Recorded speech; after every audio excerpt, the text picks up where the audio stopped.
Guten Morgen und willkommen in Österreich. We're set for our third day of cricket here in Austria. And well, the weather is going to heat up a little bit today, and so is the cricket. We've got a couple of new teams joining the fray. Indian CC Vienna, who have been here since the inaugural edition of the ECS, and some fresh faces in Sher-e-Punjab. Of course, they're going to be joining a tournament which has been a batter's paradise so far. This wicket is as flat as it gets. This outfield is dry, it's hard, and we've seen plenty of runs flowing over the first couple of days. Of course, a side like Indian CC Vienna, they're used to playing in the ECS. They know what it's like to deal with the pressure of being on TV. But for Sher-e-Punjab, it's going to be their first time under the spotlight. Will they rise to the occasion? Stick around and find out, because live action is up next.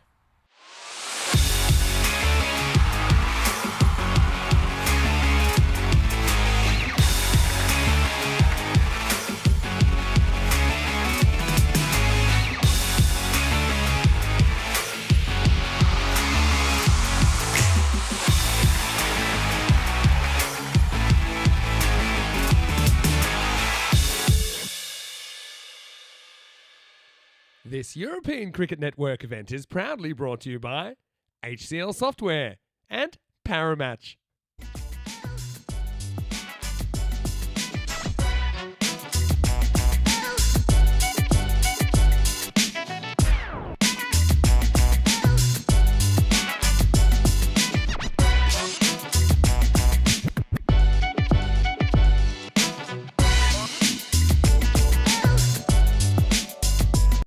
First match of the day is between Cricketer CC and Indian CC Vienna. Let's head over to Joe Foster, our match referee. Cricketer CC, the home team. Indian CC Vienna to call. Tails.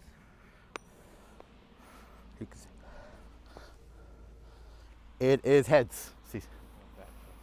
Cricketer CC won the toss. We're going to have a bat. Thank you very much for that update, Joe. So this is going to be an exciting matchup, of course. Indian CC Vienna, well, they made it to the semifinals last year, but then lost to the defending champions Donaustadt, and then they left the tournament empty-handed as they were beaten by the Austrian Cricket Tigers in the bronze final. They'll be looking to do a lot better this time around. Of course, last year it was their first ever appearance in finals day, despite being in this tournament since all the way back in 2020. I think the side they've got this year looks really strong, and let's see if they can have a stellar campaign. Meanwhile, we turn our attention to their opposition, and of course, for Cricketer CC, well, it was a rough start to this tournament. They were walloped in their opening game by their arch rivals, Vienna CC, but they have come back strong since then, largely thanks to their batting. They're averaging over 165 runs so far this ECS with the bat in hand, largely thanks to the likes of Amar Naeem, who has scored 3 consecutive 50s to start off his ECS campaign. Their bowlers have struggled a little bit. They've been a little bit leaky, and I'm sure that's something they'll want to tighten up as the days progress. Let's head back to the commentary box where Rico Full will recap yesterday's games. Thank you very much indeed, and great to be at this wonderful Seabarn Cricket Ground, ready for the action today, and we've got a real sizzler to start off the day. And of course, they've all been sizzlers. The run rates have been good, and you'll see that when we talk about some of the matches that we saw here yesterday. But great to have you all with us here in Austria. We, of course, are in Vienna, and that is the beautiful Seabarn Cricket Ground. It really is great. Going to have a great day here today. Currently, temperature around 22 degrees, but it's going to be a hot one. They will go up to around about 32 degrees here today. And out there in the middle is certainly is going to feel a lot warmer. There's the track, of course, the artificial pitch, which has played beautifully so far, a true bounce, and the bowlers certainly have been able to extract something from it, and batters, if they've got in, have also been able to do so as well. And the outfield is pretty lightning as well. 50-metre boundaries. Some people yesterday, I know, were thinking that the boundaries are smaller than normal because of the number of sixes that were being hit on it. But I'm going to show you it is the same. This is how we started yesterday. Lord CC. Yep, that's right, Lord CC. But the Lords here in Austria playing their first match of the European Cricket Network, and they made a fight of it after getting a low score, 103. But Donaustadt, the reigning champions, thanks to Iqbal Hussein's 43 of 18, were victorious, winning by 3 wickets. And it was Iqbal who got the player of the match. So a nice start from him. They need him to go well again. Of course, scored a brilliant century last year in the semi-final. Then it was Cricketer CC who continued their impressive start and high-scoring one as well, 180 for 2. And it was Bilal Zalmay and Aman Naeem that was scoring the runs, both getting those half centuries you see there. The Daredevils, well, they battled hard, 138 for 6, but they went down by 42 runs despite Mendoza's effort there. And a good win for the Cricketers. Cricketers would stay on the field to play their next match. This time it was against Lord CC, 156 for 5. And Lord CC, 136 for 5. This time, once again, it was Aman Naeem that was in the runs. And Daniel Eckstein, the big D, got a few in there as well. Nice to see him out in the middle, 40 of 16 deliveries. So another win for Cricketer CC, this time by 20 runs. The Daredevils would be back in action, but they're up against Donnerstad. And this time, Donnerstad didn't make a meal of the run chase. Once again, set a low score of 102. Buset Omari, 57, not out 27, was the only joy with the bat for the Daredevils. But Donnerstad, Iqbal Hussain again, a half century, 52 of 24, getting his team to a victory. And it was nice to see him opening up there with the left-hander, Upmanzai, who I feel is suited to that role. Those two bat very well together. 10-wicket win then for Donnerstad. And then the last match of the day was the Austrian Daredevils against Lord CC. I just don't think the Daredevils really prepared themselves well for this match. They made a few changes. It didn't really work for them. After making a good start with the bat, they slumped to just 108. And it wasn't enough as Lord CC brought up their first win on the European Cricket Network. And it was Kumar Jha who had a good day. The captain for Lord CC, not only did he once again take 3 for 18, but with the bat, he was standing firm, making 45 for 24, getting his team a win by 5 wickets with 3 balls to go. So this is the way that the tables look. And Cricketer CC, having played 2 more matches than Donnerstad, are top of the standings at the moment with that 3-1 record. But they're up against Indian CC Vienna here today. And let's see how they maintain their good start. It's going to be just a one match for Cricketer CC here today, and that's this one. So I think they'll go hard at it. Whereas in Indian CC Vienna, they've got 2 matches here. You can see some of the sides here. The big addition to Indian CC Vienna, Karanbir Singh, of course, a national team player who normally plays for the Vienna Eagles, is, of course, been captaining them. He's scored over 1,000 runs on the network and has taken 34 wickets. And that's in a short period of time as well. Came on the scene back in 2023. We know he's played a bit of cricket there in Portugal as well. But he is definitely going to be one to watch. And also the likes of their captain, of course, Mehachima. So 63% to 37 is what the win predictor is saying in favour of Cricketer CC. That's understandable. Bearing in mind that the record that these two have, not just over the last couple of years, but I think also if you take into account the players that you got. But Vienna CC, or Indian Vienna CC, we should say, they did lose to the semi-final to Donnerstad last year. After finishing 4th in the standings, they qualified for finals day, and well, it was a 4th place finish for them overall. Donnerstad absolutely pounded them. 185 Donnerstad made, Iqbal Hussain scoring that century. And unfortunately, Indian Vienna 81 is what they got to, so a win by 104 runs. And then in the bronze final, they lost out to the Austrian Cricket Tigers. So looking to go better this time. I think they would have been very disappointed the way that they lost out to Donnerstad last year, because up until then, they didn't have a bad campaign. So looking to come back strong. And I know that their captain is ever, and Mihachima, will be very much focused. But of course, this Cricketer CC side have made a good start, and they normally go well with the bat. Aman Naeem has been in sensational form, and he'll be hoping to keep that up here and get a good start for his side. We saw him score a big score, of course, 88 he has scored, but yesterday he was once again in the runs for his side, and he just plays very aggressively. He made 62 of 16 player match performance in the win against Lords. And he also made 61 in the win against the Daredevils. So he scored 3 half centuries on a spin. And it's no surprising that he's the top run scorer with 211. Behind him is MSP, Mark Simpson Parker, who's on 162.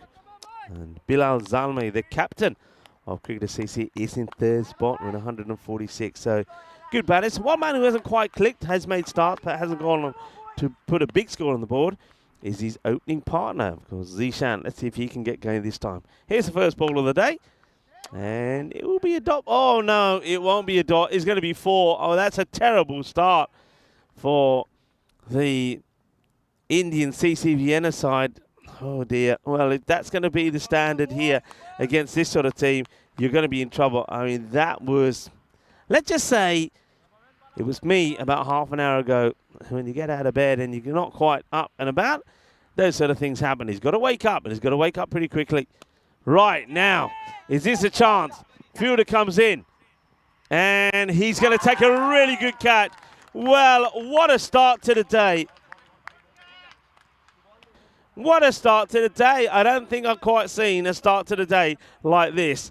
It's quite incredible. First of all, we saw a shocking misfield, and followed by that was this catch, and that is a brilliant take. It really is. First thing in the morning, well, he certainly got out the right side of the bed. The fielder before him got up on the wrong side of the bed. And, well, it's all about what you had for breakfast. It's all about what you have for breakfast. That's what I say. It looks like that fielder is now going to get replaced. So,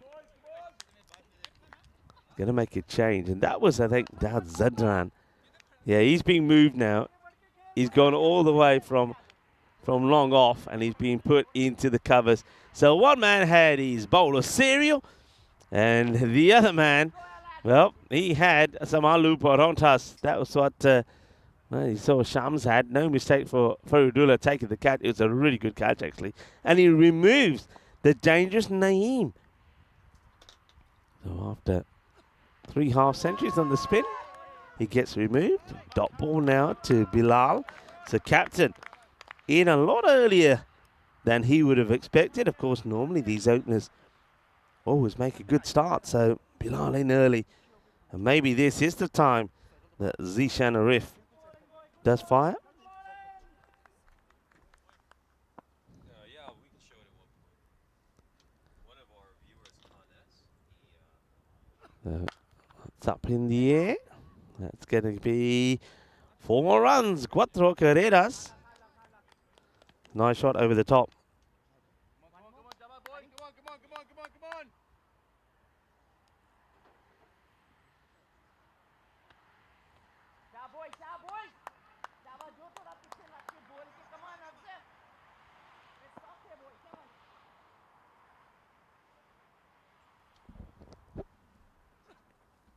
Down the leg side. Misses out on this one. And it will be a wide delivery. Shaba. Well, what an interesting start to the day. As Ahmed Ghani has picked up a wicket.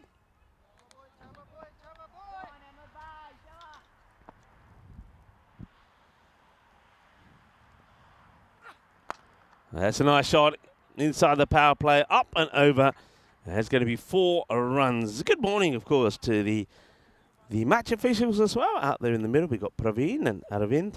Santos is the third umpire. And, of course, we've got Joe Foster as the tournament referee today. The Tyrone Peters having a day off. A nice shot, positive shot. That's one thing that Cricketer CC will do. I mean, obviously, they've lost one of the key batters very early there, who's been in really good form. But that just gives an opportunity for others, and that's an outstanding shot, isn't it, from Bilal Zalmai, the captain. He's been aggressive all the way through. He's a very good, talented cricketer. Gets that one away. It's the end of the over, so despite the wicket going down, it's still going to be a very good start. 17 then off the first. 17 for 1 as that one gets cracked away. Let's have a look at some of these stats that our good friend Ravi has produced for us. And they are looking good. Approaching 3,000 runs and 2,021 maximums already. Look at the number of 4 as well. We're approaching the 200 mark here now. We've seen, we've gone past the 200 4s. 1 now. A number of wickets, well, getting close to the 100. But the most important, impressive thing there is the maximum rate. And you can see because of that and because of the high scoring, we're slightly going down slightly. Yesterday, that was at 15 during this series so far. I mean, if it stays at 15, that'll be quite extraordinary. But I think anywhere near that 13s all the way through would be great. Another man who's been great over the last couple of years, I gave this guy a shout out before the start of the day, Karambir Singh. Well, what a good pickup this is for Indian CC Vienna. A very good player is Karambir. Of course, talked about some of his stats already. It's going to be a little bit too wide this time. Yeah, I mean, on the network, 1,095 runs. He's picked up 34 wickets as well. And we didn't really see him until just 2023. So he's not been on the network that long, but he's a good player, of course, does play for the national team. The other thing about Karambir is he's a fantastic fielder as well. So he's a great addition. He comes again. And probably going to be another wide here, trying to keep that ball outside that off stump. I want to say good morning to everybody that's joining in the chat. Rob Thompson was in there nice and early. And hello to Wayne. Wayne, I'm glad that you are starting to feel a bit better. And you're pumped up with painkillers at the moment, I know. But I hope the recovery continues to go well. And I know that hello to Khan. And Khan's got something that he wants to share with us. Well, we're working on that. Thank you very much for it, by the way. And also, I see Dave is there with us as well. Dave, good morning to you. Hope you're well. I hope everything's going well. I hope the little hiccups that you're having are being sorted. I know you had some car trouble. And I'm sure you'll give us an update on that. Hello to John. And good morning to Ivan B as well. Great to have so many of you joining us. On a big day, of course, not just here in Austria. We will have the final in the Netherlands a little bit later. I don't know, Vinny Sandu with the likes of Corey and Leonard. I'm looking forward to talking you through that. And the Netherlands taking on the USA. That's going to be a cracking match a bit later on this afternoon. Karambir struggling with a few wides at the moment. And that one's being hit just tamely down the ground. It'll be a single. It's a good time to welcome back into the cube. Germani did a lovely job out there in the middle this morning with the intros. And it's good morning to Nishay Bhatt. Yeah, great to be here. And well, this is going to be an exciting match. Two sides who've both been here. It's all the way back in 2020. This one's bashed and it's going to go well clear of long off. Goes all the way for a 6. Zalmai getting underneath that one and pumping it away for a 6. This is going to be a fun battle, isn't it? Karambir Singh on one side, Bilal Zalmai on the other. Two top quality players. Looking forward to this. Yeah, it will be a good battle. I think you got teams here, two teams that have got good, powerful players. And it's about the ones who perform on the day. Oh, that's just been clubbed, hasn't it? Well, that's the first one of many that's going to end up in the sunflower field. Helios Bolota, well, that one's going to have to be found. But it's just in the slot and it gets blasted away from Karambir. Karambir, you can see, he just had issues keeping that ball. And he wants to keep it short of a length outside the off. Maybe he's getting a little bit too much swing. So he goes a little bit closer. But Bilal, he likes it there, doesn't he? If that gets smashed for a big 6. He's winning the battle so far, isn't he? Bilal is up. And this mini battle against Karambir Singh, he's just sent him over the rope for a couple of 6s. That's that wider delivery. That's why he was keen to get it there. You can see so many bodies there out on the offside just to get to that one ball. 5 players turn up from nowhere. Of course, I've got to mention the captain, Chima, behind the stance. Meha Chima, he's quite sensational as well. That over does come to an end. It's a bit of an expensive one and a long one from Karambir. 16 will eventually come off it. And the score after 2 is 33 for 1. Here's a look at the standings for this ECS and Cricketer CC currently at the top of the table. Just one loss for them. That came right at the start of this tournament against their arch rivals, Vienna CC. Meanwhile, of course, we're going to see Indian CC Vienna for the first time in this ECS. Going to get a chance to see Shere Punjab in the next match for the first time in this European cricket series. So, got some new faces coming in today.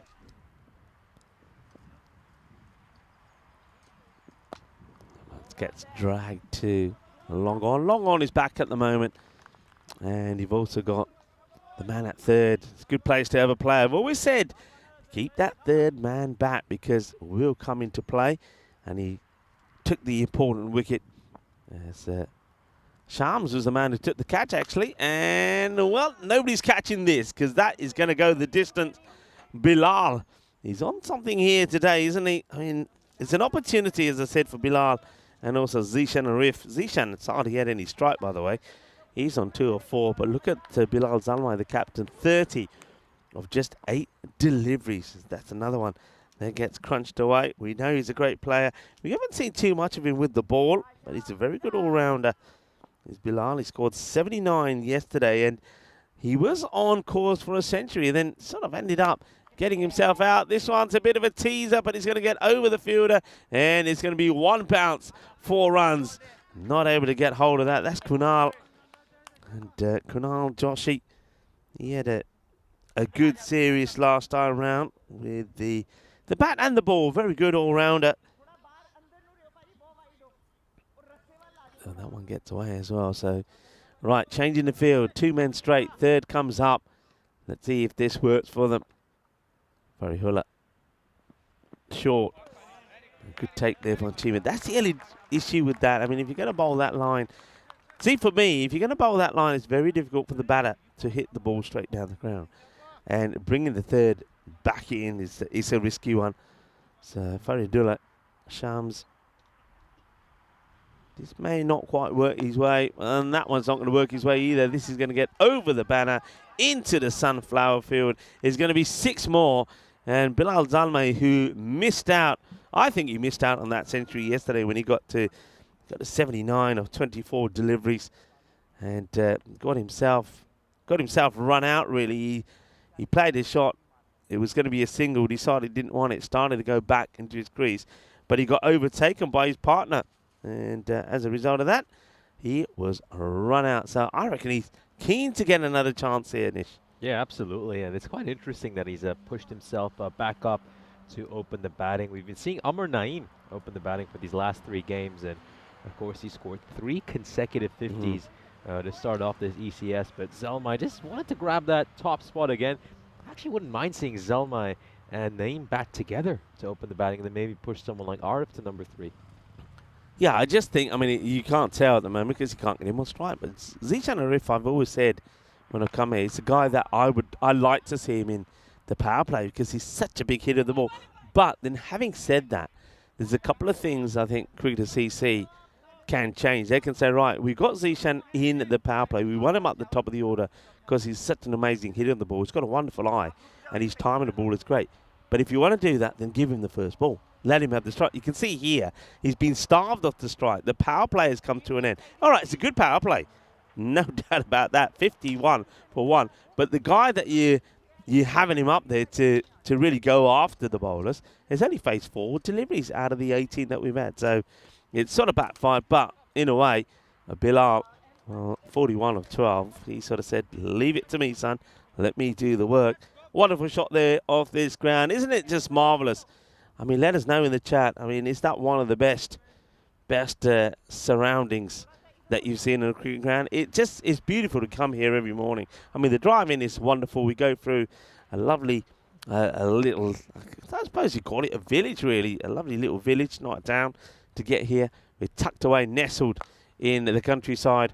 Bad ball, full toss, and Luthra will get smashed for a big 6. Over the square leg area. It's a full toss. Gandhi ball to give butt ke chaper lagi. Shaka lagya.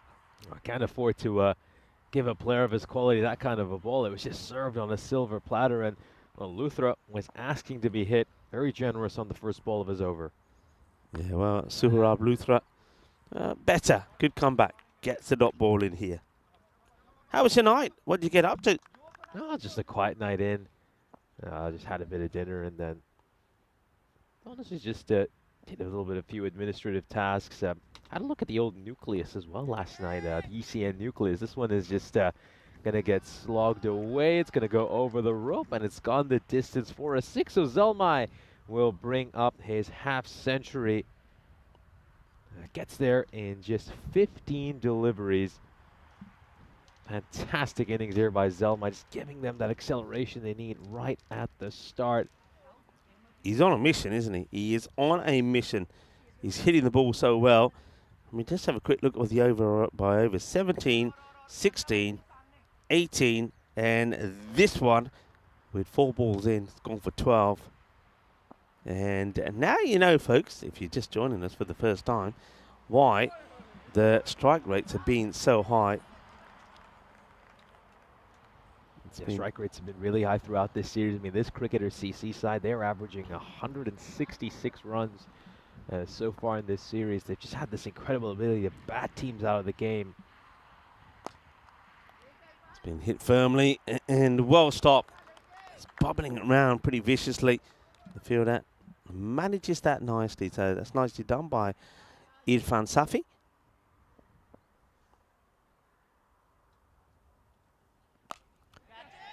In the air, catch it's the shout, and it will. Oh, what is going on here? Well, Speedy Gonzalez comes through the middle and spoils the party. Well, this is a bit of a shocker, really. Look at this. Fielder getting set to take the catch, and watch him. He just comes from nowhere. Well, I know this being keen. Well, Shams has taken one good catch, but that's a shambles from Shams this time. Oh, dear. He literally tries to rob the fielder of the catch and makes a real mess of it. Oh, dear, oh, dear. 4 overs in. Cricketer CC, 66 for 1. Yeah, what an absolute disaster out there in the deep. I mean, that should have been a fairly comfortable catch for the man out at deep square leg. Then he comes running in from mid-wicket, looks to pinch the catch from him, and ends up ensuring that his side drop what looked to be a fairly regulation chance. Not what you need when you're Indian Cricket Vienna going up against this formidable cricketer CC side. Gets a little bit of bat on this. I think they'll take the single. Yeah, so the opportunity to remove Zishan, and it doesn't go to plan.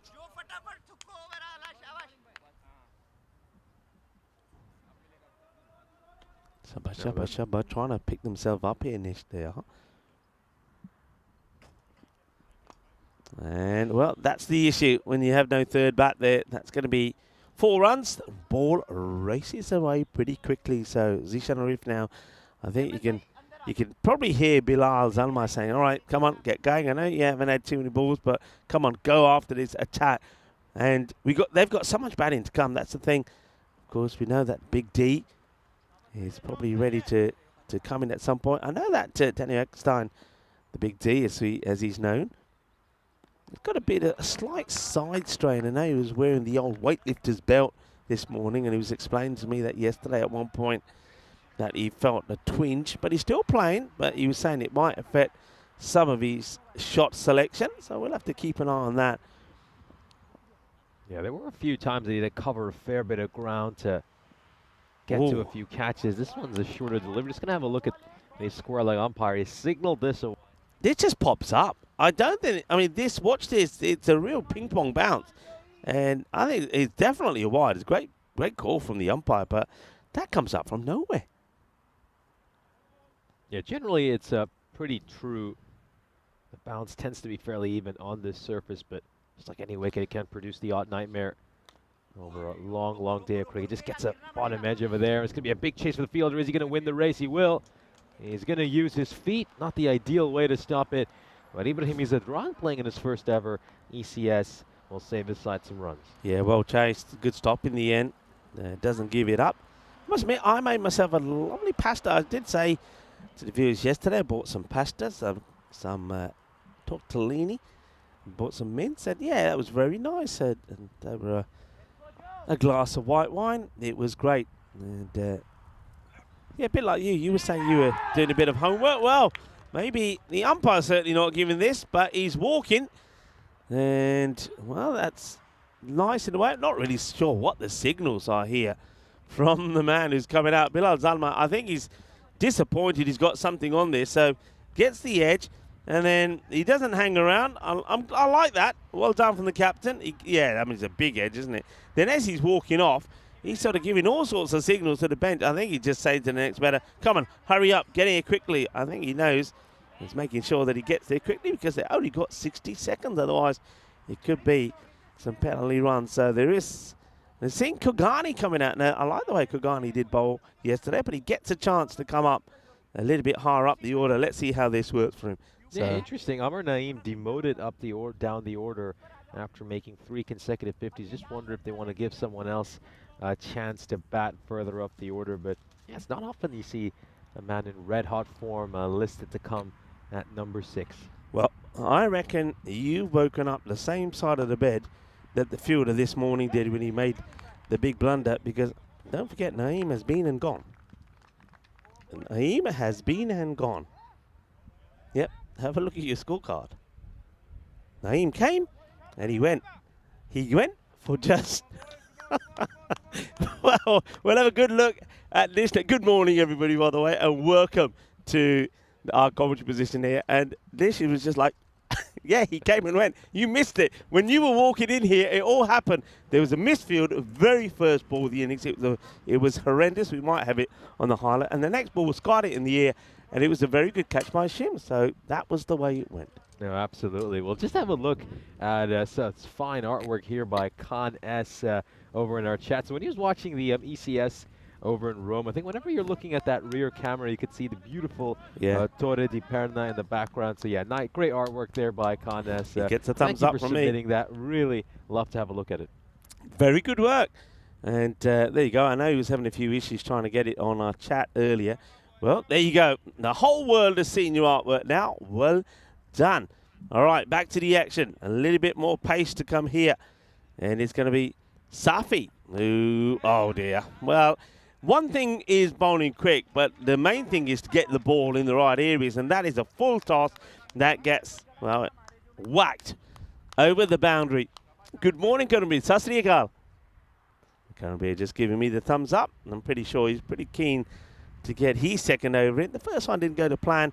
Well, that ball didn't go to plan either, did it? Down the leg side and gets mullered. Not a great ball there by Safi. Full toss on the pads, and it's just been smacked away behind square leg. So yeah, he's going to have to try to land this one on the pitch at the bare minimum. He's got a very long run-up, hasn't he? Very long run-up. So reminds me, it's probably a little bit like Kugani, who's at the non-strikers end. Look at this run-up. Comes in a long way. I mean, he sort of does keep it going. Bowling with the same pace as Kogiani, though. I think he bowl with a shorter run-up and still generate the same amount of pace. Yeah, it's a pitch that does have something in it, but I don't know if the extra yardage he's giving himself in the run-up is making too much difference, because I mean, it's a consistent run-up. It's not one of those that comes to a stop. So it's consistent. He does get the momentum into his bowling action, but I don't know if, I think the pitch will respond to what he's bowling even from half that run-up. I think the same could probably be applied to Kugani. In he comes. So, yeah, good action. And it's nicely bowled. Good areas this time. So maybe that first couple were just a few looseness, but he seems to have found his rhythm here now. And Kugani just plays that out for a single. He was pushed that one away for a run. So Safi coming back well after getting hit for a 6 on the first ball. A couple of singles to follow up.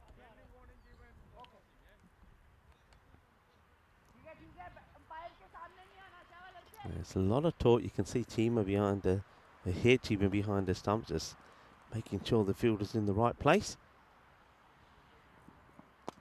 And that's well bowled, but well played as well by Zishan. That's Zishan's shot, isn't it? He's got a very sort of low bat pickup, but his timing of the ball normally is pretty unique. But at the moment, just didn't have a lot of the strike early on, so he's only just finding, I suppose, getting himself in now. Kugani, left-hander, meaning that the field has to move around. Chima making sure that it's right. Interesting field to him here. He got long on. It's almost like 2 long ons and a mid-wicket. And, well, you can't set a field to that. It's just not possible. That one is going to be a Baximo. It goes all the way. Balle, balle, balle. Seis Cadenas. He catches the top edge and goes flying over the rope for a 6. He was looking to hit that one out towards square leg. Just bounced a little bit more than he expected, and the way it goes for 6. Very unlucky there for Safi. He's just got to put that down as a personal victory. Put that ball behind him. Let's see if he can get a better delivery here. And yeah, very odd field setting. It's almost like they're encouraging him to bowl a leg stump line. And the kind of field setting they have. Slower delivery and hit beautifully down the ground. That's a very nice shot from the left-hander. Well, he's trying to make the most of his opportunity here. That's well played.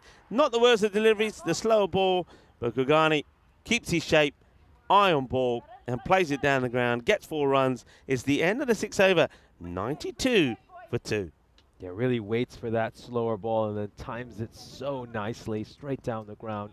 Here's a look at the scorecard, and of course Bilal Zalmai getting dismissed after scoring a half century. Second one of this series, and well, we got Kogiani batting up at number 4 at the moment. It's done well so far. Off to a quick start, 11 runs off just 4 deliveries. He's struck a couple of boundaries. Oh, massive, absolutely massive. This has been whacked. It's going to go sailing into the sunflower fields. Enormous shot. I mean, look at the sound it made as soon as it came out of the middle of the bat. You could hear that crack probably all the way back in the center of Vienna. Well, that sounded like an air rifle going off. It really did. It just, I mean, yeah, there's nobody going, forget it. You're not going to find that ball. That has gone miles. What a hit. What a hit. Well, I reckon the digger is trying to find it there in the background. Yeah, can we have our ball back, please, man, in the digger? Oh, that was huge. And that is going to go over the fielder as well. That's another Maximo, 6 more. And Zishan Arif has arrived. Just straying down the leg side a little bit with his line here. The batter gets outside the line and just helps it along, uses the pace of the ball, goes away towards fine leg. Oh, what a rough start to this over. Back-to-back 6s. Yeah, it is a rough start to the over. You're absolutely right. And, well, they go back to Shams. And, well, Shams, he made a bit of a shambles of trying to take a catch, didn't he? And it works. Remember, Zishan Arif, that it could have removed him on 3. Okay, now this one is an opportunity. Maybe. No. Still gets it over. So, 6-6-6. Shaka, shaka, shaka, Calypso style. Well, welcome to the Caribbean. Yeah, pulled away over mid-wicket, so it's 3 consecutive 6s here to start off. Oh, what a rough first ever ECS match for Shams. Oh, this time's going to give a bit too much width. It's going to go up in the air, though. It was slightly awkward height for the batter, and it's well taken over at cover. So a little bit of respite here for Shams as Arif plays a good little cameo here. 34 runs, 14 deliveries. And we're going to see Eckstein coming out to the middle. Yeah, as you can see, that ball just climbing up on him. Hasn't quite been able to get the room to play the shot he wants. And it's popped on. And it's well taken. Well, the big D, yeah, he does got to get his skates on. He's got 60 seconds. The clock is ticking. Always like to have his collars up, doesn't he, the big D? So in he goes, Daniel Eckstein. The big D, 189 on his back because that's the highest score he's ever scored and made it playing here in Austria for, of course, Vienna CC, which was his club for a mountain of years before he made the change. Oh, well, he gets a short one first up. Have a sniff of this. Now, where's this caught him? And I remember I didn't mention he's struggling a little bit with his side anyway. He's got like a little support belt on for his bat. Now, where's this caught him? It's a short delivery. It's right. It's sort of there on the collarbone, just below the neck. So that's going to hurt. It's going to leave a mark. It's a spicy one to start off with. Well, welcome to the middle. A little bit of masala out there at the moment. Yeah, it was a well-directed shorter ball there by Shams. I think there's been a few players who have been looking to bang it in short, but they may be giving the batter far too much width at times. If you're going to go short, you want to keep it as close as you can to the batter's body so they don't have the room to just free their arms and play those pull shots. That was tough. That was a really, really nasty bouncer. Yeah, it was. And, well, I get the feeling that Danny next time will make a note of Faridullah Shams. Remember, he'll have the right to reply. Right, will he go with the Yorker now? No, he goes for another short one, and now the Big D says, have it, have that, pitch it up, son, he says.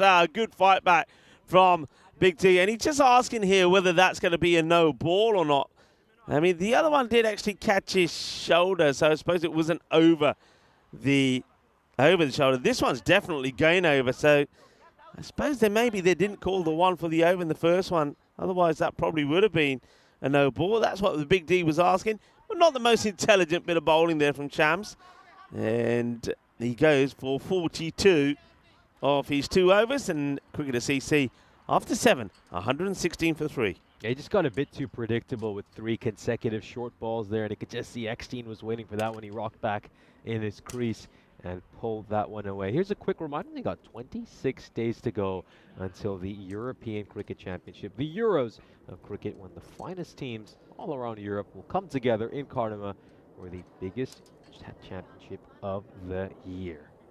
Surab Luthra coming back. And he starts with a short one. They're liking this.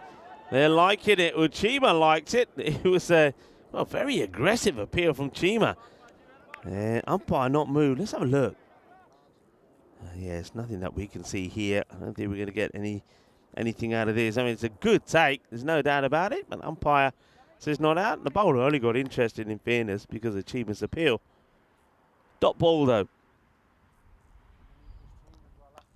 And that's going to get away from the man who's at wide third. It goes fine. It's going to be 4 runs. Cuatro más. Interesting how that Kunal Joshi bowled a very good over. Only went for 7.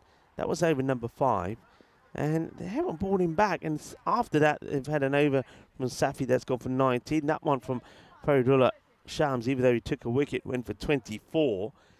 And they're obviously holding him back, but you need him here now. Otherwise, this is going to be a big score. No point holding your good bowlers back when the others are being blasted. Well, talk of being blasted, that's going to be over Karambir. He can't do anything about this, and it's going to go into the field behind us. That's going to be 6 more. That's a good hit from Kugani.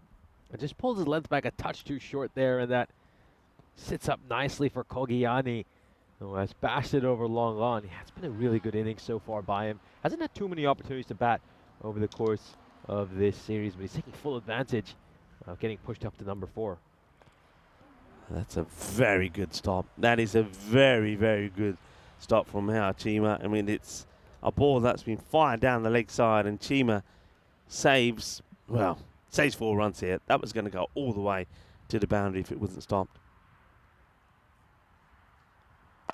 Up in the air, and 6 more. He's just loaded the pistol again and fires that one out for another 6. Flies over the wide long off area. He's just putting the ball in the slot, and as soon as Kugani gets a sniff of that length, he's onto it like a flash. Yeah, clearing that front leg, hitting it through the line beautifully. Gets that front shoulder out of the way, and he just gets the room for that big bat swing. And it's gone away for a 6. We've already seen 17 runs so far this over. Still got a couple more balls to come. Pushes that one wider. It's a better delivery. And look at the Big D saying, "Hey, that should have gone over that way." He's been very. Look at the way Big D is going, and he said, "Not over there, over there." Well, that one does need to go over there. It's too short. It's Gundy, and it gets blasted. Oh, he's got some power, Kugani. And, well, he's another one you can add to the list of powerful hitters. Good shot selection this time. C said it's shorter, rocks back, and clobbers it big. Is another expensive over. Another one that goes magical. This one goes for 23. The one before it from Shams went for 24. They're racing along here now. 139 for 3. Still 12 balls to go. Yeah, 66 runs off these last 3 overs. It's really just starting to slip away from this Indian CC Vienna side now. They're going to need a couple of really special overs at the end to just give themselves a chance in the second innings. Yeah, I'd be shocked if it isn't Kunal Joshi bowling this penultimate over. It looks like it will be. Yeah, Joshi gets brought back. And that's up in the air. He's going to get over the fielders. And once again, this will race to the boundary. It's an incredible effort, really, from the fielder. And that's Hanif who's trying to get to this. I mean, if he makes this stop, it would have been just truly remarkable. But he can't do it. It's going to get past him. It's going to be 4 more. That's a bit unlucky for the bowler that it's caught the top edge, but he shouldn't be bowling there, in my opinion. It's too wide, too short. You look at this field setting, which he has in place. The plan needs to be to bowl full and straight. They just sent someone back towards deep third. I think they've brought square leg in. This is going to be a single here. That was a lowish full toss for Eckstein, and he's hit that towards mid-wicket. I think Big T at the moment is quite happy. It's not often that he's happy to give somebody else a strike, but with the way that Kagani is hitting the ball at the moment, yeah, just leave him to it. Hitting the ball so well.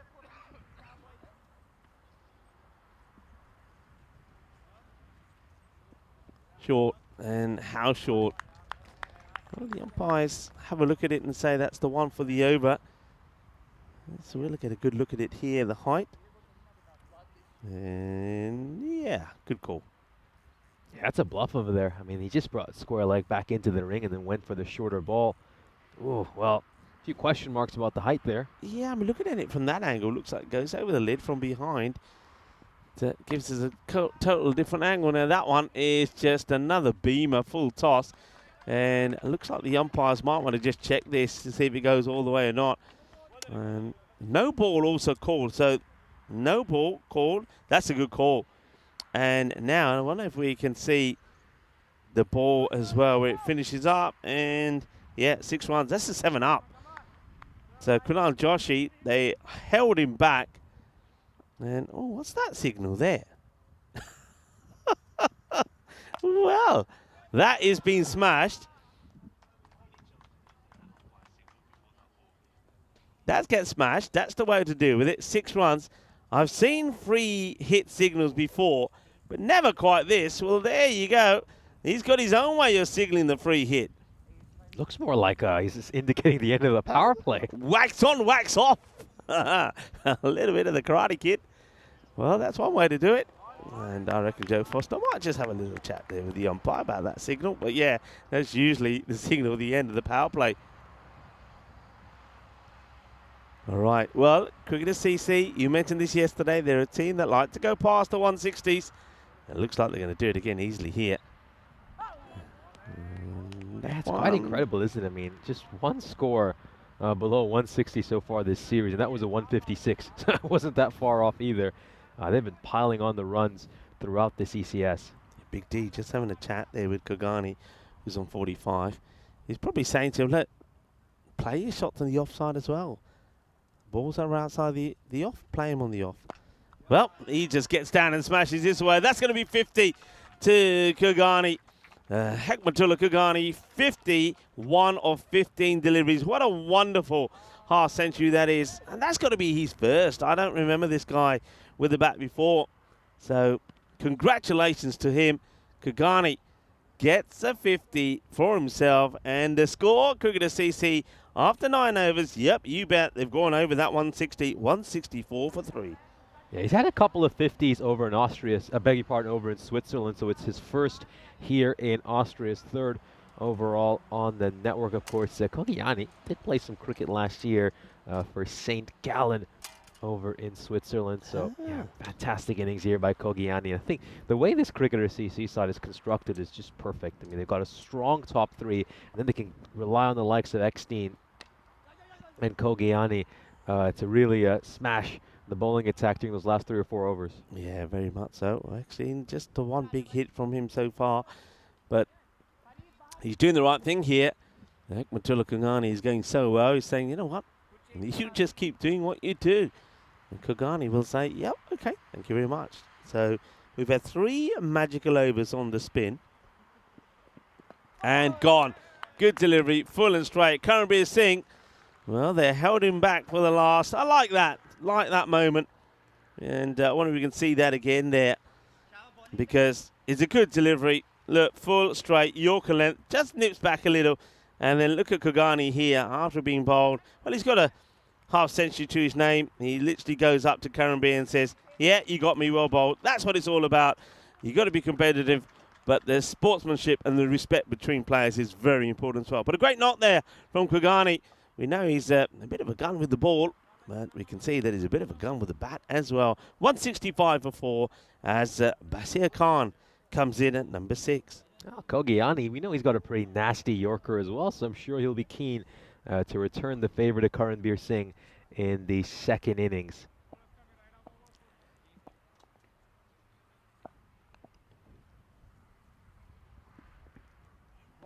Swing and a miss, dot ball.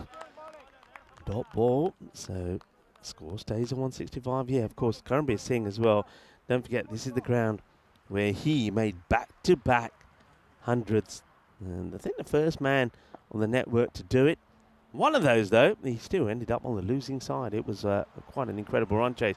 Slow ball up in the air. It's a teaser for the fielder, and he can't get there. A taller man, maybe.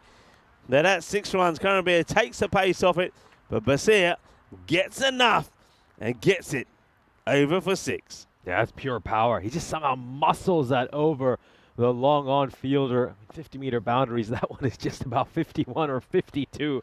Barely gets it over the rope. That's hit hard. Oh, what a catch. What a great catch. Well, we've seen some brilliant catches in that part of the ground. That was absolutely hammered. And this time, no issues for Faradullah Shams. Well, taken 2, drop 1. This was hit right out the meat of the bat. That ball is travelling hard, and he makes that catch look easy. Yeah, it's not often that you're going to have that little reaction time when you're out at the boundary, but that was struck so firmly, and he's just watched the ball pretty closely and taken that catch. So, Basir Khan takes a 6 and dismisses shortly after that. So we got 1 ball coming up, the last ball of the innings. Cricketer CC already in the 170, so they got a pretty healthy total on the board here. Let's see if they can strike another boundary to round this out. Yeah, well, they're in the 170s. The new batter comes in. It's Shadnan Khan, who in his own right is a very good batter. And coming in here at number 7.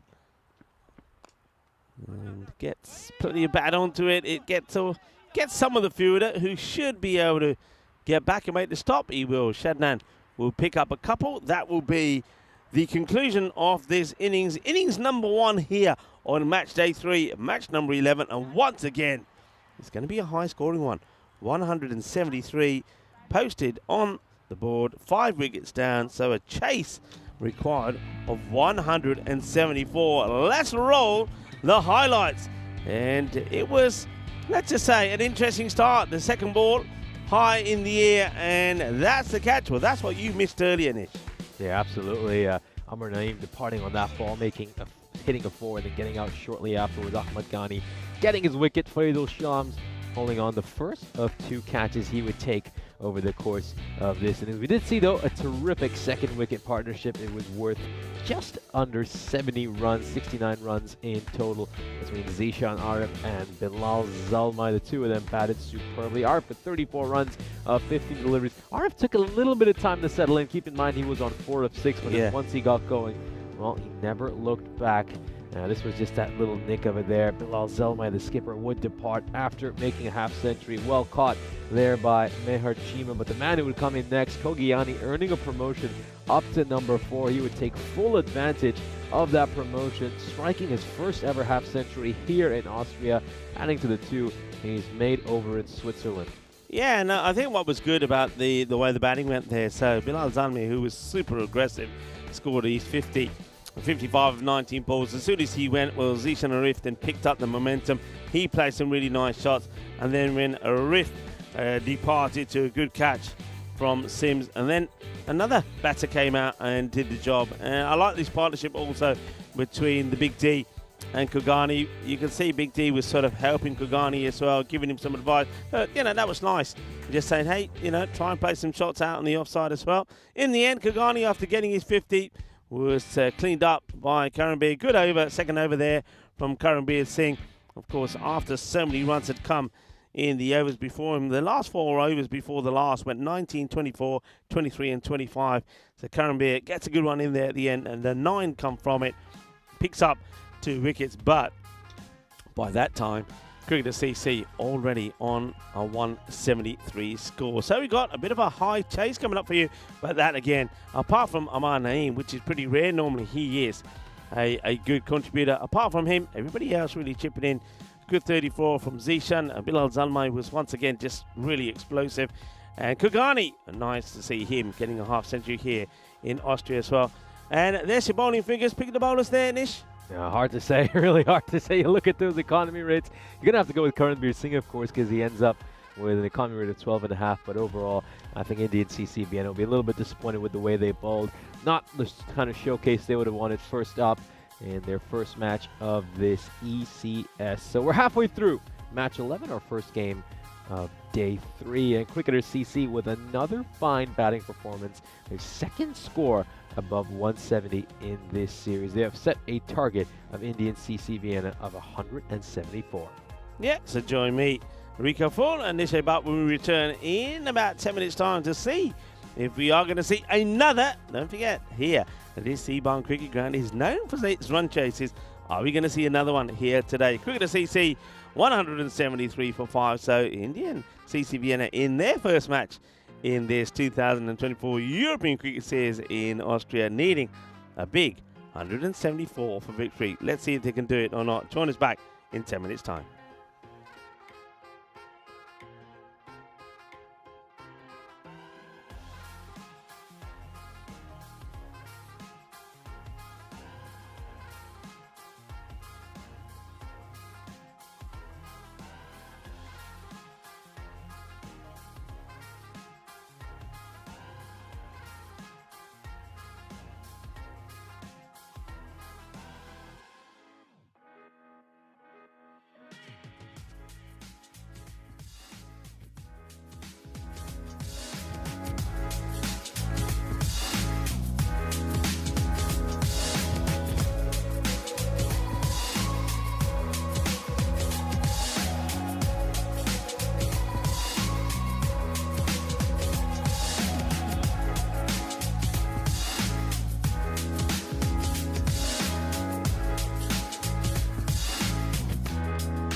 This European Cricket Network event is proudly brought to you by HCL Software and Paramatch.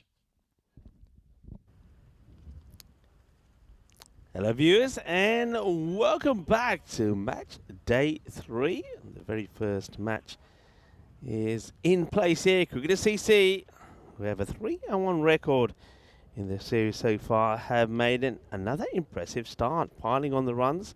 173 they put on the board. That means that 121, if they restrict the opposition to, they can take all the points here. That'll be big if they can do that. It also means that, well, of course, in their first match this time around, that Indian CC Vienna need to get to that 122 score just to pick up a point. They're really going to have to bat well. They do have there some good batters, we do know that. They're missing Ranjit Singh, who was one of their top batters last year. In fact, he was their highest run scorer last year with 270. Chima himself made 208, but they have picked up Karambir Singh, who already has proved his worth with probably the pick of the bowlers. With his bowling figures, picked up 2 for 25. But now they're going to need the powerful all-rounder to put a big effort in with the bat. So let's see how he goes here. But Cricketer CC, once again, on the verge of a big win. Let's see if they can do that. Donnerstadt, of course, the only team so far that have picked up a bonus points. They did that yesterday with that win over the Austrian Devils, chasing the 102 they required with 26 balls to go. So ready to go. Kunal Joshi is being given the opportunity at the front. Kunal, a good all-rounder, made good contributions last year. It looks like going to start with Daniel Eckstein with the ball. So the big D is going to start off here bowling. Well, it's not Kunal actually. I was going to say it doesn't look like Kunal. It does look like Karambir Singh. Karambir goes for the big shot. He's got to get used to this ball coming into him. Also going to be interesting just how much that little side strain is going to affect the big D with his bowling. Irfan Safi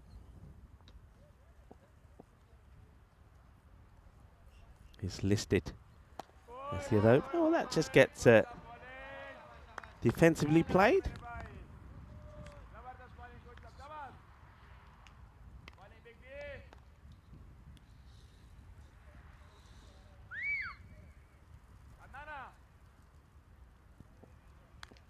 Couple of balls, no runs, dot balls, as we say on the network, like gold dust.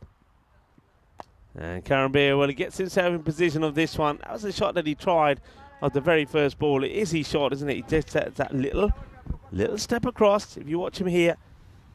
So, across and back, gets himself in a position to get right under the ball and play it away out there on the leg side. So a nice shot to open his account. Karambir Singh, he's off and running, and he starts with a 6. Of course, the Vienna Eagles captain. Vienna Eagles not in this series, so a lot of their players have been distributed about. That was a slightly slower delivery, and will be called a wide. The Big T don't like this call. Let's just have a look at this again. Big T doesn't like it, and it's, oh yeah, I can understand why. That comes in a long way, and yeah, he's shaking his head, and I agree with him. I don't think that's a wide. That ball does come back in. It goes, I mean, I'm not going to say it was inside the line, but it goes over the line. That means it's fine. It's a slower delivery, but you see, that's what the frustration is, you see. And you can see Big D saying here, if I go outside the off, and I'm getting called a wide. If I bring it in slightly, well, that's what's going to happen. Mind you, that was a little bit short as well from Daniel, but it gets nicely played away. So another boundary, not the worst of overs though. Remember, they need to be going around about that 17 mark or just over it. So every time they don't hit that mark, the rate will go up. Certainly will, and I think you look at that shot there by Karanbir Singh. I mean, that is just a whack. I mean, he's on one leg when he actually ends up playing that shot. It's not really something out of the manual. It's just pure power and hand-eye coordination. Yeah, he is very, very powerful. And, well, there's that power. I mean, that is just clobbered. I think Karanbir, when we saw him, or when I saw him the first time, I think it was very raw. In other words, he was, you know, very much hit and miss sort of player. But I think since then, he's, you know, he's worked hard. He's worked hard. He's got more shots in him, and he's not just going to be looking to go on the leg side. We know that. And he just is a brutal hitting machine. And when he's on song, well, he can take any bowler apart. You can see already, even though there's been 2 dots in this over, there's been 3 sixes. Now, this is that extra ball. This is a ball that is going to have that the Big D is having a bowl here, because that one that was called a wide. And let's see how, apart from the 1 run, of course, that went on the board, let's see how expensive that extra ball could be here. Big D, I wonder what he tries to do here, making a change in the field. Now I wonder if this is just to play on the mind of Karanbir.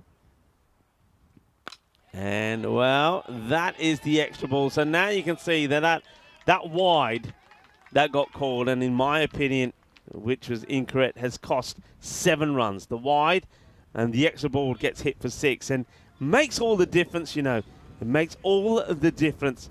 So the end of the first over, I said they need to go at just over the 17s. Well, they'll get 25 off the first. It's a magical start.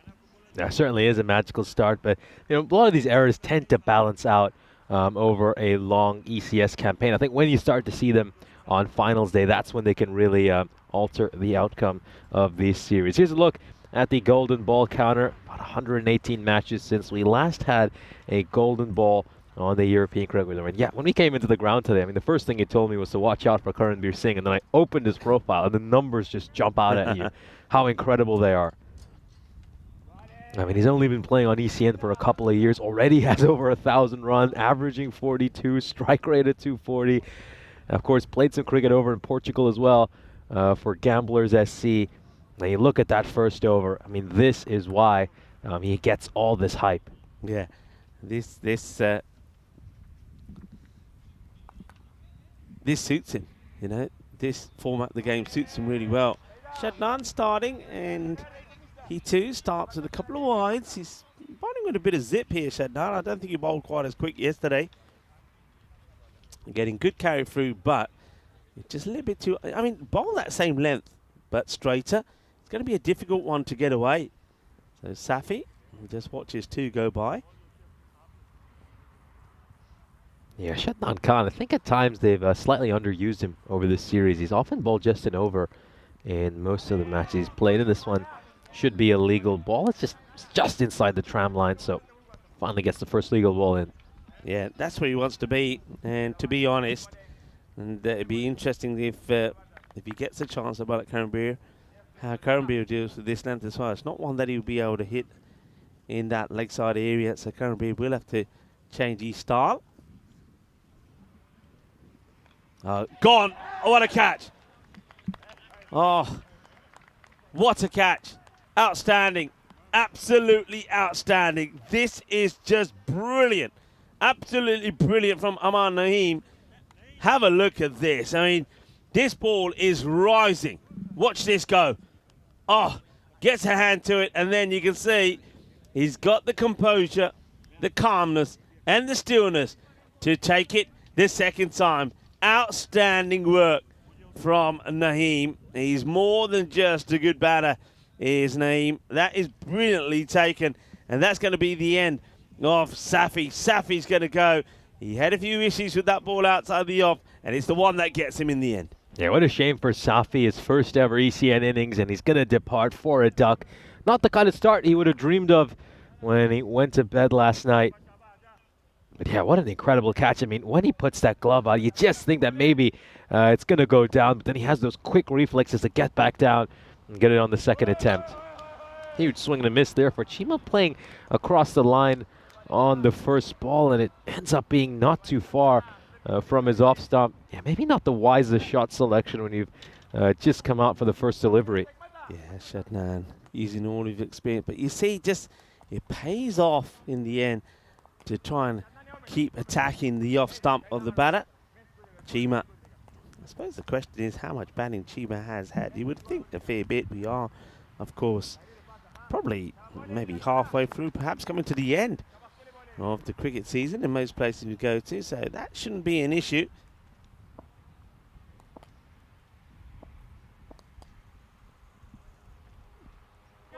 It's the same again. That's that heavy ball I said at the time, that even if he keeps that length, when he got those first 2 balls in that were wide, even if he keeps that line, that length rather, but just straightens the line at the batter, it's going to be very difficult to get away, and that's exactly what Shadnan Khan's doing here. Top player, he's been around for a long time, very knowledgeable, a very good cricketer. All right, this one, it does get away, so that's the shot you've got to go for. If it's a little bit short, you've got to power it up and over that backward point area, and that will go all the way. So the first runs off the bat in this over from Shadnan Khan, and it's the captain, Chima, who gets his first run, 6 runs. Yeah, it goes a little bit finer than Chima would have intended, but he still gets the desired outcome. And yeah, the first runs through the offside as well so far this innings.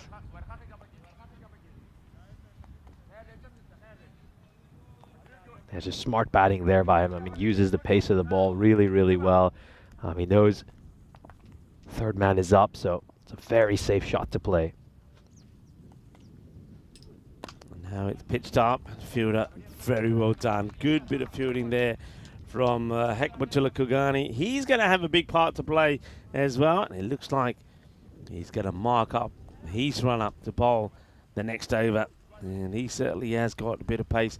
I know that I wasn't here to see the issues that he had on day 1-ish, but yesterday I think he bowled beautifully well. He did. I mean, he's just gotten better and better as this series has progressed. On day 1, he really struggled with his bowling and also his fielding. I mean, he's involved in a couple of drop chances, let a few slip past him mid-off as well. It just wasn't quite going for him. His confidence was down, but it's good to see him just turn things around in the space of 48 hours. This is going to be a really good little contest. Kugani is quick, he's fast, coming into someone like Karanbir Singh. And let's see how Karanbir deals with the left armour. Oh, he kind of gets tucked up straight away. Yeah, that's going to hurt. That catches him on the inside of his leg. Look, he's giving it a rub there. And watch this. Quick, fast, and ow, that's got to hurt. Yeah, I made this point right after Kogiani was dismissed. I said that he'll be keen to return the favor to Karanbir Singh. We know he's got a pretty nasty Yorker as well. I mean, he remembers that terrific delivery Karanbir Singh bowled to get rid of him. Chance for him to return the favor. It's a powerful hit. That's going to be 6, 6 over covers. Well, what a hit. Now, what's going on here with the umpire? And the umpire is, does he signal no ball? He has. So it's a 7 up.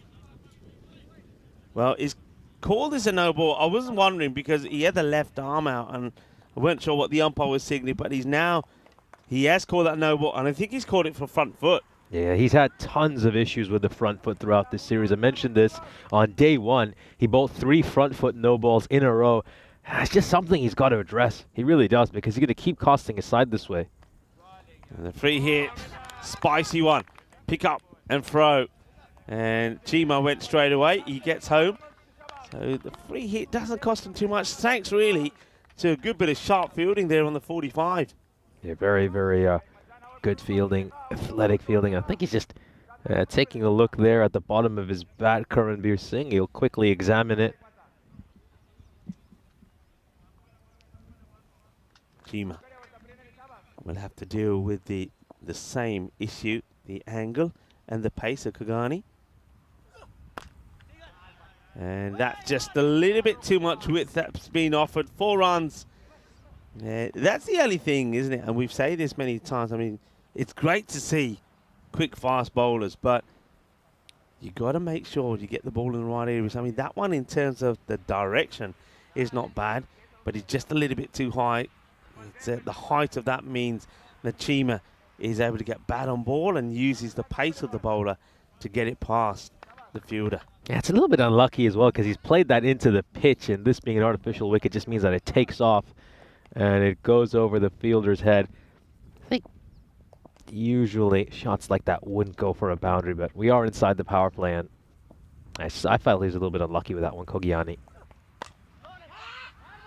Taking on the run, and well, Karambir may not be used to having to run so hard. Chima certainly is hit ball and run. Karambir responds. It's a big loud shout though, so Karambir gets back on strike.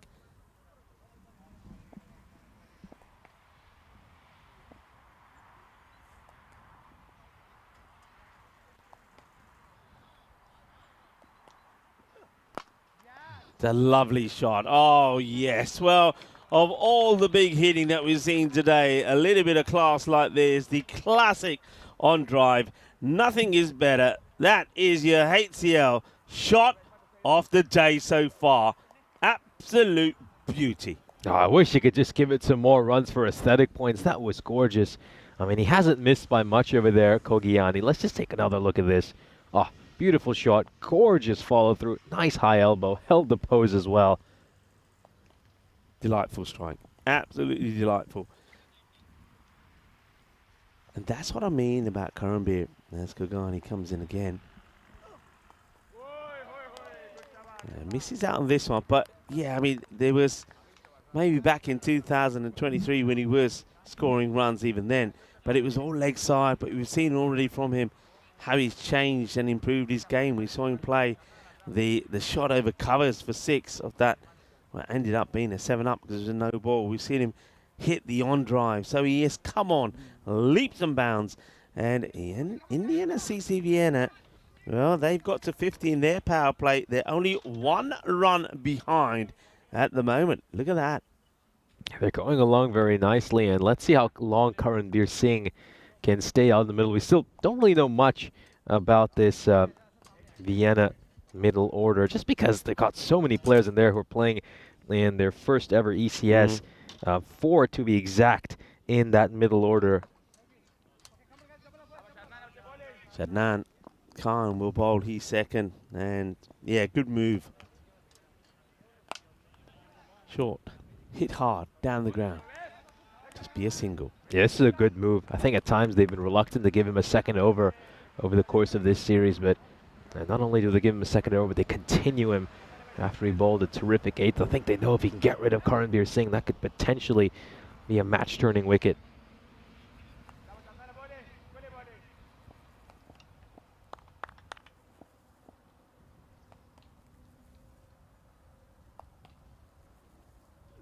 Oh, what a good delivery. Very good ball. Excellent bit of cricket all round. Well, cricket is the winner with this bit of action. The Yorker blocks it out. Fantastically bowled and well played as well. Well, Karambir having to bring out all of the defences to keep that one out. No, he certainly did. That was a perfect Yorker by Khan. Couldn't have bowled it any better. And now he gets the length that he wants. Once again, it's that little shuffle. Shuffle back and across in front of his stumps. Here he goes. And he's so quick to pick up on anything that's a little bit short. And Shadnan gets thumped for 6.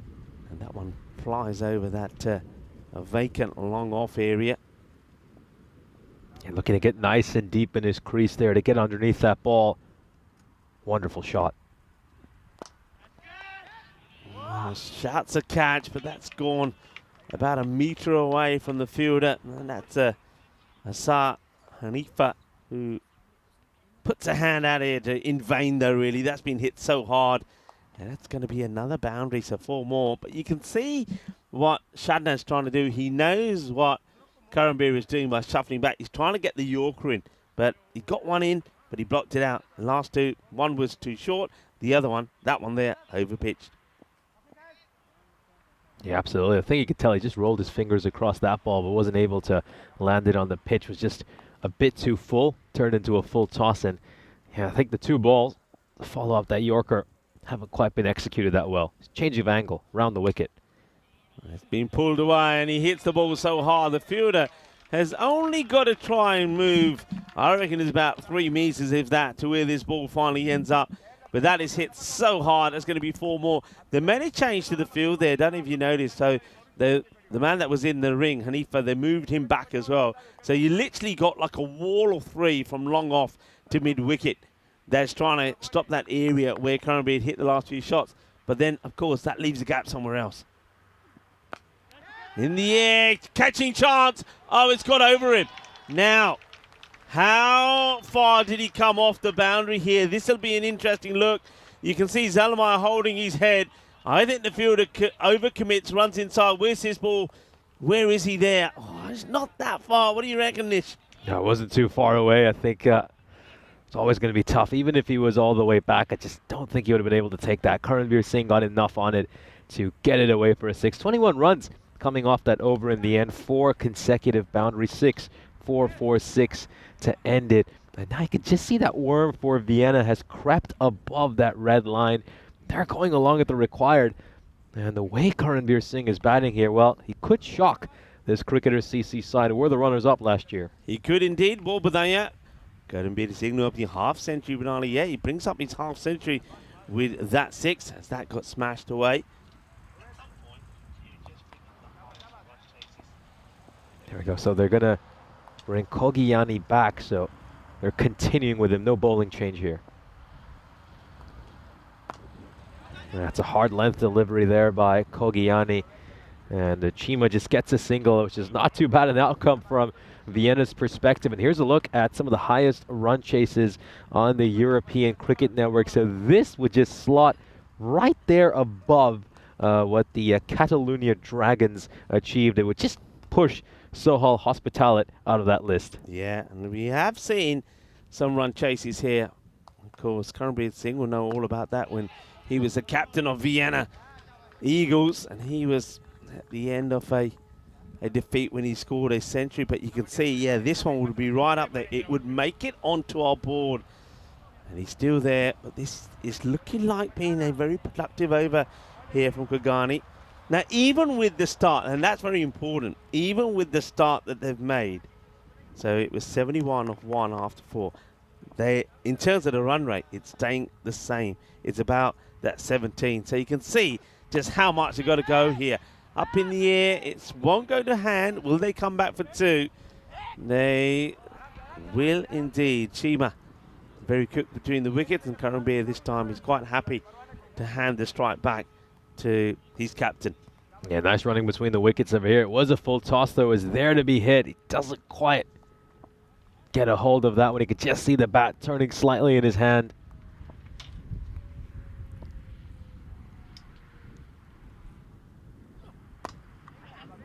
Once again, well bowled, well played. It should be fielded. It will be.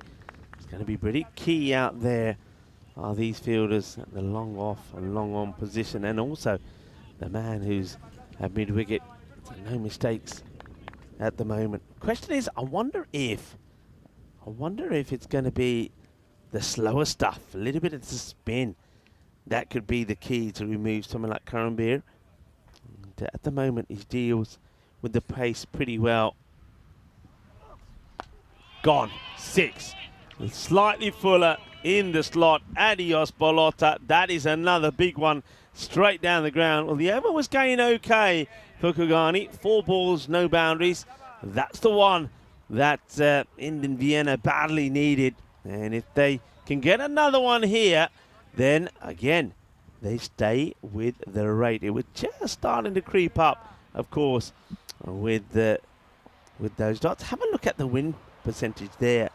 So at the moment, you can see that quite surprisingly, Indian Vienna are being given favoritism here. That's just chipped over. I reckon this is the old half the helicopter shot here from Karanveer. Let's have a look at this again. He doesn't quite time it to perfection, but he gets enough of it to get it over the fielder. Here we go. Well, that's the timing of it. I wonder if we have the shot itself. Certainly was the old little bit of the chop up. Watch this. And yep, there you go. End of the over. That's a good over actually. 12 coming from it from Kugani, and that means 5 less than what they need to get to, and that's why the rate for the first time gets up into the 18s. We'll have a look at the groups for the upcoming ECC. So, of course, you can see the host nation, Austria, are over in Group B. As we mentioned a few times, it's a very competitive group, of course. Coming in this morning, we're, of course, just talking a little bit about the Portuguese squad. Will, of course, start off their campaign on the 3rd of October. And, things looking good for them. Of course, we heard that they'll have a number of players coming in from abroad as well to represent their side. So, really looking forward to the ECC, and I think we could see a lot of stars on display. Yeah, really, you're right. I mean, Paolo with Tamazzi, Paolo here, of course, doing some work with the ECN as part of our crew here, was saying that definitely will be a number of new players featuring. That could be out. Oh, well, let's have a look at this. It's a good appeal, and it is the change of pace for Bilal. He rocks back, but where's his ball? Oh, he's drifting down leg. Now, the reason I said it could be out straight away, because I know Karambir does shuffle across. And, well, that's down the leg side. And Karambir, look how quickly he adjusts. So you saw what he did with the ball before. I bet you anyone who will see this again is very similar. Yeah, look, similar ball, drifting onto the legs. And this time Karambir says, yep, I know what I've got to do. The timing, the power, it is just crazy as he moves to 69. He's just got such fast hands, doesn't he? Hits that ball beautifully. I think, though, if you're Bilal Zalmai, he got away with the first ball and then ball the second one right there again. So he's going to have to adjust here. Just try to get that ball to pitch outside the off stump. I think we might need to fetch a new cricket ball here because it doesn't look like they're going to be able to locate that one in the sunflower field. It's gone quite deep into that field. So new balls, please. Well, we got the ball, and, well, the player comes out with the ball as well. Question is it the ball? Because that could be the problem here. Sometimes that it does come back with a ball, but is it the one that went in there today, now, or one that went in there later? Anyway, the umpire seems satisfied. Got him. Quicker delivery, and that's the breakthrough that you needed. Karambir will go, and it's that quicker darted in delivery, and Karambir gets beaten by it. You can see he's pretty disappointed. It's almost like he's saying to himself, I should have done better here. I should have done better. And watch it. He just tries to chop it on, you see. And I reckon he's probably decided here, I should have gone with my initial. Look at that from Karambir. He's very disappointed with himself. But a very good innings comes to an end. And once again, it is, as I said, the change up from the bowler. The slower bowler comes on. Not that that was a slower ball, but it was a perfectly directed Yorker. No, terrific delivery. Got that one absolutely spot on there. Bilal Zalmai corrected his length after straying down the leg side a couple of times to start that over. Fires it in, just sneaks it underneath Karambir's bat. And now we got a big question here. I mean, we don't know too much about this Vienna middle order. Is there a hero here? Is there someone who can step up? Doesn't look like Joshi will, as he's going to send one straight to the fielder at cover, and he will depart for a golden duck. Well, that's a soft dismissal. That really is. No, he won't be too pleased with that stroke. Should have got that one away for a few runs. Now look at that one. He just rocks back a little bit. He's taking some pace off that ball as well. He's had to wait a little bit on it, so he's a little bit late with his timing. Yeah, I think this one is the bounce. It's the extra bounce he gets. So golden duck. And that's going to be the end of Kunal Joshi, who did score some runs last year. He was a good all-rounder, but not this time. He will start with the golden. And there's Derek. There's going to be a little bit of the old... So golden duck. And Daud Zadran comes in. We'll have a quick look, and it will have to be quick, of the hat-tricks that we've had so far. Mohamed Ishtak was the last, of course, doing that in Italy, in Rome. Will we see one here in Austria? The first one, Bilal Zalmai. It could be hat-trick on the cards, but they can't get there. Whoa, how close do you get? Right in between the two fielders. Oh, lands safely over there. We're still going to keep waiting for a hat trick. This one's got up in the air, and well, just for a moment you thought it might carry to one of the fielders. It doesn't land safely, and Zalmai misses out on the hat trick by, well, a couple of yards. And there you're seeing the battle of the two captains, and Chima swings and misses, and just look at the damage an over like that does. Only goes for 7. Of course, the key thing is it picks up the big wicket of Karambir and then gets Joshi as well. But the rate now at 21. Yeah, you feel like that might be the over that's just taken this game away from the Indian Cricket Club of Vienna. When you're involved in one of these big chases, one bad over is all it takes as the batting side. Well, we're going to need to see something truly miraculous here, because got to go at 21 and over for the next 4 overs. Huge ask. Yeah, Danny Eckstein now comes back. That's a good shout from the captain, Bilal. And it's going to get that one away, though. Once again, just a little bit short. I wonder if it'd be interesting to see if this one, if the Big D does get this ball to swing. I don't think he got as much swing as he would have liked in that first over. Of course, swing is one of those things. Is pretty weird. It's either there or it's not. That one gets played away. But nice shot as that gets carved away over point. Slight change in the field. The behind square comes up to allow the point to go on the boundary. And that's another one. Another one bites the dust. And, well, he doesn't need 2 hands, really, does he, behind the stumps? That's the keeper. That's another very good catch. One-handedly done again. And Aman Naeem showing his class. And, yeah, no swing, really. But, look, there you go. It's right in that right mitt again. This time, it's not coming out. He just does it one-handedly. And the Big T picks up another wicket. Adol Zadran gets the boundary. And then he gets out. Well, one Zadran goes. And another one comes in. This is Ibrahimi Zadran. And let's see if he can go a bit better. Yeah, disappointing there for Daud Zadran. Isn't quite able to play the big innings that his side would have needed. Yeah, the captain at the other end, Mayor Chima, is watching helplessly as wickets are tumbling at the other end.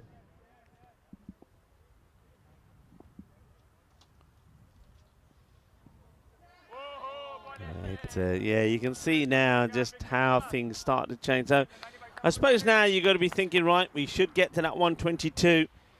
And, well, Indian Vienna, they've got 2 more matches to play here today.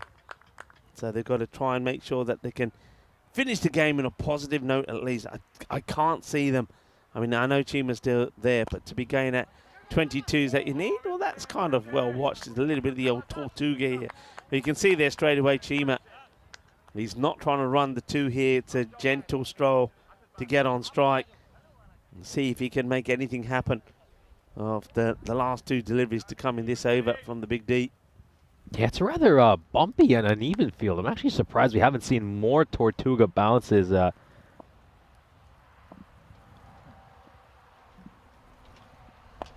Pitches this one up. And it's straight to the fielder. He's fielded so well out there. He's been brilliant, has Basir. He's a top quality player. So once again, just a single. So you can see the last 2 overs have really hurt them. 7 of that one from Zalmai. Picked up 2 wickets, including the big one of Karambir. And once Karambir was out of the way, it's just, well, I suppose you've got to say it's downhill from here on in for Indian CC Vienna, but they need to still try and get to that 122 to at least steal a point away from Cricketer CC. End of the over, it will only go in the end just for the 7, as did the one from Zelmai.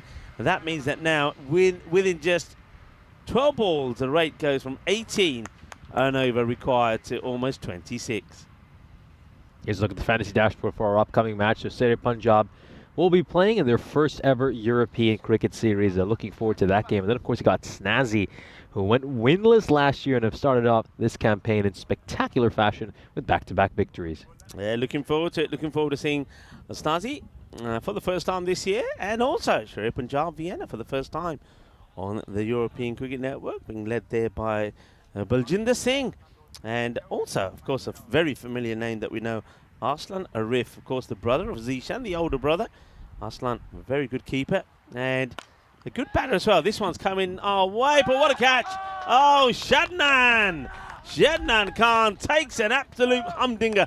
Well, we started yesterday with some great catches, and we've seen another one here from Shadnan. That has been absolutely clobbered by Zadran, but Shadnan makes this look easy. What a good catch. Watch this. I mean, it gets absolutely thumped. And watch Shadnan. Oh, that is a great catch. Brilliantly taken. Oh, incredible work there. Diving down low, plucking that catch out of the air. Incredible work. And half of the Vienna team has now been sent back to the dugout. Yeah, the catching has been top draw throughout this series. We've seen some incredible moments over these first 3 days. Well, Zishan Arif, we were just talking about his brother, Arslan. Well, he says, well, you mentioned the name. You mentioned the Arslan. Well, I'll come in, and he's taking a wicket straight away. And I suppose this is now using Zishan as the bowler who replaces maybe the Basir Khan, who, of course, is having a few issues getting it right and getting his action right. So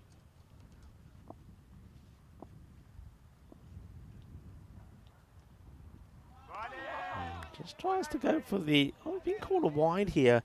Let's see this one again. Umpire calls a wide. Zishan doesn't like it. And it's a good call. It's a very good call. I think what Zishan is saying there, that the batter moves. But remember, now the line does not move with the batter. So the wide line stays the same.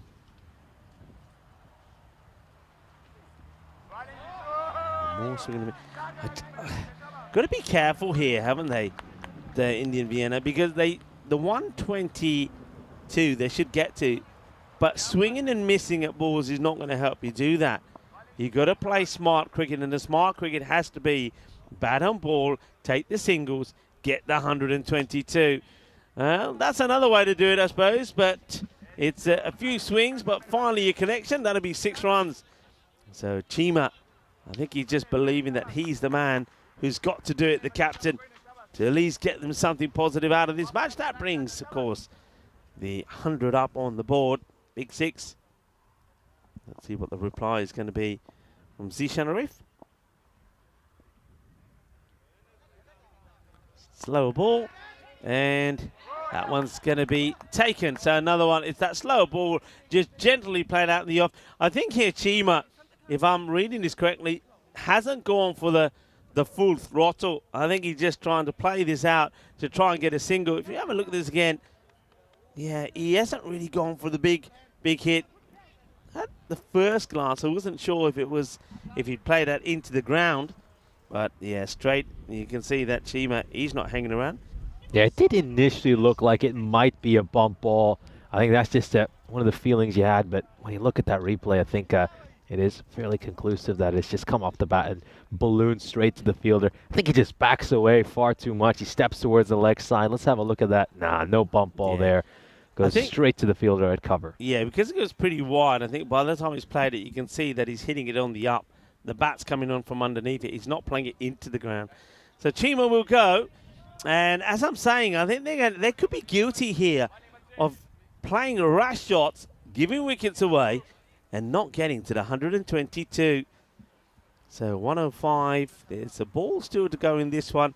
And it's Surab Luthra that comes in. Number 7.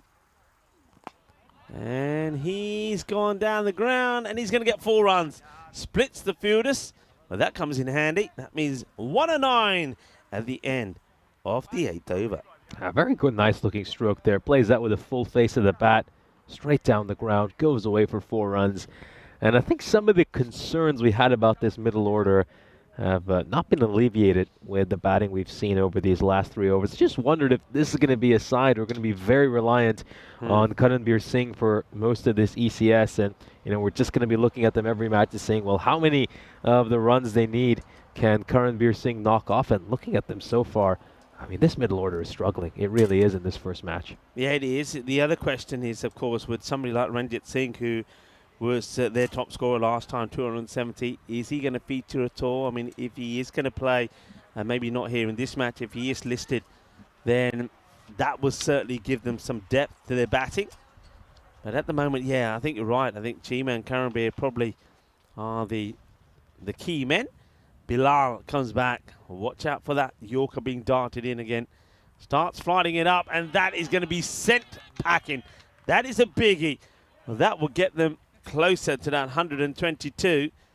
Yeah, it just floats that one up, and the batter says, thank you very much. Blasted away by Naveed.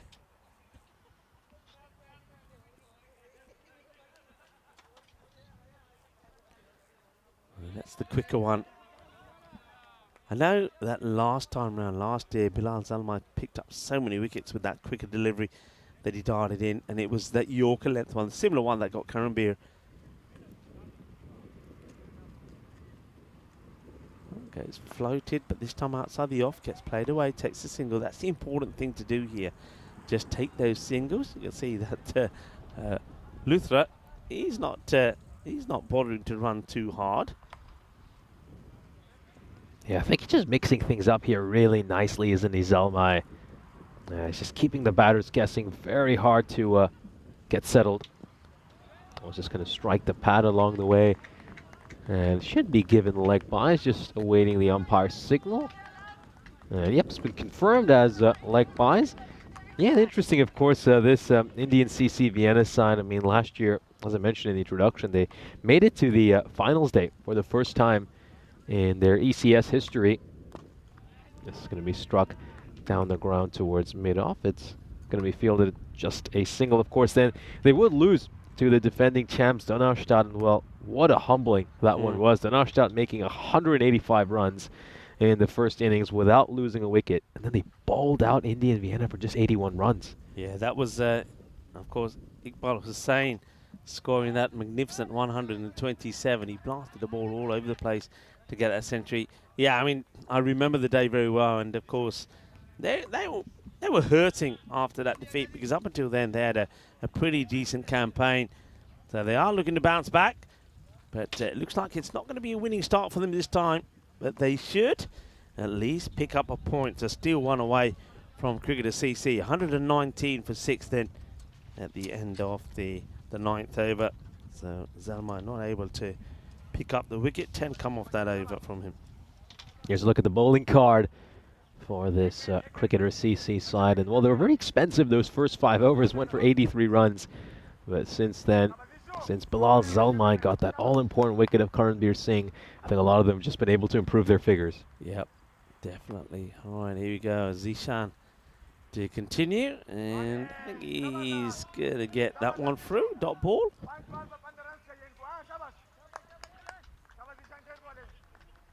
Three runs of 5 balls. Zishan gets a dot in.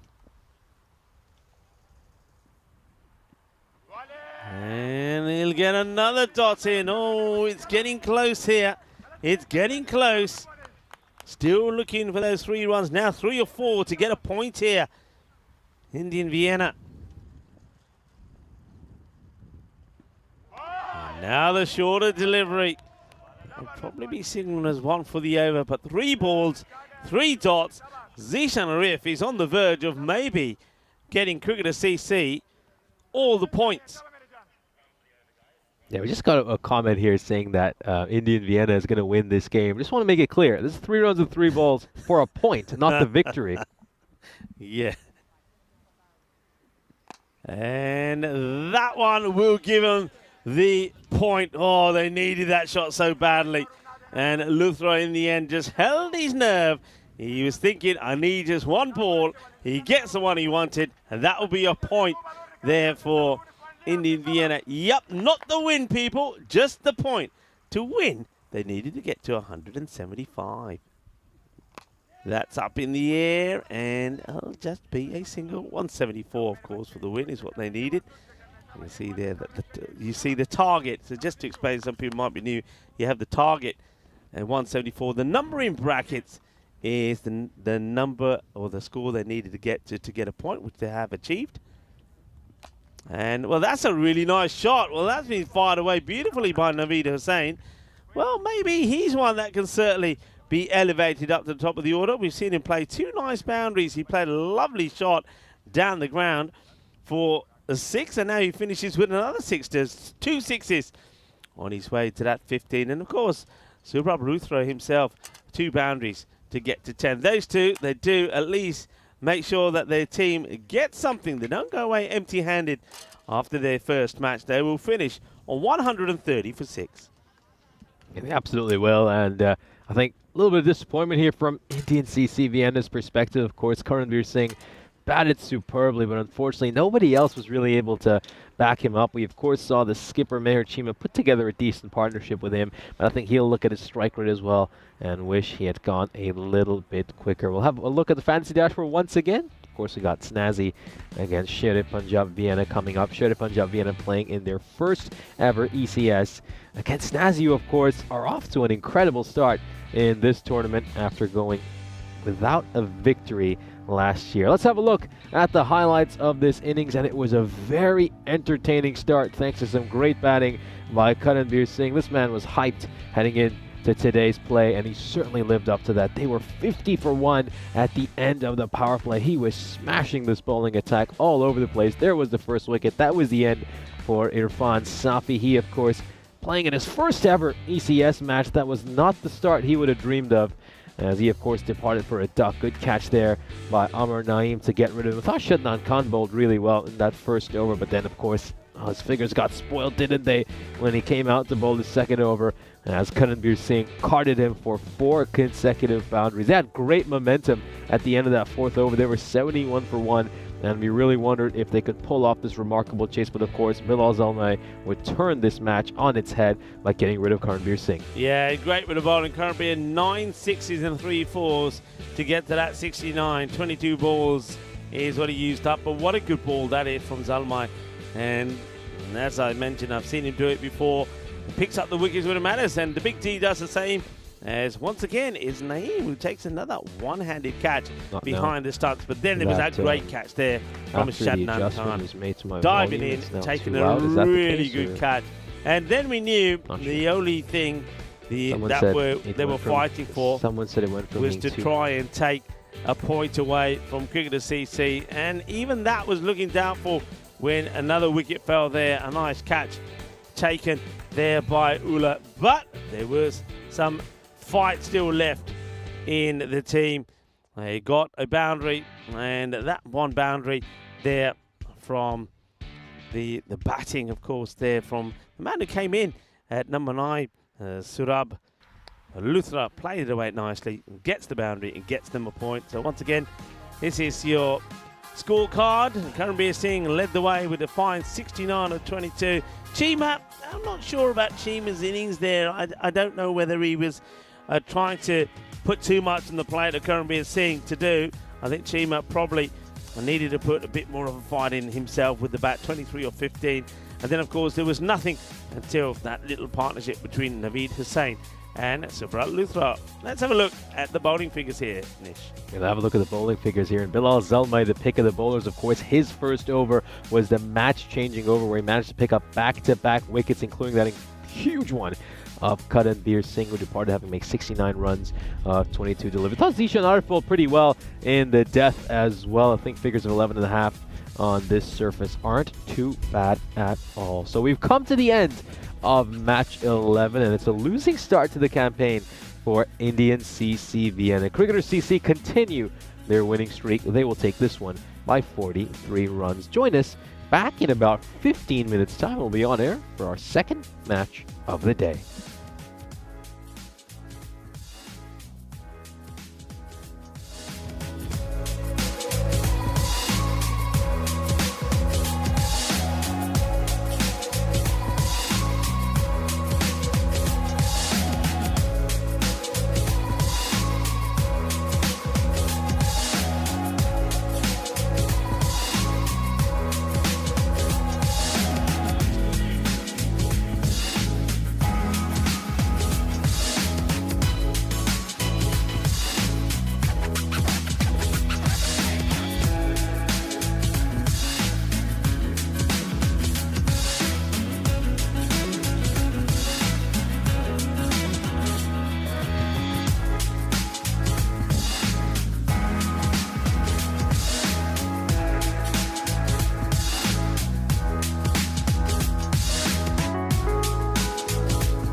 This European Cricket Network event is proudly brought to you by HCL Software and Paramatch.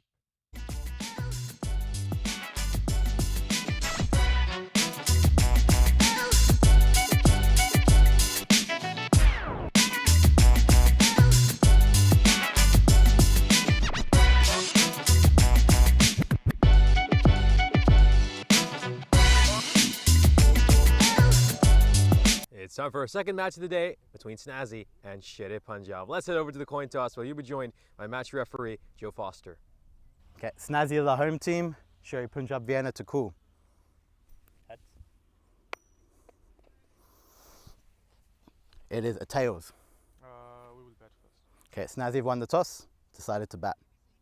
Thank you very much for that update. So, of course, we're going to see Shere Punjab for the first time ever on the European Cricket Network. They got 6 players in their squad who have played in the ECS in the past. I think the players to look out for them, of course, are Arslan Arif and Hassan Sadiq. These are 2 guys who have made plenty of runs playing for different clubs in the past. But, of course, now they'll be donning the Shere Punjab colours. Meanwhile, their opposition, Snazzy, well, what a start it has been to the European Cricket Series for them. Keep in mind, they didn't win a single game last year. They had 9 losses and 1 abandoned match in what was a pretty miserable campaign for them. They've started this off perfectly, including getting a big victory against Vienna CC. They are looking really good. They're getting plenty of runs from that entire order. Of course, Kasturi, he top scored with 88 right at the start of this series. Their skipper chipped in with a half century as well. It's all gone according to plan for Snazzy, and they'll be hoping to continue this dream start. Let's head back to the commentary box where you'll be joined by Rico Full. Thank you very much to Nisha Bhatt for that beautiful introduction for this match coming up. And it's going to be a very important one to see if Snazzy can keep things going. Match number 12 up next. And remember, they didn't just beat anyone. I mean, there's their lineups there. So let's just take a look at their victories. They beat Vienna Danube and then Vienna CC. So both the teams from Vienna, and they beat them well, 152-1. Thanks to Lakmal Kasturi, 88 not out of 36 balls. And the captain, Janan Galzai, scored a 50 there as well. That was a 120 partnership between those two with that win over Vienna Danube. And then again, batting first, putting the runs on the board, 135 this time. This time it was Kishan Dalapatadi who scored 43 of 24. Once again, the captain, Janan Galzai, 35 of 13. And then Kasturi has been pretty good with the ball as well. And it has Snazzy as the favourites here, 62% to 38. Shere Punjab Vienna will be thinking differently, but can Snazzy make it 3 wins out of 3 against teams from Vienna? Let's see how they go here. But once again, I think their captain is going to be pretty key. They've been very good with the bat. But of course, their batting there from Laxman Kasturi will once again be pretty important. So, interesting match now. Again, the question will be, remember, we saw them lose only the 1 wicket in the win against Vienna Danube, and they lost 4 against Vienna CC. So have they got the depth if they're to lose the top order quickly? So if the captain would go early and the likes of Kasturi and Kishan go early, have they got the depth to bounce back? That'll be the question. And also, I suppose, let's see how Shere Punjab Vienna go about things here as well. So Snazzy, a positive move from them. Well, it ain't broke, why change it? So they will, once again, be batting first. So welcome back to everybody. Hope you enjoyed that very short break, just the 15 minutes of a time, I'm sure, for you to get a coffee. I'm sure Dave maybe got out there and grabbed himself a coffee, and maybe he's got an egg in the hole going as well. So you're ready to go here. Give you an update on the weather here in Vienna at the moment. Currently around about that 24, 25 degrees is warming up. Will be a warm day today. Temperatures reaching in the 30s, 32 degrees. And of course, that means that out there in the middle, and it will feel pretty warm. So players, especially the likes of Shere Punjab, are going to have to keep themselves well hydrated. And I mention them particularly because they do play 3 matches today on match day 3, making their debut. And let's see how they get on. And here we are. I'm liking the kit as well. A little bit of the black and the gold. And nice clear numbers on the back. Always a good sign when you got the clear numbers. And it's going to be Zahid Zadran to open up. A few Zadrans in the teams today. Well, it's not a bad delivery at all. He just slips over when he bowls this one. It goes down, but he gets the hand to make the stop. Yeah, good start. Full and straight. Bowling here. Getting the ball right on the money. Lakman Kasturi is the opener. Alongside him is Kishan. And that's what he was doing the other day.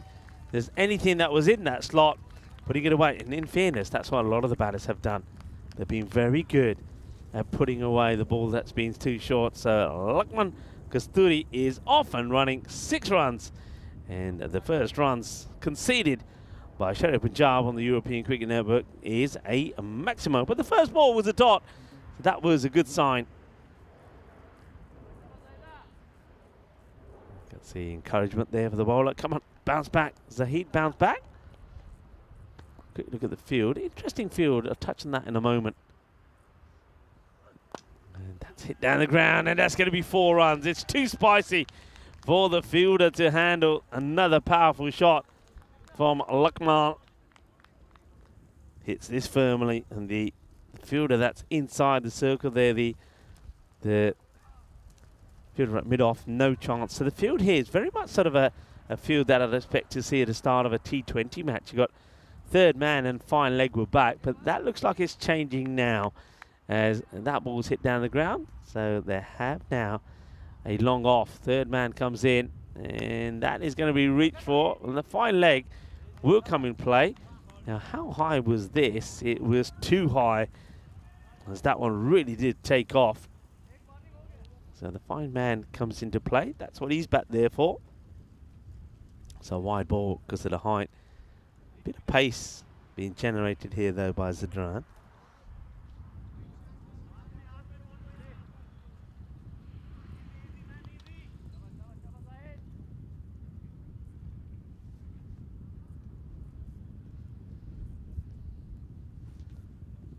So fine leg back, a long off back. In comes Zahid Zadran one more time. This time now bowling to Kishan. Who goes for the shot. Somebody somewhere is appealing. Not sure what for. It's one that is like it's almost like a leg stump Yorker, but gets played away nicely. It's certainly bat and nothing else on that. But not sure what the appeal was for. But of course not out.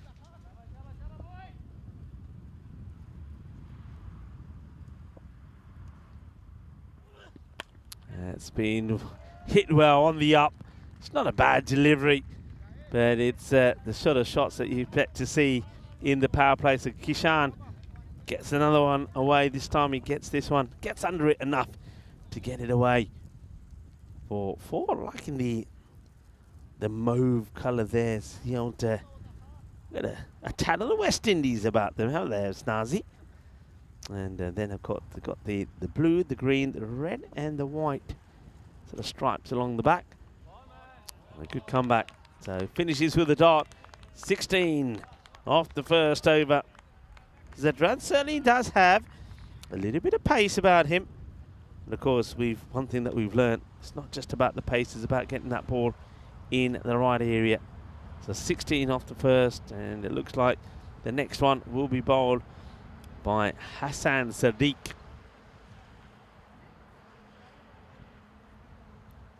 Sadiq to bowl the second. The field looks like it's gonna change for some reason.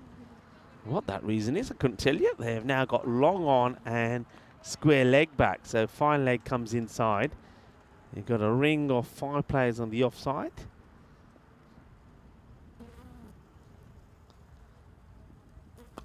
And that's nicely played. Really good shot. This is clever from Lakman Kasturi. He sees the field has changed, so they do put the square leg back on the boundary and long on. So he just manoeuvres his ball with ease over that short mid-off, and that's going to be 4 runs. Very clever shot.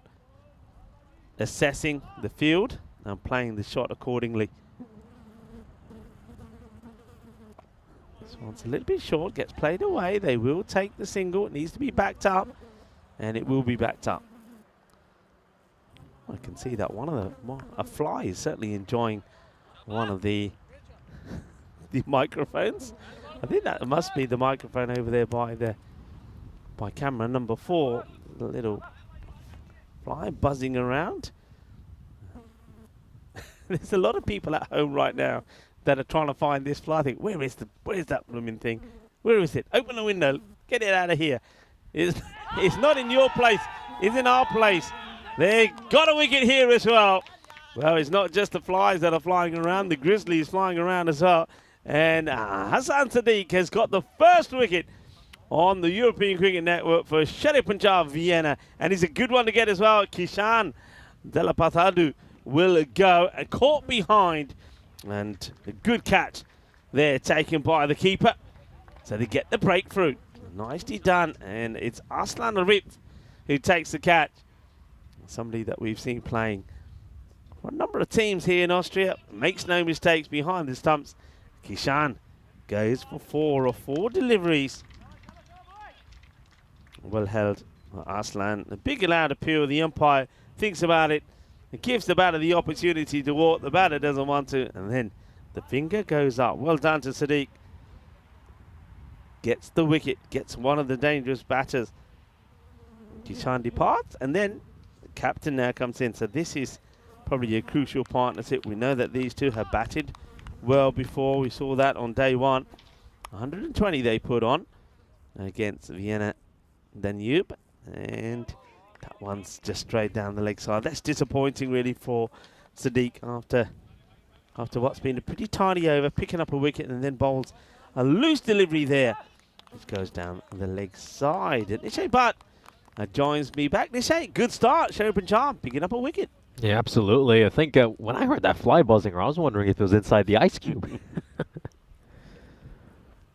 That one just staying a little bit low. And yeah, so Kasturi and Gelzai, both of them scored half centuries in this series, of course. So they both got their 50s in that opening match against Vienna Danube. Kasturi, of course, got an 88 undefeated in that game, and Gelzai making exactly 50. I think that double the wicket, though, that's absolutely massive. Very impressed with the way he batted against Vienna CC. He went up against a quality bowling attack and really took them apart during those middle overs.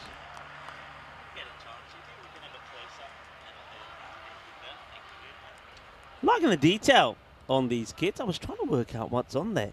I also was trying to work out why Sadiq has Naveed on his back.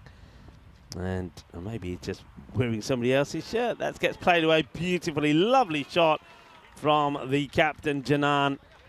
And just guides this in the gap between the third and point. And that's going to be 4 runs to finish the over. So not the worst of overs there from Sadiq. But will go for 10. He does pick up a wicket. It is 26 for 1 after 2. Here's a look at the standings for this ECS here in Austria. You can just see that it's going to be coming up on your screen very shortly. So Snazzy, after not winning a single game last year, managed to win a couple of games to start off their campaign. Of course, Sherry Punjab Vienna playing in their first ever European Cricket Series. Good ball there to start off. Fantastic length there by Zaid Zadran, who went for 16 runs in his first over, but they're still going to stick with him here. Sherry Punjab does have a bit of pace. He bowls with some wheels. Question is, though, is he able to get the ball in areas that are going to trouble the batters, or are they going to use that pace he generates against him? Just looks to play this one towards cover. Good ball. We like these lengths here by Zadran to start off. Really getting it nice and full. The batter is struggling to get underneath it. Yeah, that was a good ball. And it was well played as well, actually. So it's nice to see that today, here in day 3, that we are starting to see the Yorker. Of course, a dangerous delivery if you get it right. Yes, just flicked away off his pads. Doesn't have enough to go away for a four. Most certainly does. Beautiful wristy stroke there by Gelzai. Yeah, Gelzai, the captain, sees that there's nobody there at square. Well, it's been appreciated there by Kasturi as well. I think Kasturi, there he is, like Marlon saying, hey, I like that. Just a little, he's sort of rehearsing the shot for himself maybe. Definitely is on with nobody there at square.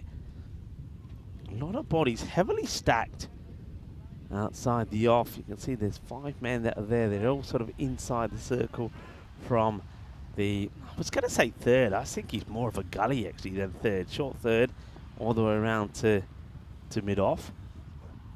Oh, that's spicy. That is a spicy delivery. Let's see this side on. And he has bowled, remember he bowled one like this before with a wide. Now this one really takes off. I reckon that is an, oh, I was going to say I reckon it's a wide, but when I was using the banner in the background as a guideline, and I think it stayed below it, so that's why it's certainly one for the over, but not a wide. I think the bowler just gets put off here a little bit by the umpire. The umpire still signalling to his partner. The umpires for this one, Santosh and Praveen. Aravind is the third. Yes, Nice to see. Yeah, nice to see Joe Foster out there, the coin tosses as well. Straying a little bit down the leg side there. That's going to be a wide. So he has the run. He's made the short trip down south. I mean, he's a Germany international. Has played a couple of times on the network for the German national team in T20Is. First time we're ever seeing him in the T10 format.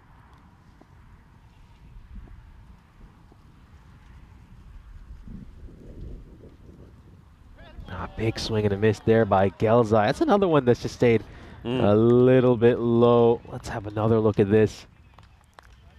Oh, not too much foot movement there either.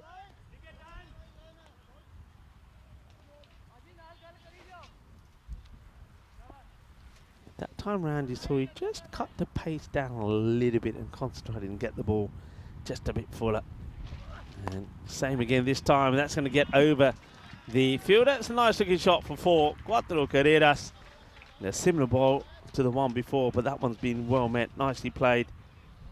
That's another one that gets played away. Good hit. Yeah, he's played plenty of T20 cricket throughout his career over in Germany, both in their national leagues as well as over in Baden-Württemberg. Has played a lot of his cricket for Karlsruhe. Here's a look at the power play. As we can see, Snazzy are 36 for 1 at the end of the power play. So pretty even at the end of 3 overs. I think it's hard to split these two teams. As things stand, you could probably call that power play a draw. Yeah, I mean, you're getting at just over the 10s. I think the batting side probably would be more disappointed with that than the bowling. I think if they can keep it to this all the way through now, of course they can spread the field a little bit. But that's a real wayward delivery. That's a big time wide. And this is Harmeet Singh comes on to bowl and he gets that one completely wrong. Yes, a poor start there for Harmeet Singh. Wayward delivery. This is just struck away towards mid-on, and it's going to be a big chase over here. It's going to be some foot fielding in the end. Not the ideal way to stop the ball. They will, however, come back for a couple of runs. Yeah, I'm not sure if the applause here was for the batters running 2 or for the fielder making the stop. But either way, it's nicely dealt with.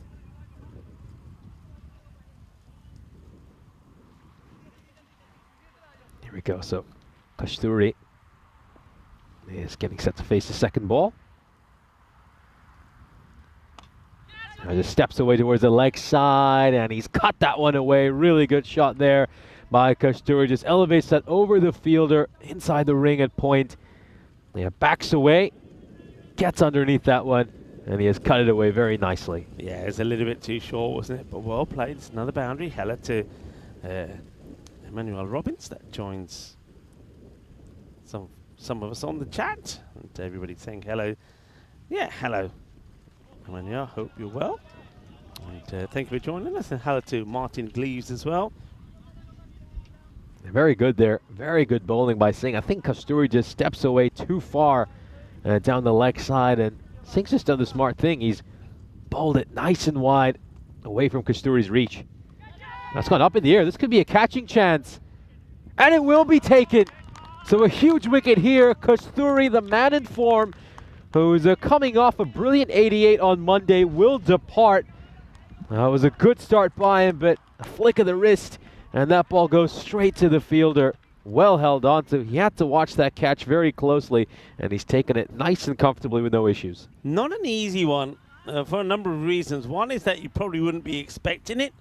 And normally as a fielder, you're watching the batter and you sort of know when the ball's coming your way. So that wasn't something that he would have expected.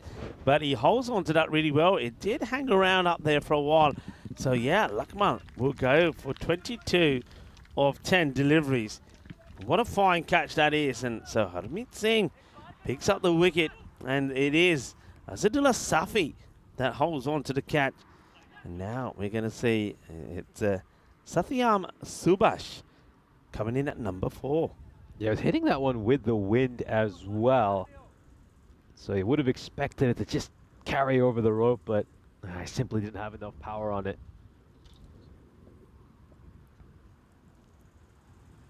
Oh, great short ball there by Singh. Absolutely perfect. Well, Osman given it wide. Well, didn't see that call originally from the umpire. I just wonder if it's just shaved the top of the helmet along the way. Yeah, it's a tricky one for the umpire who's there at the square, because the batter is leaning downwards a little, but of course the umpire's got to make that decision pretty quickly. I think if he's upright, it's probably under the head. So he's a little bit disappointing, and then he fires one way down the leg side. It's been a little bit of all sorts this from Harmeet Singh, and maybe just struggling here to the left-hander. This one is a very good stop there from Aslan. He's a very good keeper and showing his skills again to get to that one. Otherwise, that was 5. Yeah, it's definitely going to go away to the boundary rope. There's no one back at fine leg. A little width on offer. It's cut away behind point. That goes away for 4 runs. Subhash off the mark. Just offered a bit too much width over there, Singh. And he's been cut away for 4. Another boundary there. A lot of interesting. I'm trying to keep up with the chat. There's all things happening there. And I think Dave is starting to stir things up again. Anyway, Dave, good to have you all on the chat. And one thing I will say, all the moderators, you do a fantastic job. I take my hat off to you. They're keeping, I always say that you keep the chat exciting, you keep it clean, and you keep it interesting as well. So good job, keep it up. And if you are new, of course, this is another one that gets worked away. So Singh will finish going for 17 off the over. I don't know. I mean, he does pick up a wicket, but has he bowled well? I don't think so, if I'm honest. I think that shot also is one that Lakman will have a look at and say, well, what was I doing there? I think you're right in a way. You probably just think the wind's going that way. I just have to try and just get a little bit on something on this, and it will go to the boundary. It didn't go to plan. So 1 for 17 from Harmeet Singh. The 50 does come up in the 4th over. It's 53 for 2. But of course, I think they know that they need to try and get the wicket here for the captain, Janan Gulzai. If you can get that wicket, then you can really start to make him sweat a little. So it's going to be Safi coming in to bowl this 5th over. Gulzai batting on 12 of 8. Starts off with a wide ball over there. Safi doesn't get his line right here for a stop. I think with the kind of field setting he has in place, he'll be looking to bowl very full and straight. He's got a long off, a long on, cow corner, a deep mid wicket, as well as a deep cover.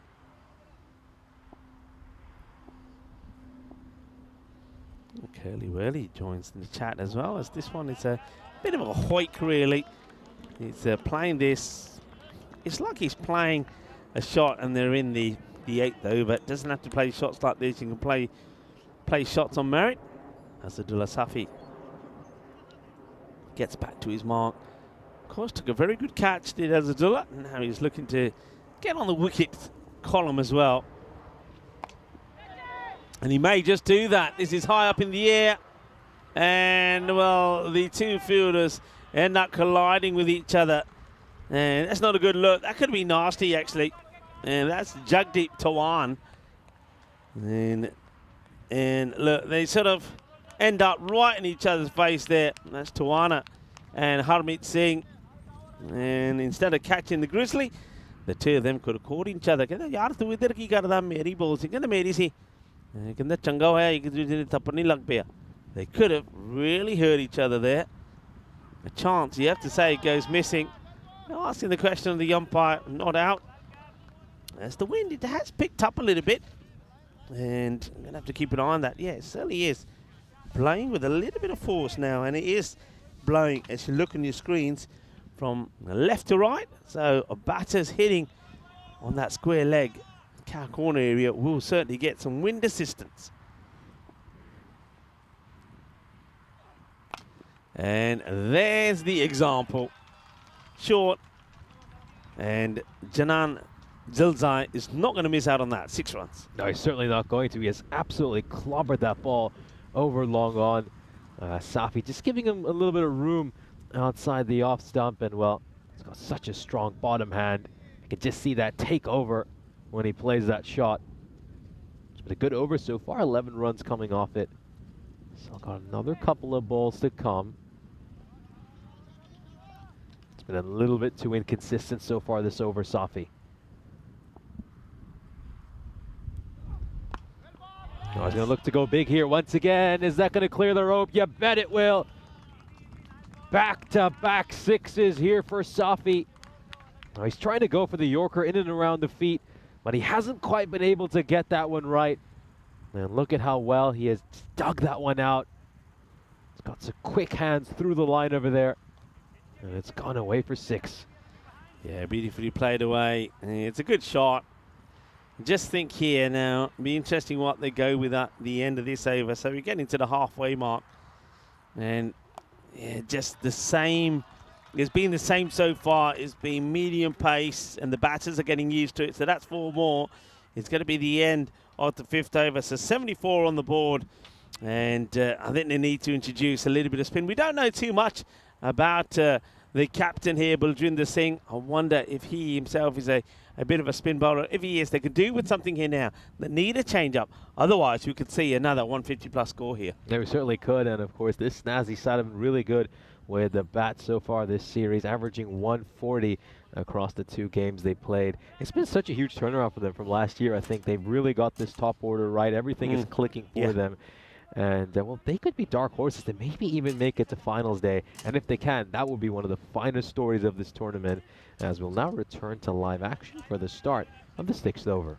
Yeah, they have picked up some good players, you're right. And what I'm liking here is with 2 of the contributors not taking part here at the moment, both being out cheaply, it gives the chance for another batter. So you see that Subhash is out there. He's looking to go big here, but Janan Gulzai is setting himself up nicely here. So we're seeing now another bowler here. So this is Fasai Saftatullah Safai. Oh, that's too high. That's going to be a no ball. So, yeah, just don't know how Sherry Punjab are going to contain this. So the seam is not working. And Fasai here coming on the ball, and he gets played away with ease as well. So not only is it a boundary, it's going to be a free hit coming up as well. Yeah, they've just bowled a few too many bad balls throughout the course of this innings. Free hit. Not quite able to get that one out of the middle of the bat. Just coming off the toe end there. And they'll have to settle for just the 1 run. Yeah, better ball there by Pache.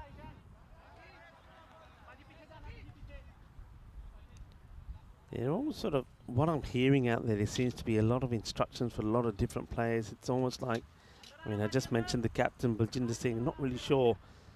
We don't know too much about him, actually. So, not sure if he's going to have a little bit of a bowl here with mainly a batter. But at the moment, he's got to try and get his bowlers to start bowling in the right line. So that's a little bit of luck there from the fielder. Puts a foot in the way and ends up stopping it. I don't know how much he knew about it, but he just gets really fortunate there, does the fielder. That's Harmeet Singh again, who's already been in a little bit of the thick of the action out there when he was not able to take a catch, which really, well, he should have been taking it, but I suppose he got a fielder came right in his way. Yeah, this is the most foot fielding we've seen so far this series in this first innings, and we're only 5 overs into this one. Looks to go big, but doesn't quite have the distance on this. It will carry, but it's going to be put down. Huge drop there by Suleiman Ibrahimi. Let's have one more look at this. He was looking to go for the big shot there. Hasn't quite got a hold of it. And you would have expected Ibrahimi to take that catch. I mean, usually your fielder out at long off as one of the safest pairs of hands in the team, but he just never got himself into the right position. Yeah, you're right. He was never got himself in the right position, and the technique didn't look right. We've seen a lot of good catches taken here, and normally those fielders would dive in there to take that at a comfortable height. That's been fired in pretty wildly. It gets played away, but to the fielder. So Fazet struggling really to get some consistency in what he's bowling.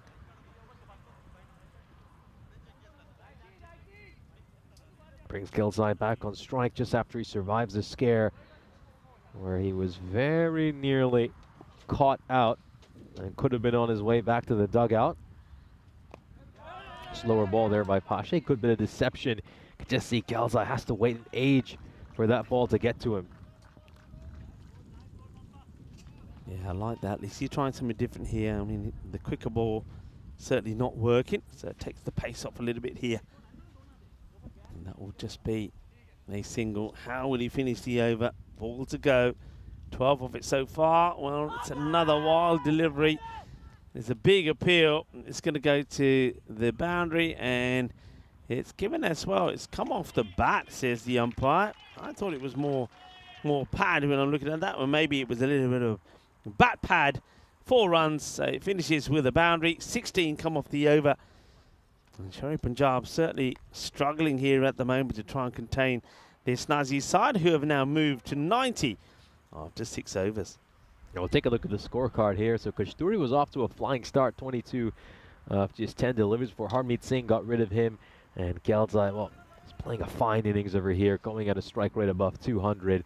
And credit to Satyam Subhash as well, getting some quick fire runs. I think they've been very impressed with this Snazzy team throughout this series. They've obviously got that strong top order with the addition of Kasturi. He's really just solidified them.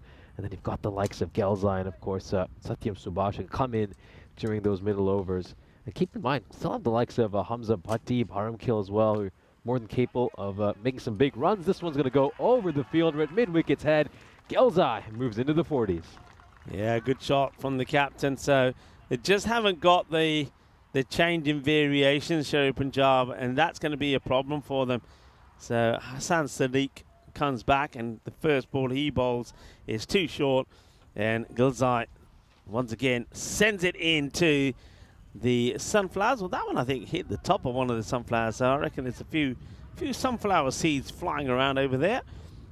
And it looks like this ball will not be retrieved as that fielder comes back and makes it out of the sunflower field. A new ball out there now for Sadiq. And that's a wild delivery. Once again, Arslan having to be at his best to prevent it from going to the boundary, but it will be a wide down the leg side. Gets the line completely wrong over there, Sadiq. And Subhash will get on strike over here, so they get a couple of free runs. There we go, just going to adjust the field a little bit to the left-hander. They're struck firmly straight down the ground, and that is well fielded, really well fielded. That's, of course, Safatullah Pache, who has done a good bit of work out at long on.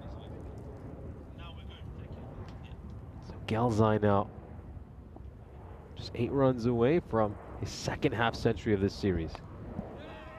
Yeah, this is a good ball. Much better bowling here by Sadiq.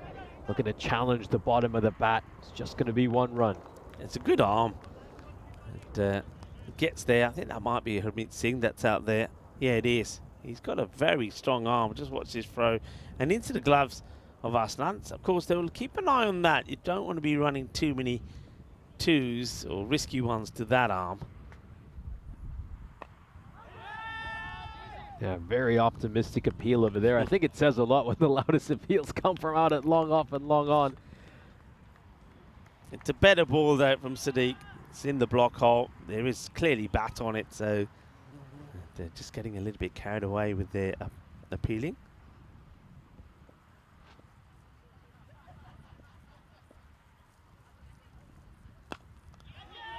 It's nicely played down the ground. Good pickup. One bounce. A few people are talking about some movies. I think Kevin Costner movie's been talked about.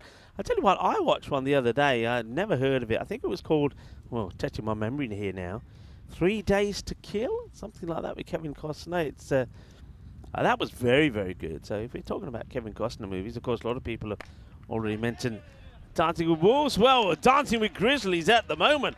That's a tremendous stop.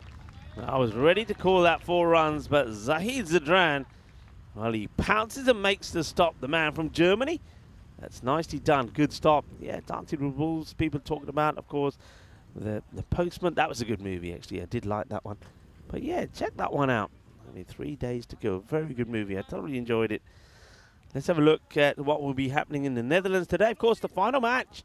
And it will be the final, if you like, between the Netherlands and the USA. That will be starting, I think, 2 o'clock local time. So look out for that. Of course, Vinny Sandu, Corey, and Leonard will probably be involved with the commentary for that one. Absolutely enormous matchup, of course. The United States beating Canada yesterday and bringing themselves back into this series. So the Netherlands just 1 point ahead of the USA right now. So this is de facto a final. Whoever wins this game will go on to win the series. What an exciting tri-series it's been. I mean, initially it looked like the Netherlands would just roll the rest of the opposition, and of course you saw them get upset by Canada, and what was a rather shocking result, especially the way the Dutch started that game, and then of course Canada suffered a defeat yesterday against their fellow North American rivals, the United States. Now the USA, well, they've got a chance to go in here as a touring side and upset the big boys, the Dutch. Yeah, it's going to be an exciting match, I do believe. Well, is there sort of a bit of a bat change there, and players took the opportunity to maybe get a few drinks in. So ready to go. Start off the next, and that's not a good delivery. I mean, it's pretty high. I think the umpire can see square leg just checking the height on this. I think the height is probably okay, but it's not a good ball. And Harmeet Singh, like I said at the time when he bowled his first over, and I said then, I don't think he bowled particularly well. I know he picked up a wicket, 1 for 17, and he starts off with another Gandhi ball. He just doesn't have any control. So that's going to be 4 more. What about yourself? Kevin Costner fan? Any Kevin Costner movies that come to mind? I think the first one that comes to mind is JFK for me, the one directed by Oliver Stone. Yeah. Was he not the one who did that? Was it Waterworld or something? Was that not Kevin Costner as well? I haven't seen enough of his films to be an expert on him. I mean, there's about maybe 2 to 3 that come to mind that I've seen with him. But yeah, I'm not sure I've seen Waterworld. Hello to Nicola Fernando. How are you? How you doing? And yeah, Dave is saying it. Yeah, welcome. Gone. That's more like it. So like I said, he's a little bit of all sorts here, Harmeet Singh. He's wayward, but you never know what's coming out of his hand. And I suppose that probably is why he's dangerous. He does pick up another one. This time it's full and straight, and it's a big wicket, really. It's the wicket of El Capitan who gets bowled on 48, just 2 short of his half century. Here's the delivery. He's got, that one really comes in. He's got a real slingy action. Just noticing that now, really. I haven't seen too much of him, but that's probably why he's having the difficulty getting the ball in the right areas. When he gets it right like that, he's difficult to play. Slingy action, so the ball not coming from the high arm action side on. That ball really did look like it swung in a fair bit. So big wicket. Gelzai changed his bat. But that also changed his luck. He goes for 48 of 23, 3 sixes and 6 fours before he departs. Gets that one to move back in quite a bit, and now he's starting to land it on the right spots, and he's so difficult to play. Yeah, just look at that arm angle. I mean, that is so awkward if you're going against that as a batter. Not quite full Malinga 180 degrees, yeah, but it's certainly is very, very difficult to go up against. Jamil, the new batter, and just plays that away. So is this going to be an opportunity now for Sherry Punjab Vienna to really start to get themselves back into this match? I mean, expected score before that wicket there of Janab was around that 140. So let's see if they can stay on that pace or whether that big wicket going down will slow them down a tad. Struck well. And well watched by the fielder. Keeps it to a single. That's Asdullah Safi. And that'll be the end of the over. So once again, he started with a gunny ball. But then after that, fair play to Singh. He only gives away another 2 runs in the over. So 6 come of that over. And Snazi are 108 for 3 after 8. Yeah, so a good over there by Harmeet Singh, only 6 runs coming off. And a nice comeback by him after he was a little expensive in his 4th over that went for 17 runs.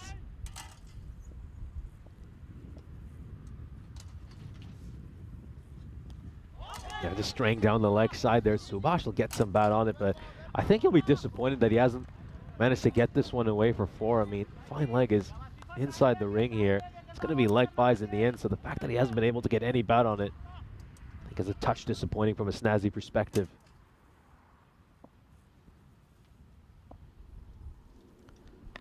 So dig one in short, and oh, this is going to go away for 4. Very unfortunate there for Pasha. That was a good shorter delivery. I mean, he's right up there around that rib cage area where you want to get your bouncer, but it's just going to go away for 4. Yeah, but we've said this before, haven't we? This bowl it, but think about it in advance and set the field. He's got nobody at third, nobody at fine. So if you're bowling the short ball, if the batter doesn't get it right, that's where it's going to fly to. So just got to think about it. It's a little bit of forward planning that has to go into place. Yeah, you didn't quite catch this on your screen, but in the build-up to that ball, they were just thinking of pushing third man back, but then they realized last minute that would mean there'd be 6 fielders outside the ring, so they brought him back up again. It's just very strange. Wonder why they didn't choose to maybe bring someone else up on the leg side. This one is struck out towards mid-wicket, and that's going to be a single. Coming back into this though, remember at the halfway point, it was 74. So they weren't like the score predictor was suggesting on course for a 140 plus score. But a good fight back. We saw Sadiq go for just 12. Harmeet Singh 6 in his second. Picked up another wicket, so he's got 2 for 23. And Fazir here, though there was that boundary, it's also a good finish. So they are putting the squeeze on. And one thing that we were asking is, Snazi, what have they got towards the lower end of the batting? And this is going to be a good test for them. Getting very excited here, the bowler. Well, it's a big appeal, but the ball's gone under the bat there. And what he's got to remember there, if there is bat on that, that's going to go into the ground first. But still, it's a good over. Again, just the 1 boundary from it. Like the over before from Harmeet Singh, only 6 coming from it. So they are starting to put the squeeze in. It's a 114 for 3 after 9. I mean, could it be that they keep this to about a 120, 125? If they do, that's an amazing comeback. Yes, it's a terrific recovery considering the snazzy side were 74 for 2 halfway through this innings. Yeah, only 12 runs of these last 2 overs. There we go. It's going to be Safi bowling the final over. Starts off by trying to bowl a Yorker. It's going to go out towards the fielder at deep mid-wicket for a single. Yeah, big shout there of catch it, but doesn't really go the catching opportunity. And I'm glad the fielder doesn't get put off by that. I think they're the sort of ones that really you're sort of saying, nah, I'm not going to try and catch it, because if I do that, it'll get past me. and I'm going to give away runs. Gets this one wrong. It's another one that's just been pushed down the leg side. There have been a few too many wides down the leg side. I think they've just struggled to adjust from going to a right-hander to a left-hander. That's now the 12th run we have seen of wides so far this innings. If you have to just add up all the wides we've seen, it's up to 10. 10 wides have been bowled. Yeah, a little bit too leg side with his line, and he's going to get punished for that. Goes away 4-6. Really good shot there by Subhash. I mean, you can't afford to bowl there to a left-hander. That's exactly where they love it. Yeah, hella to Terry Richmond is saying hella to me. The other thing that's worth pointing about the wides is that just think how many that Arsenal has saved behind the stumps, because early on there was some really erratic bowling, and we said at the time that he saved on a number of occasions a ball, or he's given away a wide when he hasn't. He's couldn't stop the one, but he saved 4 on several occasions, so it could have been a lot worse. This one is just played out towards mid-wicket. They're going to sprint back for a second run, and a slight fumble out in the deep. And that means they'll be able to make it back very comfortably for that second run. Yeah, just take a look at this. Well, nice take there by the bowler. Well, how about that? You can come to my place and change the light bulbs anytime, Safi. This is just played away towards point, and what a good shot. What an incredible shot there by Subhash. Safi's trying to go for that wide Yorker. Doesn't quite get it wide enough, but just take a look at this shot. Yeah, brilliant, brilliant shot. Opens the face of the bat, just gets underneath it, and helps it away for 4. Yeah, nicely played with Subhash. He's taken a bit of time to get going, but now, towards the end of these innings, he's playing some good shots. So they get to the 124. Still 3 balls to go here. It's big. It's up in the air. Well, is he going to take this one? Oh, he's put it down. Well, there have been a few issues with catching out and long on. We, of course, saw Ibrahimi positioned there earlier in this innings. And this time they decide to move Harmeet Singh into that position. And, well, he just gets into the wrong position. And then he's got pretty hard hands as well. Yeah, you've got to catch these, really. You've got to have your best fielders in that area. Once again, he doesn't stop. He's moving. Catch goes down. And the batters also come back and take a couple. And the next one then gets blasted out of the way. Oh, dear. And that's the reason why you got to hold on to your catches. He's not the first that got put down. Remember that Gelzai was dropped. That was pretty key when he was dropped on 34 by Zadran. Harmeet Singh, of course, got in the way of one earlier on the boundary on the leg side, and then that one as well. So if you want to think about it, if you want to be really ruthless, you could say that catch there just cost them 8 runs. The 2 that they got from it when it was put down, and then the 6 at the end. So Snazi, they will get to 136, and if that score rings a bell, well, it should, because they got to 135, so almost the same score against Vienna CC, and they're held on for a victory. So a very important last over there, game for 22 runs, and that helps them to get to this 136. We'll take a look at the highlights of this innings, and well, it was a good back and forth for much of this innings. Of course, saw moments where Snazzy just looked like they would get away from this Sher Punjab Vienna sign, but credit to Sher Punjab, they were able to get timely wickets. They broke partnerships before they could get just a bit too large. There was a good catch out in the deep there by Abdullah Safi to get rid of Kasturi, although one thing I think that would really hurt this Sher Punjab side was some of the mishaps they had in the field. They put down a number of opportunities, just showed their inexperience at times throughout the course of this innings. I'm sure they'll improve on those aspects as this series progresses. Of course, another thing for them that will really concern them is the fact that they bowled 10 wides over the course of this innings. They could easily have given up a lot more runs. There could have been a few that could have gone away to the boundary rope if it wasn't for some great wicket keeping by Arslan Arif. There's, of course, the wicket to get rid of Janan Gelzai. You just had a look at that superb bowling by Harmeet Singh, who would be involved in the action right at the end. Satyam Subhash saw him get that one away for a 4. I think we didn't quite get that in this highlights package, but right there at the end, you saw that key moment where Harmeet Singh put down Subhash's catch, and then he hit a 6 off the final ball of the innings. He would end up with 41 runs off 18 deliveries. We'll take a look at the scorecard here. Gelzai just misses out on his second 50 of this ECS. He'll end up on 48 runs of 23 deliveries. And then Subhash, of course, played the role of the finisher to perfection with a quick fire 41. Yeah, it's one thing that tells me about Sherry Punjab is that they don't, apart from the 5 bowlers that they have here, they don't really have another bowler, because if you think about that last over going for 22 from Safi, but his earlier over went for 21 as well.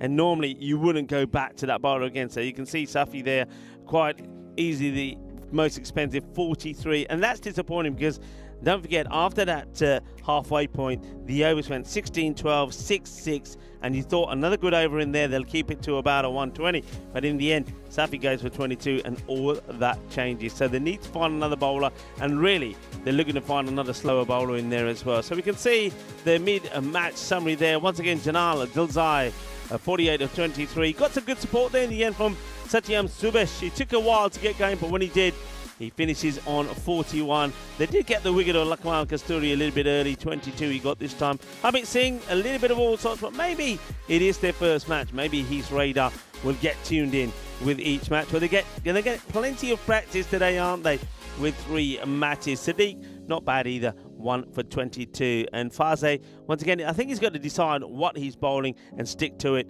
And he can also be pretty productive. So 136 for 3. It means that Sherry Punjab Vienna, if they are to start their ECN campaign with a win, they need 137. I'm Rika Full, and it's always a pleasure to be alongside Nisho, but we're talking you through the action here today on Match 3 of the European Cricket Series here in Austria, Vienna. We'll be back in about 10 minutes' time to see how Sherry Punjab Vienna go about things in their first attempt with the bat.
This European Cricket Network event is proudly brought to you by HCL Software and Paramatch. Welcome back for the second inning. So Snazzy set a target of 137 for Sher Punjab. We're going to see batting for the first time ever in the European Cricket Series. Here's a look at the bonus point equation. Of course, if they're able to achieve this target in 7 overs or less, they will pick up a bonus point. That's going to be a tough ask. That's going to require them to go at 19.4 and over. Not impossible, but very challenging. And of course, if Snazzy can put in a superb bowling performance here, they will of course pick up the bonus points. So far this series, Snazzy have been averaging 116 runs against them. Of course, they gave up 118, defending a target of 153 against Vienna Danube, and then going up against a very strong Vienna CC side that gave up 114 when they were defending a target of 136. So they'll fancy their chances. They certainly will in this match, and you have to say they'll be slight favorites heading into the second innings. So he just starts off by bowling one down the leg side there, Kasturi. Very dangerous line, really is. And I don't think he'll want to keep bowling there because he might get punished the next time.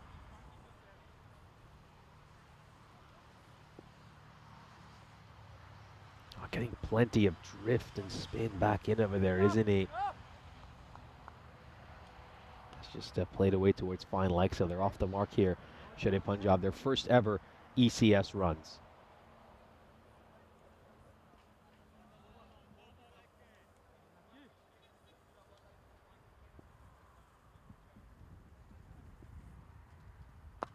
A full toss, but it looks like this could carry to a fielder in the deep, and he's going to take it.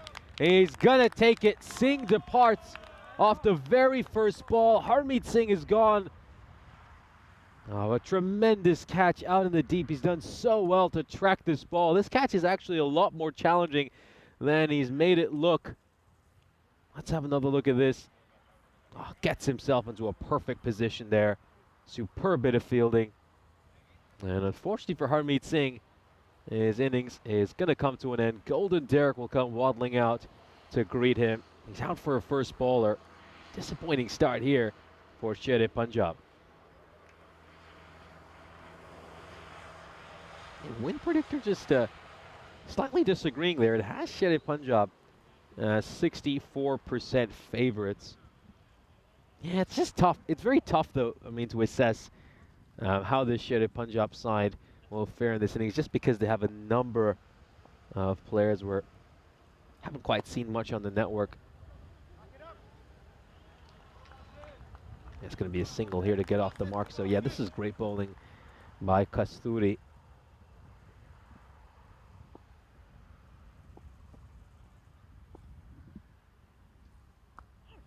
Oh, that flights that ball a lot, tosses it up, and it goes away for a 4. Good sweep shot there by Sadiq. Let's have another look at this. Yeah, gets that one away. Gets that one away. It's always very risky to flight the ball up like that in this format of the game. You're likely to get hit for a boundary.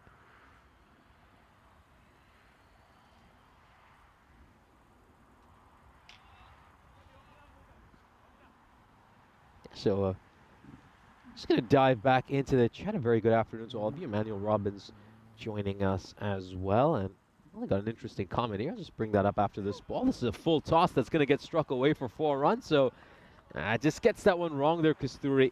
This one, it's a rank full toss. It's asking to be hit. Batter's not going to get too many balls easier than that. Away it goes for 4 runs. Yeah, that one was just on a very nice height for him, and of course no one out at that mid-wicket boundary either, so it's always going to go away for 4 runs. Here's a quick look at the golden ball counter. It's been 119 matches since we last had a golden ball on the European Cricket Network, and well, somebody do something. Try to get us a golden ball. It's just been such a barren summer in that regards. I mean, with the sheer volume of cricket we've had and all the close matches, you would have thought we'd have had quite a few more golden balls, but it just hasn't been the case.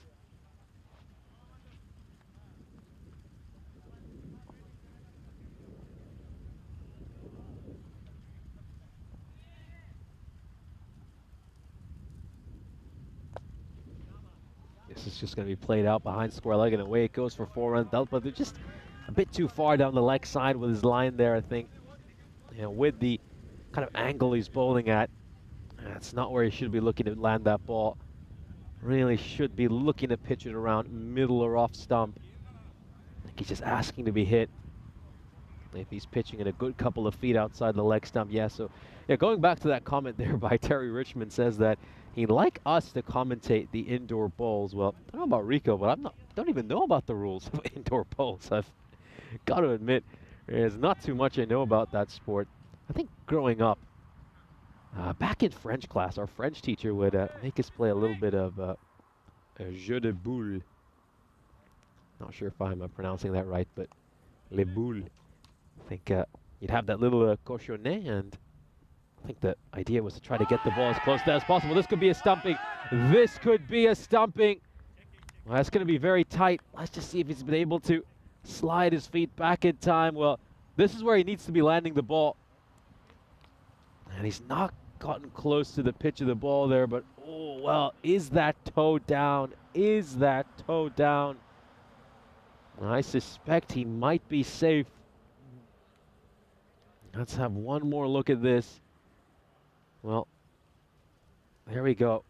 Looks like he's got the toe behind the line. It's not up in the air.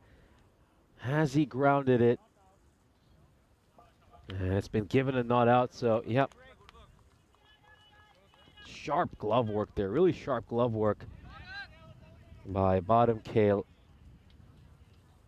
Full credit to the batter for just getting that toe down, and he's going to be safe.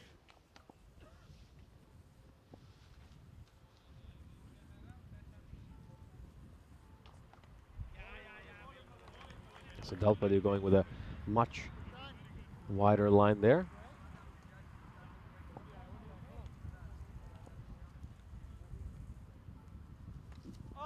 Once again, just swinging out of his shoes there, and the keeper was momentarily interested. I think he's just reminding him, if he does something like that again, he's just going to whip his bails off. No, this time he's got a hold of it. Oh boy, has he got a hold of it. What an enormous shot.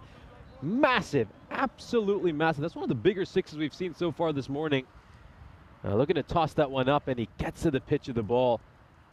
And he has sent this one a long, long way.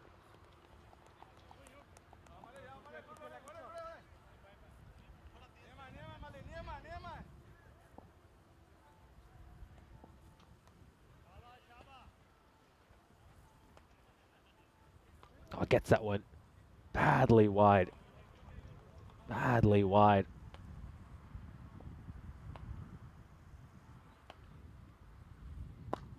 Oh, struck back to the bowler. And that's going to be a wicket. And I think there's just wondering if that might be a bump ball. I don't think so. I mean, you wouldn't see that kind of a trajectory for a bump ball. Yeah, that's just been hit straight back towards the bowler.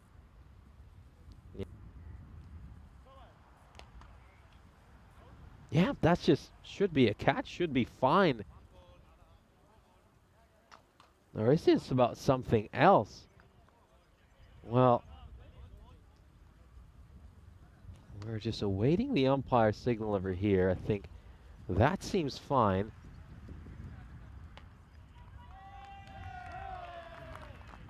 And yep, it looks like they are satisfied, and it was indeed a check to see if it was a bump ball.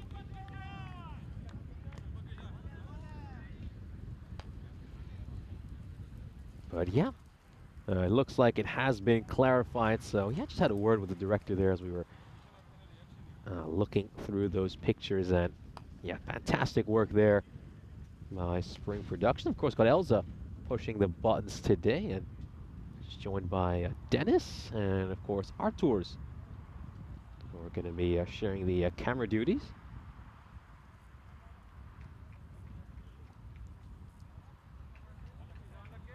Yeah, so we got a question coming in here about why some of these players are not wearing spikes, and I think, yeah, the question has been answered by Dave and, of course, Emmanuel Robbins perfectly over there in the chat. This is a dot ball to start off here.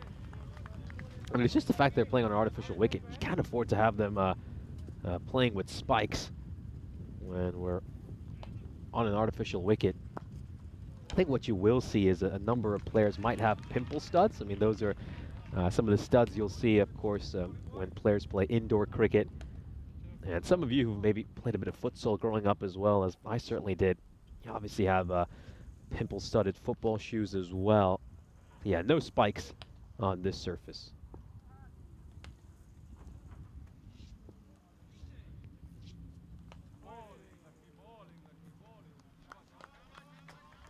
So that's a wide, just going too far down the leg side there by Kasturi. I think he just needs to pitch this a little bit further outside the off stump, and he looks to toss one up again, and he's going to get sent away for 6. So doesn't pitch that ball whatsoever.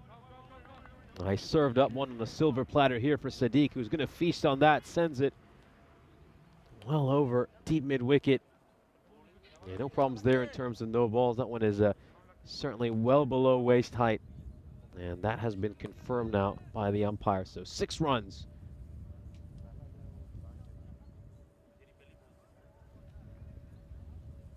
Yeah, Kasturi does look to toss them up quite a bit. I mean, usually you tend to see bowlers bowling pretty flat in this format of the game. They tend to be reluctant to flight the ball just because they don't want batters to get underneath them and pump them away for a 6. But he's certainly happy to flight the ball, Kasturi.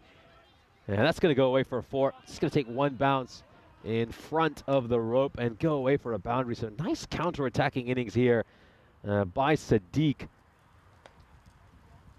Yeah, Hassan Sadiq, he's going to be such a key player for this Sher-e-Punjab team. Of course, he's one of the more experienced players in this side.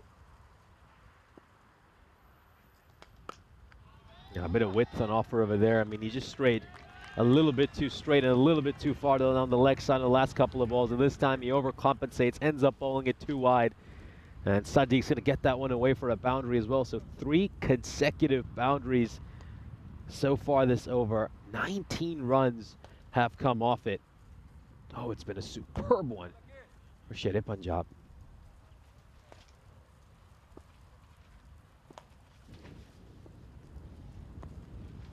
Look at how much he's just getting that ball to drift back in, as that one's going to go away for a boundary. So nightmare over there for Kasturi. Just watch how the fielder slips. It just goes back to a point we saw one of the members of the chat make. Loses his footing. Away it goes for 4 runs. Sher-e-Punjab are 44 for 2 at the end of the power play. So a good start for them, thanks to that massive 3rd over.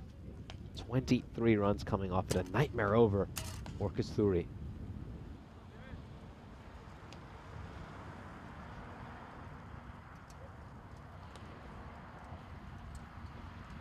Yes, of course, Hassan Sadiq. He is one of the few players in this Sher-e-Punjab side who has played quite a bit in the past on the European Cricket Network as well.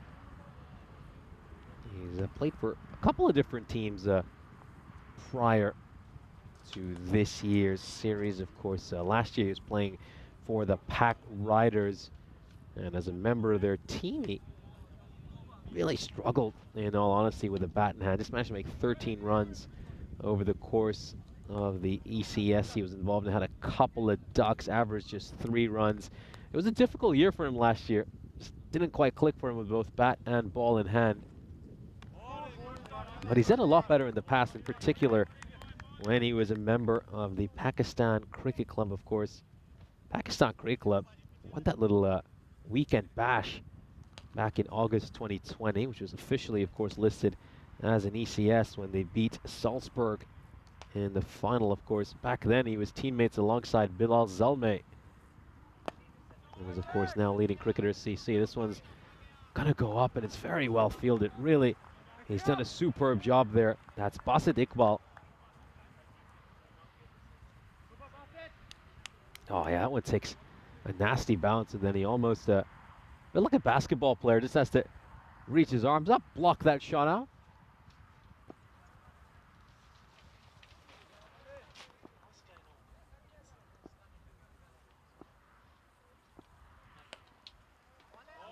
Swings across the line over there, Sadiq. Good bounce and carry there from Vijay Sekar. I was a little bit surprised they didn't bowl him during the power play. I thought he bowled superbly on the opening day of this tournament. Nice rapid bowler. Got a beautiful action. Nice run up.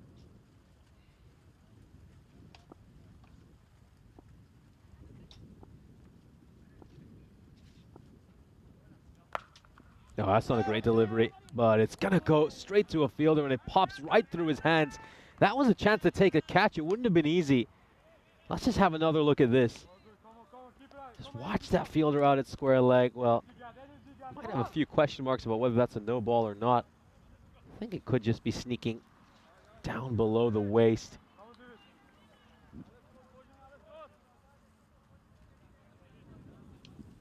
Let's just have one more look at this. Yeah, that should be okay. Just going below the waist. Good bounce and carry there by Vijay Sekar. I think when he bowls that back of a length delivery is so hard to face. He's getting that extra bit of bounce. He's hitting the deck hard. I think if Vijay Sekar bowled over in Rome, the destination we've just come from, he'd be such a good bowler there. I mean, on that nice bouncy surface, hitting a hard length. It'd be so tough to go up against. But this one's going to go away for a 4. Just misses the Yorker over there, Vijay Sekar. Was trying to pitch that one up, but it ends up being a low full toss that has been stroked away very nicely. Just a check swing straight down the ground. One hop over the rope. And that will spoil his over. And his over ends up going for 11 runs. So Shere Punjab, full credit to them. They're going along at their required. Their run rate's currently 13.3. The required's 13.6. That's just what the doctor would have ordered for them. And the main thing is Hassan Sadiq is still out there. And after all the struggles he had last year as a member of the Pak Riders, of course, this is going to be such a huge ECS for him. He's now with a new team. He'll be absolutely motivated to go out there and have a big series. Of course, this is the biggest score by Sadiq in T10 cricket on ECN since all the way back in 2021 when he, of course, had that undefeated 43 against Salzburg. Just gets a little bit of bottom edge on that one. And it's going to go away towards fine leg for a single. So Nathwani coming into bowl here in the 5th over. Now, he's a very smart bowler. I think one thing about him is he often just pauses mid-action to just try to throw off the timing of the batter. Hit it towards mid-on, and it's going to be taken. It's going to be taken. Huge catch, huge wicket. Sadiq will depart. And it's that man, Basit Iqbal, who's so good at that long-on position. What an important wicket. Absolutely massive. Now, could this be a turning point in this game? Sadiq was batting superbly. He was the primary aggressor for the Shere Punjab team. That ball was there to be hit. It certainly was. He's just picked out the fielder in the deep.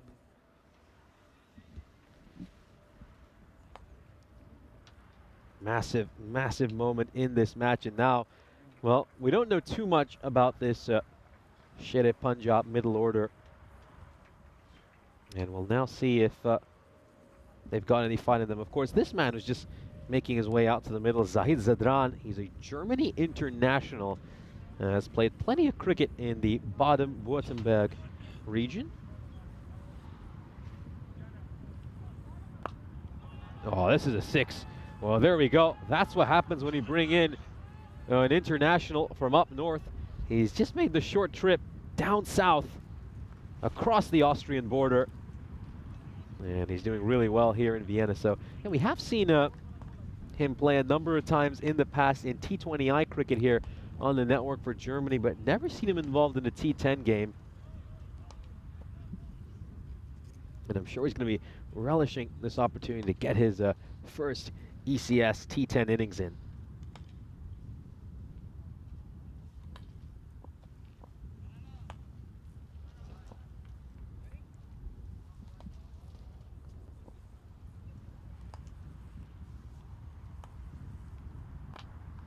No, just Reaches out, this wider, this could be a run out. It should have been a run out. It really should have been a run out.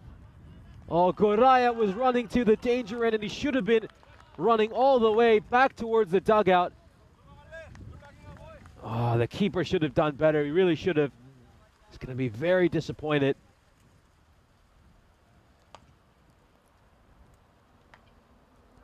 No, he's going to get him, though, here. I think he's going to get him here. It's tough to see if Goraya has made his way back, but I suspect he's going to be gone. Let's have a look at this to confirm. Oh, well, it's very hard to see if he's made his way back. And, well, this isn't looking great for him. Or has he somehow managed to ground his bat? This is actually a lot tighter than we would have originally thought. Oh, you know, he might just be saved by the frame. He might just be saved by a frame, because if you look at it there, his bat is down. And, well, oh no, there's actually quite a bit of a gap there. So let's just have a look at this again. Let's just move this a frame forward. Oh, well, this is going to be tight. This is going to be really tough, and I think he's safe here. I think he might have been able to make his way back in time somehow, but, oh, well, the umpire's given it an out. So, well, it's a good chance to just welcome back Rico Full in the commentary box. You can give your verdict on that. Yeah, I think it's one of the old age questions. You know, is he out from as soon as the keeper is making contact with the stumps, or when the bails are actually coming off? I think when you look at that again, when the bat is coming back around, you can see that the keeper there, Jamil, has made contact with the stumps. But what you don't see is the bails coming up straight away. You see that. I mean, if you look at it live, and when I saw it live, I saw I was coming in, I said, that's out for me. And when you watch it there, you see it's one of those you can watch over and over again, and you can overcomplicate it. But I think, yeah, he's out.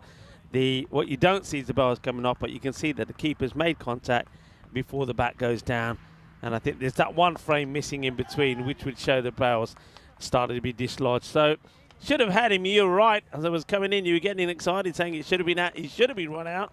He didn't run him out because he said, I want all the fantasy points for the stumping. So he does get the wicket of Jamil. So another one goes. So out he goes, and we get an opportunity to invite you into the cube. Warming up a little bit now. Is getting to that point of the day where the sun is going to start to come in here and start to fry and cook us. But I'm liking this fight here from Shari Punjab. They've still got batters. You're right about Zedran. They've also got the likes of Arslan who can come out there, and I know that he's a good batter as well. They've got batting, they've got the depth, but whether they've got the firepower to complete the run chase, I don't know. Yeah, we'll certainly see. I like the way they played these first 5 overs. In comes Basit Iqbal, a handy leg spinner for this snazzy side. Yeah, a couple of good spinners in this snazzy team. I think that's just so important to have. Yeah. Of course, we saw Amit Nathwani bowling earlier. And now you add someone like Iqbal as well, so you've got the off-spin option and you've got the leg spinner. Got bowlers that can turn it both ways. Now that just makes you such a diverse and challenging attack to go up against. This is struck out towards mid-wicket. It's just going to be a single. Yeah, that's dumping, though. Certainly was. I mean, it's one of those where if you're thinking out loud, you're like, it's out, it's not out, it's out, it's not out. And I think, yeah, ultimately the umpires got that one right. And you got to credit Bottom Kill. I mean, he's got such fast gloves, and of course he was very close to getting a stumping earlier as well. This one's going to go away for a 6. A very good shot there by Pasha. That is not easy to play. He's just rocked back and flat batted this one straight down the ground. Yeah, it's a good shot. I mean, all right, that rate has climbed up higher than what it was before, but they're keeping it between that 14 and 15 mark. And if you can stay at that going into the last, you've always got a chance. And that's another big hit. Well, Basit, he's enjoying himself at the moment. That one gets crunched out of here. So after 2 dots from Basit Iqbal, there's 2 big 60s. But you are right in terms of having those slower options. And that's one thing that Shari Punjab, I think, definitely did miss. You can see the value and the virtues of having the slow bowler. And Nathwani, 9 and 2 wickets of that last. And this one, all right, a couple of big hits there, but he's just gone too short. He's got to get that fuller. And this time, well, this one is over us. That's going to be 6 more. So hitting it big. And, well, Safadullah Fazit is enjoying himself at the moment. That's 3 big maximos on the spin. No, certainly. I mean, when you see that ball just sail above our eye line here, you're just wondering if that's coming into the ice cube, and then you just get that sense of relief as you realize that it's going to go over our commentary position. Yeah, some great strikes here by Pache. And now that required has just dipped below the current run rate for the first time this innings.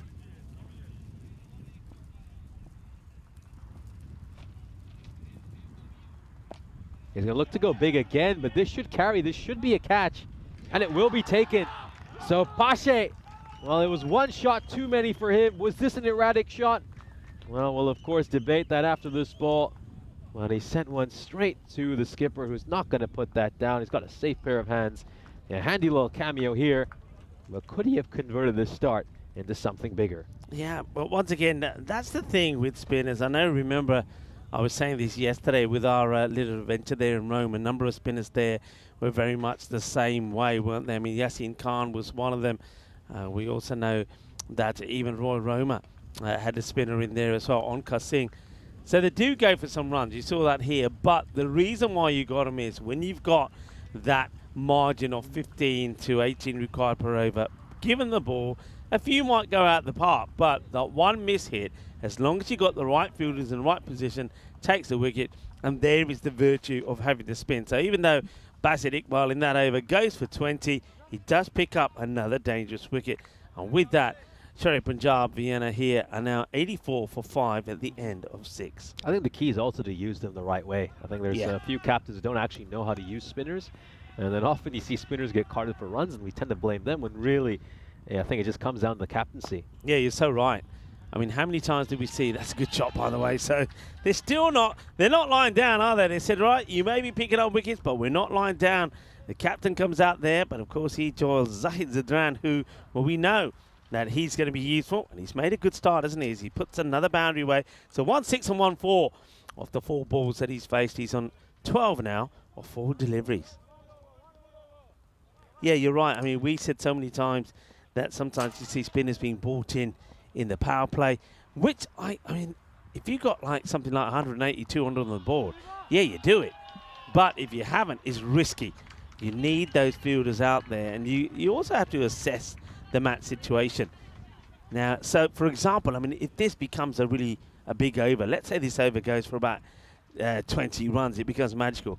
Would you then go for a spinner straight afterwards? I probably wouldn't, because it's getting close. I mean, they've taken the rate down. When I came back in here, it was about it's hovering between 14 and 15 and over required. It's now gone to, well, that's another wide. I'll have to bowl that again. It's now gone to about 12.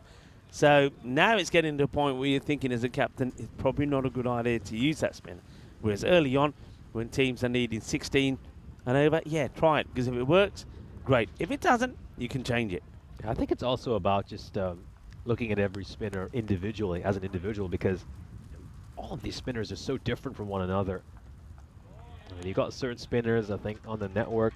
You know, the first name that, of course, comes to my head would be Fernando, just having come from Rome, who just doesn't turn the ball at all. He's just looking to fire it in ball after ball. But then you also have some bowlers who are looking to flight it a lot more, such as Kasturi, who we just saw earlier. This one's a touch too straight, and it's going to be hit into those sunflower fields. No, it's a big chase here, and the German international Zadran is just piling the pain on Delpa. Do Sherry Punjab bring up their 100? And, well, it's starting to look very tough for Snazi from here. This game has swung in favor of Sherry Punjab. They need to go at just 10.5 for the rest of this innings. Yeah, this over has turned out to be crucial as the one before. So 20 came with the last. All right, they got the big wicket there, Fase, who is looking very dangerous. But, of course, we're looking at Zadran here, 22 of 6. They've got to see the end of him pretty quickly. That one gets fired in. It's a quicker ball, but the umpire calls this a wide. There's another wide here, and that's been the issue with Kishan. He's having to bowl a lot of extra balls because of the wides. Tosses this up, and as soon as you toss it up, he's onto it. A little bit of width, and Zadran goes boom, shaka lagya. It's another one that goes all the way. It's another over that is magical, but there is still 2 balls to go in it. 4-4, wide, 6, wide, 6. Played well, and a nice kind bounce this time to keep it to just a single. And, well, I say just a single. Not just yet. That Grizzly still alive. All right. So one of those extra wides, Well, those wide balls at the moment have cost 7, plus whatever comes of this ball, being 3 of them in the over. Fires that one in. So, dot ball to finish. This is evenly balanced, but you'd have to say here, Shari Punjab, especially the fact that Zadran is set, look like they're on course for victory here. No surprise there that they are 75% to 25 to go on to win this one. But one good over could change everything. We know that. 29 required of 18 balls.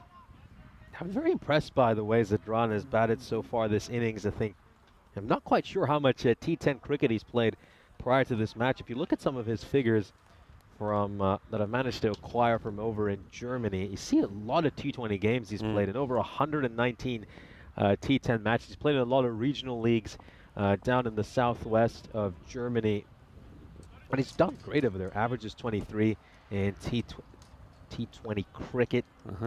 And of course played 7 internationals as well for this German side. But you know, if he's quite new to T10 cricket, then well, this has been an incredible adaptation by him. I suspect he isn't, though, the way he's batted. Shot. That's another 6 runs, and now, well, Zahid Zadran is really showing off his talents. And well, Baljinder Singh, the captain at the other end, he hasn't scored a run yet. He's only faced 1 ball, and he doesn't have to. He's got the best seat in the house at the moment. Shari Punjab, Vienna, look like they're cruising to their first win on the European Cricket Network. It looks like the snazzy bubble just might get popped. They would have been on a high after picking up their first 2 ECS victories, and would have really dared to dream and thought they might get up to 3-0 against an inexperienced Shari Punjab team. Oh, Shari Punjab have carted them all over the place. This one might go away to the boundary as well. It's going to be a big chase for the fielder, and I wonder if he slid over there, just lost his footing as he's charging in. Oh dear. Oh, there could be more runs here. There could be more runs here. What's going on? This is a comedy of errors. Oh dear, oh dear. Oh, tell me we've got this. Look at the reaction here of Munib the bowler. He does the right thing, but then here... well, he goes to take the bounce off, and let's go for the ball and gives an extra. Oh, that is a point blank. Oh dear, miss. That's one for the blooper reels. Help me, help me off the floor. We got to see that again properly when we get a chance. Well, they'll get 3 there, and now this one is well stopped on the boundary. Oh dear. Well, you can see he does the right thing because the wicketkeeper's going chasing after this Jamil. Well, then, then you see Munib has to go to the bowler's end. He gets the ball. All he's trying to do is flip the bells off, but the ball gets out of his hand and goes away. He ends up throwing away for runs. Oh, we got to key that one up. Well, that one has the potential to do the rounds, hasn't it? There he is. Oh, that is in the wrong place, and that will go all the way as well. Boom. Shakalagya. Ay, ay, ay. Well, looking good is Zahid Zadran. What a knot this has been. Don't forget, he bowled pretty well as well, this Zadran. But coming into his own here with the bat and leading Shari Punjab Vienna to a victory here, needing just 13 and 14 balls. What a fight back. Incredible fight back, and well, I think we've learned how good Zadran is in T10 cricket over the course of these last 11 balls. Look at that strike rate. It's 400. Oh, he's going to look to go big again. Is he going to bring up his half century? Not quite. It's just going to land in front of the rope. That was a one-handed stroke there. The bottom hand coming off the handle. Oh, this is just incredible hitting here by Zadran. What a fine display of T10 batting. And he's so close to now getting a half century in his first ever ECS match.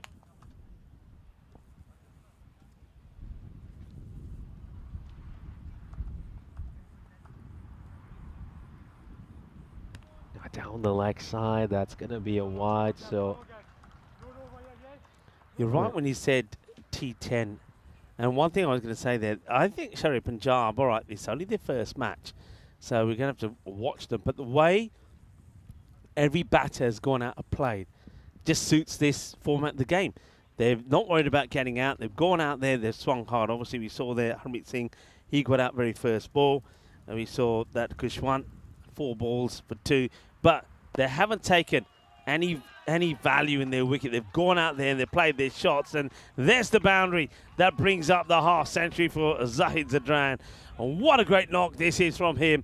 And he puts his team in a position here where they are almost at victory. Well, the news comes out now that he has got his half century, and he acknowledges to the cheers of his teammates, 50 in 13 deliveries. You're right. What an explosive innings that is, and what a strike rate. Well, he made the trip from the east of the Rhine over to the banks of the Danube here in Vienna, and he settled in so well. What a handy addition for this Sher-e-Punjab team. And, well, they're now just 4 runs away from picking up their first ever ECS victory. Yeah, just look at the last 3 overs, though. 20, 24, 25. Mashing the ball all over the place. So 69 runs or 3 overs. And that one is going to be a bit of a teaser. The fielder not going to get there. It'll be a single to Baljinder Singh. He gets one more, and fittingly, I think he hands the strike over to Zahid Zadran, who certainly will be, well, he's certainly our player of the match, and probably will be the player of the match. 52, sitting at, and launches into it. It's going to be high, and it's going to go all the way. That'll be it. It is victory. And what a win, what a moment as Zadran and his captain come together. They share a hug in the middle. Brilliantly done. What a fantastic knock that is from Zahid Zadran. Really is. And a great win on debut for Sher-e-Punjab Vienna. Match number 1. Let's face it, with the ball, they looked a bit rusty. They bowled, I would say they were 50-50 in each over. There were some good balls, there were some bad balls, there was some good fielding, some bad fielding. But for a first showing, not bad at all. Yeah, very, very impressive. Couple of fine innings over there as they get their side over the finishing line. Hassan Sadiq, of course, batted superbly right at the start of the innings. Got to give him some credit as well. Made 41 runs, 15 balls. But, of course, Zahid Zadran will get all the plaudits. A fantastic innings by the Germany international. Let's have a look at the highlights of this innings. Of course, it was a very even start. This game was hanging finely in the balance for much of the game. Of course, it really took a turn for the worse when they saw that 23-run over bowled by Lakmal Kasturi. Some great batting by Sadiq at the start. I mean, initially he was struggling to find partners, of course. He lost Harmeet Singh on a golden duck. Syed Shukat spent 7 balls out in the middle, but he only managed to make 11 runs. Goraya couldn't quite get it done with just 2 runs of 4 deliveries. And we got to give Sadiq so much credit for the way he batted in those first 5 overs. He kept his side in the game. And then, of course, Zahid Zadran there was there to get the icing on the cake, the cherry on top. Here's a look at that key moment, the stumping of Goraya. But of course, that would not bring them much respite, as of course, Saful Pashe would come out to bat to replace Goraya. And boy, he batted superbly. 20 runs of 6 deliveries. He, of course, took Basit Iqbal apart in that 6th over, and then of course he got a little bit greedy, went for a 6 again on the final ball and was caught out in the deep. And then it was time to commence the Zahid Zadran show. Yeah, I mean, that was a turning point really, wasn't it? When, as you said, Pasha came out there and he clobbered it, and that was when they needed to change. At that point, it was about 16 required per over. He went out there and he smashed 20 from nowhere, got his team back on top. What I still can't believe is when we have a look at those bowling figures, I mean, Nathwani bowled over number 5 and he took 2 wickets and only conceded 9 runs. They never went back to him. They never went back to him. And after that, the over went magical, magical, magical. And I just don't know what they were thinking there. And of course, even Munib's over, that went 25, that over there from Subhash, that one was on the verge of going magical. So, I mean, great batting. I love the Sadiq, very good, 41-15. He was caught off the bowling there of Nathwani. He thought that was the turning point, but they never went back to him. 58 though from Zadran. beautifully batted from him. But I like that from Sherry Punjab. And I like that the way they went out there and they played their shots. I think Passe gave them the start and then Zadran finished it off. But look at the bowling fingers there. Look at Amit Nathwani there. 1 for 9, 1 over, 9 runs conceded, 2 wickets. They never bring him back. Yeah, I just didn't quite understand the decision to not go back to Nathwani, especially he's been so good throughout this series. I mean, he's got such a lovely bowling action. Of course, he's very smart bowler as well. I mean, he's got that ability to just pause midway through his action, to just throw off the timing of the batter. But unfortunately, I think Snazzy will look back at a few moments in that game and wish they had done a little bit better as they succumbed to their first loss of this ECS. A winning start for Shere Punjab Vienna. They take this one by 5 wickets with 10 balls to spare. So we're just 25 minutes away from the start of our 3rd match of the day. And make sure you're here, because that one should be a doozy. Yeah, it should be indeed when we welcome back Vienna Danube, and they've got to take on Shere Punjab Vienna. Well, Snazzy looked pretty snazzy on day 1, but it's Jakle Hatte from Shere Punjab as they get the win. But can they keep the momentum going? Only one way to find out. Stay tuned to the European Cricket Network. We are here in Austria, and the next match, match number 13, well, 13, unlucky for some, coming up in about 20 minutes' time. Join us back then. Hasta pronto.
This European Cricket Network event is proudly brought to you by HCL Software and Paramatch.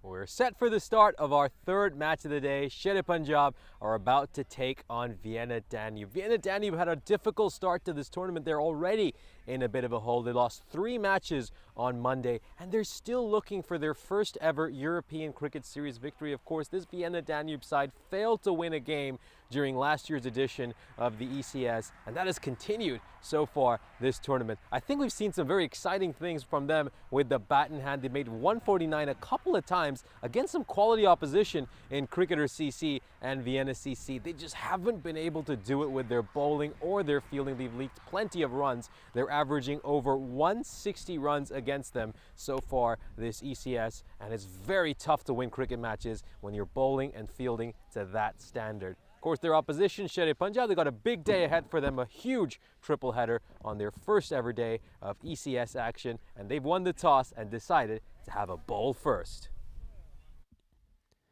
Thank you very much to Nishay Bhatt. Looking forward to this match number 13. We know that strange and weird and maybe wonderful things happen in match number 13. Vienna Danube will be hoping that they can open their account in this 2024 European Cricket Series here in Austria and Vienna. Sher Punjab Vienna will be hoping that they can continue on what has been a great start for them, winning their first match on the European Cricket Network. Let's take a quick look first at Vienna Danube. We saw them struggle against Snazzy when Snazzy made 152, and Ullah Abdur Hamzai made 46 or 13 for them. And it wasn't enough though. They went down by 34 runs, but they did pick up a point, and the same when they played Cricketer CC, chasing an unlikely 169. Vienna Danube did well getting to that 149 mark again, picking up a point. And the key batters there, Kugani Sher 51 of 17, and Subah Haidari made 35 of 12. But of course, you will see that a couple of those players are absent. They're 70% to 30 in favour of Sher Punjab here. But yeah, when you're having a look at that side, there is no Rahula playing this time. So that's one batter missing. And what doesn't help Vienna Danube is that Kugani Sher also not part of that lineup. So they're going to struggle here with the bat. And I think that means that, of course, that somebody like Subah Haidari becomes pretty important. But who else can stick around and get some runs on the board? Maybe it will be the captain, Kaiba Malia. We'll have to wait and see as we are ready to go here. Batters make their way out on what is turning out to be a very warm afternoon here in Austria and Vienna, and a very warm welcome to you as well. I know that we've been joined by Wayne, and hello to Monica Ramos as well. Paul Kempin is joining us as well. He's saying hello to myself and Nish. Having a spot of lunch at the moment. I'm keen to find out what it is, and then of course we'll swap over. But at the moment, I'll talk you through the start of this one. I can tell you that it will be, looks like Kaiba Mullah will start off, and he's got Hamid Khan out there with him. So that's your opener. So the captain taking ownership here. And Kaiba, hoping that he can get his team off to a good start. That's what he wants here, good start. They can, I mean, they've shown already that they can bat. Oh, that is a good start. It's down the leg side, and I reckon this one has probably got the legs to go all the way. 4 signalled by the umpire, and I reckon this must be just dropping short of that boundary. Aravind is out there with Santosh, and let's have a look. Yeah, just the one bounce before it goes over the boundary. They're just straying on the leg side here. Hassan Sadiq is the bowler that had a good match, the last one. Sadiq, of course, made runs with the bat, got to a good score of 40. On straying down the leg side, so it's going to be another wide here. Yeah, it took 1 for 22, and of course 41 off 15. But let's see if they can just tidy things up a little bit here. Sorry, Punjab. I mean, they gave away 136 runs, which they did chase down, but they can be a little tidier. It's the same area. This time the fielder up there makes the stop. This will just be a single this time. Somalia hands over the strike now to Hamid Khan. He will take guard and get ready to face his first. Yeah, so going back to what we said about Vienna Danube, in both occasions they made good inroads trying to get to the scores that was set for them. 118 chasing a 152, and then 149 chasing a 169. First time they're batting first, so let's see how they go here. Maybe that will be the key. Bat first, get runs on the board, and get a win. Defensively played, take it on the single. If he hits here, be close. Ooh, and needed to be backed up as well. And that's a good bit of backing up there from Jagdeep Tiwani. This is very, very close. Let's see here. Picks it up, has a shy. And, oh, difficult to tell from this angle. Maybe would have just made it home. Interesting how batters always sort of, instead of running a straight line, they divert away. I think run hard and run straight. That's up in the air, and it's going to get away in the gap. 4 runs. Sort of a minor victory, perhaps, for Hassan Sadiq, the bowler, because I don't think it was where he meant to play this one. I think he was looking really to go over the covers, but takes a slice off the edge, and it will go in the gap for 4 runs. So another one gets away. And Sadiq just making a change in the field. It looks like he's trying to tighten up that area on the offside. Well, that's an interesting field position. Well, this is very super aggressive. He's got a real guy in really close on the offside. And, well, that one, I'm not sure if this catches any of the bat or not, but it's just doing a little bit too much. It's a good delivery from Hassan Sadiq, but this one really is moving a long way, and I think he jams the bat. I think his bat and then pad, yeah, look, gets bad onto it, I think, a little bit. But the ball is also swinging a fair bit. I think that's going to probably go on and swing past the leg stump. And that's exactly what it was doing. And this time, it's going to have to be fielded out there. That's going to be another wide. So maybe just getting a little bit too much swing.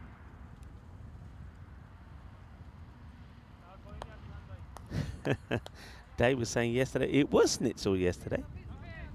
And a bit of Vienna schnitzel with well, I had it with, I know some of the crew had it with the fries. I had it with a bit of potato salad. It was very nice.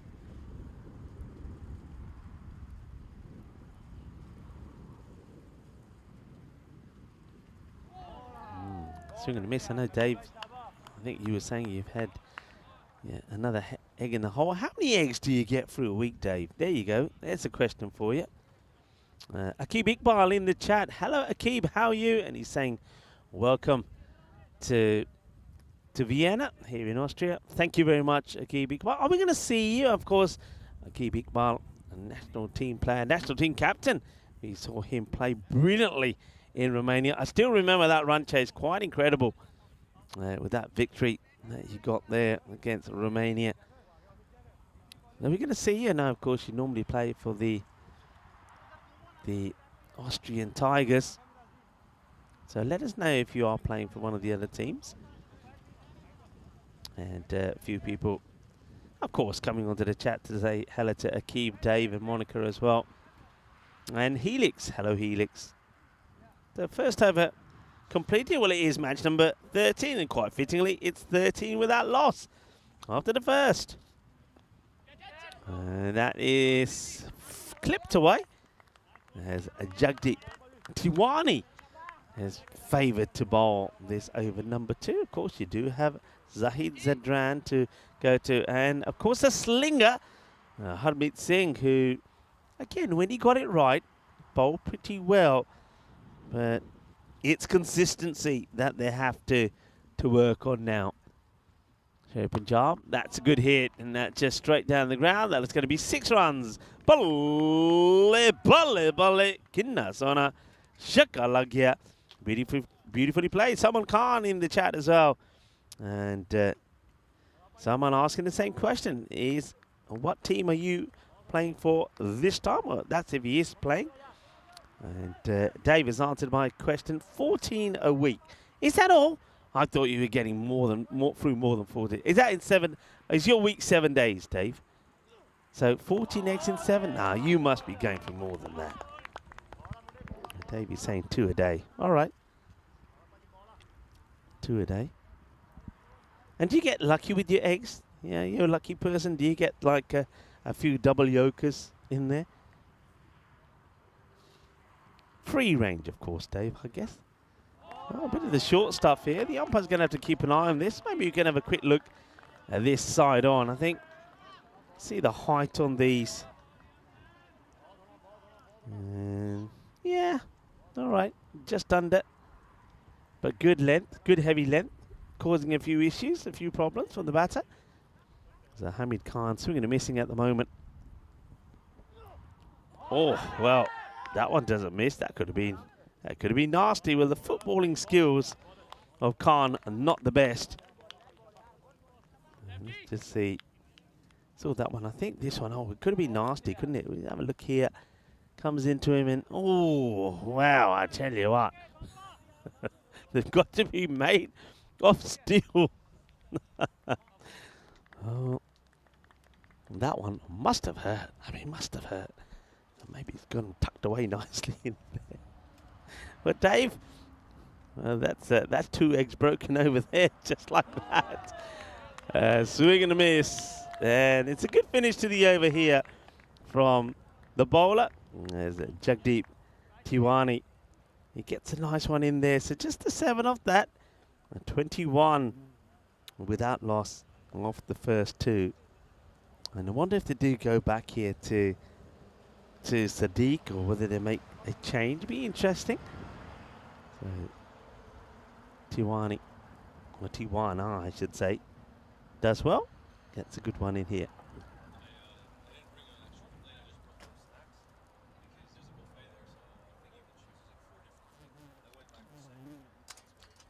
Just a quick chat there of the standings. You can see that Sherry Punjab have leapfrogged the likes of Vienna Danube already, having played just the one match. So you can see that the Vienna side need to get points on the board in terms of a win. And that one is well picked up. That's a good shot. I like that. He gets right underneath that and he goes into that field of sunflowers. And in it goes.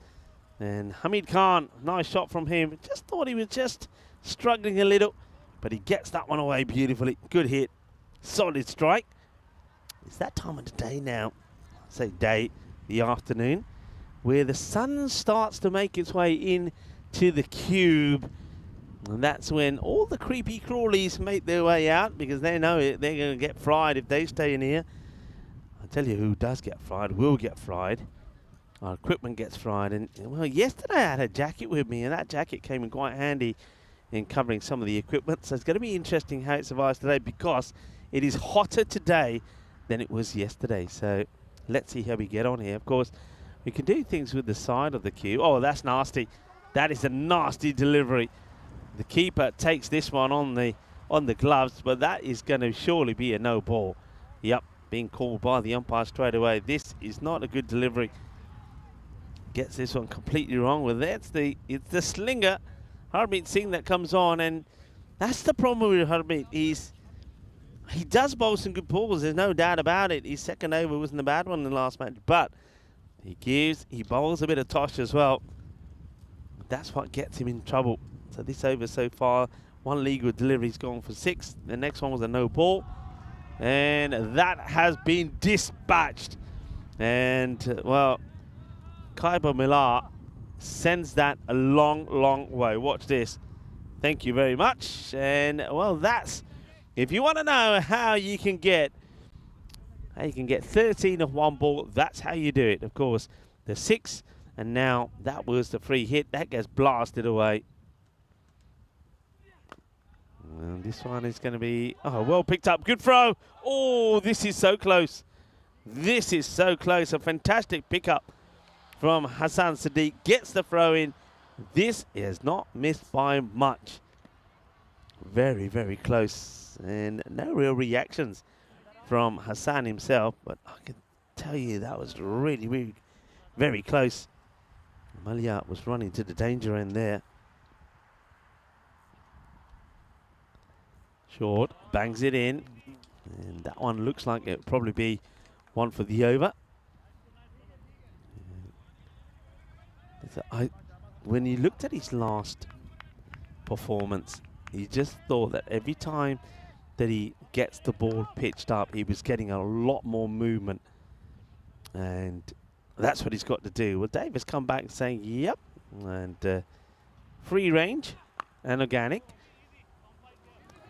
Firmly struck. They'll take the single. Well, the umpire has to duck down here as the throw comes in. Coming right at your umpire. And the umpire doing a little bit of the old limbo dancing here. 15 off the over with this ball to come. And he again goes short. Now, I don't know if that is got to be, that's the approach really. All right, he gets a dot ball in, but I think he's a little bit fortunate. 15 come with that over. And the score at the end of the power play, 37. But the key is without loss. And that's what's important here for Vienna Danube, because some of those batters that made good performances on day one, not in the side today. So they've got to make do with what they've got. So 13 coming off that first. Second one, 8 from Tiwani. And Hamid Singh there going for the 15. And a lot of activity in the chat there as well. Dave was, I was talking about Dave. He said free range, and of course they were organic.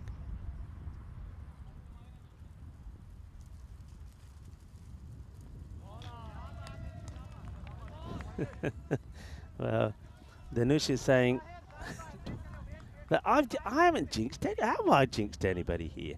I've jinxed nobody. It's good.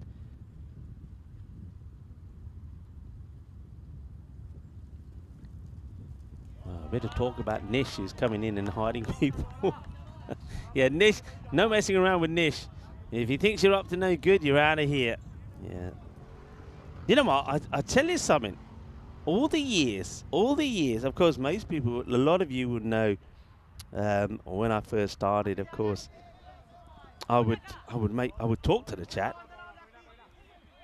But mainly I used to leave that to the likes of Vinny. It was me and Vinny. Vinny was the man in there with the chat, and I'll be behind the scenes. I think I've got better with the chat.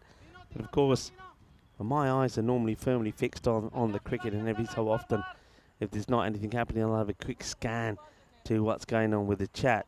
But I've never, so yeah, I'll message, I'll put message in the chat. I've never spammed anyone, never deleted anyone, never got rid of anyone. I wouldn't even know how to do it. I know I've got the power to do it.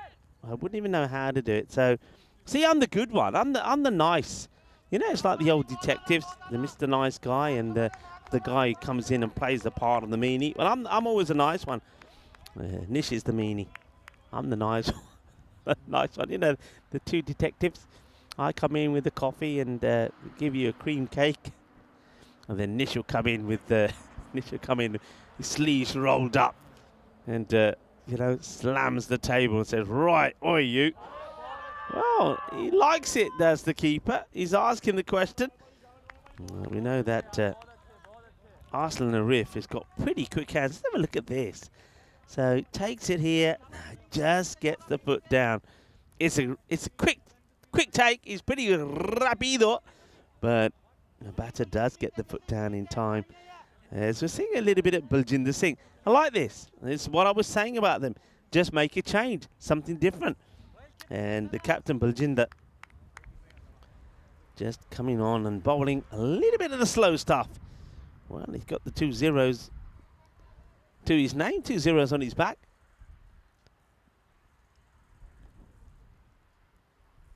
Okay, up in the air, wicketkeeper Arslan wants it, calls it, and will take the catch. And Baljinder gets the wicket. Well, he's got those zeros on his back, probably because apart from just the one, all the rest have been zeros in this over. Isn't it interesting how it works? I mean, in that last match, when Sherry Punjab were bowling, one thing I was saying is they need a spinner. They need to be able to slow it down. And Baljinder Singh has bowled a little bit of spin. He's tossed it up. And what a great over that over number 4 is. Just the 1 run coming from it. And he takes the wicket. Hamid Khan has to depart for 15 off ball number 14. So that's the breakthrough that they wanted. It's a spin to do it. It'll be 38 then for 1. Well done to Baljinder Singh. And a fine time to welcome back to Nishay Bhatt. Well, we've been talking about eggs and all sorts of things. So Nishay, you can talk to us about lunch. What do you have? Yeah, it's a nice buffet. A couple of different dishes out there. 4 in total. 2 different types of chicken, I believe. There was some dessert as well, which I really liked, and yeah, some rice, some Lebanese bread. So yeah, plenty of options, and it was certainly good to tuck in. Yeah, well, yeah, Wayne, I remember when you banned me as well. Wayne thought I was the fake Rico because I think I went on to... Great catch. But Wayne, I'm going to hold you there for a moment. Well, Wayne, that's why you need your little pinkies, because you've got to be taking catches like this. Well, what a great catch that is. Zahid Zadran, he's already shown what a class player he is. The German international coming in and taking an absolute humdinger of a catch. This is great. Oh, look at this. Comes in, gets to dive in. What a great catch. And captured absolutely beautifully there by Spring Media. Oh, what a catch. That is fantastic. And it's going to be a short stay, isn't it, for the batter. He's going to be gone here and gone without scoring. So another one bites the dust. That is brilliant. Wasn't quite the golden there, in fact. I think that was actually the captain, because, of course, it was a new over. So Manar will go thanks to something terrific there. Oh, it's all happening out there. Brilliant stuff. What a catch that was. Incredible catch, and both the openers now sent back to the shed. So we've been pretty accustomed to Vienna Danube getting off to good starts throughout this series. As I mentioned, they're averaging close to 140 with the bat in hand so far this series. Their struggles have mostly been with their bowling, but yeah, credit to the Sher Punjab side for some top bowling and fielding. Yeah, played away. Yeah, Wayne, he thought I was the fake Rico, and he said, he took me off just like that. Then I had to prove it was, you made me prove it was me. I had to prove, and I remember I was on the chat, and I said, all right, ask me a question. I'll prove it's me. And we did get it sorted in the end.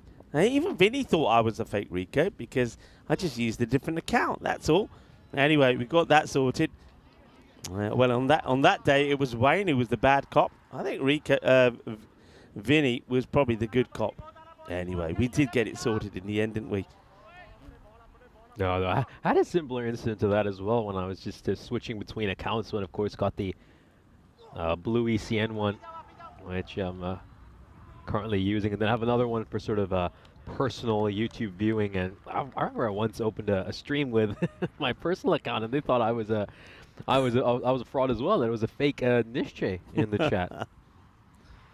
Yeah. Well, I remember, I mean, talking about, I don't know, we talking about the chats. I remember when the big topic on the chat used to be Vinny's wife. Remember that, everybody? Well, Vinny's wife used to come in the chat and say, where's Vinny? What's he doing? What's he having to eat? Has he eaten the sandwiches I made for him? Oh, well, I tell you what is going on here today? Now it's Suleiman Ibrahimi that takes a catch. Oh, well, abracadabra. I'm going to reach out and grab you. Oh, that is sensational. Absolutely sensational. And yeah, that's the name. Don't forget it. That's the name. Suleiman is the name, Ibrahimi, who takes a great catch. Oh, let's have a look at this again. And this is just outstanding. What a catch.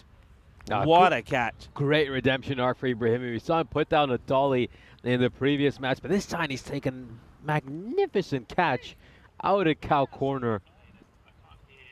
Superb. Absolutely superb. Well, what a catch that is. And Sherry Punjab, and I know that we were saying that we think they'll get better with each match. They were a little bit rusty maybe in the first, but what a good performance this has been from them. I mean, Harmeet Singh still had the same issues, but I'm liking this. What a catch. We have seen 2 outstanding catches in this match already. And that one was as good as any that you will see. Absolutely superb.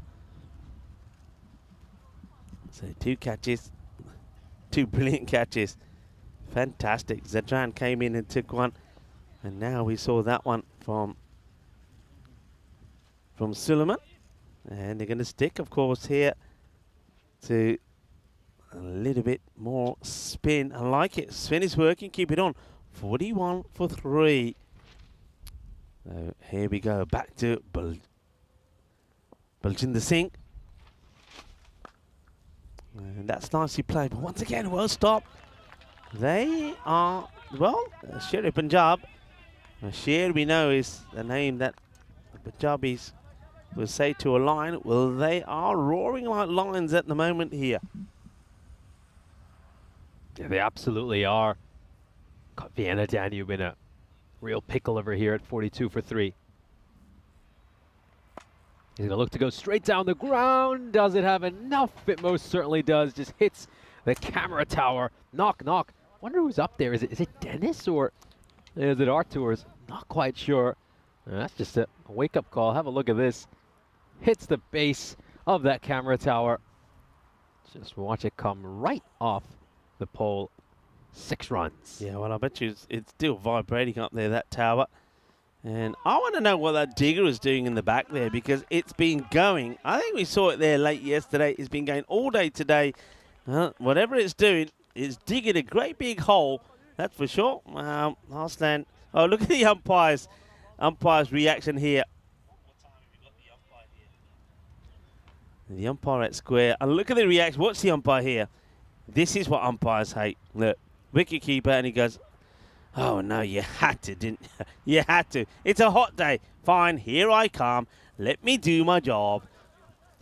You used to hate that. You always have some wicket keepers that always keep knocking the buzzer. All right, I'll tell you what I'm going to do. I'm going to go and get some lunch, because I know you said it's a buffet, and if I don't get there pretty soon, I know that these ECN lot, they're greedy. They're going to eat it all. So I'm going to go, and I should come back a little bit later. See you later, chaps.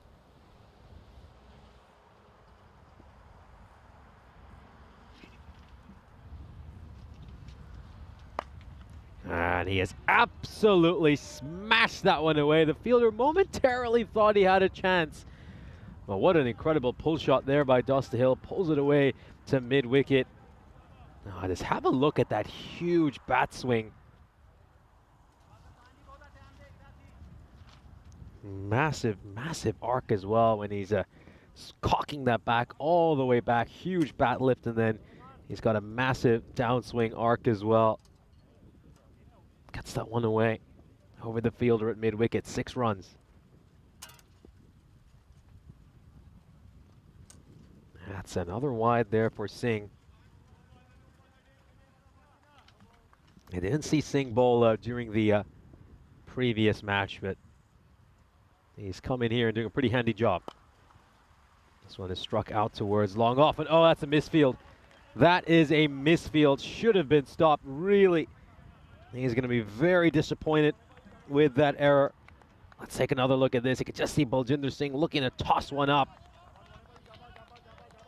And that should have been a regulation bit of fielding. I believe that's Abdullah Safi who is at long off. Yeah, it is him. Just managed to get past him. This time he's going to strike one straight down the ground towards long on. Just the 1 run there. As the over comes to an end. This was a slightly expensive over by Baljinder Singh. 19 runs come off it, as Vienna Danube are 60 for 3 at the end of 6, going along at exactly 10 and over. So yeah, a few messages in the chat about the moderator massacre last year. I mean, what was the other name? Wasn't it something like Black Wednesday or Black Friday? Not quite sure. Here's a look at the scorecard. Abdullah Dostahill is batting superb superbly. He's on 17 of 7.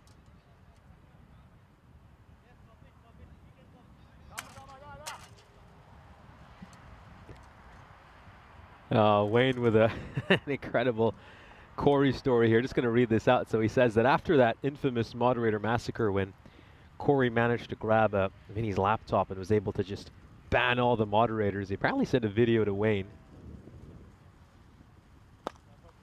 And in this video, he was apologizing for the fact that he banned them. And then right after he says sorry, within the first 5 seconds, he something switches, and he just tells her to put up his big boy hands and, well, suck it up. So that sounds very Corey. I mean, I don't know if you remember, Wayne. I mean, I remember you were watching that Malta series pretty closely, but we had quite an outrow. The final outrow. I remember I was being nice and polite to Corey. Said like, wow, it was a real pleasure to work alongside you. Can't wait to do it again in the future. And then Corey, with the mic drop of all mic drops, says, well, I wish I could say the same, Nish. Mind you, I did return the favor to him in a private chat for the crew, where he sent a message, and I just responded, well, I could wish I could say the same, Corey.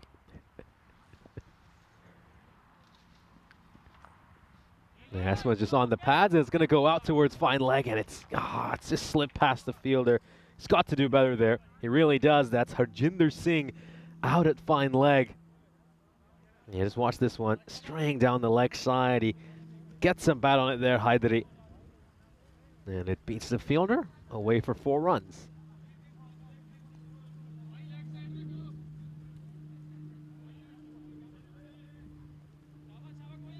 Yeah, so Vienna, Danube, I mean, they've got these two out there, and Dostal and Haidari. Both of them are capable of batting pretty aggressively. We've seen some good innings from Dostal against the likes of Vienna CC and Cricketer CC, so he's certainly somebody who's capable of playing a big innings, and he's got them off to a good start here. That expected score is at about 111 right now, but I think if Dostal can get on a roll here, it's still possible to just get his side into those 120s, and that would make this a pretty interesting second innings.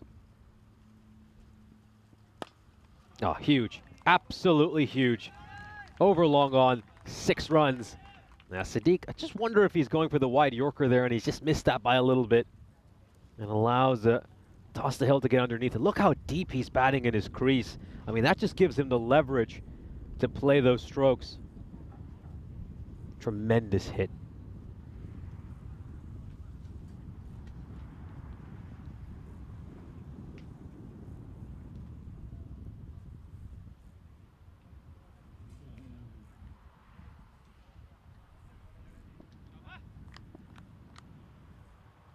Here we go. 5th ball of the over coming up. Does Sadiq have a comeback ball after getting pumped for 6? Oh, he goes for the straighter Yorker this time, but he's got it wrong. This is incredible by Dostal. What a shot. Sweet, sweet sound off the bat. You could have heard that crack all the way back in Linz in Austria. That's how loud that sound was. Oh, incredible. Now he's on 30 of 10, going at a strike rate of 300.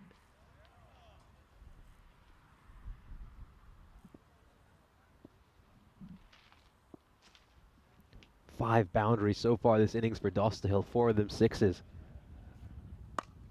Oh, he goes big again, he goes big again. He's got such fast hands, doesn't he, Dostal? Just look how he whips underneath that ball. Look at the bat speed through the ball over here. Incredible, and then it's a little bit of windmill about that shot as well. A slight helicopter windmill, whatever you'd like to call it. He's just digging out these fuller balls so well, and he's been punishing some of the low full tosses too. So here's a look at the groups for the ECC. Of course, as we can see, this year is split up into a Challenger Division and a Premier Division. So get your predictions in for the ECC. Who do you think is going to come out of each of those groups? This one is launched. It's going to go all the way. Off it goes for a 6. Massive shot there by Hyder. Yeah, in particular, if you look at that Premier Division, I think it's just so hard to call. I mean, you got a couple of groups of death over there. I think groups A, B, and D are incredibly difficult to call. I mean, who knows who's going to come out of those groups. I think maybe Group C, you could say that Spain are massive favorites. Obviously, you've all heard the news about the incredible winning streak the Spanish cricket team has been on. So big congratulations to everyone associated with their setup. And we've been talking a lot about Corey, so huge congratulations to him for that. And of course, Alistair Priddle as well, who's been coaching the Spanish side as they've been taking part in the T20 World Cup sub-regional qualifiers.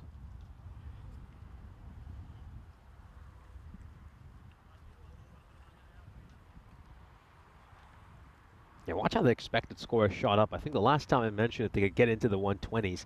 That expected score was 111. And now that expected score is up to 132. Yeah, Martin, he is still the coach of the Spanish national team, as I just mentioned, and yeah, not quite sure about how good his Spanish skills are. I'm honestly not aware of that. This one is pulled away straight to the fielder. That's going to be the end for Haidari. He's just picked out the fielder in the deep. I mean, it was certainly there to be hit. It was on a fairly good height. I think just a little bit too close to his body for his liking, so he doesn't quite have the ability to free his arms as much as he would have liked, so he's sent it straight to that fielder. And another wicket will fall here.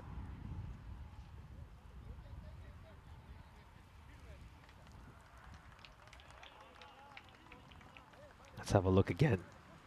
Oh, great catch out in the deep. I think you've got to say, Sher Punjab, their catching has been superb throughout this innings. We saw them drop a couple during the first match, but no issues during this inning. This is massive. This is enormous by Mirali Kale. And he walks in the first ball, and he has pumped this towards the boundary rope. I think they just maybe want to check if it's cleared the rope or not. I'm not quite sure. I think the umpire could just hear he's on the walkie-talkie. Yeah, well, that's going to go all the way for a 6. Got a prediction coming up here by Paul Kempin for the ECC. He says he thinks Italy's going to go on to win the whole thing.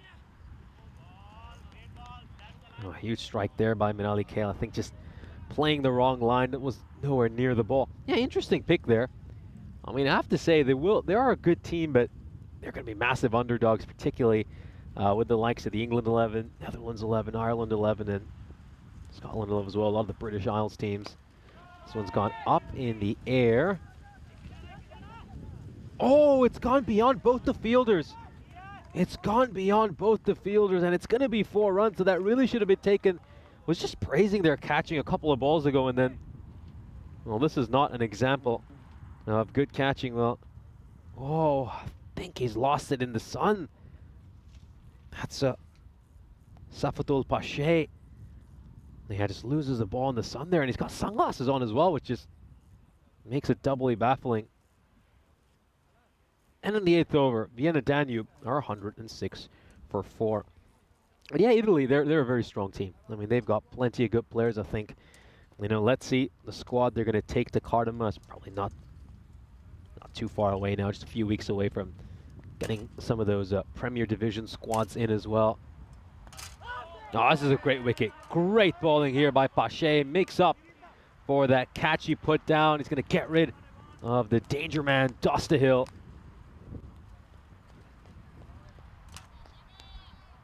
Superb bowling. It's quick, and it crashes onto the stumps. Dostahill misses, and Pache strikes. Hits the leg stump.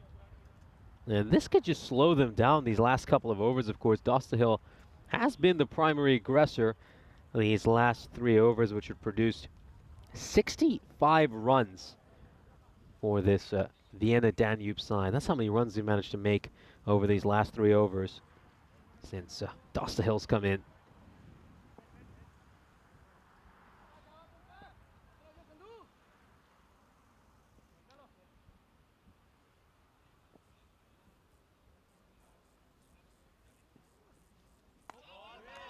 Big swing and a miss there by Omari, the new batter.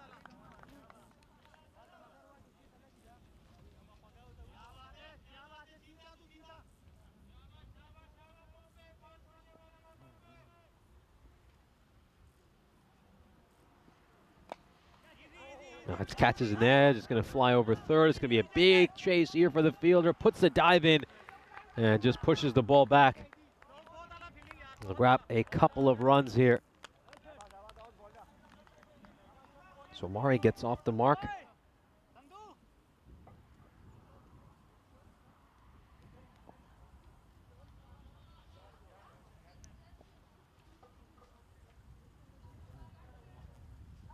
Slower delivery there by Pache. I just wonder if there was a little edge along the way. Let's just see if there was a little nick. Let's just see if you can get this one up here. Oh, it's hard to tell. Not sure it carried as well to the keeper. Big swing and a miss, and I think Ali Kale at the other end is going to be getting very frustrated, of course. He's managed to strike a 6 and a 4 early in his innings. And I think he will just want Omari to try to get some bat on the ball. Now, he shouldn't get a single of this ball. Oh, that is a rank full toss. It should be a no ball as well. He's managed to get that one away. So has Pache just ruined what's been a fine over so far with an absolutely terrible delivery right at the end. This one just slipping out of his hands. It was there to be hit.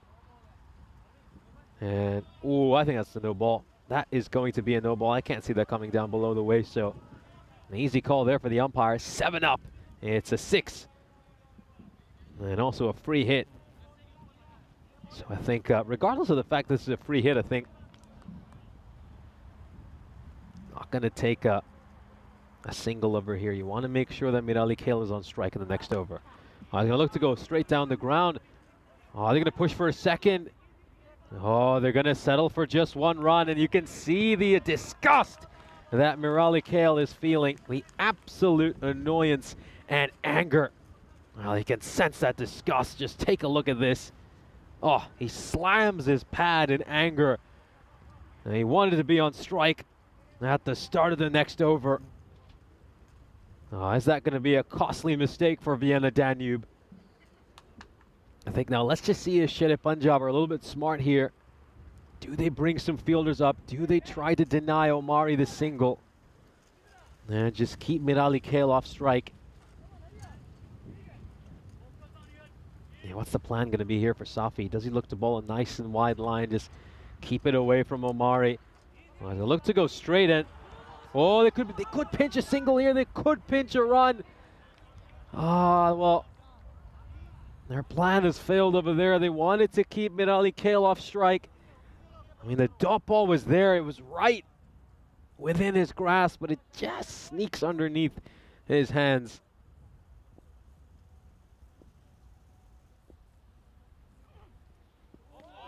Oh, not too far from the stumps at all. Yeah, I just wonder if that's a shot of a batter who's been very frustrated to be at the non-strikers end for the last 7 balls. Yeah, he's not even watching the ball closely there, is he? He's not watching the ball closely. Just takes his eye off the ball, swinging wildly.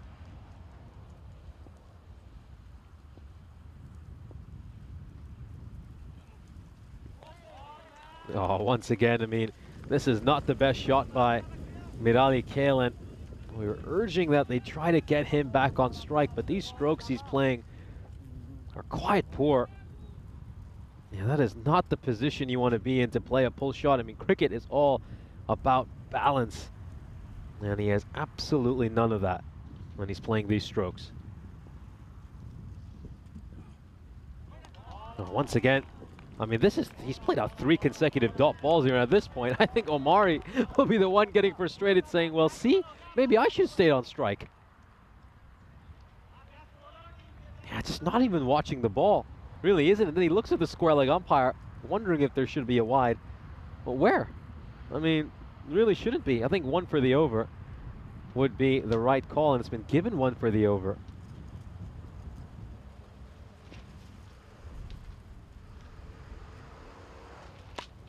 Oh, finally connects on one. He's attempted that shot a number of times prior to that delivery. And on the fourth time of trying, he will get bat on ball. And that one has traveled over the ropes. So 6 runs for Mirali Kale. So 7 runs off this Safi over so far. Got the final ball of the innings coming up. So Vienna Danube, like even if they hit a 6 off this ball, they'll feel that it's a slightly below par total. Oh, well, great keeping there. Uses his pads, and oh dear, that should have been a run out. But they will pinch a single. Now, it was very good work there by Arslan Arif to make sure that the ball doesn't get past him, but then he had to just knock down the stumps from pretty close range, but he's missed them. Have a look at this again. Yeah, so 6 that right pad out, and then, well, he's clearly not going to be making it to my 10-pin bowling team anytime soon, as we, of course, come to the end of the first innings.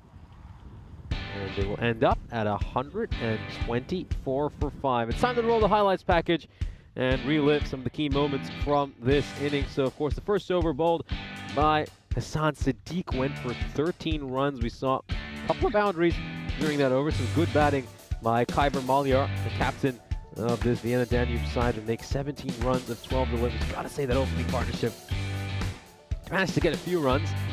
It was worth 38 runs, but it was just a little bit too slow. Of course, they found themselves 38 for 1 at the end of the fourth over. That's just a shade above 9 and over, which simply isn't good enough in this T10 format. But they really get the acceleration during those middle overs thanks to some superb batting by none other than Abrusin Dostahil, who made 36 runs of 12 deliveries, clubbed 6 boundaries over the course of his innings. 5 of them were 6s.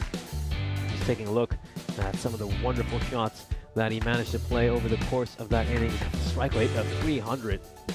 And of course, he was ably supported by Subor Haidari, who made 17 of 7, a quick fire cameo for him. They did strike some key boundaries when his side so desperately needed them. Abdul Milali Kill at the end as well. Will end up with 16 runs of 8 deliveries. Maybe we'll look at some of those shots in the final over and just wonder if he could have made a few more runs. We, of course, saw him attempt that sort of no-look pull shot a number of times, and he only managed to execute it, well, 1 out of 5 in the end, which is why they had a fairly quiet final over. It ended up being worth just 8 runs. So we'll now have a look at the scorecard for this innings. And of course, the top score is Abrusin Dostahil with 36 runs of 12 deliveries. The opening partnership was worth 38 runs. Unfortunately, it took them 4 overs to get those 38 runs. It's just a bit too slow from Vienna Danube's perspective. And we saw a handy contribution there as well by none other than Subor Haidari. The wicketkeeper came in making 17 runs of 7 deliveries. And of course, Milali Kill at the end managed to add 16 runs to the total as well. We'll have a look at the bowling figures. And the pick of the bowlers has to be Jagdeep Tivana with figures of 2 for 10.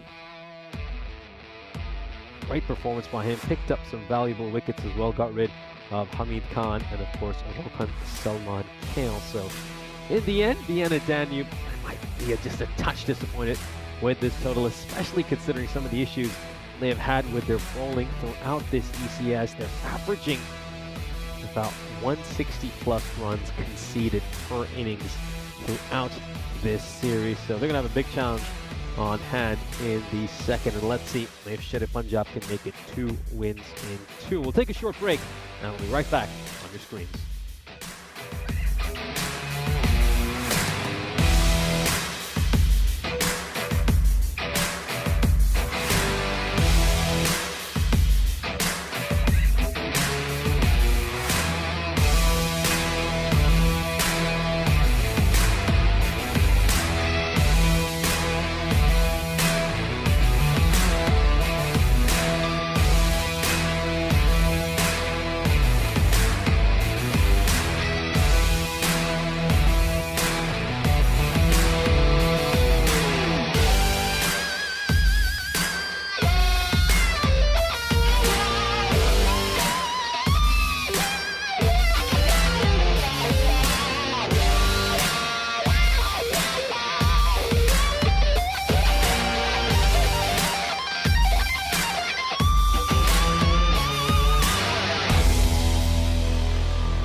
This European Cricket Network event is proudly brought to you by HCL Software and Paramatch.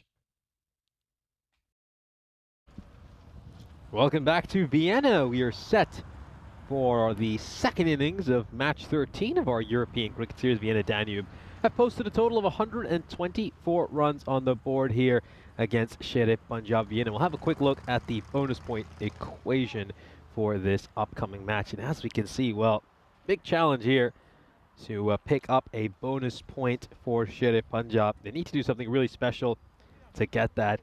And I think we need something equally remarkable from Vienna Danube with the ball in hand as well if they are to pick up all 4 points. So it's unlikely that we'll see bonus points in play in this game.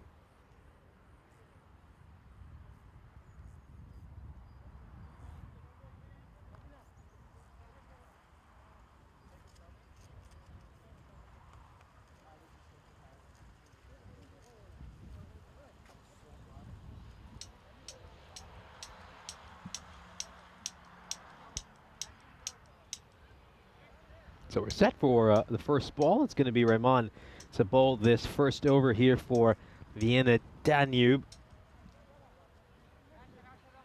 Of course, he's more commonly known as Abdul Mirali Kale. And made some handy runs right at the end there for his side.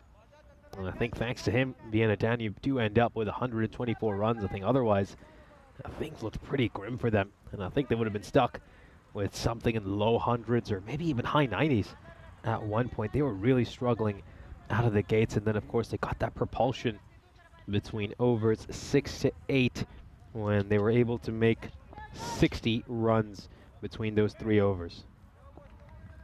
Here we go. We're set for the first ball of the second innings. Starts off with one down the leg side, so not the best ball to initiate proceedings here by Mirali Kale.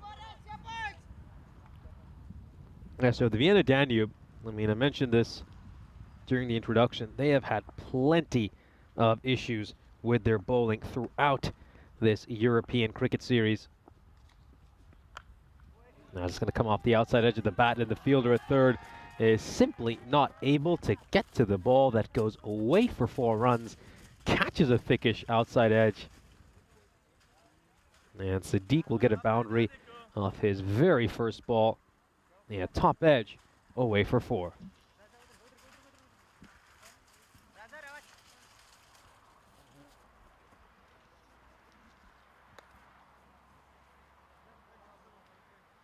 Yeah, so of course, they have conceded on average 161 runs in their first 3 games. And you can see why just right there, because if they keep bowling like that, well, runs will continue to come in a flurry for the opposition. It's a poor delivery there by Mirali Kale. That one just slipping out of his hands. Goes past the keeper as well. As runs continue to leak. Oh, there was no way the keeper was ever going to get to that. 4 more runs. 5 more, I should say. Of course, it's a minimum. So we've seen 10 runs with just 1 legal delivery ball. One's a much better ball. I mean, that is a back of a length delivery. That's exactly where Mirali Kale should be looking to bowl at the start of an innings. Pitch it around a good length, bowl it in the channel, look to get wickets that way, and it'll be a lot harder to get him away as well. That's just tough, isn't it? It's really tough for Sadiq to get underneath that ball. It's just that hard length. That's another wide over there.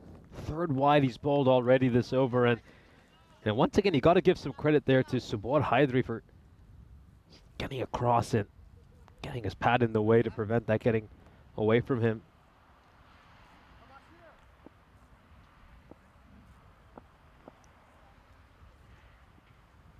Oh, overcompensates. Pushes one too far down the leg side, so that's 4 wides now so far this over. And of course I've got Rico Full joining me in the commentary box after a bit of lunch, and this is a very tough start here for the Danube. Yeah, it's, well, it's, the bowling is like that River Danube. It's swaying one way or another. And he just can't get this ball to go straight at the moment. And Abdul. And easy runs for Sherry Punjab. 2 legal deliveries and 13 on the board. That one is going to sail over the fielder, smashes into the Stronger Together banner. And, well, Sherry Punjab Vienna, they have been stronger together in their start of their European cricket campaign. They win the first, and that one's almost a bullseye as well. What a lovely shot that is. And nicely captured there by Spring Media. Abdul just making a shaky start here. And now what's this one? Umpire has a look. Maybe he sneaked this one in.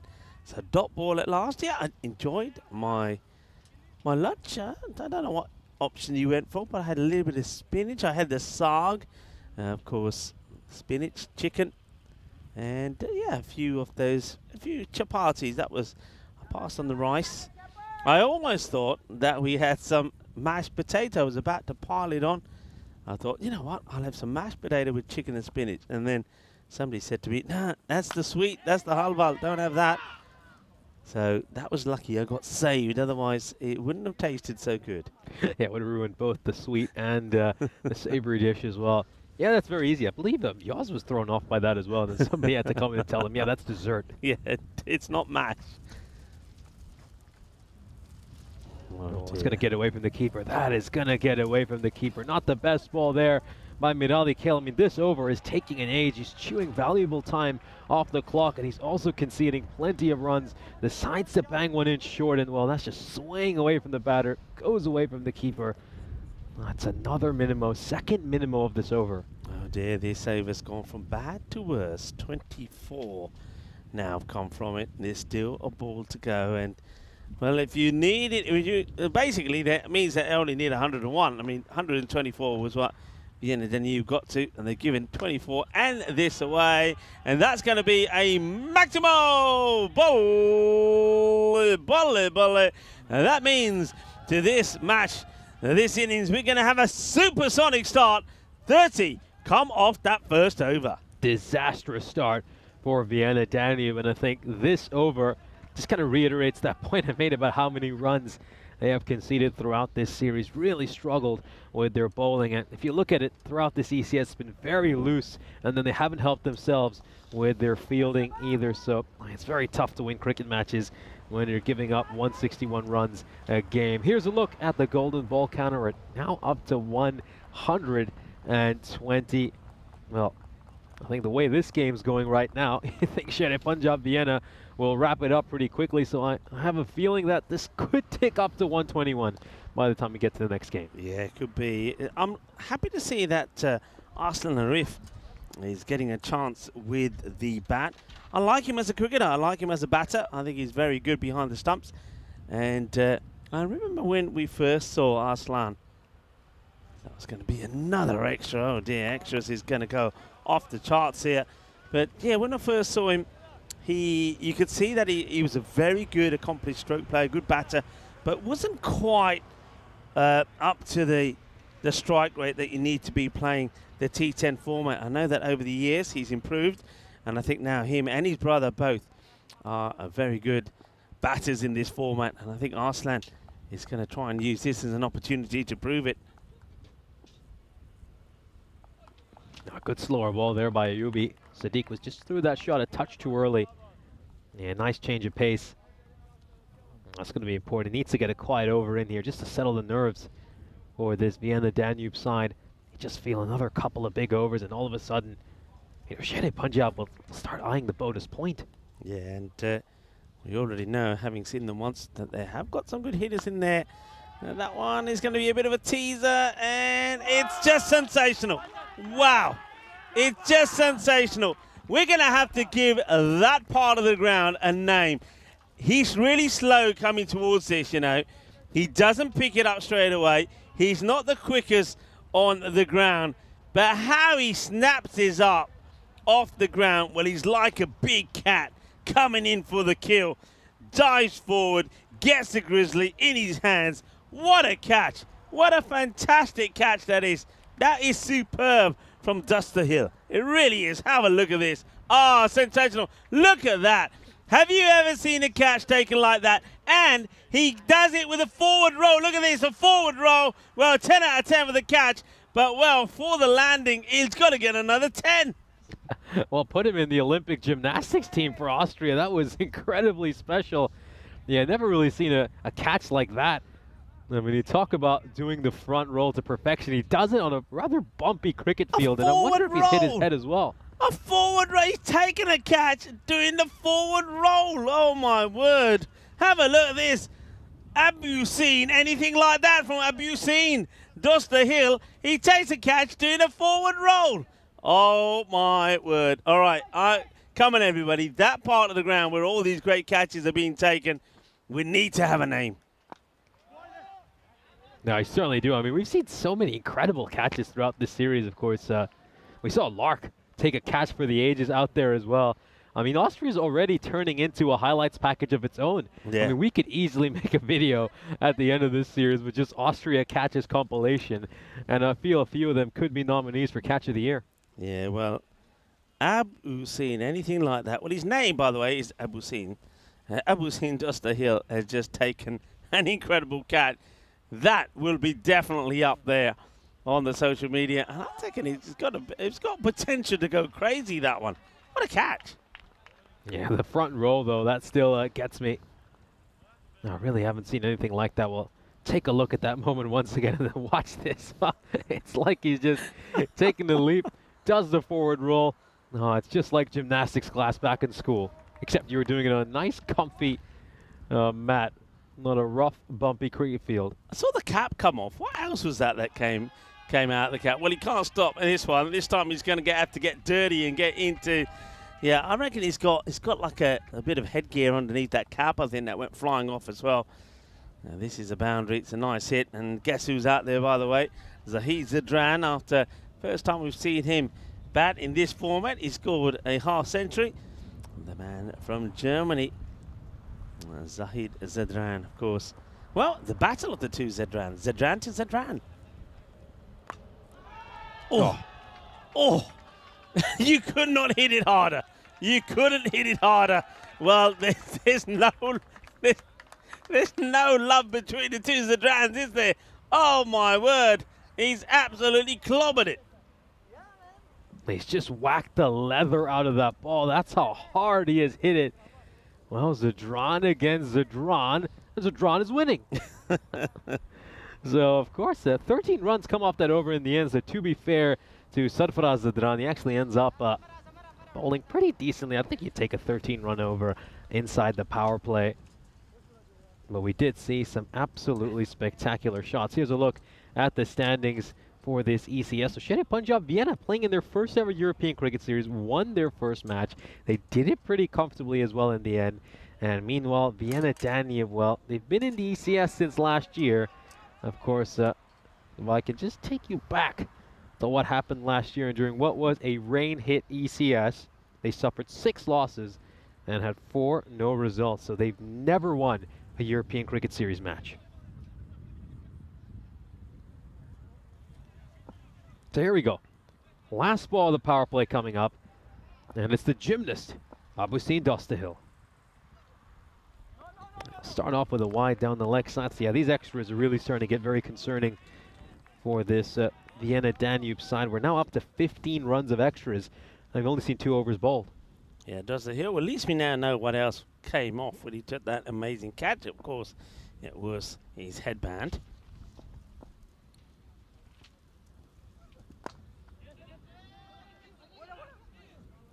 Oh, well, there was a chance at the non-strikers, and I wonder if they could be an opportunity for overthrows. There won't be because I see some pretty good backing up there. But yeah, overall, very good fielding here. Vienna Danube fires in a good throw, not very accurate. And it's nice to see someone backing up as well as he did.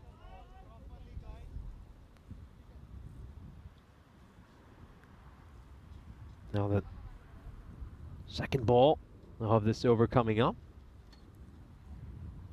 Doster Hill had to go quite a long way to fetch that ball from just in front of the boundary rope. Oh, perfect delivery. Absolutely perfect delivery.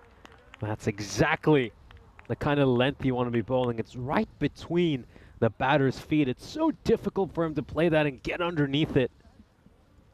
That's better, isn't it? That's the length that you need, and no wonder he holds his head, because that is so close. He beats him. He's late on it, you know. He's late on it, Zahid Zadran. It takes a good ball to beat him. And now this one's hit firmly and will be fielded. So just starting to apply the pressure, but of course it's going to be so difficult for them to get back and bring it back, especially after that first over went for 30. That's what's really rocked them here. It was a terrible start that over from Abdul, and now you can see the other bowlers trying to get good over in after good to try and bring the back in this. And this one again should be fielded, should it? No, gets away from him. Just has a little bit too much to do as he's coming from right to left. And it's going to be 4 more. Goes for that Yorker, but you can see now the batters are waiting for it. And that gets played away nicely by Arslan Arif. It's a good shot. Yeah, I think as a bowler in this format, you got to ensure that you don't get too predictable. You just need to keep mixing up your lines and lengths as well as your pace to keep the batter guessing.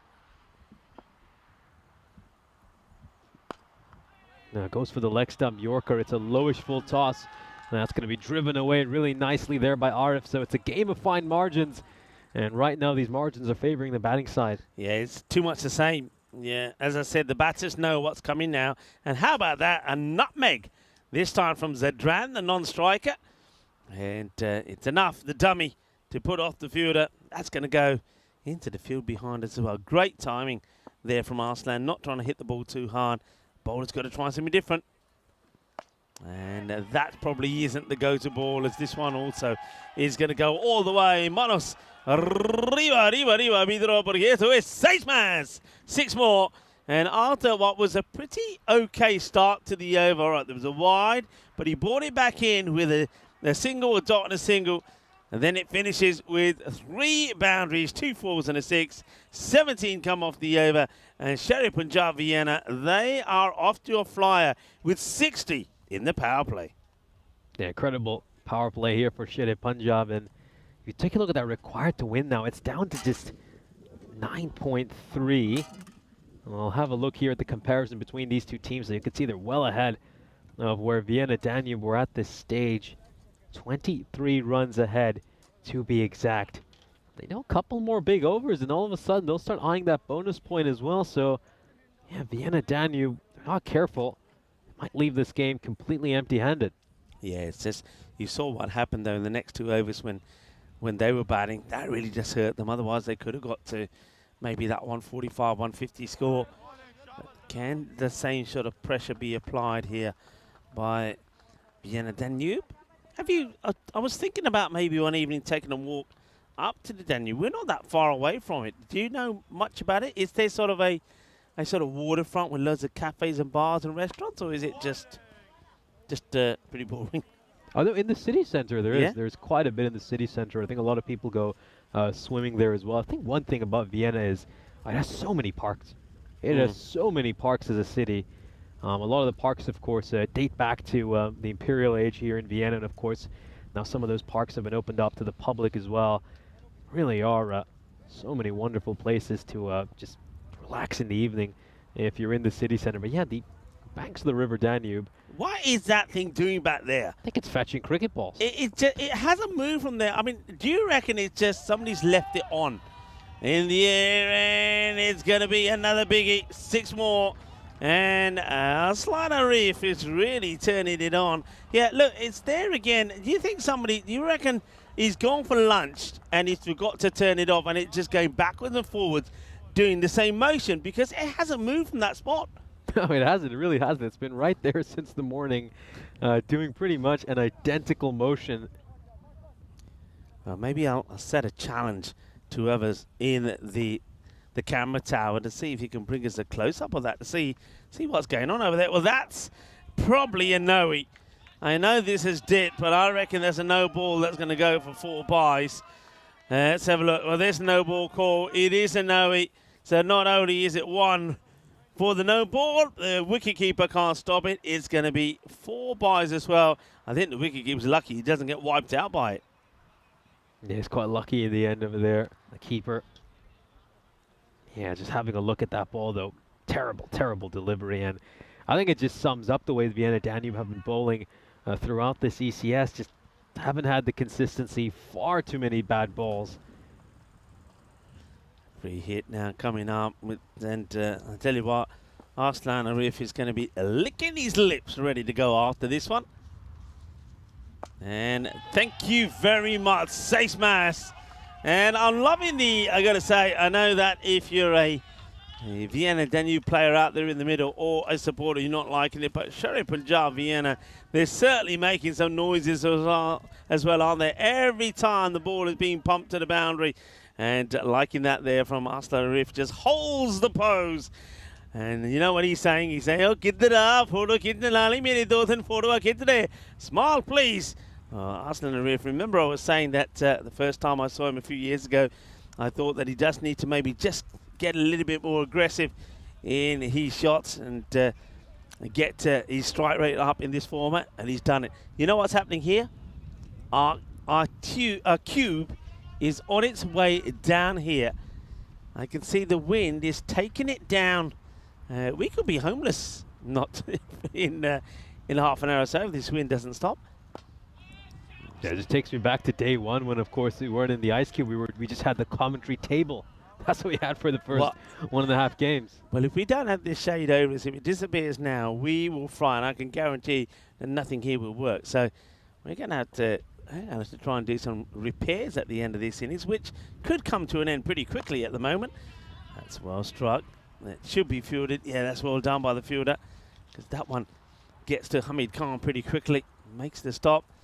It's the end of another over. Doesn't quite go magical, but Jabal does go for 16. And the score at the end of the 4th over takes the score up to 80. Well, I say he goes for 16. It's actually 20, because don't forget the 4 byes. We were down to the no ball that he bowled. So really, I mean, I don't like that rule. That's the first rule that I change. I say rules, law, because it's the laws of cricket, isn't it? The first law that I change is if a bowler bowls a beamer like that, it's not byes it should go down. It's all those runs should go down to the bowler. So for me, he goes for 20. It's another magical over, 80 without loss, and they only needing 45 from here at the rate of 7.5 and over. It's another one tossed up in the air. Maybe this one won't go all the way, and it's going to be dropped. It's going to be dropped by the fielder. An opportunity to take the catch. That was Abdul Miralkal, and he puts it down. And a chance, an opportunity goes begging. And you don't want to give the likes of any one of these two batters an opportunity. So gives the chance, doesn't get taken. Oh boy, it's going to get harder and harder. Zadran gets put down there on 14. Down the leg side, gets a swivel on it. And the fielder is in the way, so just a single to Arif. Yeah, it's about time now to bring up that bonus point graphic. As you can see, 43 runs, he did 16 balls for Sherif Punjab to pick up all 4 points from this game. Oh, what a hit. Incredible shot. He has belted that ball over cow corner. It goes away for a 6. So, whoever's been inserted into the attack has been given the treatment so far by this attack. I think I'd be tempted to bring Sarfaraz Zadran on for another over just to make sure that their side at least gets a point out of this game. There's no reason to hold him back here. He went for just 13 runs in his first over, which, well, based on what we've been seeing for much of this innings, was an excellent over. Yeah, they've got to do something here pretty quickly, haven't they? Otherwise, this match is going to be done. And you're right. What are you holding people back for? Somebody's got to come on here, make something happen. Yeah, I think damage limitation has to be the key here for Vienna Danube. They've got to look to get a point out of this match. If you look back, I think you might have focused on this before I came back. If you look back at the first 2 games, they just struggled to take wickets, didn't they? They weren't able to take wickets, so they've got issues with the bowling. And I don't know, wasn't here on day one? Was it just the bowling, or were they let down by the fielders as well? The fielding was below par, to put it kindly. And as it struck away towards fine leg, it's actually come off the inside edge. Yeah, I mean, that moment we just saw from obviously in Dostahill, I mean, that really is an exception in terms of what we have seen from this Vienna Danube side. I mean, not to be too harsh on them, but they've made a number of errors in the field, and I think that as a side, they'll probably be the first ones to admit that they've let themselves down on a number of occasions. And I mean, we are very early in this tournament as this one's going to get pumped away for a 6. Arif now just a couple of runs away from a half century. But if they fail to get a point out of this game and they fall to 0-4, well, you could argue that they're already out of the race to make it to finals day. And we're just on day 3. Yeah, it's not looking too good. And you got to say, from all the teams that we've seen so far, or certainly I've seen so far, that they do look like they're the weakest. Things are not going well for them.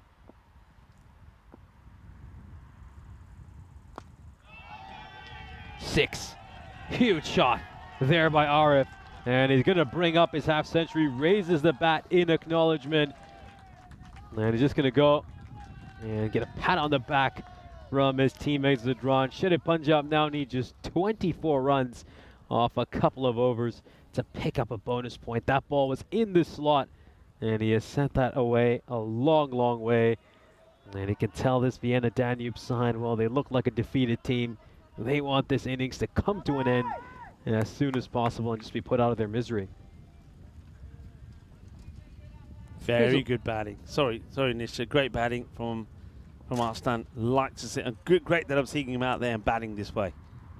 Just had a look at the upcoming events on the European Cricket Network. This one is going to be launched. It is launched into that sunflower field. It's another 6 here for Zadran, so 3 more of those will be enough for Shere Punjab to win. Yet just going back to those upcoming events, so just a quick reminder that we've got that weekend of international women's action over in Greece. Greece women taking on the Spanish women right before the start of the ECC. So that's an event to just look out for. It's just been added to the calendar. Yeah, so Arslan there, he goes past his highest score then on the network. Never scored a 50 before. He scored 47 against Drew in 2023. Well, he just backs away from this one, doesn't he? Doesn't fancy going for it. We saw him score 46 back in 2020, so finally gets a half century and thoroughly deserved. And once again, just showing that, well, over the years, he's picked up and learnt this format really well. There's Arslan Arif, 54. And what a pair they are, the two brothers as well, Arslan and Zishan. They're great cricketers, and I think Austria are blessed to have them playing cricket here. That's another delightful shot. And now, well, he entertains us with a wonderful sweep shot. Oh, they're on their way pretty quickly here, aren't they? This is going to be a real hiding. And what an opportunity to take all the points here as well for Shere Punjab. They'll only be the second team to do it, right? I think Donnerstadt did it for the first time yesterday. And Shere Punjab, certainly, they get imagine 4 points here. They got one more match to play here today. They could finish top of the standings because they will finish playing, won't be an easy game, but they take on Vienna CC in the last match of the day. This one's just a run down towards third, and it's going to go away for a 4. Just uses the pace of the bowler beautifully over there. Oh, that is sensational batting. Let's take a look at this again. Just plays that nice and late. He's deep in his crease. Away it goes for 4 runs. Yeah, I tell you who's probably enjoying this as well. I know when I had my lunch that Zishan Arif was taking care of the scoreboard. What a nice moment that is for him, because Arslan's brother is putting up all the runs that are being mashed, and I mean mashed, by his brother, and Arslan gets a full toss here. I get the feeling this could be too high as well. Let's have a look at this on the height. Oh dear, they have really hurt themselves big time, and this match will be coming to a very quick end. Let's have a look at this again. It is on the way down, but I don't know what the umpire, have they called it yet? They're still having a look.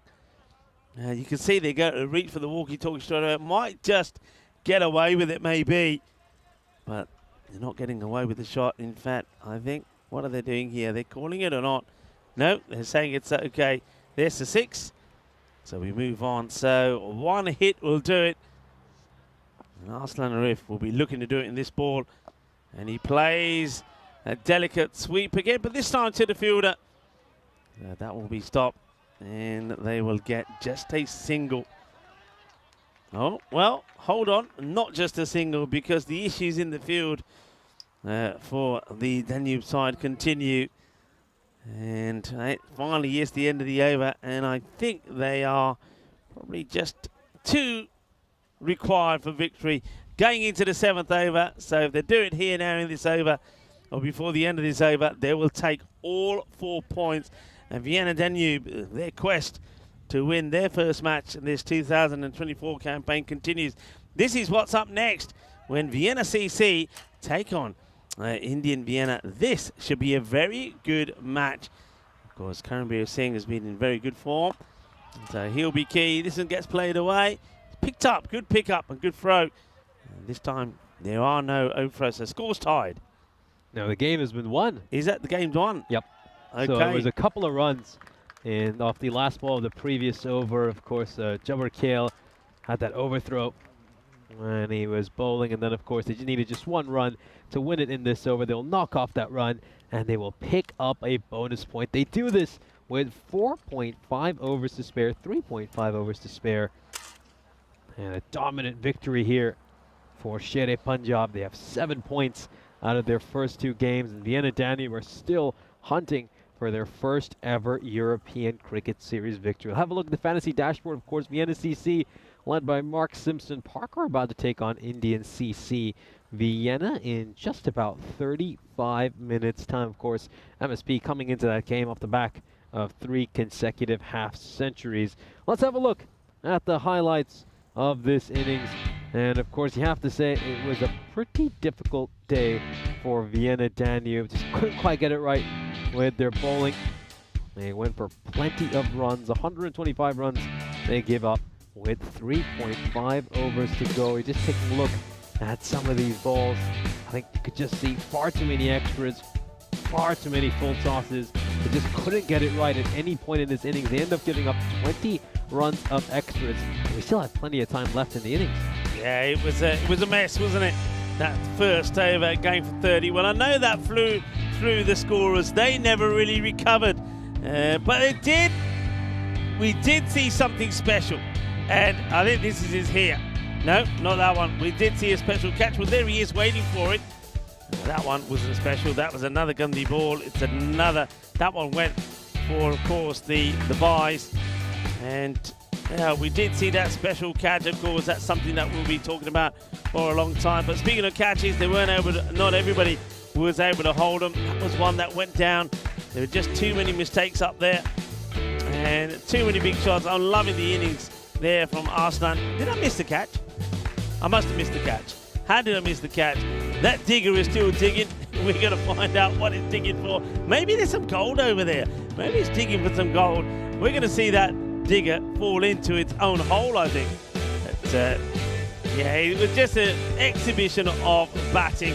Just the 1 wicket would fall, and that was the wicket of Hassan Sadiq. He was gone for 5. What a catch it was, and there you go. There's the catch we were waiting to see. As Abu Sin Dostakil took a absolute humdinger. Well, that'll be right up there in the highlights of the day as well, so watch out for that. And I think that will also be doing its rounds on the social media. Takes a catch and nails the forward roll landing as well. But you got to be said, the only highlight on what has been a miserable match number 13 for Vienna Danube. They only play the 1 match. It happens to be match number 13, and it does turn out to be a bit of a nightmare. It does indeed turn out to be a nightmare, as Vienna Danube, they are still looking for their first ever ECS victory. The wait goes on, and this was quite a humbling for them. We take a look at the bowling figures here. Abdul Kale really just got them off to the worst possible start, giving up 30 runs in that first over, and then they were just playing catch-up for the rest of the innings. Very surprised they didn't give Sarfaraz Zadran a second over. I mean, what was the point of holding him back? I think it would have been a good idea to bring him back, bowl a second over, and maybe they would have been able to get another point out of this game. In the end, they will succumb to a massive defeat, a real drubbing. Sher-e Punjab take this one. They beat Vienna Danube by 9 wickets with 3.5 overs to go. So we're going to have a short break, and we'll come back for match 14 between the Indian Cricket Club of Vienna and Vienna CC. That'll be coming your way in half an hour's time.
This European Cricket Network event is proudly brought to you by HCL Software and Paramatch.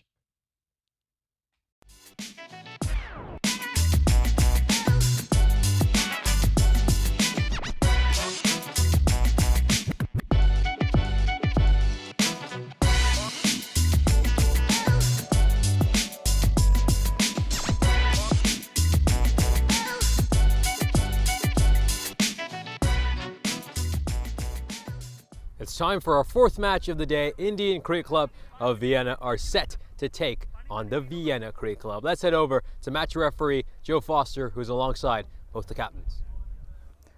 Vienna CC, the home team. Vienna Indian to cool. Heels. It's got a long way. It is tails. We're going to have a bat first. Vienna Indian win the toss. They're going to have a bat. Thank you very much for that update. So this is some interesting news. This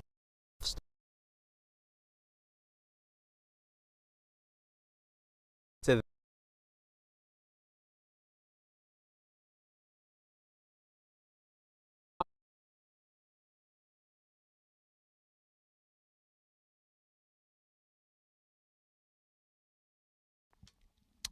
Hello viewers and welcome back. Well, apologies for that, and Nish got a little bit cut short there. A few technical issues and that we're having. I'm pretty sure that they're probably associated with the extreme heat that we're having here. While we talk to you here, we're trying to sort out things in the cube, trying to keep everything as well covered as we can. It's the hottest part of the afternoon here now, with temperatures I think up to around about 34 degrees. So do apologize for that. And of course we are getting ready for the next match here, and it will be the Vienna CC. After seeing them on day one, they had an interesting day, didn't they? They had a victory, a high scoring win over Cricketer CC, and then of course they went down to Snazi, which was a real surprise to everybody, but they came back with a win, chasing 150 against Vienna Danube. And of course that was a day when they were involved in two matches that went over the 300 runs scored in the match. They've got good players in good form, and of course their captain, Mark Simpson-Parker, has been in very good form. But of course they're up against Indian CC Vienna, who themselves, though they did go down in their first match, they showed that the likes of Karambir Singh and also their captain Chima are going to be the key players to try and contend with. And I think we need to see here, and that's going to be the question here, are we going to see some more fight from some of the other batters from the Indian Vienna side, especially if they do lose those early wickets? They're going to be well tested here today. Good to see Vienna CC back in action. We're off on day 2, but they've got the last 2 matches here today, so they'll play match number 14 and 15. The news from the toss you saw there was that India Vienna elected to have a bat first, so nice positive move from them. And let's see how this works out with the ball. And it's going to start off here. He's going to be Junaid Saeed to bowl the first.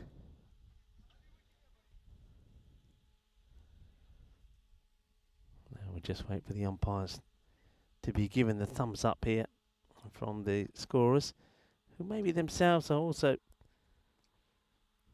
maybe experiencing a few issues getting going. All right, we're ready. We're ready to go. Here comes the first delivery. Saeed.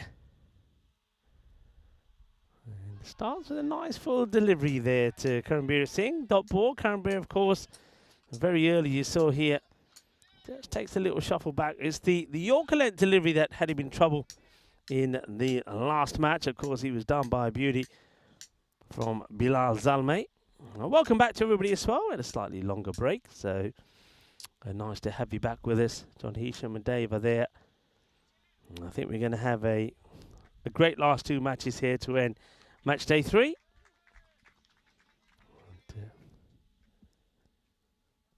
Some advice coming through to the bowlers. This one gets whacked down the ground for 4 runs. Karambir up and running again. Of course, earlier on, Karambir Singh was the main provider for Indian CC Vienna. Karambir Singh 69-22, chasing that 174 for victory. They got to 130.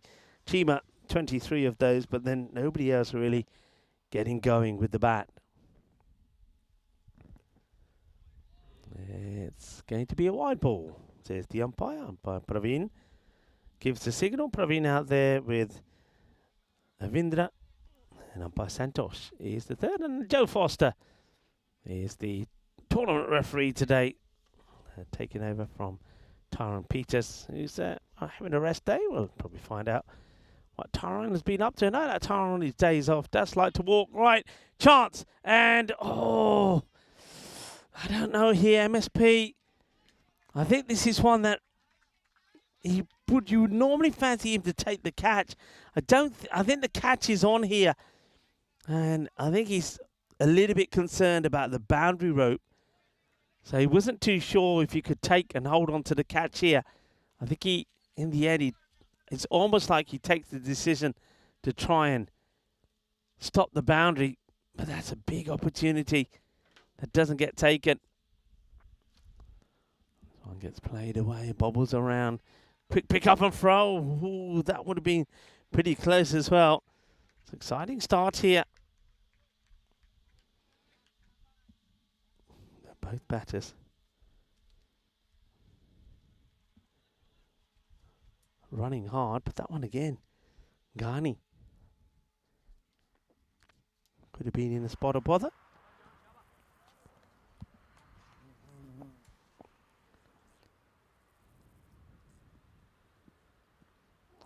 It's just a wild swing. As Saeed gets another one past a big chair from the Vienna CC boys. Good bowling, good bowling, good bowling. So we're going to miss 7 of the first 5 deliveries.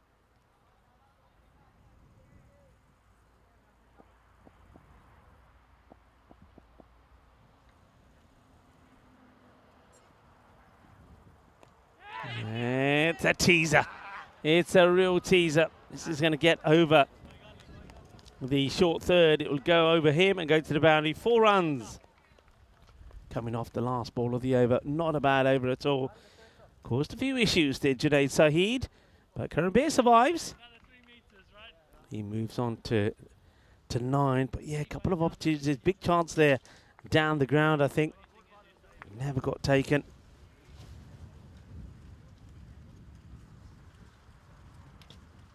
Yeah, MSP, I just think he, again, I mentioned it at the time, I think he was in 2 minds. I don't think he was aware of just how close or how far he was from the boundary. Have a quick look at 2024 calendar. Of course, here we are in Austria. We've got Croatia to come after here. I know that Nishay Bhatt will be there along with Charlie Hunt. And I'll have a little bit of time off before I join you all and card them up for the big one, of course. The ECC, or the European Cricket Championships. 11 coming off the first then. We'll tap over from Saeed.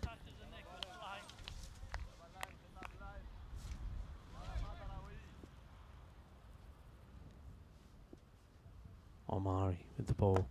Good areas. Yukalet delivery. MSP does the fielding. Nothing there for the batters.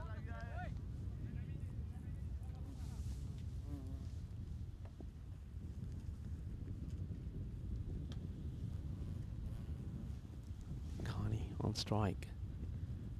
And gets beaten here, so I think he just tries to give himself a little bit too much space. We might get a chance to have a look at this again. You can see the Ghani is having a good look there at the umpire. And I think Omari gets this okay. Yeah, it's getting the swing away. I think it does catch a bit of that line. But, no issues there. Quinton Norris behind the stumps. Right, that one's up in the air, and MSP holds on to the catch. This time, no mistakes. Ghani will go. Good work this from MSP. If you have a look at this, that ball goes right into the ball of fire up in the sky. That's causing all sorts of problems around this ground. And MSB, just for a moment here, look, it goes up in the air. He takes a moment to just find the ball. He puts one hand up, finds where the ball is first, and then continues to hold on to the catch. That's a very good catch because he was under pressure there. It's well held. And it's an early wicket as, once again, they lose one early. Ahmed Ghani goes just for one of the 4 balls that he faces. Good catch from MSP. So in the action straight away, and it's Kitab Umari who gets the breakthrough. So Ghani gone, and now the captain, Mihar Chima, comes out. It gets one that's pretty too wide. I think Quinny gets a hand on this. He does well to get a hand on this, but it's going to be a big wide. Again, disappointment. Not the first time we've seen a new batter come in and not being tested. It allows the batters to change over as well. So Curran in there gets on strike.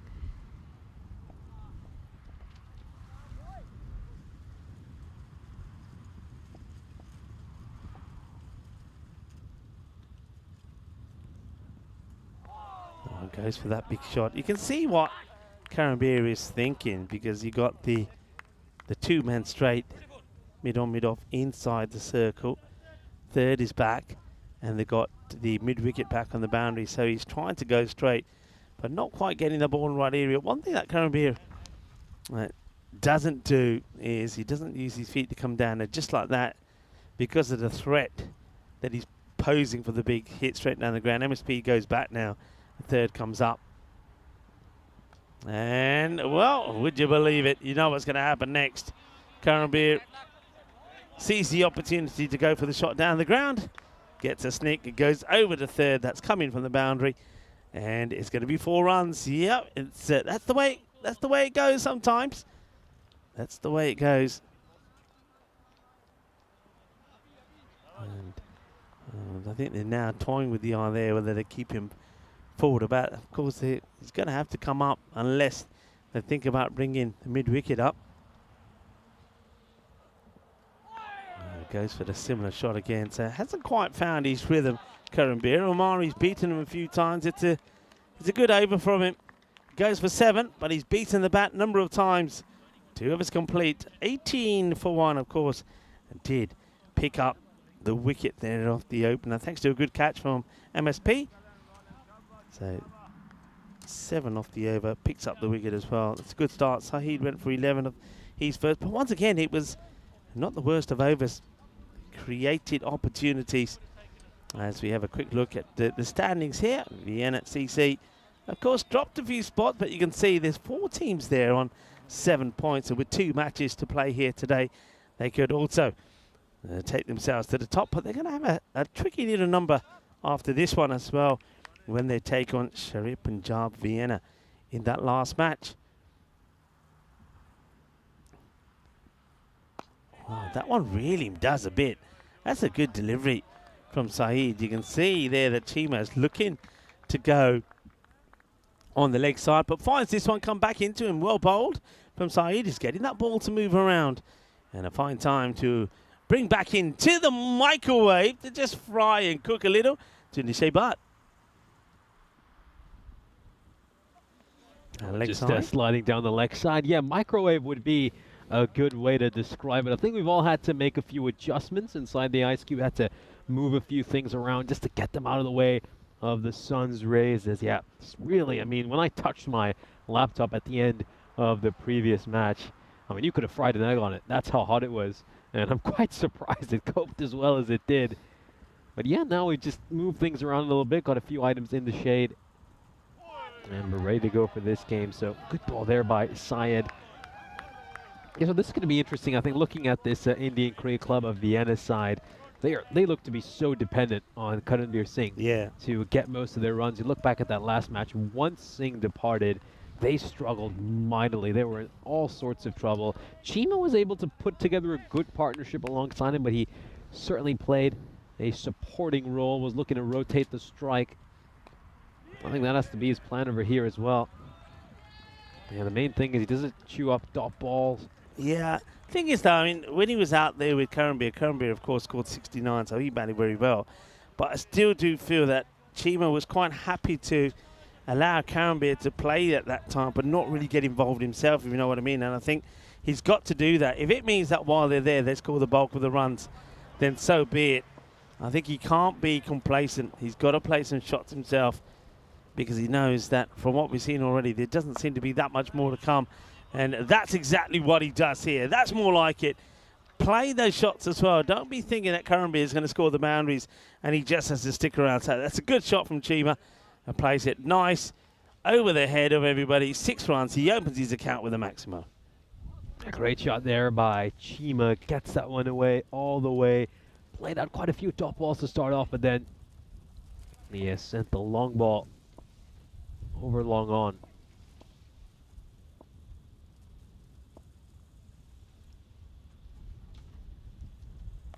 Right up in the air, false shot. It's got to be taken here and will be taken. Junaid Saeed picks up the important wicket of Mehar Chima. He got one aggressive shot away, but this was not the right ball to be taken on. Is a little bit shorter, is climbing, is looking to play the same shot to the ball before, which was pitched up. He's not going to get it right. He offers the opportunity, and the catch has been taken and nicely held there. And yeah, a good moment. Taking the catch. So another one will go. So Chima, well, we said that these two, or those two I should say, Chima's now departed with the main contributors last time. It now begs the question, who's going to be able to stick around there with Karanbir? And it has to be said, Karanbir hasn't exactly got off to a flyer himself here yet. So it poses another question, which is if he doesn't get going for whatever reason, then who is going to take over? So Karanbir 13 of 8. It's going to be Kunal Joshi who comes in here. It's a good catch there taken by Hamdard. Makes no mistakes.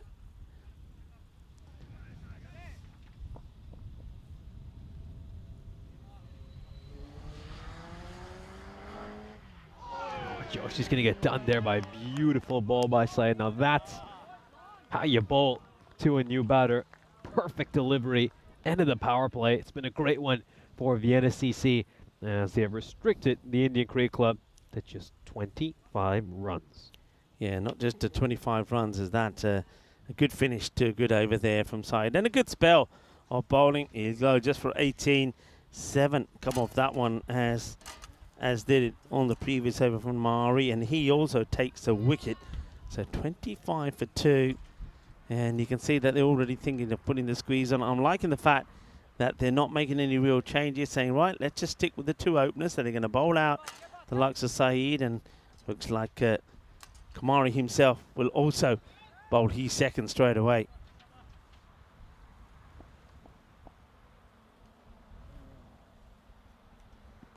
Up in the air, and nobody back there, so this one I think will just bounce maybe once and go over the rope. Yeah, 4 runs, so Karanbir, they need him to get going, and that's exactly what he's looking to do here. Plays that away quite nicely. He plays that away, really good shot by Karanbir Singh. You feel all of Indian Cricket Club's hopes rest on his shoulders. Oh, massive shot, absolutely enormous. You could just hear the crack from the bat from a mile away. The minute it touched that bat, you knew it was going to go all the way for 6. Yeah, really good shot. Makes a good sound as well. There it goes, boom. Shakalagya, Karanbir. He's got to pace himself though, hasn't he? He's got to try and stay there for the majority of this innings. A nice strike, good hit. The margin for error is so small against Karanbir Singh. If you're one of these Vienna CC bowlers, decides to dig one in short over there. It's going to have a look. I think that's at the square leg actually. umpire. I reckon this is pretty high. Let's have a look. I mean, it's if he's standing upright, is that going over his head? Ooh, tight call, very tight call, and has been called a wide in the end. Yeah, and I think the umpires probably, you can understand why the wide has been called. It's too high. And the one for the over now.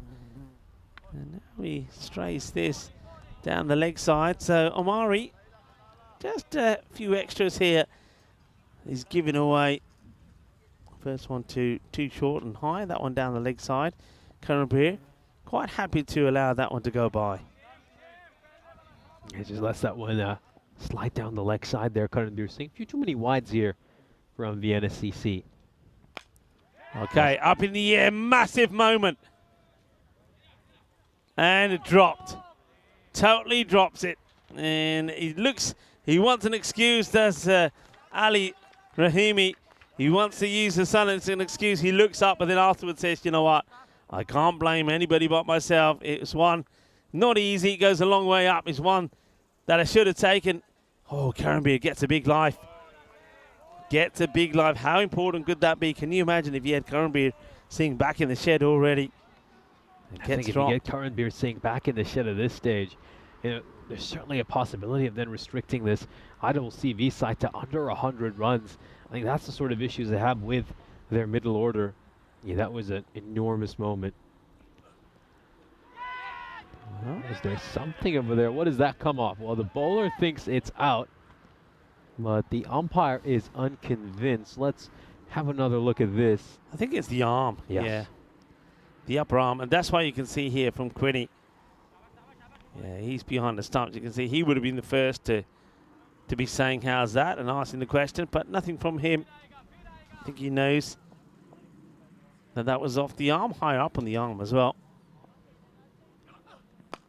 And that's hit hard, and this is going to take some stopping, and MSP can't get anywhere near it. It's a good bounce back there from Kunal Joshi. Gets off the mark with the boundary himself. Takes 4 balls to do it, but maybe that little strike on his arm was the wake-up call he needed. Yeah, it certainly was. Kunal Joshi gets that one away for 4. So in the end, 17 runs come off that over. It's the biggest over of this innings. And yeah, the point I was just making prior to that chance was they have bowled a few too many wides. We've seen 6 wides bowled so far this inning, so that's pretty much an extra over they've had to bowl. Yeah. And we're only 4 overs in. Let's have a look at that, the worm. So it's starting to go upwards again, which is good. 42. I suppose it's the 2 wickets that hurt, really. Could have been worse. Karanbir could have been gone. Remember, Karanbir gave a couple of chances. The MSP had a chance to take him earlier. Spicy one on the boundary. Didn't hold on to it. Oh, well bowled. That is so well bowled. That's the weakness, maybe, that Karanbir has. It gets exploited again. The Yorker length delivery. And, well, Hamdard is so close to getting him here. Oh, that is just missed the leg stick as the ball just drifts into the right-hander, and it will go all the way for 4 byes. It goes away for byes, and yeah, that one bamboozling the batter and the keeper alike. Hamdard will now bowl the second ball of this over. Another one. This one just going down the leg side. I wonder if that's clipped some pad along the way. Yep, it has. And the umpire just signals leg byes. Let's have a look at this. Yeah, I could just see it flicks the pad along the way. And it goes away for 4 leg byes. Yeah, it's a little bit unlucky. One that's gone through for byes. That one just gets a little bit of the pad through. So Karanbir nowhere near as fluent as we know that he can be. But I suppose runs are going on the ball. The 50 now comes up.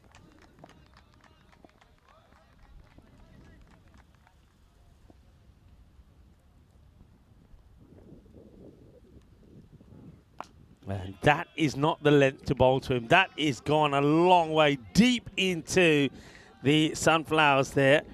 Well, the fielders are keen. They're going in there. I tell you what, they're camouflaging quite nicely in that field at the moment. Our Vienna CC, especially with their yellow jerseys.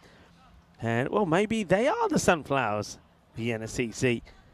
And, well, 2, let's keep a count. 2 have gone in there. A third is venturing in.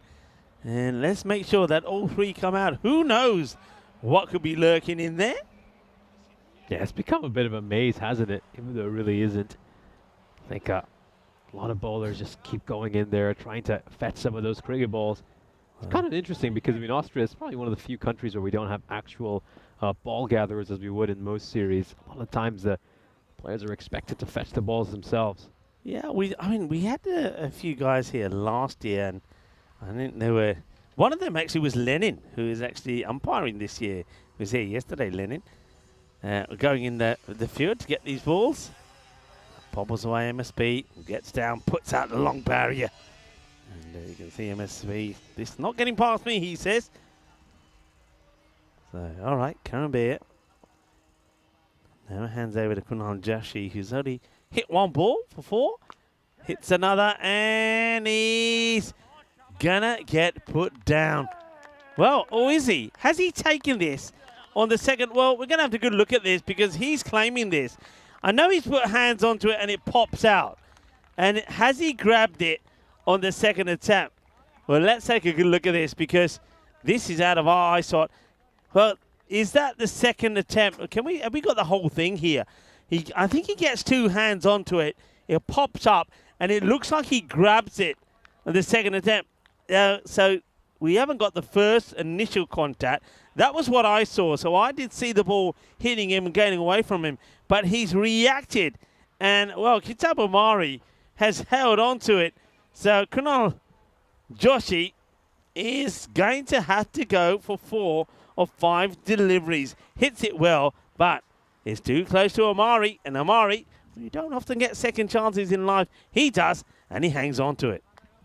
Yeah, amazing reflexes out in the deep by Omari. Somehow managing to corral that ball when it felt like it was just going to slip away from him. Enormous moment. He's going to look to go big again. That's going to go away for 6. There was absolutely nothing that Saisama could do about that as he watches one sail over his head. Saisama is a big, tall man, but even he can't reach up to that ball. I like this move. Naveed Hussain coming up. And don't forget, Naveed did pretty well last time around and hitting the ball away quite nicely. And he gets up, elevated up the order. First opportunity he gets, he puts it away. It's an opportunity to join us in the microwave. Rico Full here with Nishay Bhatt. It's very warm at the moment. It's one of those times in the afternoon where everybody from the players to the match officials and even the supporters around the ground are trying to stay cool, trying to stay in the shade and trying to keep their equipment working as well. Yeah, absolutely. Everyone trying to find some shade. This is the hottest it has been over these first 3 days. I think we were quite lucky the last couple of days. Had a bit of cloud cover, slightly overcast conditions at times as well. So, obviously tough conditions if you're working here as support staff, but got to think about the players as well. And it's going to be very challenging if you're out there bowling and fielding in this kind of heat. It's going to be too wide, says the umpire. You're going to see Abdullah Akbarjan come on. This guy is always exciting to watch. Is Abdullah Akbarjan. He always finds a way to pick up wickets, and he's a pretty useful guy to have with the bat as well. That's a great pickup, by the way.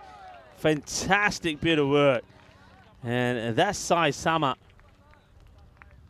Watch the pickup. Gets the pickup in, fires in the throw, and that was pretty close. Well, we won't have a chance. Akbarjan is pretty quick in between. That one gets guided away. It'll just be a single. Picks up a run over there, and yeah, we just have a few helicopters swirling overhead at the moment. That's going for that wide Yorker line there, Akbarjan, but just misses that line by a couple of inches.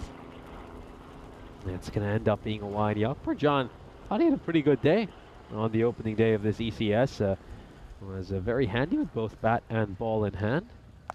Sami looks to go a lot straighter, but it's a bit too close to the pads, and it's going to get sent into those sunflower fields. 6 more runs for Karambir.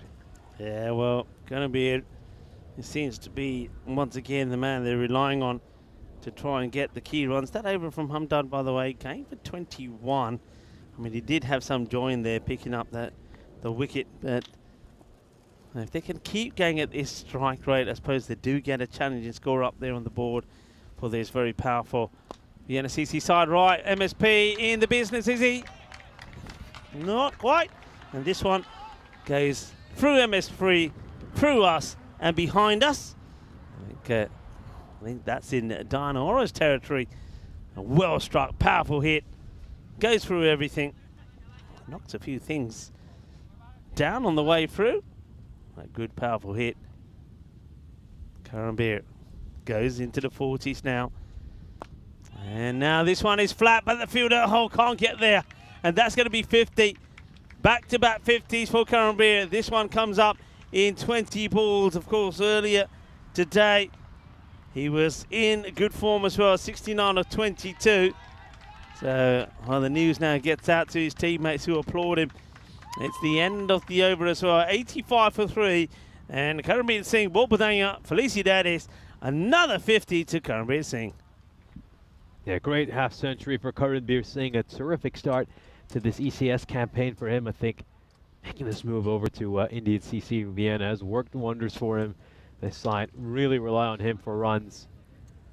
And they've certainly been able to deliver on what is the first day of this ECS for this Indian CC Vienna side. Of course, it's worth keeping in mind that Karambir Singh was playing his cricket over for the Vienna Eagles during last year's ECS and was the second highest run getter.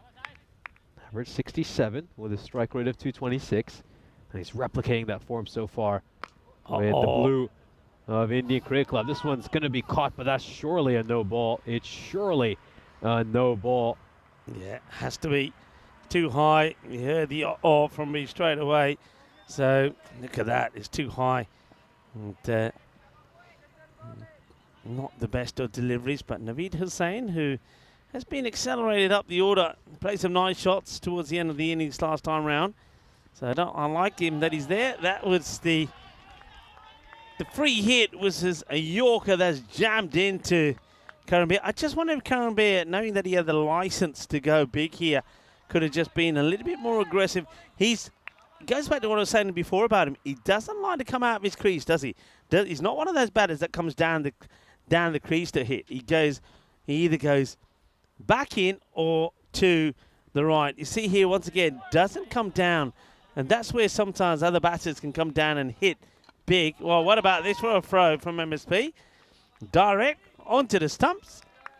Here we go. Let's have a look at this. Explosive action. I think the batter is in, but MSP just saying, well, just in case you don't get in, there's the throw right onto the stumps. Beautifully done. Beautiful throw. And yeah, just going back to the point about Singh, I mean, he likes to have that solid base to hit from, doesn't move his feet too much, does tend to go deep in his crease, as you said, to just get that leverage to hit some of those fuller balls and Yorkers. Oh, it's a big appeal over here, massive appeal, but just feel like that one is probably sliding down the leg side. Yeah, you just see this delivery here. He angles it, it's going, and keeps on going. So the length is good. Direction, though, you're right, going down the leg. Saisama, the bowler.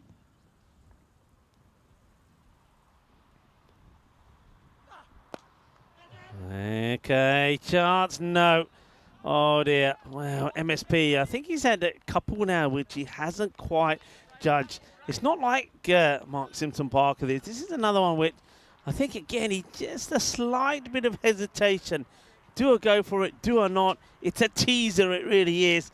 And in the end, he does go for it, which ends up probably being the wrong decision because he's a little bit late to get on it straight away. The ball gets past him for the boundary. He was kind of caught in two minds there, wasn't he? Yeah. Mark Simpson-Parker. I mean, he actually didn't end up moving too far from where he originally started from. We know that, you know, he's got those long strides. He's more than capable of covering a lot of ground. He was just a little bit unsure whether to attack that ball or just take it on the bounce. In the end, he was unable to do either of them. It just slipped past him, went away for 4.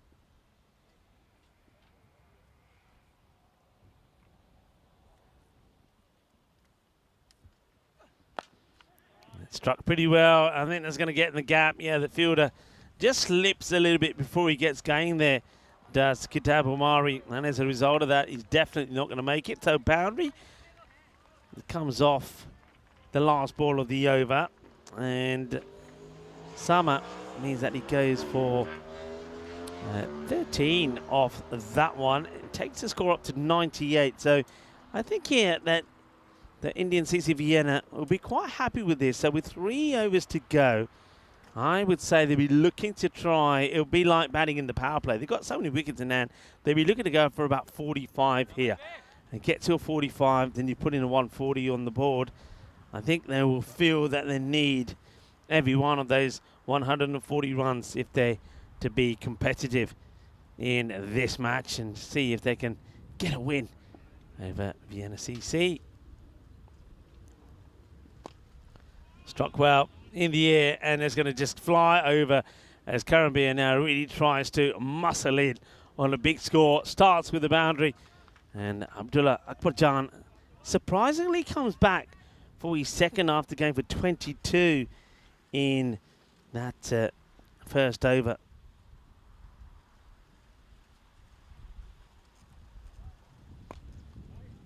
The same area.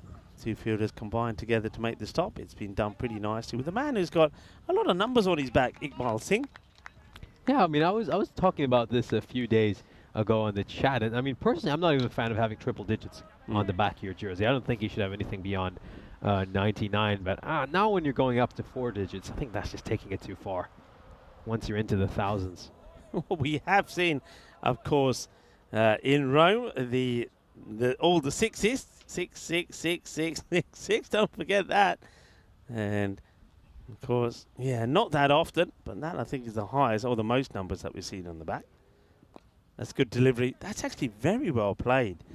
It's actually a very good shot to what looked like a good delivery here to Akbarjan. I don't know if you get a chance to see this one again, but it was certainly going to be a delivery that was going to test him. It's pretty full. Might have been doing a little bit in the air, but he just whips it away. Clever shot, though a bit risky. Karambir, well, I tell you what, it doesn't get any risky. Oh, no, he's dropped it. He's dropped it, and Karambir can't believe he thought he was gone here. Look at this. Have a look at this. You couldn't write this. Well, hang on. Now, has he hit his own wicket? What's happened here? Let's see. Plays a shot. I think he's hit his own wicket because the ball has gone over the field. I thought Karambir thought he was going to be caught. I think he's hit his own wicket. Let's see if we got... What has happened here? What has happened? I still don't know what's happened. The bails were still there according to that angle, I think. Well, the umpire's just done something with the bails there. We don't see all of this. I don't know if we've got anything side on this by any chance, but we don't have anything on this, which is... It's a shame. I know we're still having some issues, folks, so we do apologise. Technical issues, but... I think when we have a look at this... It's officially been given as a hit wicket, I think. Yeah, he hits his own wicket. Tell from that angle. I don't know if we have a rear angle on that one. No, we don't have anything. I've checked already. So we don't have it, but I can tell you exactly. He thought it was going to be caught and the catch is dropped and he's throwing his bat in the air and then thinks, I'm lucky, I'm all right. But when you watch it again, he has knocked his own bail over. So it's a hit wicket. Karambir Singh out, hit wicket. So he'll go for 58 of 25. That's a crucial time to lose a wicket. So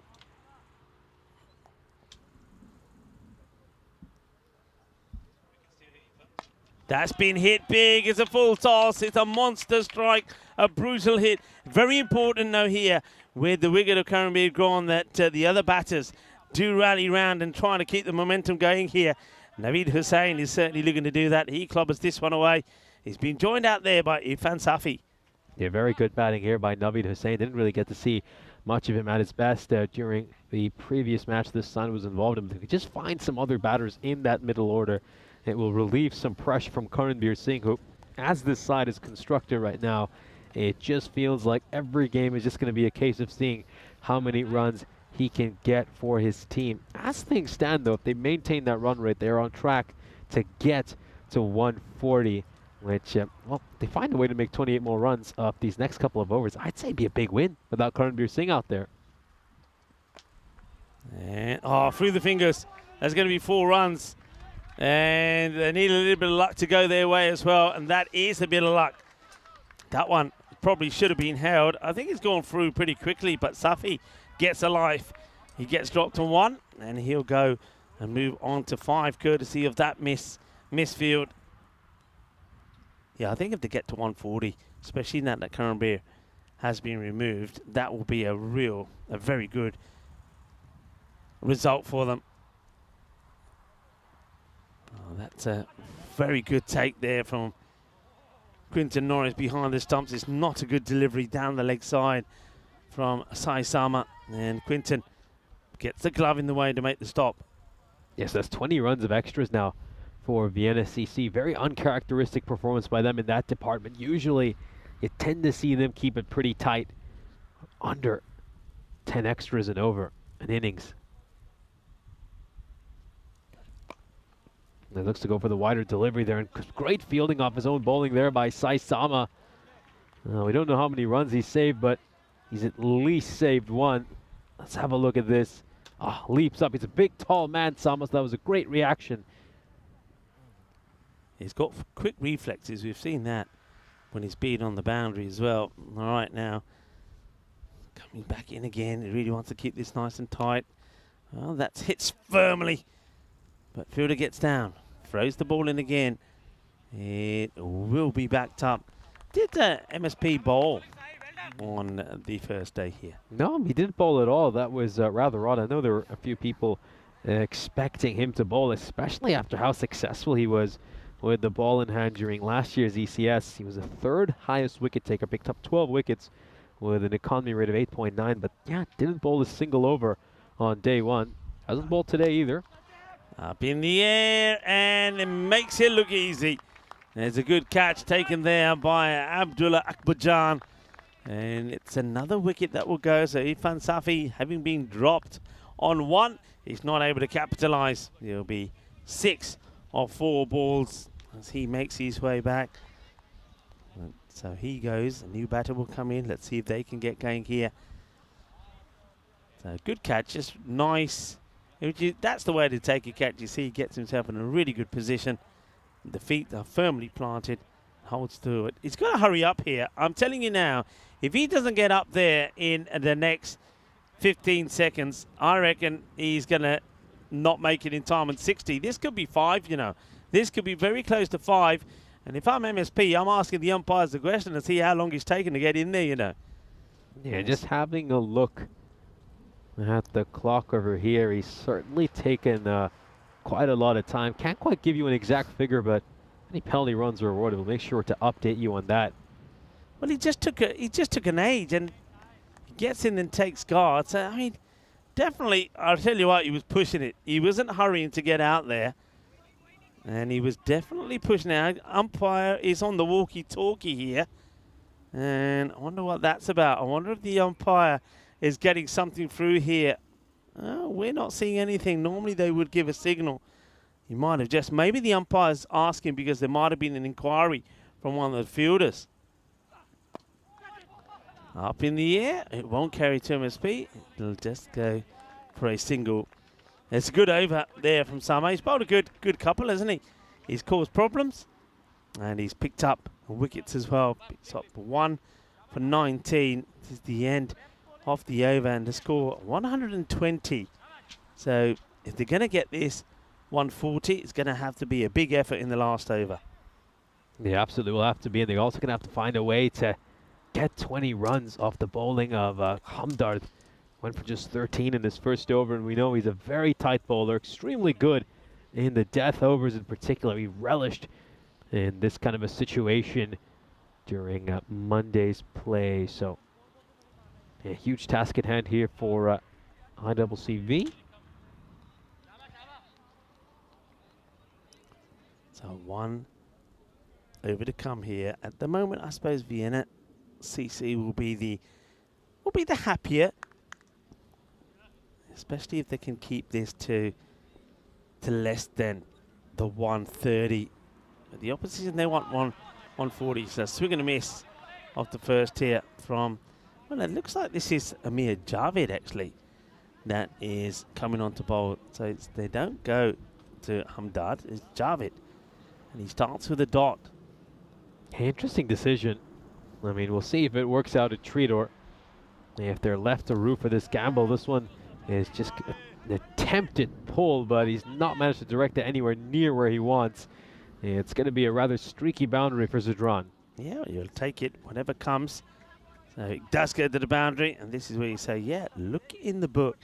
It has gone all the way, so that's 4 runs. A few more of those is what they want.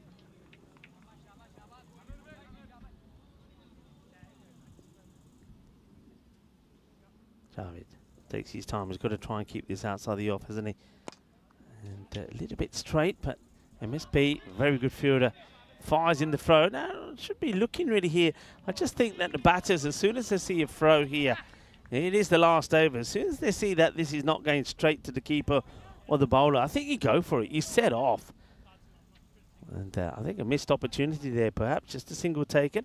Yeah, you've got to take those risks. I think you've got to challenge the fielders to get those perfect throws in. Once again, this is going to the aforementioned Simpson Parker, and he's going to put up a big leap. And he's a tall man, but even he couldn't get to that one. This one goes sailing over his head. Well, talk about winding yourself up for a hit. Naveed Hussain gets back on strike. That 6 takes him to 30. And, well, I don't think I've ever seen a shot being played with the bat coming down from a higher position. Wallops it over MSP. Gets the 6. They're into the 130s now. All right, how far will this go? Gear, gear, gear. And I think that is going to be 4. Cuatro carreras. So 131 becomes 135. And the option to go from Javid here, not quite working.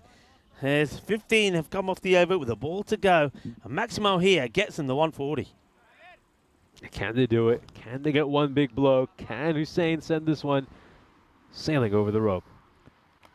Now it's going to get a thickish outside edge. He'll take a couple of bounces before going over the rope. So they will end with a boundary. They don't get to 140, but they do get very close. They end up with 139 runs. So a great finish here in the final over. 19 runs coming off it. Just what this ICCV side needed. And I think they'll be delighted that they've managed to come so close to 140 after, of course, losing that key wicket of Karanbir Singh. Yeah, well, it will be a 140 chase in the end. So I think that Indian Vienna have done very well. And I think, again, all right, look, they needed that half century from Karanbir. But it's good the fact that they acknowledged the contribution made in the last match, low down the order from somebody like Naveed Hussain. And he gets the call, and he goes out there, and he plays a blinder of an innings, 38 of 13, to help his team get to 139. Well, that was that chance early on that Karanbir gave that wasn't taken. Then this one went high up in the air, and, well, it was well taken. No such problems that time around for MSP. A really good catch to remove Ghani. Well, that was another one. Catches were coming, but there was still that were put down as well. Yeah, there certainly were chances that were put down. I think Vienna CC will look back at a few of the opportunities and they will rule them. Keep in mind, they of course had a chance to get rid of that man, Karanbir Singh, right there. That chance was of course put down by Ali Rahimi when Karanbir Singh was on just 23. He would go on to make 58 runs. So it was a costly drop. This was one hell of a catch out in the deep. Superb work by Omari to get rid of Kunal Joshi. For all the world, it looked like he put that catch down, but he somehow managed to hold on to it. And it was a special moment, another magical catch in what has been an incredible series so far in terms of catches. And this was quite a funny moment here involving Karanbir Singh. We weren't quite sure what to make of it, but in the end, it looks like he just got a hit wicket. What a disappointing way for him to get dismissed. Yeah, I mean, we were all looking at the fielder chasing the ball, and then I saw the reaction from Karanbir, and I thought, well, what's going on? Then I saw him continue his walk to the dugout and then realise what he must have done is clip the bail off with his own bat. We know he likes to jump right deep in his crease, so he's hit his own wicket. We didn't catch it on camera, but that was the end of him. But fair play to Indiana CC Vienna. Even though they lost Karanbir, they still do get that 140 kind of score. Well, they set a 140 chase. That's that scorecard. 58 from Karanbir Singh of 25 deliveries. But like I say, Naveed Hussain, well done to him. Gets his opportunity slightly higher up the order, and he takes the opportunity and makes the most of it. 38 of 13.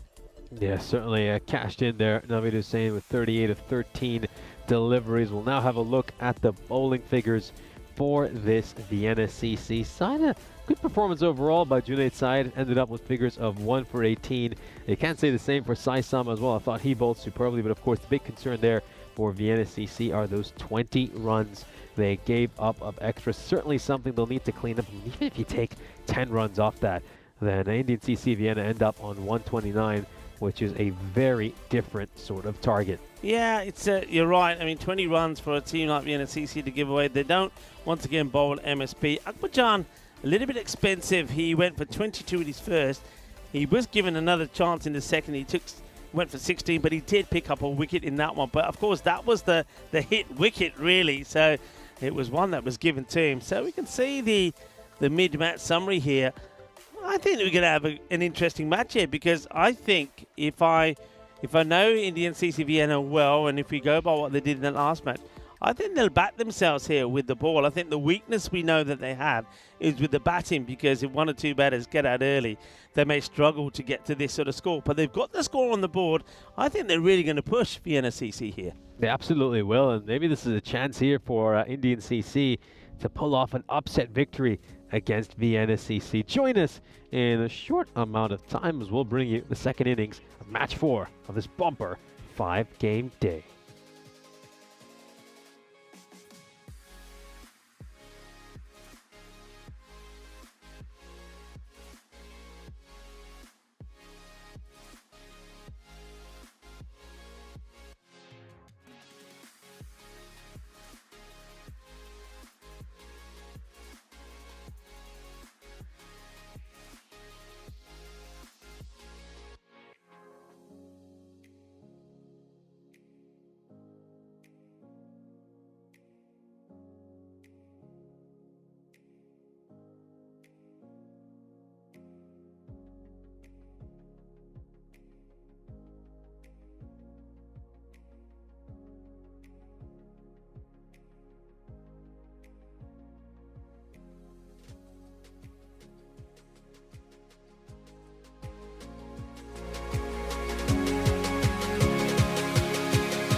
This European Cricket Network event is proudly brought to you by HCL Software and Paramatch. Welcome back for the second innings. And we saw Indian CC Vienna post a target of 140 for Vienna CC. This is going to be an interesting matchup. We've seen Vienna CC do so well with the bat throughout this series, but 140 is not an easy target to chase down by any means, so they do have their work cut out in this second innings. We'll have a look at the bonus point equation. So of course, for Vienna CC to pick up the bonus point in this match, they'll have to go at exactly 20 and over. It's not impossible, but it's very hard, and it's unlikely they'll be able to achieve a bonus point in this game. Meanwhile, of course, we need to see a big bowling performance from Indian CC Vienna. They have to restrict them to 97 runs or less. So overall, it looks pretty unlikely that either side will pick up all 4 points in this game. It's probably going to come down to the last couple of overs. Yeah, looking forward to this, really am. I think these last two matchups are so exciting. Of course, we got Shahid Punjab against Vienna CC coming up for our final game of the day in just about 1 hour and 6 minutes time. So looking forward to what should be an exciting conclusion to this wonderful Wednesday of cricket. Looking forward to it indeed, and also looking forward to seeing if Mark Simpson-Parker can continue in his sensational form. We saw him bat 3 times on the Monday, and on 3 occasions he did score a half a century. Can he do it again here this time around? And the captain, he's going to have Kitab Umari out there with him, who's going to be taking the first ball. So Kitab, looks like he's going to have to go up against a little bit of pace here from the bowling of Naveed Hussain, who has had a good time with the bat as well. He gets promoted up the order and scores a fine 38, helping his team to that 139.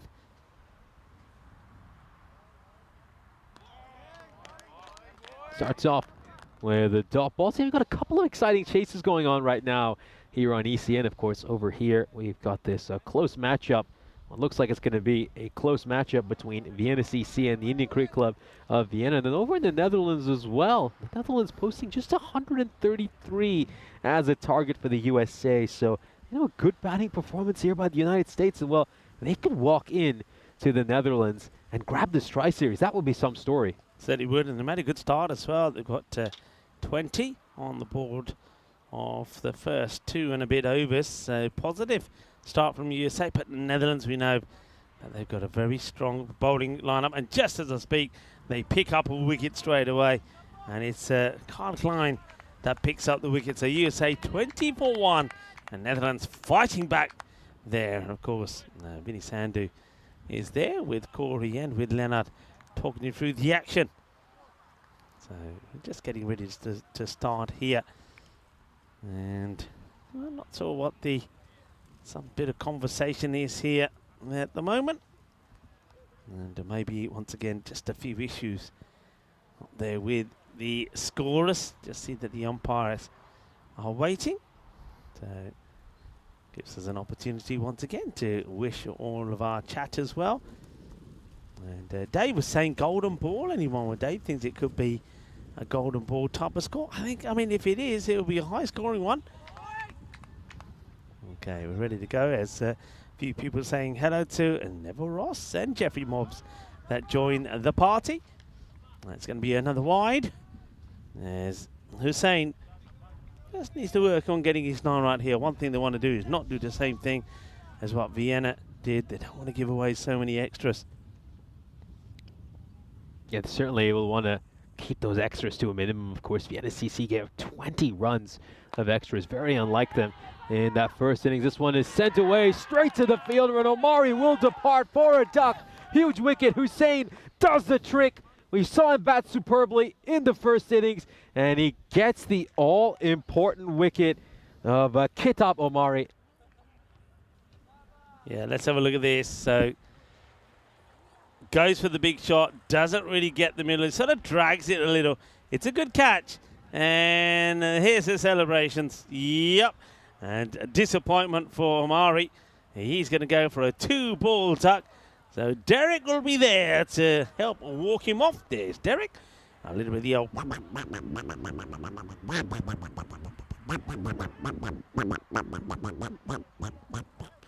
Amari goes. Hussein strikes. And Vienna CC are 1 for 1.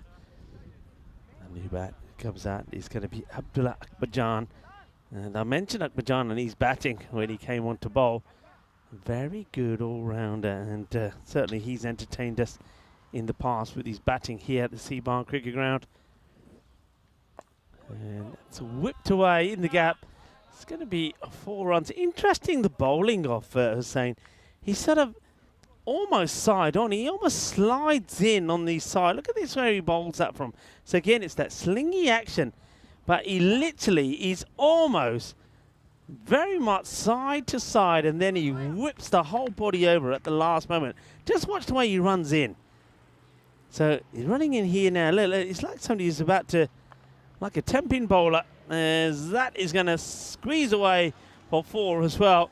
And I mean, if you try and do that normally, it's difficult enough, but to do it at a fair bit of pace here, I suppose the problem is, and we saw that a little bit earlier with Harmeet Singh, is getting the accuracy right. I mean, how often are you going to get the ball where you want it time after time after time? That's where the issues could start. Yeah, he's not actually generating much pace from his run-up at all, so he could actually shorten this run-up a fair bit. It's just all coming from his hip right before he releases the ball. Right there. Yeah. So it really is. I suppose it's a little bit like a javelin throw, right? I mean, that's one way to describe it. The way he runs in is like he's getting ready to throw the javelin, but instead of course, the javelin, he's whizzing in, or slinging in is the right word, the grizzly. So had some success, but he's also gone for a few runs in this one as well. So after getting the wicket, runs have started to flow. Right, MSP. Yeah, the conventional thinking is that, as they say, cricket is a side-on sport, and I think he's taken that very literally. Pushes this one in towards cover, and that's going to be a dot. Also very decent over here by Hussein to start off, gives us just 10 runs and picks up an important wicket. So a good start for the Innings Cricket Club of Vienna. Yeah, it is a good start. Mari going for a 2-ball duck. It's a good catch taken by Irfan Safi on the boundary. But of course they know that there's still work to be done here. MSP still stands in their way. He's a very good, accomplished player. Of course he knows this ground very well as well. And yeah, Abdullah Akbarjan made 37 on day 1 in that win against Cricketer CC, helping Vienna CC to the highest score that we've seen so far, 196. And MSP was 58 of 17 there. And Iqbal Singh made a good performance as well. Ooh, well, how close is this one? We might have a chance to see this side on. MSP racing to get himself home. I mean, he calls this good pickup, good throw. Oh, that would have been very, very close. Karambir Singh has the ball in his hand. And I just noticed that looks like here that Indian CC Vienna have a particular food establishment that is their partner. And looks like they do things like pizzas. That's out, by the way. That is out. That's the big wicket. Karambir has got Mark Simpson-Parker without scoring. Mark Simpson-Parker will go for a duck to the man that scored 3 50s on the spin on day 1. Has gone after this wide ball. He's gone down the wrong line. Catches the edge. Flies through to the keeper. Keeper makes no mistake. And another one bites the dust. It's a huge wicket of MSP. And Karambir Singh has got his man. Oh, he certainly has. And as we see, Derek coming out for the second time this innings, haunting both these Vienna CC openers. So no runs from either member of the opening pair. Terrible start. Very poor start here for Vienna CC. And could Indian CC Vienna really pull off the upset here and knock this side off? Well, it would be a great comeback after losing their opening encounter against the team who are sitting currently at the top of the standings. Cricketer CC. Karambir. That's that big heavy ball again. This time not taken cleanly by the keeper as far. And so watch this though, but watch how he really does put the effort into that delivery. But look at the action also. I wonder, I mean, that was a good look at that there from Karambir. You see him there from the camera behind the keeper. How his head, and he's looking at the target all the time. I wonder if we get to see it again here from the other angle. So as he releases this ball, you look at his head. It's nice and still, and always looking at the stumps. Yeah, there we go. City Pizza, and of course, not that long ago on the European Cricket Network, we put a nice little video out there about pizzas. Of course, it was all to do with pineapple on pizzas and on. And I think the majority of us said no, definitely not. Gone, beautiful. That is just great bowling. It really is. And look what it means to Karambir Singh. It's another duck. And it's Iqbal Singh this time who will go for a 3-ball duck after beating him outside the off on 2 occasions. Watch this one. Goes wide, angles it in. This is just tremendous bowling. It is bowling of the highest quality. It really is.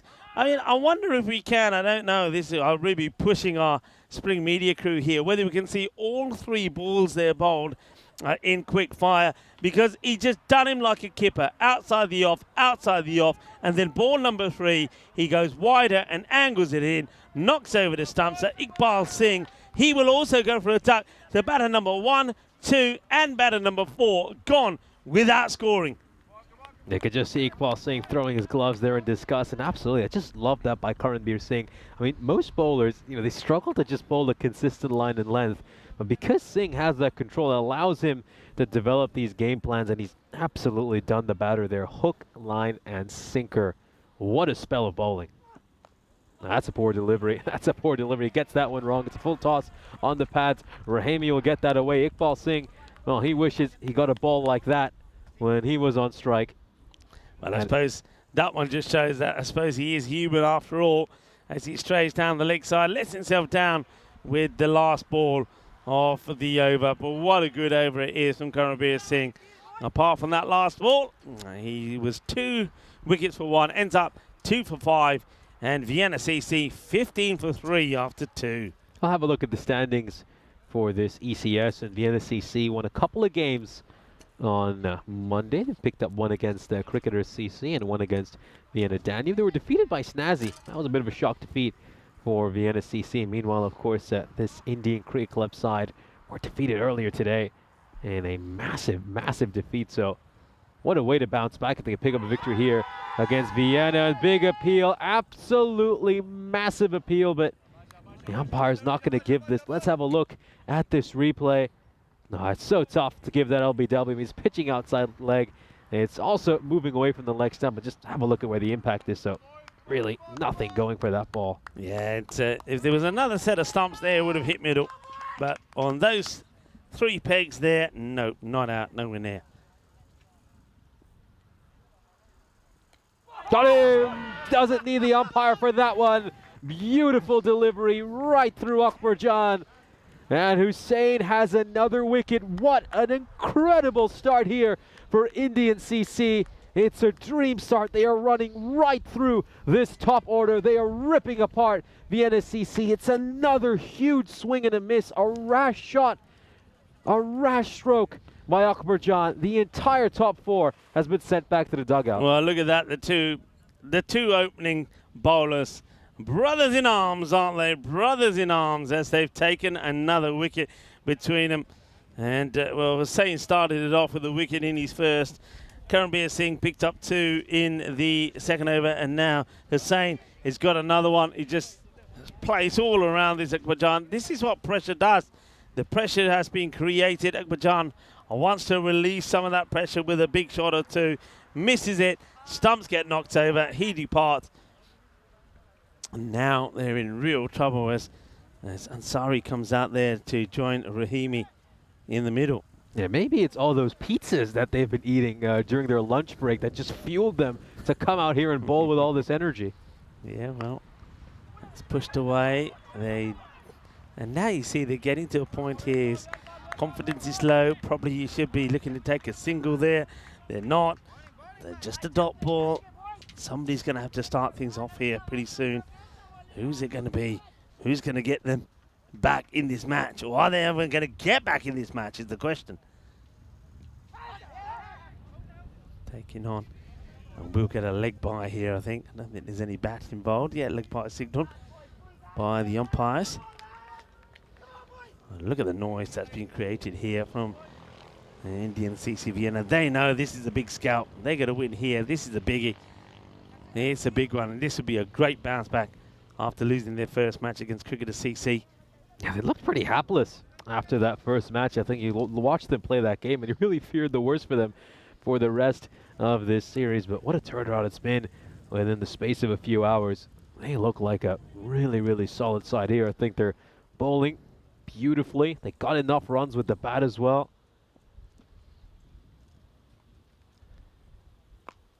All right, high in the air, catching opportunity. Karanbir, I think he said, leave it to me. And he takes the catch. Yep, he does.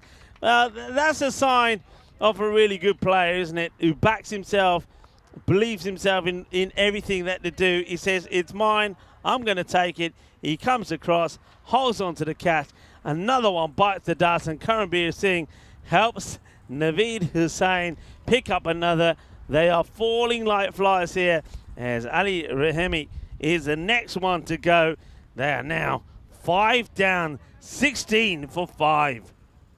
Yeah, it just gets worse and worse every ball for this Vienna CC team. Nobody's been able to hang around there and build a partnership. I mean, again, this T10 cricket, you've got to go gung-ho. You've got to try to attack, but at some point, I mean, somebody's just got to stay there and play a few cricketing strokes. Just try to get a few overs in the middle, because if they keep going like this, they're actually going to suffer a bonus point defeat. Well, yeah, I mean, don't forget they play another match after this. So that ain't going to be easy either when they take on Sherry Punjab, who are on a high as well. So this could be another, this could be a disaster. It's going to be dropped. Well, could that change the fortunes? This gets dropped. It's a huge opportunity, and it's Irfan Safi that puts it down. Oh, well, that they needed. If Vienna CC ever needed a bit of luck, well, they got some there. But can they make it count? Oh, huge let off there for Kanaga Hamdard, who would have thought that he was going to be on his way back to the dugout. We'll have a look at the comparison between these two teams, and well, as you can see, they're only 8 runs behind what Indian CC Vienna were. But look at this, they've lost 5 wickets, and of course, Indian CC Vienna really accelerated during those middle overs. Yeah, it's quite incredible. I mean, that over 2 from it, 2 wickets, well bowled from Hussain. And yeah, look, I was thinking to myself, would they go straight to Karanbir, or will they make a change? And I think you'd just go with this, because why would you make a change? You should be saying to yourself, hey, if Karanbir can get another cracking over in here, pick up another wicket or 2, then we could be bowling them all out, and that's what we should be looking to do. No point saving him for what? Just keep on going for the jugular here. Really, don't forget, should be 6 down here. Hamdard should have been gone as well. Karanbir just sorting his field out. There's silence at the moment, of course, from the Vienna CC dugout. They can't believe what's going on here. And Neville Russ saying, going down like 10 pins, you're right. Paul Kempin saying, ooh, quack. Yep. Well, that's not a good delivery. His last 2 balls haven't been good ones, and that's going to be 5 wide from Karanbir. Remember, the last ball of that first over was a cracking one. After that cracking first over, the last ball was not a good one. It went for 4. So that was the 5 from it. And now he starts here giving 5 away straight away. So 10 off his spell. 7 balls now. Yeah, he lets himself down a little bit here. He doesn't want to try too hard. There's no need to. Just go back to what he was doing before.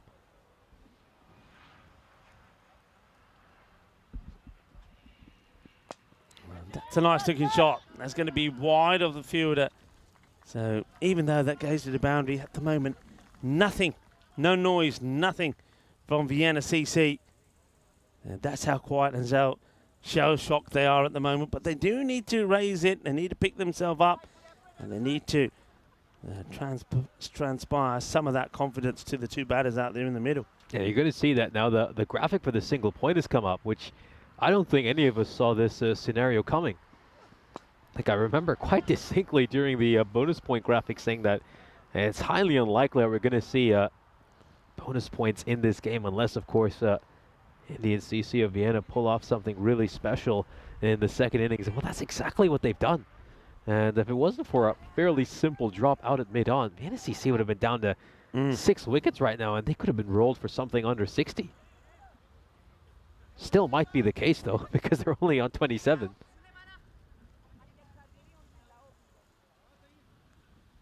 Just making a few adjustments in the field here now that the left-hander is getting set to face.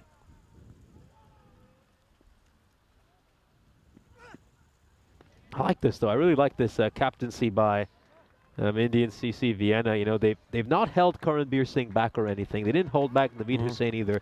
These two bowlers have gone out there. They've made plenty of inroads. And the captain's saying, you know what, go out there, get as many wickets as we can, and really step on this Vienna CC team and continue to beat them while they're down. Yeah, I think a lot of teams would have made changes to the bowlers. You know, we've seen so many times.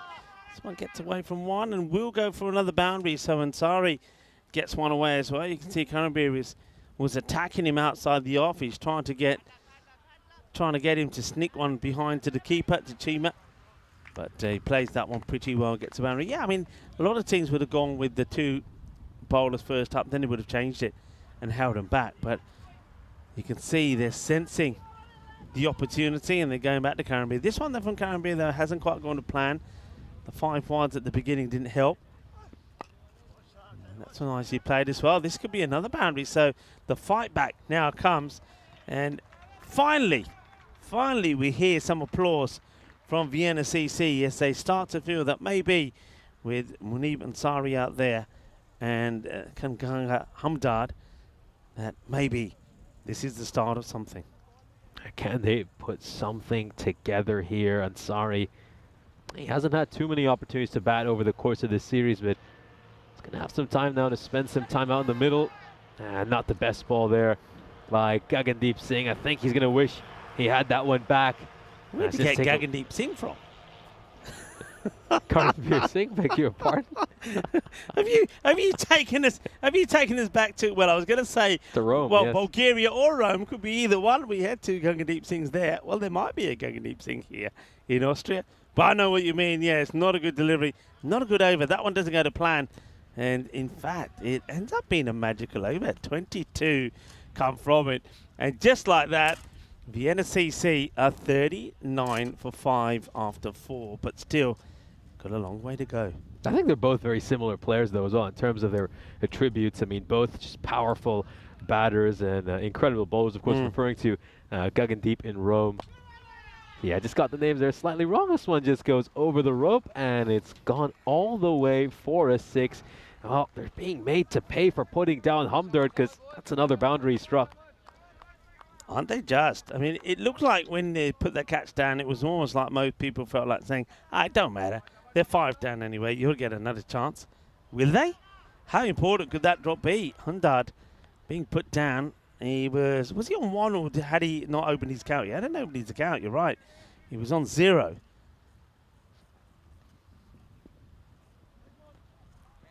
Yeah, he was on the ducks. I mean, that was an enormous drop.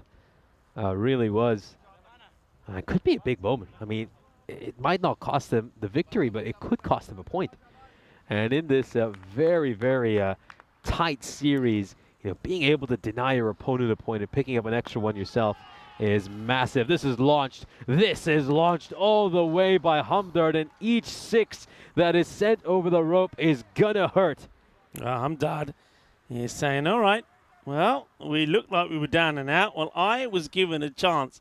I was given a life. Now, I'm going to make the most of it. I really am. I'm going to make the most of it. I'm going to try and use that life to give my team a life to fight. And fight they are.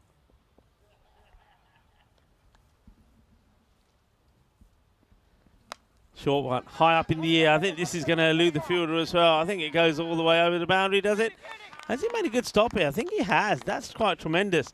There's good awareness from that fielder. A lot of fielders would not have chased this at all.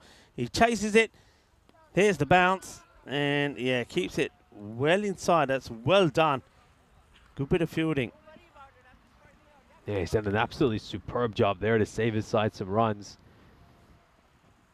It's just a good scoring rate these last couple of overs for Vienna CC. I was going to look to go big here again. Hamdard, then that's going sailing over the rope as well for a 6. So another Maximo here for Hamdard. It's now up to, well, numerous boundaries for this innings. That's the 3rd one he's hit already. Massive 6. Oh, what a fight back this is. I don't think anybody saw this coming. So that's quite tremendous. Excellent stuff. Well, we're seeing a fight here. We're also seeing a fight there in the Netherlands. And the ladies I can see there, that USA are needing 72, are needing 63 of 72 at 5.25 and over. They're 70 for 2 at the moment at the end of 8. Looking to get to that 133. I think that's going to be very, very close, actually. And that's Swabble sneaks. No, no umpire, no. No, no, no, no, no. That one comes in. I think this one even sneaks in the line. It's being called a wide. That's not a good call. Disappointment. So a wide ball gets called here, but don't worry. I don't think we get time to see it again, but wasn't a good call for me. And now that's a slower ball. That's taken, I think, side of the lid. I don't know if this has come off the arm first. Let's see here. If this is straight on the lid. Yeah, that's straight on. So I think the umpires are going to have to come together here and just check that the batter is okay. So on to the lid of Hamdard. I suppose they're thinking, right, we can't get him out. Let's knock him out. Yeah, Kunal Joshi has played for this Indian Cricket Club of Vienna since all the way back in 2020. It's the only club he's ever played for in ECS cricket. We obviously have a lot of players moving around all over the place between ECSs, but not the case with him. Oh, what a shot. What an incredible shot. This helps that one away over fine leg. Crashes into the camera as well. Hello there, Spring Productions. You might want to go and check on that camera. Oh, this is brilliant by Ansari. Just gets outside the line of the ball, and then watch how he just laps that one over fine leg. Terrific cricket. Well, it's a reverse Malachi.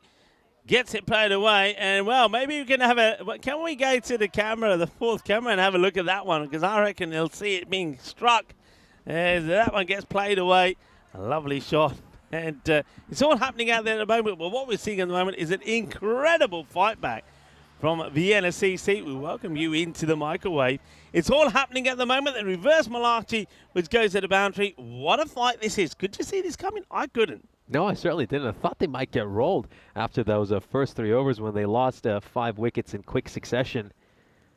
And I know we've been talking a lot about that chance which was dropped when Hamdard was on 0, of course. I think they've gone away from a lot of the stuff that really served them so well during that power play. They haven't been bowling as tightly as they were during those first 3 overs. And credit to Vienna CC's lower order. They're taking full advantage of that. They put themselves in a position now where they look like they'll at least get a point out of this game. I mean, yeah, I'm glad you said at least, because the way these two are going, it's another teaser. Now, this could be an opportunity. No, it's going to be 6. It will go all the way. So Hamdard keeps on smashing them big. That's another one that will go 32 now of 10. What a good clean strike this is.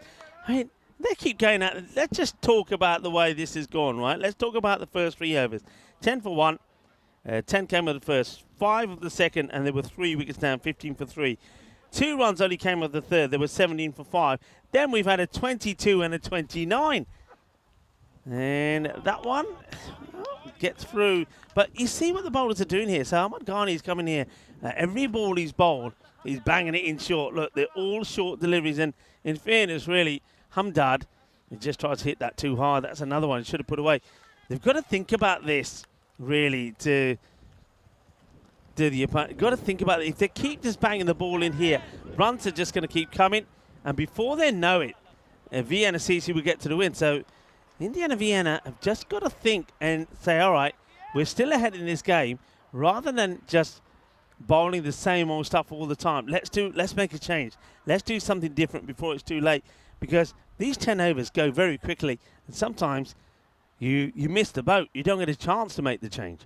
Yeah, certainly. And I think you look back at those first 3 overs, where keep in mind they were 17 for 5 at the end of the power play. Oh, I was going to attempt that stroke again over there, Ansari, but fails to execute it this time around. The reason they picked up those 5 wickets and they were bowling as tightly as ours is because they were bowling it full and straight. Yeah. They just kept it full and straight. Of course, keep in mind, they managed to get 2 batters out clean bowled because of their bowling. And since the end of the power play, for some reason, they've deviated from that plan. I don't know, because maybe it's because they feel like fielding restrictions have been lifted. They've got some more protection out in the deep, but they're not just banging it in short for these last 3 overs. I think it's also complacency. I think they thought the job was done. And before you know it, 2 batters, particularly one of them, have got in. That's a good stop. And is now making a game of it. So Ansari is playing his part. It just takes the single, just a left-hander. And that also is throwing them a little bit as well, this left and right combination. So finally, they get an over in, which is more down their street. They'll only get and give away 8 off that one. And they needed that over just to settle them down, especially with the way that over number 4 and 5 went. So now at the end of 6 overs, it's 76 for 5. And, well, let's just remember that they themselves at this point were on 85. So there's only 9 runs in it, you know. 9 runs in it. So Vienna CC are still well in this contest. Certainly are. Vienna CC, as you can see, need another 22 runs in 4 overs to pick up a point. We expect them to get that, but can they do something really special here and even get to that target of 140? Shot, but down the throat of the fielder who's just there waiting. So they get the breakthrough. It's Munib and Sari who will go. Now, I know many will think, well, it's okay. Hamdard is still there. The thing is, though, Munib played his part in that partnership. And the next batter comes in, has to also stick around. It looks like it's going to be Sami who's coming in here. So Sama, beg your pardon. Sama comes out. Once again, he's being greeted there by Hamdard, who will probably say to him, hey, come on, stay here with me.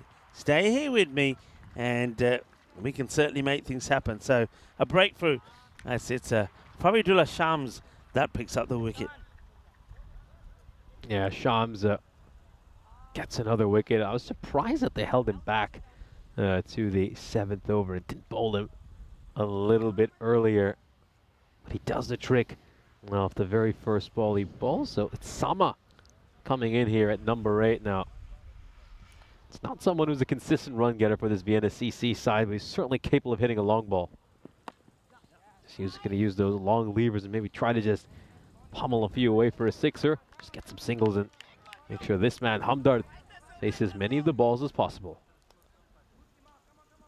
Yeah, just notice there that the catch there, that last catch was taken by the substitute fielder, Safi. That's been struck pretty well. It's going to be another boundary. So, well, Hamdard is the man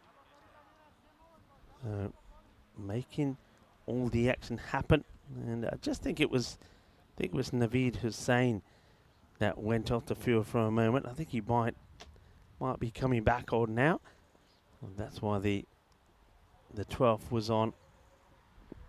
Shot, big, 6, and he's leading the fight, isn't he? Was dropped on 0, Hamdard, and yet here he is, moving into the 40s and keeping Vienna CC in this contest.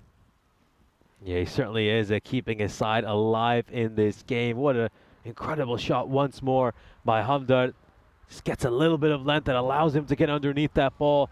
And that's another one he sent sailing over the mid-wicket boundary. 15, or just under the 16 required per over for victory. That ain't past him, you know. It is not past him. Get another couple of magical overs in here, and it's very much game on. A big wild swing here and feeling that the pressure is on. I think you see Faridullah Shams just putting a bit more in this one. But you can see there when he's going for these shots, he's not missing by much. I just get the feeling here Hamdard just needs to back himself and back his timing as well. Doesn't need to be thinking about trying to crunch every ball to the moon and short. But you're right, if you have a look at the line that they bowled, especially Hamdard, it's been short. Most deliveries been short. I cannot remember him having to dig out a Yorker or play a shot down the ground. Yeah, just not challenge the bottom of the bat at all. He's been happy to just rock back on that back foot and just play a lot of these flat-batted strokes all over this playing field. Here's a look at the fantasy dashboard for our last match of the day. So Vienna CC are going to be taking on Sher-e-Punjab. Of course, what a start for Sher-e-Punjab. 7 points from their first 2 games. They picked up a bonus point victory earlier against Danube. So this newly introduced side to European cricket are making a great first impression. Yeah, they certainly are. And just having a look, there might be 1 or 2 players rested there. I don't think I see Zadran in there. That's the first thing I noticed. So Arslan Arif is still in there, of course. I think Fazir, don't forget the way he played. I think the foot stays down here, so I don't think there's any issues there. So yes, a few changes you'll see there. Of course, playing three matches in the day, you're likely to see that. But yeah, no, didn't notice Zahid Zadran in that side. Remember, he hasn't been out today so far, made 58 not out. We also saw him in the runs once more, scoring 30 as well. Short, and that's one that really should have gone. So that's a bit of a bonus, really, this from the bowling of Surab Luthra.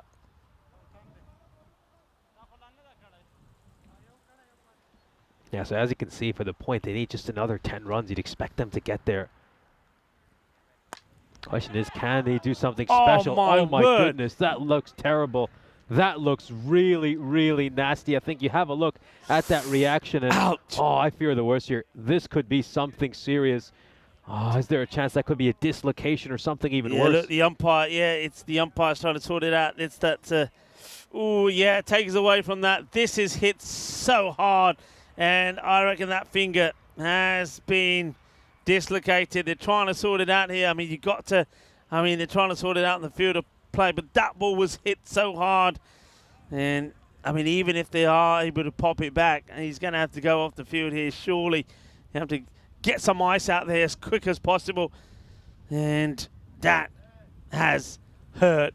I just knew from the moment that was struck, that was going to be trouble. This was crunched, absolutely crunched. You can see that the umpire there, that was Arvindan trying to sort that out. You can say that Joe Foster has come out here now, and not sure what Joe is saying, but it's not a nice one. 2 batters will take the time to take on some fluids, and Hamdard at the moment, 45 of 19. He's out there with Sai Sama, and now I wonder if is he going to be able to continue here, because it looked like it was his bowling hand as well. Oh, surely he's not be. Look at this. This was just, and look where you can see where it's hit him. It's hit him. This would be a good look at it. It's right on the finger. Ow, right at the top of the finger. So it's going to continue. This is quite amazing. This is just quite amazing. Was that his thumb? I don't know if that was me just imagining it, but I think we got a glimpse of his thumb. I wonder if that was just some of the shadows playing some tricks, but it did look a little bit odd. Yeah, I might be wrong there, though. I might be completely wrong because I don't believe it struck him on the thumb. It's probably somewhere around the index finger or the middle finger, if I had to guess.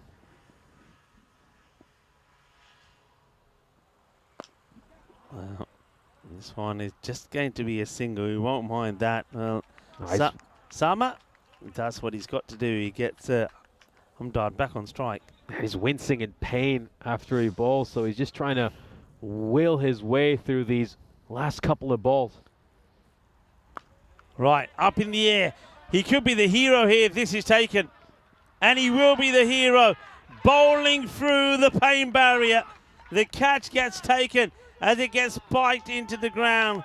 But the hero there surely is not Irfan Safi with taking the catch, but it's got to be the bowler. And, well, Subrab Luthra almost had his fingers taken away from him. But then he stays on the field and bowling through the pain barrier. He gets the huge wicket of Hamdard for 49 of 20 deliveries. That should at least secure the victory for Indian Vienna. That certainly should. And do they now have a chance to do something really special here and prevent them from getting the 8 runs they need of the next 13 deliveries and maybe even pick up that 4th point? Quinton Norris making his way out to the middle, the number 9 and the wicketkeeper for this Vienna CC side. Yeah, I mean, the thing is here, I mean, Quinton Norris is a very intelligent player. I think he knows a win probably not on from here, so just get that point in the bag. And, well, that'll do nicely. It's not a good delivery. He's down the leg side, and Quinton Norris opens his account with a maximum. Yeah, let's not get too carried away. We know that they've still got some batters. That's a very good shot played, a wonderful sweep shot, and that's going to be 6. And that just means they're just 2 runs away from picking up a point. Yeah, brilliant sweep shot over there by Quinton Norris. And I think now that just takes away even that half a chance we might have given them to pick up all 4 points. So Vienna CC need just a couple of runs now to get a single point out of this game, which you would expect that now Indian Cricket Club have done enough to go on and win this game altogether, because you can just see how far below that red line Vienna CC are. They need 44 runs off these remaining 2 overs to pick up the victory. Yeah, that would require a miracle. That would require a miracle for the ages. Yeah, just admiring once again that knock there from Hamad. Well, that's bowled. That's the top of the stumps. The bowls go flying. Another wicket goes. Ghani comes back into the attack. And the first ball of his second right onto the top of the stumps, knocks them flying. So remember, his first over was very useful after those 2 big magical overs from Karanbir Singh and Kunal Joshi. He came back with just 8 of that over number 6 that he bowled. And now after not a bad over from Luthra, where he picked up that important wicket. Only the 8 runs came off that one from Luthra as well. But, of course, the big wicket that he got there of Hamdard. Yeah, just talking about Hamdard innings there, how crucial it was. When you look at that scorecard, it's in disarray until you see he's 45 of 25 sixes and 2 fours. A really good innings. But, well, Junaid Saeed now comes in after you saw the wicket there of Sai Sami. He got blown away by Ghani. 2 of 3 deliveries. So keep in mind that Junaid Saeed, well, someone who's struggled a lot with the bat historically, although it looks like he might be able to strike the winning runs here, so he gets the 4 away. Well, look at the huge cheer. That is the first boundary that Junaid Saeed has ever hit on the European Cricket Network. Well, he's been playing in every ECS since all the way back in 2021, and he finally gets one away for 4. A nice, heartwarming moment from him. Yeah, well, it must feel like the winning runs. Not quite the winning runs, but I know what you mean. It gets them a point. And this one is not going to go too far. It will just take a single. So, yeah, they've got the point now. And I think that just means that here maybe Quinny will be a little bit more relaxed and try and play a few shots. Not that he was holding back anyway. He started with a wonderful sweep for 4. So 39 in 9. I wonder if he thinks, you know what, we're just going to have a go, because who knows what could happen. You've got nothing to lose, I guess. You've got the point. You've got nothing to lose. I guess the one other maybe school of thought would be that damage limitation is the key here. Let's try to bat out these remaining 9 balls, see if you can maybe get another 15 to 20 runs, and then just helps your net run rate. Let's just see if this is out. A huge appeal over here. Indian CC Vienna are absolutely convinced he's out. Well, the bowler, we can clearly tell what he thinks. He's still got that finger raised. He's convinced there's a little edge on this. Oh, well. I thought there was. I think he might have a case. I thought there was. I thought I heard. So if I'm honest, I was giving that out from here. The umpire's not moved, and he stays put. High up in the air. Doesn't have the distance on it. No. It's going to be caught out in the deep.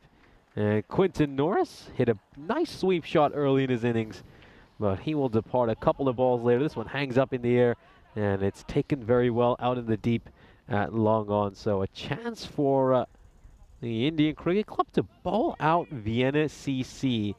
Says it's going to be number 10 and 11 out in the middle. Yeah, look who's making his way there. It's Amir Javed, who has never batted on ECN. Of course, he has been playing since last year for Vienna CC. He's a very important bowler for their team. Well, they don't tend to get down to number 11, so he doesn't typically have a chance to bat. Here we go. First ever ball that he's about to face on ECN. And it's just going to be played towards the fielder at point.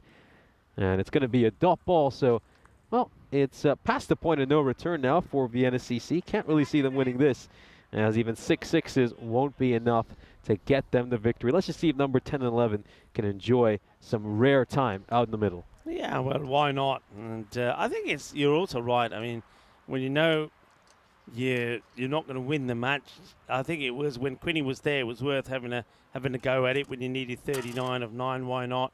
If you get a couple of sixes away, who knows what could happen in the last. But now, with him gone, I think you should be just thinking about, right, okay, look, let's just bat these 6 balls because net run rate could be pretty important. I like the fact that Luthra is going to bowl the last over, bowling to Junaid Saeed, who played a nice shot away for his first ever boundary on the European Cricket Network. And let's see if he's got some more in him as well. Oh, well, I suppose he's got a good excuse, the bowler.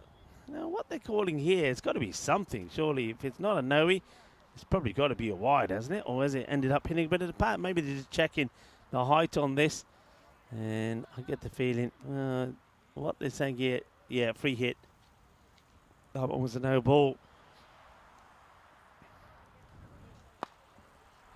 Plays it away, running hard and leave it just to me, says Karambir. I want to just go back to that catch that was taken also by Safi. Shows that he's got such a good technique.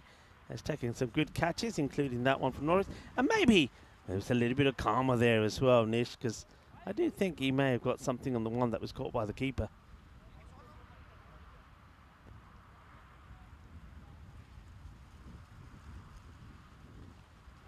Oh, it's an edge, and will he get his first ever ECN runs? Oh, this is going to be tight. This is going to be tight. It could be a run out. Let's just have a look at this side on. I don't think it is. I'm not sure how well the keeper took the stumps down as well. Here comes the throw. Oh, he's just knocked the bails off. Yeah, before he even gets the ball. Yeah, that's what I was thinking. Is that glove has already made contact and broken the stumps, and I think it's good running. So you will get a run. Well done. Oh, this could be a no ball. This could be a no ball. It's another poor delivery here by Luthra. I'm very surprised that they brought him back for the second over after that. An enormous blow he copped. I mean, they could have just turned to someone like Shams or even Kunal Joshi. Yeah, it's another free hit. Now that's the second one. And look at the batter. He wants to make sure that he knows he's allowed to talk to him if he wants to. What's the issue? If he wants to go over and talk to him, he can do it. He just wants to go over and say, he's saying, can I go and talk to him? Yeah, you can. There's no reason. There you go. There's the free hit. Yeah, I mean, I think a lot of this is to do with, it sometimes takes a while for your hand to sort of react to a blow like he had. So maybe at the time he felt, I'm okay. But while he's been stood there for that over, those fingers have probably got a bit swollen. He's probably got a bit more pain inside there, and he's probably clearly not holding the ball as well as he normally would. So Luthra, and that one's well bowled, and he's going to take the wicket. So there you go, it's all over. So Luthra gets one on the money, and well done to him. 2 for 14, and that is going to be the end of Vienna CC. They get bowled out here with 2 balls to go, 107 all out. It's a very good victory for Indian CC Vienna. What a good comeback after they themselves were beaten by Cricketers CC in the first match of the day, 173 to 130. So they get a win, they get some points on the board, Though I think if they look back at that, they will know, and we'll see it as well coming up. There was one catch that was dropped that could have been, well, really ended up being the difference between 3 points or 4. This is coming up next. Vienna CC, they're going to have to change their fortunes around pretty quickly. Him and Shujar coming into the side for the next one. And this is the start, and it was a disastrous one, really. Great catch there on the boundary to start things off. And Karambir was just in amazing form. Some of the bowling from Karambir was sensational. You see there, he's keeping the ball outside the off and getting Chima in the action. But then he was also to get the ball angled in like this. That was just brilliant bowling. His bowling was brilliant. The only thing was, though, that was his first over. Second over, he just got it wrong. They certainly did. I think once that power play came to an end, they decided to start banging the ball in short repeated. This was a great ball by Naveed Hussain to get rid of Abdullah Akbar Jan. A superb bit of bowling. Of course, he would get Ali Rahimi shortly afterwards as well. This one was spooned up in the air, and Karanbir Singh was there to latch onto that. So they'd find themselves 17 for 5 at the end of the power play. And at this point, we thought, well, will they even get to something like 70 or 80? And they had a chance to pick up a 6th wicket. Of course, Kanga Hamdard was on 0 when he was dropped, and he would go on to make 45 runs. So that drop ends up costing this Indian Cricket Club at least a point. Yeah, it was a crucial one, wasn't it? And it wasn't that difficult either when you think about it. And then it's funny how the momentum can shift. It was almost like Hamdard decided, all right, I gave a chance, they didn't take it. That's my cue to just go out and attack. And that's what he did.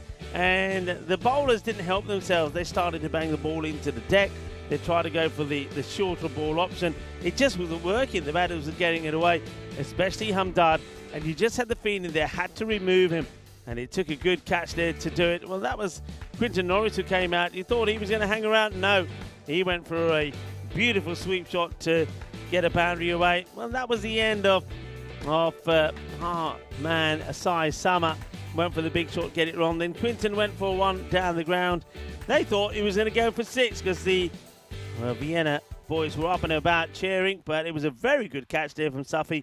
And then we saw the last wicket go down there. Well bowled once again by the man who almost lost his fingers, didn't he, as one was crashed back at him. So Luthra finishes very well, picks up 2 for 14, but good bowling there. Naveed Hussain 3 for 11, Ahmed Ghani 2 for 13. You've got to mention Karanbir Singh in there as well, even though his second over was a little bit expensive. But if it wasn't for that 45 from Hamdard there, Vienna CC were going to go away with nothing from that match.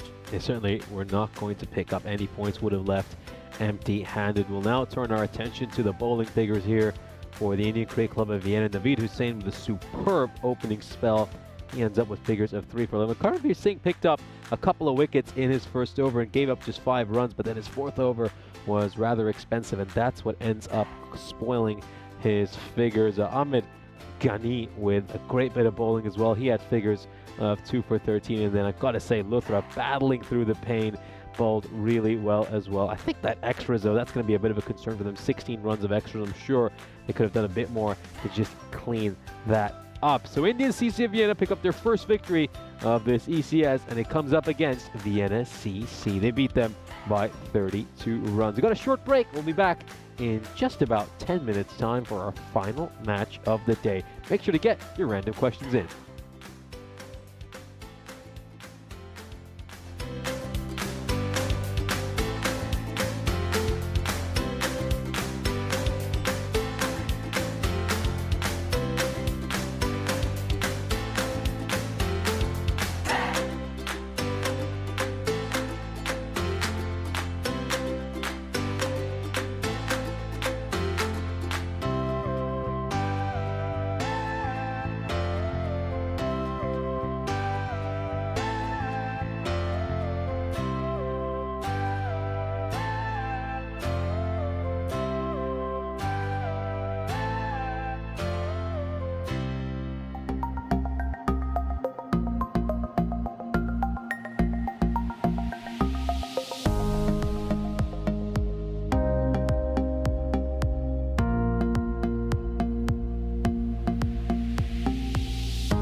This European Cricket Network event is proudly brought to you by HCL Software and Paramatch.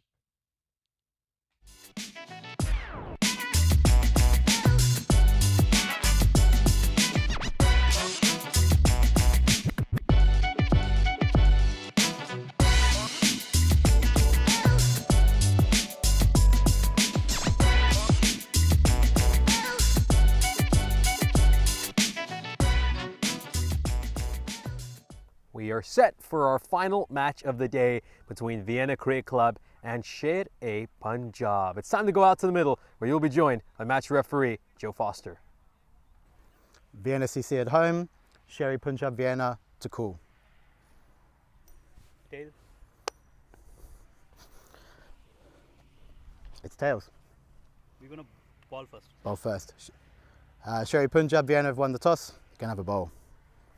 Thank you very much for that update. So looking forward to this match. This is going to be a big game. Really hard to predict this. Sher-e-Punjab are off to a terrific start. They have 7 points from their first couple of games. Of course, they picked up that bonus point victory against Danube thanks to an incredible innings by Arslan Arif, who made 70 runs of just 20 deliveries. Their entire top order has been absolutely superb to start off. They, of course, brought Zadran in from Germany, who has been such a handy addition. Of course, he plays cricket over in Baden-Württemberg in the southwest of Germany. Just made the trip from the east side of the Rhine down to the banks of the Danube here in Austria, and he's looking absolutely scintillating. Meanwhile, their opponents, Vienna CC, they have been incredible with the bat throughout this series. Mark Simpson-Parker has plenty of half centuries to his name. They've been hitting on average 13 sixes per match, and they're averaging almost 140 runs an innings. I think this last match is going to be a run fest, an absolute must-watch. Let's head back to the commentary box where Rico Full will be waiting for you for the start of the game.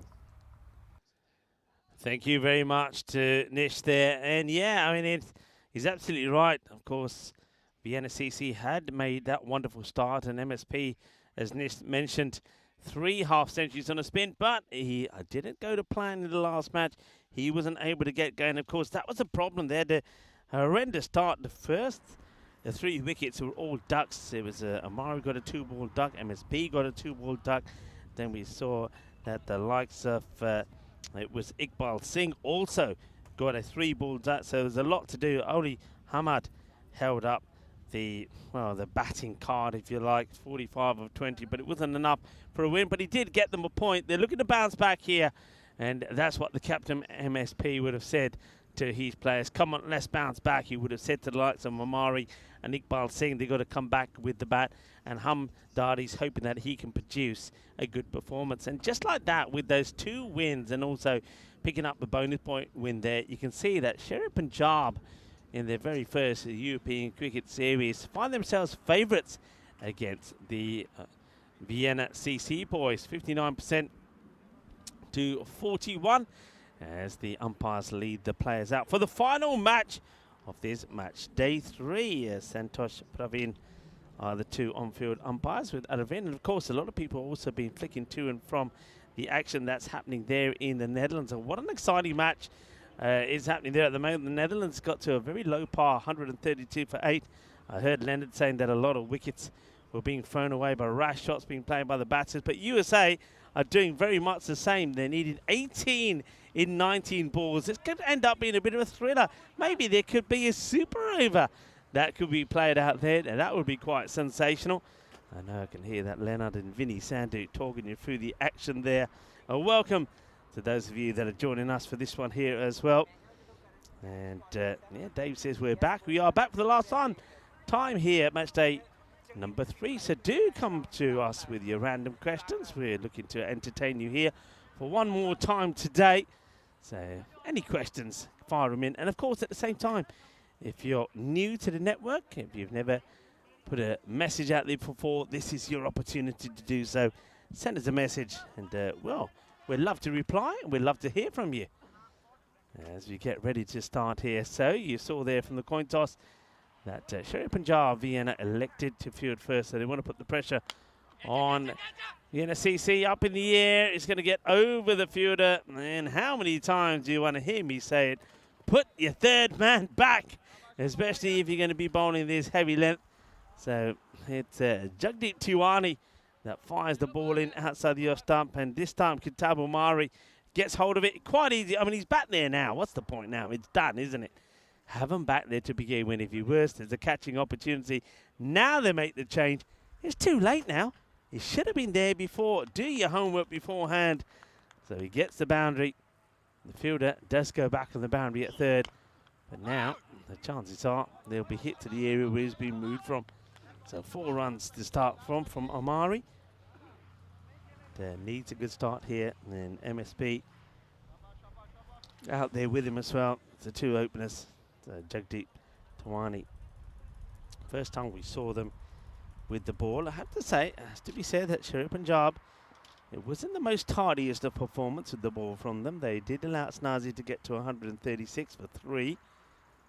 Gave away a few extras, dropped a few catches. That one's too short, and it'll be mullered away. That's going to be 6 runs. 6 carreras. Balle, balle, balle. Well, the umpires, they're going to have to listen to my balle, balle, balles and take my word for it. That's 6 runs. That's gone way over the boundary, but you can understand why they're not seeing this so well. They're having to look into the sun, because that sun is starting to move all the way around. Starts to the left of us and goes all the way around to the right. And maybe another 15 minutes or so, myself and Nish will finally be able to breathe, because that sun will be out of the cube where it's been roasting us and all of our equipment at the same time. That one's going to get it over the infielder, but the sweeper comes across and makes a stop. So it'll just be a single this time for Kitabu Omari. MSP. Always, all the times I've seen MSP, he always has a little practice like this. He's like a golfer who's about to tee off for the very first time. Has a few swings, and now he's ready to go. And, oh, well, that's why he practices them. So both the batters who were unable to get off the mark in the last match, well, they're off the mark here. Well, he practices a couple of swings, and the first one he gets, oh, look at that. Beautiful strike. And that has disappeared into the, well, into that field of sunflowers. Well, good luck finding that. That went a long way. Speaking of sunflowers, well, that's the colour of those sunflowers on that jersey of MSP and the Vienna CC boys. I reckon you might as well get another ball out here while they're searching for that one. Let's have a quick look at what's happening there. And USA 125 for 8, needing 8 of 13. Ooh. Well, I know a lot of people are keeping an eye on that at the same time. Netherlands, they could do with a wicket right now, couldn't they? I think Netherlands will be saying 1 wicket, boys. We're 1 wicket. Get 1 wicket here. And I reckon it's one of those. Get a wicket here and you can get 2 in 2. And that'll be the game done. Need to get that wicket to the Netherlands. USA fighting back. And I think that would be a bit of an upset if USA win that.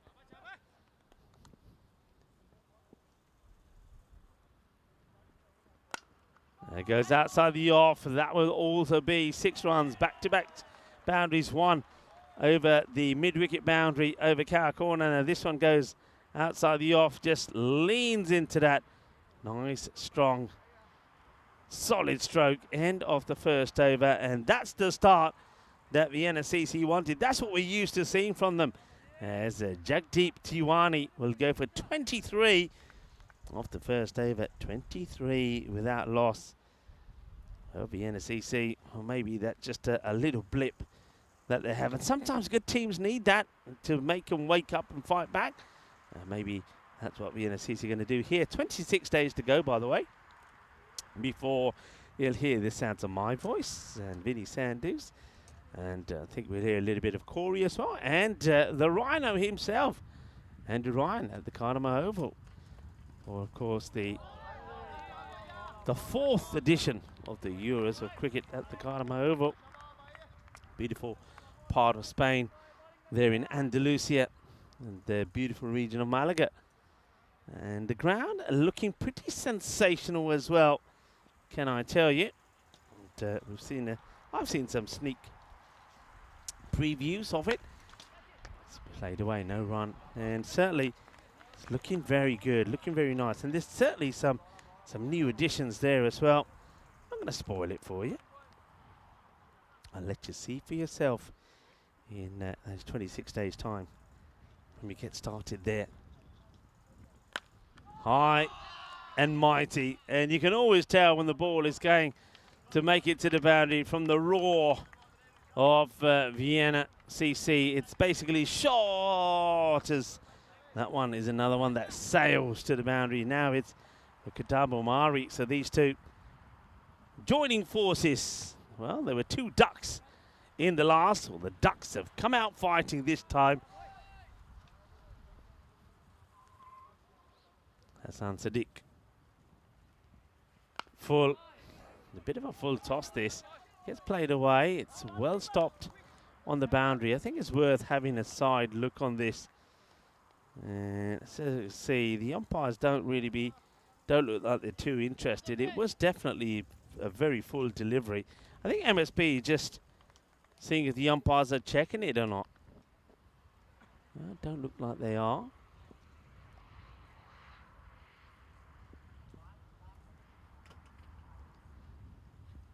That's beautifully played down the ground. Well stopped.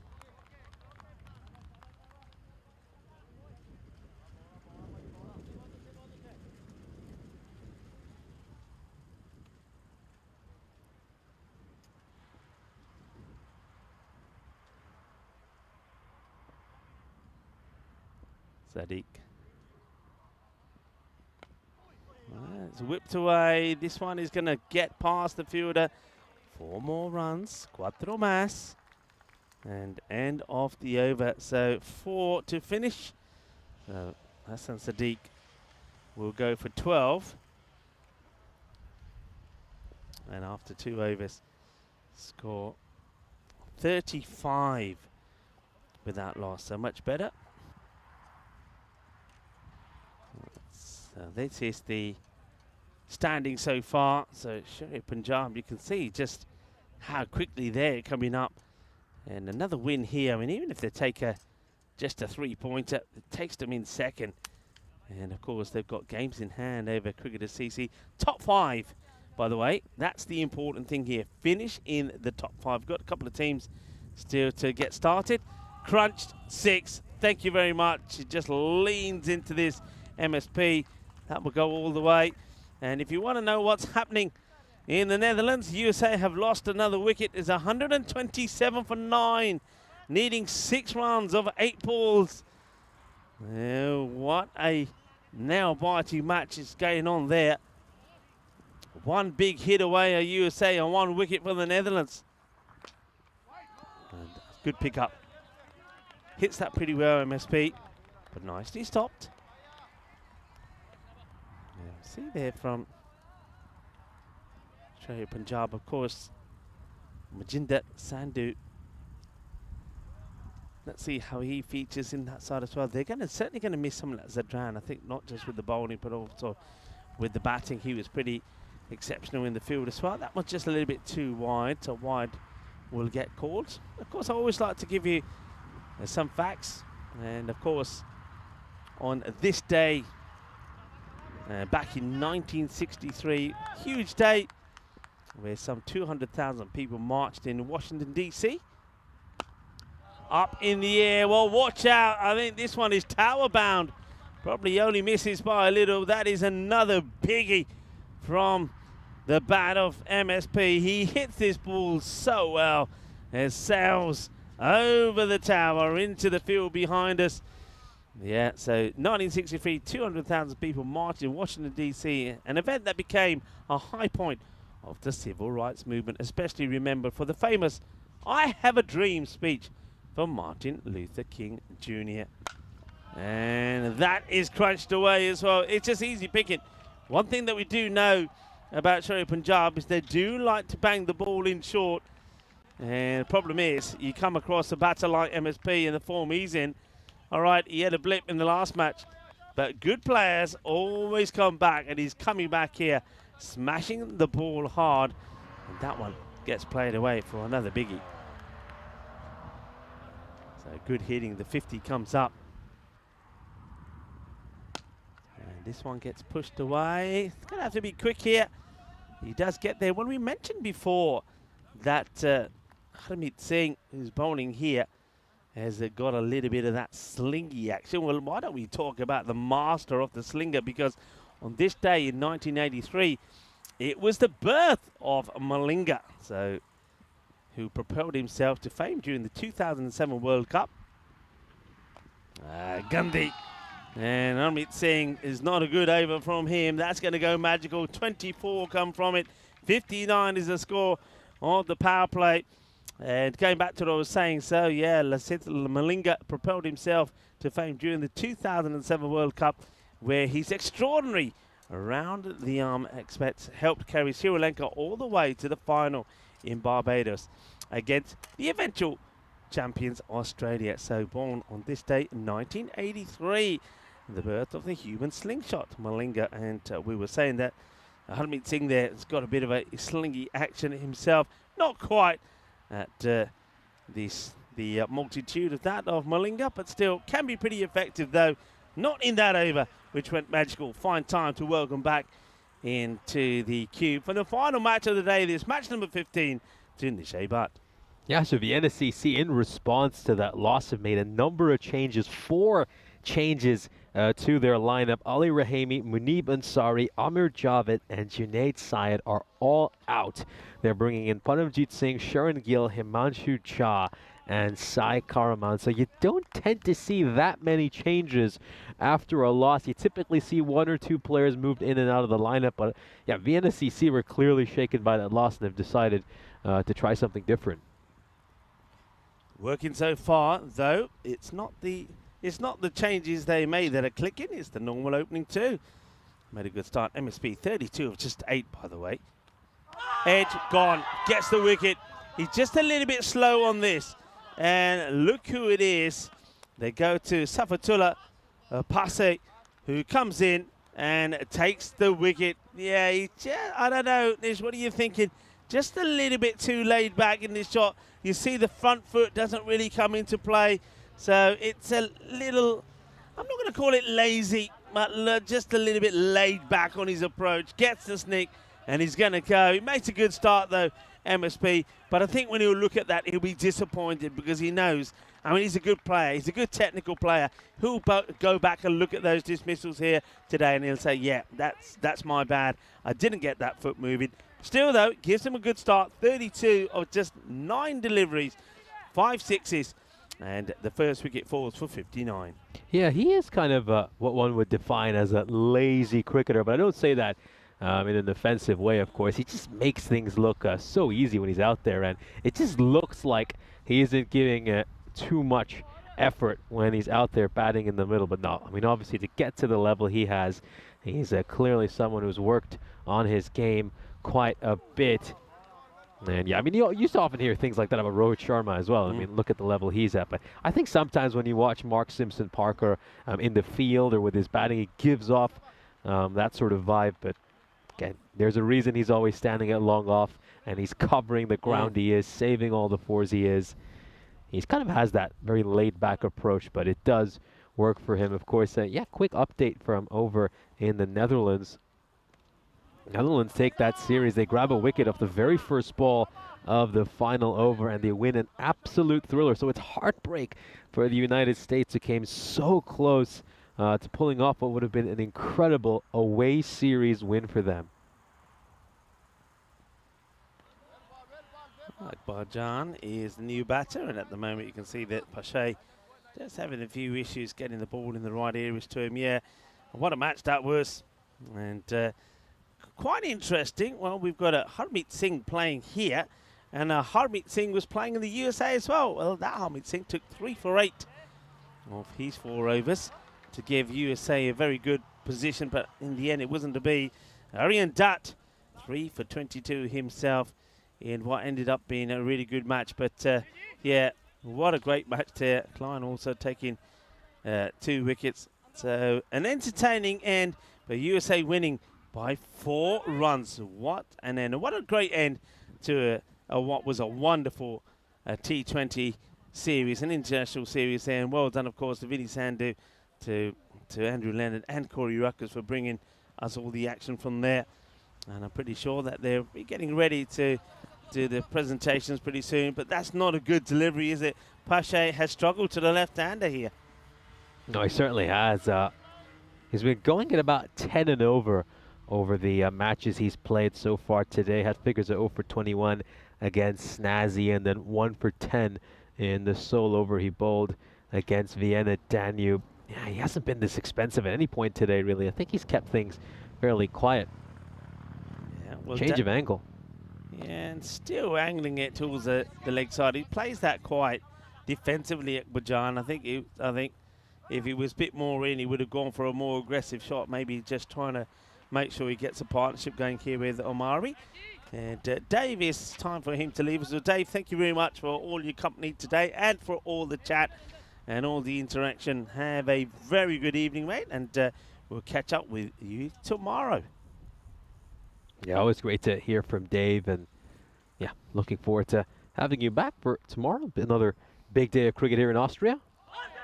Oh, well, it's a very optimistic appeal. Really is. You're almost not sure what exactly they're appealing about. Yeah, I mean, that's the question. Why is he so excited? Too high, way down the leg side. I have no idea about that appeal. I'd have to say that one from Pache is probably one of the worst appeals that I have seen, because it had nothing, absolutely nothing going for it. Clipped away nicely, 4 runs, and just delicately played by Abdullah Akbajan, and that's going to be 4 runs. You can see he's just trying to get himself in, getting in line with the ball, not playing a super aggressive shot. Wants to get the partnership going here, wants to carry on with a good start that his captain MSP have given him.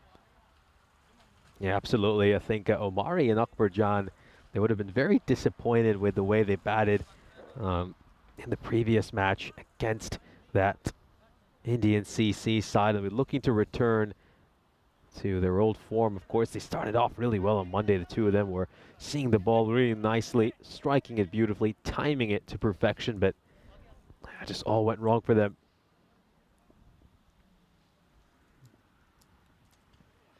Oh, well, spicy one, but very well played. It's not a bad delivery, this from Pache. It rushes Akbajan, but Akbajan at the same time, he plays this beautifully. Look, he often gets off the ground here. Look, 2 feet off the ground. What a shot that is. Beautifully timed and softly played. That's to say, soft hands is the saying. So Pache, it's not the best of overs, really. I think he definitely struggled with the left-hander. So he does pick up a wicket, but he also goes for 22 of the over. 1 wicket he picks up as well. And just like that, the NCC are 81 for 1 at the end of the 4 overs. That was a really nice shot. I mean, he rode the bounce really well. Just got a little bit of bounce on it. Played it very fine down towards third as it went away for a 4. Here's a quick look at the run rate for this Vienna CC side. Yeah, going at 20 and over. As things stand, well, sky's the limit for the Vienna CC. They'll be looking to put up a massive, mammoth total. They certainly will. Well, Dave says goodbye, and John Gray says hello. Hello, John. Hope you're well. And hello to everybody else that I know a lot of people may have tuned in from the Netherlands to join us here. Well, welcome to Austria. And, well, if you're wanting to know what's been going on here, well, that shot tells you we've had a lot of 6s. There's another one that gets belted away. Big, powerful shot off the back foot from Kitab Omari, who now moves into the 30s. And, well, Baljinder Singh coming on to bowl with a little bit of e-spin. He was pretty successful in this second match that Sherry Punjab won here today. Let's see how he starts here. And, okay, that's better. Good change up from him. It looks like he's an intelligent, competent bowler after being smashed for one that he just tosses up there. He comes back with which is slightly quicker and gets the dot ball in. Yeah, absolutely. I mean, going back to those 6s, this Vienna CC side, I mean, they are one of the better 6-hitting teams here in Austria. That one's going to go away for a 4. It was a poor ball there by Baljinder Singh. Of course, he didn't bowl in the first match this side were involved in this morning against Snazzy, but he did come on to bowl against Vienna Danube and had figures of 1 for 20. Just tries to flight one, but he's unable to land it. And it ends up being a juicy full toss. But yep, Vienna CC hit 13 sixes an innings so far this series. Gets another one through. So obviously that one works better against the batting here of Amari. Every time he floats it up, Amari's onto it pretty quickly. Right, so far it's been a quick one and floated. Will he float this one again? Yes, but he sneaks this one in outside the off. That's not a bad delivery from Baljinder. Oh, wow. What's going on here? Surely the ball has to be dead. I mean, he's done this so late. And, well, Arsenal Arif, he's asking, I mean, the appeal must have come probably about at least 20 seconds after the ball has gone through. So I think the umpires have probably said, hey, behave yourself. It's a dead ball. Baljinder will look to finish the over. Oh, that's too high. It's a Gandhi ball. That surely has to be a no ball. And I don't know why he's bowled this on 3 occasions. On every occasion, it's been smashed to the boundary. Why is he bowling that? That's a no-eat. That's going to be a 7-up. It's not very sensible, is it? I mean, what are you thinking as a bowler? You bowl the ball a little bit flatter and quick and you got dot balls out of it. Every time you toss one up, it's being plummeted to the boundary. You've got to learn something from that, surely. Yeah, you certainly do. I think he's just not getting it right over here, is he, Baljinder Singh? You tend not to see a bowler's flight the ball that much in this format anyway. I think, typically the plan is just to fire it in with much flatter deliveries. Massive. And, yeah. Absolutely massive. It's another enormous 6. That goes all the way. A magical over. 23 runs off it. And right now, Vienna CC are not showing any of the blues we saw from them in their previous defeat. So it was a good chance to welcome you back into the commentary box. So a good game here between Sher Punjab and Vienna CC. Of course, Sher Punjab coming into this game on the back of an impressive bonus point victory. And Vienna CC coming off a loss, but looking at this game, you would tell that the momentum's on the other side. Well, the real Vienna CC, please stand up, and they are now. They've scored in 5 overs what they struggled to score in 10. This is the way they are. They go out super aggressive. MSP gives them a good start, gets into the 30s, then goes. Amari is now taken on. And Sher Punjab, they're starting to show us some of the frailties that we saw from them in the bowling. They bowl a little bit too short. The consistency isn't there. One thing that I was saying about them that we noticed is that every bowler was bowling probably 3 good balls and 3 bad, and good teams will put away the bad balls. And this is what Vienna CC are doing. I want to say welcome to, of course, people that have tuned over from the Netherlands series. What an exciting as one that was. As this one gets, well, stop. Doesn't let it get by. And good to have you with us. Give us a hello. Give us a hi. And, well, why don't you give us a little message? It's the last match of the day here. So we'll take your random questions as well. Anything you want to know about Austria. And if you've been here before, if you've got any food tips for us, we certainly will take those on board as well. Gandhi. Gandhi bowling, it has to be said, as Jagdeep Tiwana comes back. And this is just, you got to be thinking about this. And I said at the time that Sher Punjab obviously haven't got the depth in the bowling yet. So we see Amari bringing up a half century of 19 deliveries. Well batted to Amari. I mean, he'll face whatever comes his way. But the bowling has really been, let's just say, not good. And Sher Punjab, look, you know you've got a weakness in your side when you're going back to a bowler who opened and went for 23. Normally, he doesn't get another look in. But that means they're going to have to go back to somebody like Singh as well. Harmeet Singh. It means someone like Pasha will have to come back. All 3 of those, including the captain, Baljinder Singh, have gone for magical. So if they're going to be going back to these guys, there could be a huge score being put on here. We don't know. I mean, normally, it's very rare that the first 5 overs are reflected in the second 5. But if they're not going to change the bowlers, if there's nobody else that's going to come on a bowl here, that 200 is on. We're talking about a team that have put 196 on the board, catching opportunity, and just as I say that, the wicket does go. It's hit up in the air, doesn't get this cleanly. Hassan Sadiq, who we know is a good catcher of the ball, takes the catch, and Kitab Omari, after bringing up his 50, will fall for 55 of 21 deliveries. Good catch taken. So, well, Jagdeep Tawana. He does pick up a wicket, but he has gone for 30 runs in the, well, what's he bowled here now? The 10 balls that he's bowled. Yeah, third wicket of the day for Jagdeep Dewana. Picked up a couple against Vienna Danube when he had much better figures. Gave up just 10 runs in the 2 overs he bowled in that match. He's been much more expensive against this Vienna CC side, but does get the vital breakthrough to break this partnership. Yeah, brilliant batting by Omari, of course. We know he was gutted with the way he was dismissed right at the start of their previous match against Indian Cricket Club. And he's responded with a big half-century here, so strong performance by him. This one's just going to be run down towards third. It's going to beat the fielder. Going to beat the fielder and go for 4. Does get a little bit of something on this. So Iqbal Singh, a bit like Omari, a bit like Mark Simpson Parker, was also another batter who in that last match, the loss, of course, to Indian Vienna, also failed to get off the mark. Well, he's got off the mark with a 4 straight away this time. So you can see that those 3 batters are certainly looking to come back strong. Of course, Omari went on and scored 55. Can Iqbal also get some valuable runs on the board? Gets beaten here by a quicker delivery. That will be the end of the over. So Tiwana, slightly better than his first over. It goes for 11. He does pick up the wicket.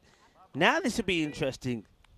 Is there anybody else, or are they going to go back to bowlers that we've already seen and that have already gone for plenty of runs? Yeah, it's interesting. I mean, you look at some of the options they have. They could go back to someone like Hassan Sadiq, who went for just 12 runs. Of course, the other big news for Sher Punjab is no Zahid Zadran in this match, so they can't turn to him. The Germany international is missing. He's been replaced by Manjinder Sandhu, and I haven't really seen him play much. It's going to be interesting to see how he does. Of course, got Harjinder Singh playing for the first time this match as well. Struck away towards cow corner. That's going to be a single. Yeah, that loss of Zadran it's a double whammy, because you lose out on the bowler and then you also miss out on having a key batter you're going to desperately need in the second innings. Yeah, I mean, you're right. It's the depth and the firepower that he gave you with the bat that was key, because they're a team that will give away runs. We know that. It's nicely played. Should just be a single. It will be. So, yeah. You know you're a team that concede and give away a lot of runs, and therefore you need your batting to be strong. So without Sahil Zadran in the side, you just feel that that's a big miss. He hasn't been out today as well. Don't forget the 2 matches that he played. Scored a fine half-century. The first time he scored a half-century in this T10 format, and then he was 36, I think, not out the second time. He just stands upright and hits his away. So a bit of a comeback here then from Sher Punjab. I was just saying that if they don't change up the bowlers, they could be going for plenty of runs. So Asadullah Safi being brought on here, and he's a good start from him so far.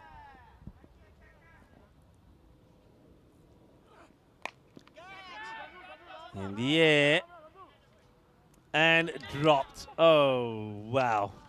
Well, there he is again. It's that man again who's having a nightmare.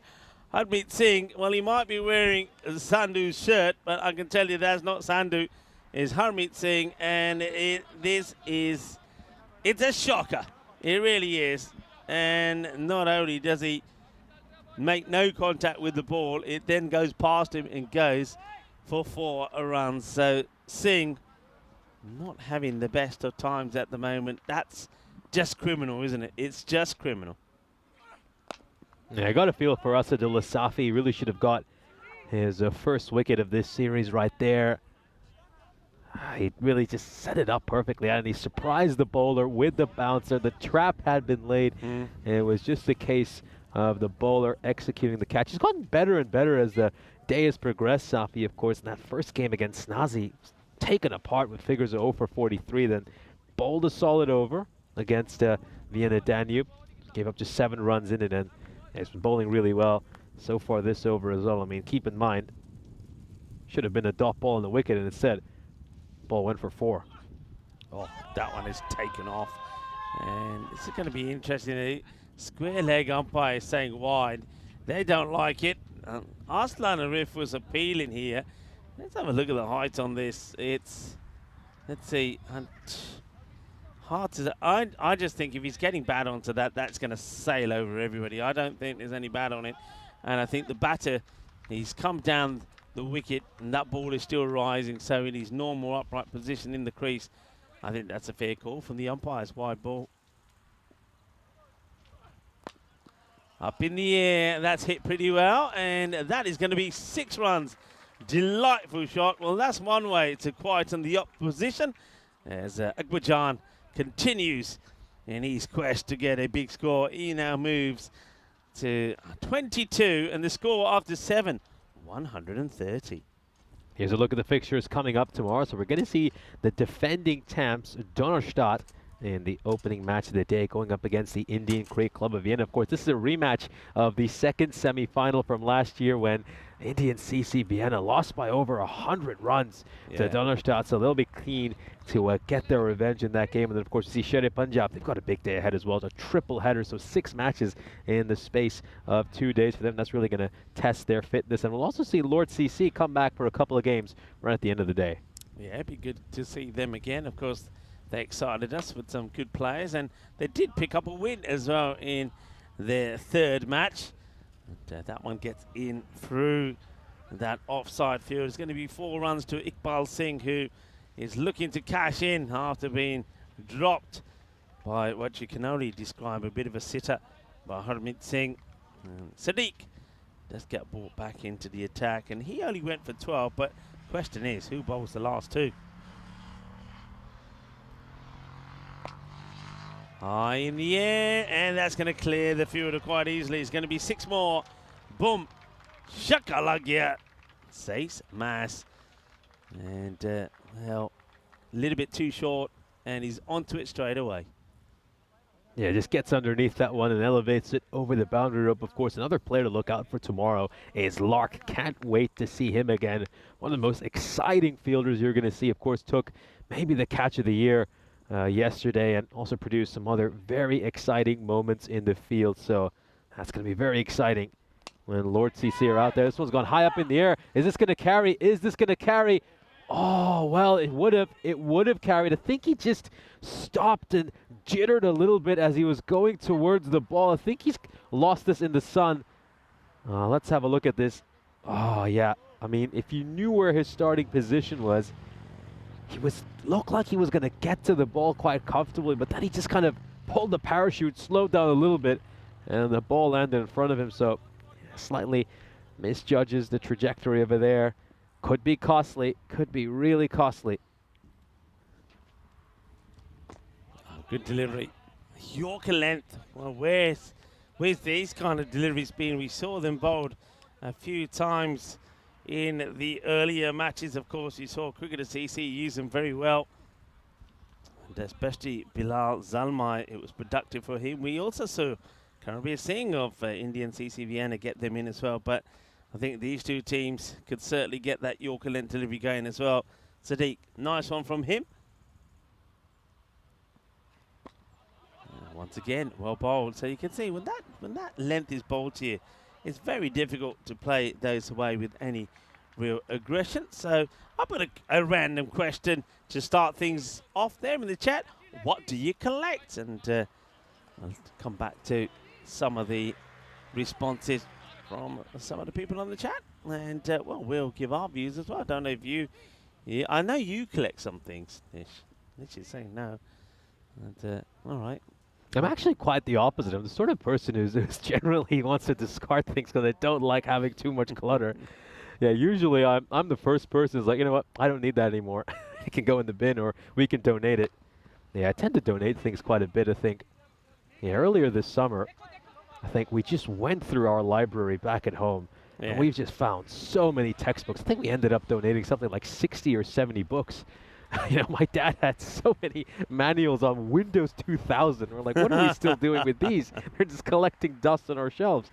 And then, yeah, a lot of old school books as well, lots of maths books. But yeah, I'm kind of the opposite. I tend to be someone who's more than happy to donate something if I can't use it or It's better off being used by someone else who will actually put it to good use. Okay, fair enough. Well, I collect football shirts, John Gray was saying. 185 with his last account. Wow. Okay. Anybody else in there who collects anything? And I don't know what John is talking about. Dumplings in coffee made now. Well, John, what are you talking about there? Don't tell me you're collecting dumplings anyway. And this could be a no ball. This could be a no ball. We're going to have to check the height on this. Yeah, I think they're calling it already here. Let's have a look. Ooh, yeah. I think he's in trouble there. That's most certainly going to be a no ball. I think you'll see, yeah, you got to see this one called. The umpires looking at each other, waiting for the confirmation to come through from Arvind, the third umpire. And there you go. There it is. Free hit. Well, the bowler's got to wait. And Pache, I knew would have to come back. He does come back. He went for 22 in his first. That could be a wide. His bangs is in short. It's over the head. So now that's a wide. And, well, Pache is just not understanding this, is he? And he's thinking, what's going on? Well, if you bang the ball in short and it goes over the head of the batter, it'll be a no ball. So it'll be a wide ball. So free hit stays in place. I'm not sure what the umpire's looking at there, but that will be another free hit. And, this one bobbles away.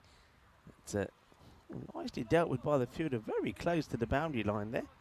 Yeah, so time to just reverse that question back to you. Do you collect anything in particular? Is there anything in particular related to the European cricket scene that you collect? Something from all the tours you've been to? Yeah, since the European Cricket Network started, so of course back in 2019 when I was at La Manga as like one of the scorers, so we were given some shirts and some caps. I've got all of those, and everywhere I've been, and so I've literally gotten an edition of every year, all the different tops and things. And it's the same with cricket shirts. When I've been doing, whether I've been umpiring or whether I've played in, gone on tour anywhere, I've always got a shirt of everywhere that I've been. And what I've actually got is all the shirts that I've got.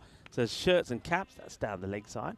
Shirts and caps, they're all sort of hung up in one of the rooms that I've got upstairs where all the, it's like like a trophy room or a games room, really. It's got all my trophies there, all my hat-trick balls, cups and things, and all the shirts everywhere. So, yeah, I've always got those shirts everywhere. So, yeah, that's what I've got. Nothing really else. I know that when I was young, I started collecting, like you used to get the top trumps, you know. I don't know if you're in top trumps, and you used to have top trumps for all different things. So I'm not sure what's going on with the bowler here. I don't know if he's just trying to catch out the batter, Pache, or if he's just losing his run-up. This is struck away towards mid-wicket. Doesn't quite get a hold of this. Now here is the best answer. I'm going to just go to that after this misfield. I mean, that was an absolute shocker. Looked like it was going to be a regulation bit of fielding. I was set to say that this is just going to be one run, and have a look at that. Yeah, this is just very, very disappointing, I think. There's no real way to excuse that. No, well, that's the way we started the day, remember? With misfields like that, and they've stuck around all day. Come on, what you got for me? Yeah, Tiwana was really annoyed with Garai. Was having a go at him after that misfield. Struck away for 4. Really good shot there by Akbar John, opening the face of the bat, working that way towards point. Yeah, so the award for the best answer goes to Barry Hooper. Says, I collect batsmen's wickets in my pocket. Nicely done, Barry. And who was that who said they're collecting gold? I think Wayne was. Yeah, no, Wayne actually does quite a bit of mining. I think he's been doing a course in that as well. Shorter ball. Is there something there? Does it catch the glove along the way? Oh, we've seen appeals like this a couple of times today. Let's have a look at this. Looks to bang it in short. It's hard to tell if there's something there. Really is. We'll have to look at this side on. You know what? If I tell you something, it should be a no ball. Yes, if there's nothing there, should be a no. If there's nothing there, there's a no. There you go. There's the signal now, and the bowler will be furious because he's one in there caught behind. It doesn't get given, and we saw that side view, and you can see it's over the shoulder. He's already bowled one that was called a wide, which he bounced right over the batter, and that's the first thing I thought to say. Well, all right, if it's not caught anything, that it's got to be a no ball, and it is. And now they're appealing. Can't be out, Sunshine. It's a no ball. Read the laws of the game. Oh, dear. It's all going to pot. He needs to watch the clock as well. He's got just under 30 seconds to bowl these remaining 2 balls. If one of these goes to the boundary, or if it's an extra, it's going to be in trouble. They're not going to do it. They're not. The only thing that can help them is a wicket. And that is clubbed. It won't be a wicket. And, well, you know, in cricket, the 6 is the most you can get from one legal hit. That's not more. That's not 6. You know how many that is? It's probably 8. No, it's not 8. That's 11. Because that ball's been smashed away, and by the time it comes back here, the time has gone. It's run out, and they're going to get 5 here. Is that? Well, this could be too high as well. This is just going from bad to worse. I think you're going to have to look at this side on, because I think Pache has gone too high, personally. Let's have a look. Oh, is he all right? It's not coming down, but I think this is one for the umpires to have a look at. He might be just okay with it. It will be the end of an over, and it's a disastrous over, really. And now keep an eye on the umpires. Just stay on the umpire that's coming up to the bowler's end. Okay, let's keep an eye on the umpire here, because we want to see if there's a signal here or not. We had a quick look there at the bowler figures there, and Pache 48. And let's see the umpire. Let's see what the umpire does here. Let's see. There he is there. And are we going to see any signals from the umpire? Are we seeing 5 penalty runs? Well, the umpire is doing all sorts of things. He's dribbling around with the ball. He picks the ball up. He almost falls over. And now he's on the wrong end of the walkie-talkie. Are we going to see anything? Well, we haven't seen anything come up yet. Have they survived here? No, the penalty runs were awarded. You can just see now the score's up to 176. This one's gone high up in the air. Oh, it's going to be caught. Yes, it will.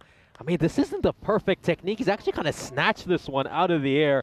But all's well that ends well from Sher Punjab's perspective. Well, I tell you what, Pache is having, you would have thought, a day to forget, especially after that last over. He went for 27. But he does take a catch here. Takes a catch when he was, look at this, he sort of steals his away from the fielder that's coming in, and he says, it's mine, I want it.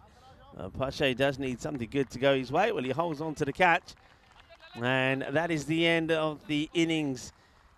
And a good innings it's been as well. Iqbal Singh 36, and yeah, nicely put. Beg your pardon, that's Akbar Jan who will go. He goes thanks to that catch from Pache for 32 of 50. Iqbal Singh still there, 36. And, well, not a bad guy to come in here. Hamdard, who smashed it around all over the place. Also, finally, the first wicket of the series for Safi. Really deserved that. He had a chance to put down up his bowling earlier, but I think he's bowled superbly. This one is pitching well outside the leg stump. I mean, some of these appeals are extremely optimistic by this Sher Punjab side. It's going back to that question. I was going to answer that question by saying I collect golden balls, but I don't think that applies anymore after this really barren summer. I mean, I came in June as described as someone who brings in a lot of golden balls along with Danny Hudacek, but now after going through all these series, this very barren series, don't think I can claim that title anymore. This is an outside edge that's going to go away for 4. Well, we're getting into the 180s here now, 181. He tries to create a bit of room. That going to get fired away. So, yeah, I mean, top trumps, I used to collect them for a long time. And what else? I know that some people collect. I was a big fan of top trumps back in the day. I actually had a very rare pack that most people wouldn't actually think was that interesting. It's called Wildlife in Action. I mean, everybody wanted their DC and Marvel and Formula One as football packs, but that was a very funny pack that my dad picked up for me once. And it was considered the best one in our school. This one's going to go over the top. What kind of shot is this? Well, try describing that. That's just some kind of strange hoik over the fine leg. Well, let's have a look at this. This is so he dances down and then he just sort of, look at this. So, and it's almost like he knows exactly what he's doing with that one as well, Iqbal Singh. Well, he's going to get 4 anyway. He's now moved to 44 of 15. What a difference an innings can make I mean, 3 batters that really struggled for Vienna CC in that last match against. This is up in the air. First, let's keep an eye on this. It's a catching opportunity. He won't get anywhere near it. Nowhere near it, and Iqbal will come back. Will get 2. So, I mean, all right. I know they had. They didn't have it too much luck against Indian CC Vienna, but those 3 batters, MSP, and also Iqbal Singh and Omari, got nothing. All 3 of them got ducked, and here they are, all 3 scoring valuable runs. Iqbal looking to get another half century. He's got a ball to do it in. Hits it well, and he will do it. That will go all the way. Bolle. And they will once again get into the 190s. 193.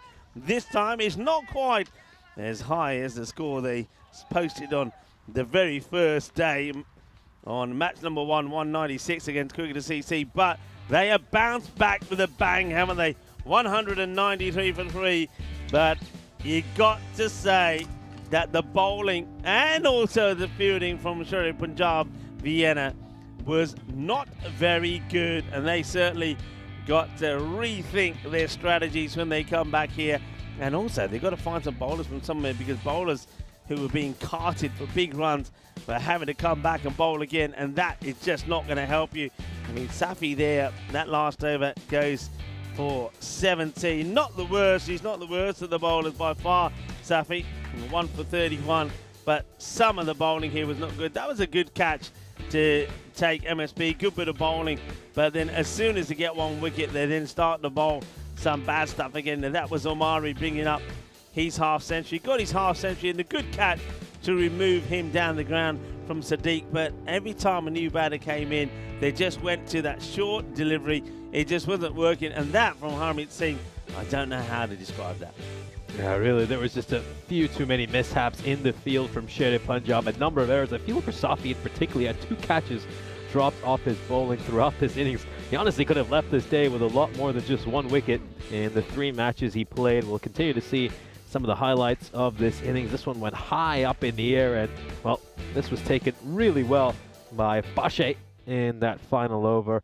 And then, of course, we are just watching some of the key moments from that final over, which went for 17 runs. So in the end, they will end up on 193 runs. The second highest score for Vienna CC in this series. Of course, they posted 196 in the opening match of this tournament against Cricketer CC. So a couple of half centuries in that scorecard for Omari and Iqbal Singh. A good innings once again by Mark Simpson Parker. I mean, his average is absolutely sensational for this series. And Akbarjan chipping in with 32 runs of 15 deliveries as well. We'll now turn our attention to the bowling figures for Sher Punjab, and I think the first thing that stands out is the number of extras. 22 runs of extras, of course, 5 of them coming from those penalty runs. It was a difficult outing for them in the field, and there's no other way to describe it. Yeah, if you got small children, you look away now. It's a bit like that, but at the same time, how different that batting scorecard for Vienna CC compared to the last match against Indian CC Vienna. Very different. Only Hamdard have scored runs last time, but this time solid at the top, and that's what you expect to see from Vienna CC here on their home ground. So they got the runs on the board, and Sher Punjab, without the likes, of course, Sahil Zedran in the side, are really going to have to go some here. I know that they still got the likes of Arslan Arif, who we know is a very firm hitter off the ball.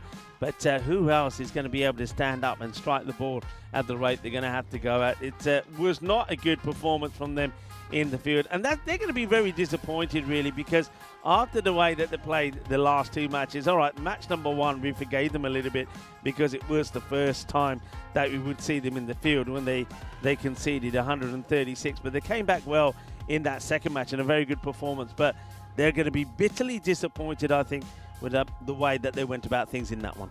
They certainly will be, and of course they don't have too long to think about that innings, as they've got to come out in 5 minutes time and find a way to chase down this target of 194. We're going to have a brief break, and we'll join you for our final innings of this fantastic day of cricket.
This European Cricket Network event is proudly brought to you by HCL Software and Paramatch.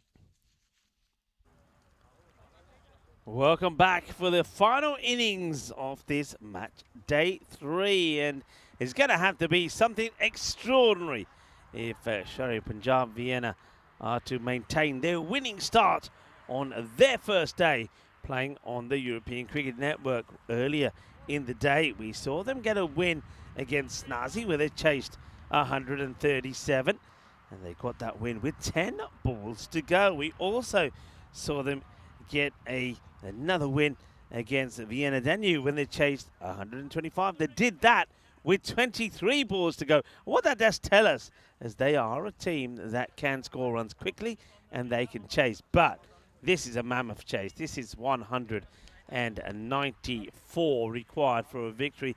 It means they need to get to 136 just to take a point. Vienna CC, after losing the earlier match, and they did pick up a point though against Indian Vienna, they would see this as an opportunity for them to keep their side to 135 or less and take all the points there. It's also going to be a difficult one without Zahil Zadran in the side for Shari Punjab. He was sensational, but so was this man who's opening up, and he's going to get a bit of a full toss to start off with. MSB will do the fielding, and it's slightly high. The umpires seem to be pretty comfortable that that one does stay below the waist. Sharon Gill is the bowlers to start off with, so they're going with a bit of pace off to start with. Well, talk about pace off. Well, that was the quicker one, and it's too wide. So a wide ball. So Arslan Arif gets a single off his first ball, and he hands over to Harmeet Singh, who, let's just say, if the batting goes the same way as the fielding and bowling, it may not be a long stay for him, but he also gets one that's over pitched, and Harmeet Singh starts off with a Maximo to open his account. And somebody's got to fill that gap that's been left with no Zadran in the side. And can he be the one? The reason why the Zadran was so important, that he scored 58 not out in the win against Nazi, and then he was 30 not out in the win against Vienna Danube. So he's a key player, a big player. They definitely missed him in the field, no doubt about that. And they missed his 2 overs with the ball as well. So are we going to see Shari Punjab? Even if they if they get a point, that in itself will be a very good performance. Let's see if they can do that. Or will Vienna CC take all the points? But that's another nice, good, solid hit. So Singh goes boom, shakalagya. And he gets his second boundary. Sharon Gill just putting it in the slot. It's not a bad delivery. It's one that will test the batter. But Singh at the moment, 2 out of 2. A wonderful background to this ground, looking absolutely beautiful. The hills, the mountains, the trees, the greenery looks absolutely stunning. It really is a wonderful setup. It's you know what? You know, it's one of those grounds. It's just a pleasure to go out there into the middle and just do a 360. And you just breathe in the air and go, ah, what a lovely place to be. And it is a lovely place to be. Gill gets this one through. Better delivery. And that's the one there. Just holds that one back ever so slightly.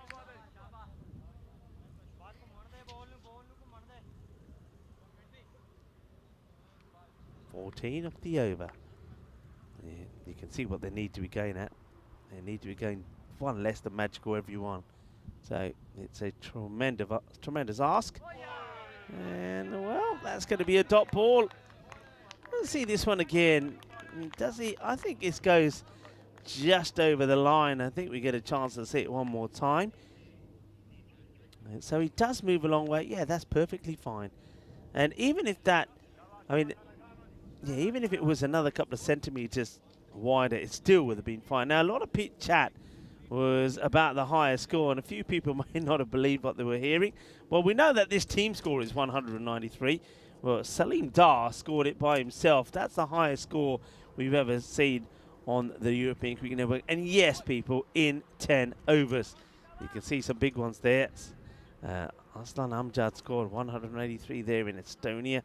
Lewis Deploy is on there. And our very own Stefan Gooch on the European Cricket Network as well, playing, of course, for Estonia. Some big scores are being scored on the network.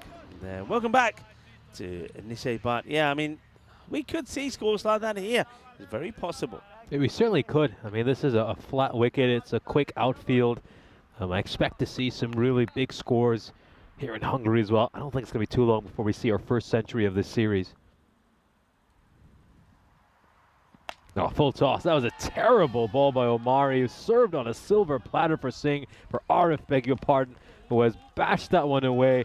Enormous shot there. So, of course, Arif, he is coming off a sensational innings against Vienna Danube, where he managed to make 70 runs of just 20 deliveries to guide his side to victory. I mean, looking at that pace, if he had maybe, if he was maybe batting first, he could have added his name to that list as well. Quite easily. Quite easily. And, of course, we've got some fantastic hitters of the ball out here.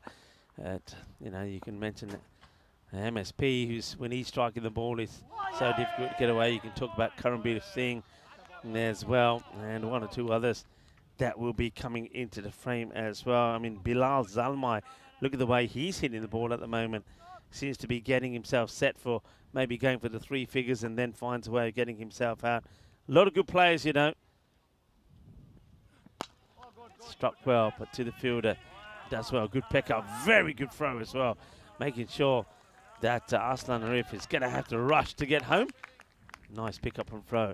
Sai Sama, I like his fielding out there in the long on area.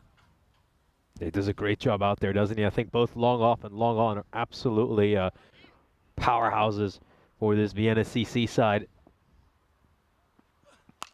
Up in the air, skied. Good Should luck. be a catching chance. It's going to collect some stardust on the way down, and it's been put down by Omari. Got to say, keeper's got to go for this. And, I mean, Quinny won't like me saying this, but that's gone so high up, the keeper's got to go for it. As the ball, if he's going to catch this has gone so high, folks. Just imagine the pace that ball's coming down at. Yeah, that, for me, I think Quinny's got to try and get there. He's got the gloves. He's got to try and make it his. If Omari took this catch, it would have been a wonder catch. It really would have.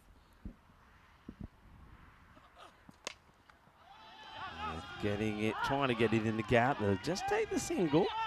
That's a great bit of fielding over there. I mean, it's a terrific dive to make sure it doesn't beat him. He saved his side at least a run, maybe even 3. Good job. Ball to go. See, even if this goes to the boundary, he's done his job. It will be a teaser, but it will go to the boundary. It's going to go all the way. Manos arriba, Vidro. But even with that going for a maximum, it's 16 off the over. So they're on 30 off 2. But, of course, they need to be on around 40. So you can see the rate they're having to go at here.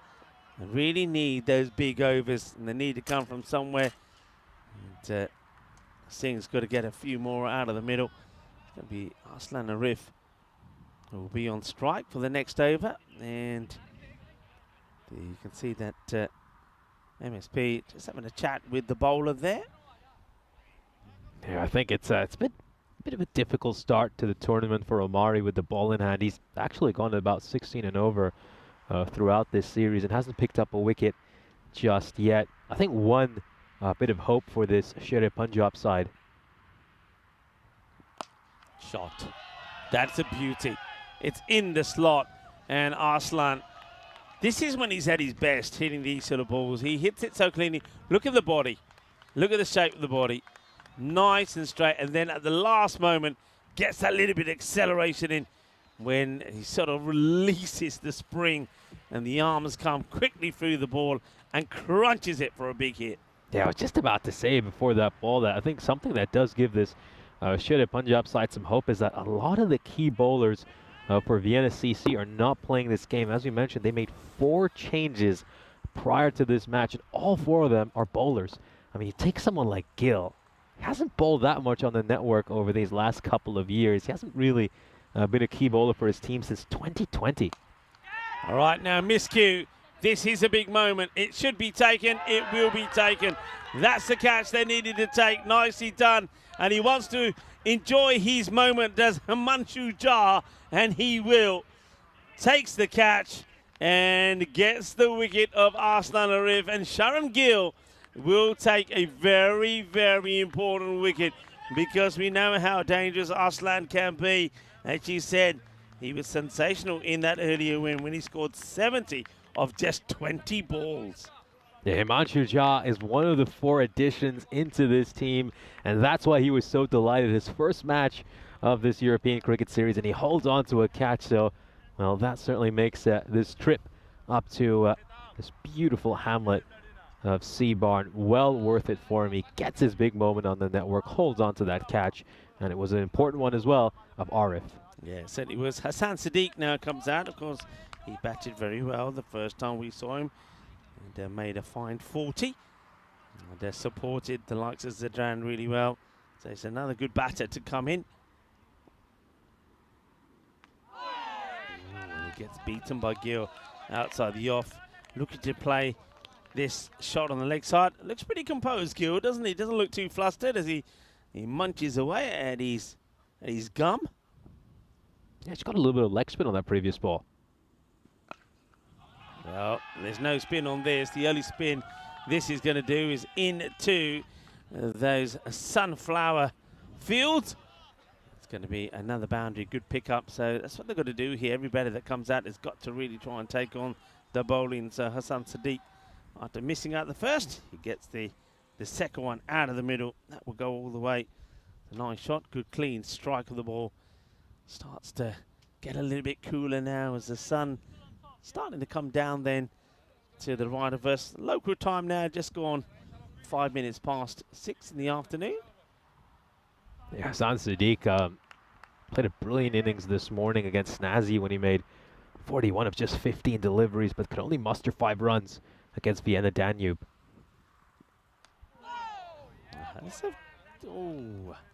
It's worth having a look at this one again. I suppose no real complaints from anyone. We probably ain't got time. Gill gets back to his mark pretty quickly. He accepts it. Now he's well, this is going to be a minimal. That certainly helped. I don't think Quinny was quite expecting it. He tries to stop it. It's down the leg side. He can't get across. He's hoping that his legs can do the work.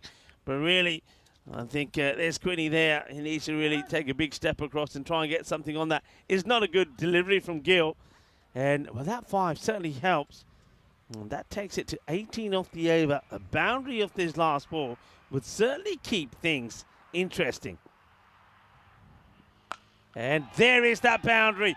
And it does keep things interesting. Well, the fielder, the 12th man there, takes a really nice catch. I think that might be, who's that? Amir Javed who's out there, perhaps. Takes a really good catch, but unfortunately, well, it won't count. It's 6, you know, Javed, we see you. And that over goes for 24, 54. And has that been called a no ball as well? And there's still one to come. Beg your pardon, still one to come. I'm one ahead of things here. Oh, yeah, of course, the 5 wides. And it wouldn't matter anyway. It was right in the first place. 54 for 1 at the end of 3. So 24 off the over. It's where they need to be, isn't it? The rate stays at about just under the 20. It's about 19.5. And Shari Punjab, well, they're not going down without a fight. 54 for 1. Yeah, so that's going to be the end of the power play there. And as he said, they're certainly putting on a fight here. Shere Punjab, it's in their name. They're Tigers. They're going to keep roaring. So where do you get the Tigers from? I think it should be Lions, right? Pretty close. Oh, pretty close. What day have I just woken up on? Yeah, Lions. That's more like it. Yeah, Shere Punjab. Shere, of course. Yeah, Lion, the king of the jungle. Well, can they be the king? I tell you what, if they get a win here and pull off this run chase, it'll be pretty sensational. We saw the highest run chases a little bit earlier when we were thinking that Indian CC Vienna could get to that 174. That certainly would have been up there as one of the highest run chases. And that one gets played away. And I thought I was single. close. I certainly thought I was close with that, but yeah, it is Lions. Yeah. Of course, you've got your fair share of lines, as in teams there, of course, in Cyprus as well. And if you are in Cyprus, well, welcome. Of course, Cyprus had a very good win in the, today, wasn't it, in the T20? That gets played away. They beat Malta. Yeah, a couple of victories for Cyprus. You can certainly see them climbing up the ICC rankings whenever the next update is made. I believe maybe sometime next week or in a couple of weeks' time. So yeah, two victories for Cyprus over in Guernsey. So things are looking good, looking upwards right now for Cypriot cricket. It doesn't surprise me. They're a good team. I've always said that. I think in the short format, they will always get wins. They'll always cause upsets. Certainly when their batting is very strong. And maybe they can be a little bit limited, I think, when the bowling. But if all the bowlers do bowl well, it's good. Who were the main performers there? Let's take a look at some of the guys that we know and see if they've done well. I'm sure some of the likes of the Sakaras and even Sarah Wardana would have done pretty well. Yeah, Scott Austin top scoring today against Malta with 32 runs. This one's gone up in the air. Is it going to clear Simpson Parker? It's going to clear him and the fielder out of the boundary rope. That was, of course, a big leaping effort there by Iqbal Singh, and he watches it go over his head. Yeah, and of course, going back to Cyprus, Jamal Sadun, what a good player he is. He's a classy player. Gunasagara in the runs there. So I'm a little bit surprised they've gone with Roman Mazumda at the top of the order a few times. But, you know, if he clicks, but well done to Cyprus. A good win for them. And, of course, shout out to not just to Cyprus, but to our Maltese friends as well. As there's more roars around this ground. There's another one that gets smacked away. Well, Harmeet Singh at the moment, he had a total nightmare with the ball, and he also had a nightmare in the field. I think he was having nightmares while he was fielding, actually going by some of his fielding efforts. But with the bat, he's enjoying himself. 32 of 11. And a big performance for the skipper, Scott Burdekin, as well. Picked up 4 wickets, figures of 4 for 22. Excellent. And the 4 overs he bowled. And it's 6 more. 2 short. Hit me balls. And Sai Sama has gone magical in the over. 20 come from it. They're needing 20s. They're getting 20s. They're staying alive in this fight, are the Lions. Shere Punjab, the Punjabi Lions. And it is another one, and that gets whacked away. And there he is again. Well, I tell you what, you might as well have him out there in the field the way he's catching at the moment. That's 2 in 2. Yeah, catching a lot better than I think some of the players who are currently on the field. It's going to have a look at this comparison between these two teams. Shere Punjab going along that required rate. They're not too far from it. I have to say, you got to feel really good for Harmeet Singh. I mean, he was very unlucky to get out for a golden duck this morning. And he's come back really well in this match. He's batting superbly. And it would be a great story for him to turn things around, come back from a golden duck, maybe play a match-winning innings to win his side a game in what would be a spectacular chase. Well, this has been the match for the Duckmen, hasn't it? All the players have got ducks. Seem to be coming good in this one. Of course, 3 of them from Vienna CC in the last match got ducks. They scored well. 2 went for half centuries. That's another biggie. Now Hassan Sadiq smashes this out of the ground as that is Hamdard. Kanaga Hamdard comes in and he gets walloped. Oh, this is just incredible hitting. Absolutely fantastic slogging and striking here. This is T10 cricket at its finest. I mean, just take a look at this run rate right now for Shere Punjab. They're going at 19.4 and over, slightly above their required rate. How long can they keep this going? This is must-watch TV. Yeah, but this is the thing. How long? We'll come back to that after this ball as well. But look at that. It would be the highest run chase ever. 183 is so far. And of course, if you're Spanish, and if Spain is important to you, you don't want to be looking at that. You want that changed. You want it changed. Plays this one away. This one should be stopped, and it will be. They'll take just a single. Yeah, let's have that up there again. So, highest run chases on the European Cricket Network. And we saw it up there, 183 it was when the Netherlands chased that against Spain. That, of course, last year's, what a shot. What a shot this is. Ay, ay, ay, qué guay, qué genial, qué grande. Eso es grandísimo. And that is right up there as one of the Parry match shots of the day. What a shot. No, it's certainly going to go down as one of the top shots of the day. Oh, incredible. Just look at how he unloads and whacks that one straight down the ground. Incredible hit. This is just brutality. Wonderful power hitting. And there's another one. Madre mía, qué guay, qué genial, qué grande.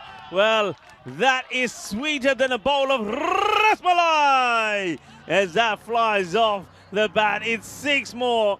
And oh, do they believe? You bet they believe. They're doing exactly what was done to them by Vienna CC. Vienna CC at the halfway point were 104. There's a 50 to Harmeet Singh, and he's done it in 14 balls. And let's just say, you know where you should be bowling to him, looking at that graph. And that's a better delivery. Good take there by Quinny as well. And, yeah, that's where you got to be. Let's have a look here. Does he have the ball all the way through here? Yeah, he does, but the foot stays down. And a little shake of the head there from Quinny. Liking the honesty. He doesn't really even honour the appeal. Gone. 6 more to the left of us here. It will thud into the ground. And Harmeet Singh now, a lot of batters today have got to 50s and then got themselves out. He's got to stay there. He's got to keep going. He's got the hot hands at the moment. He's seeing the ball the size of a football and he's crunching it to the boundary. 100 comes up at the 5-over mark. There are only 4 runs behind here where Vienna CC were. What a match this is turning out to be.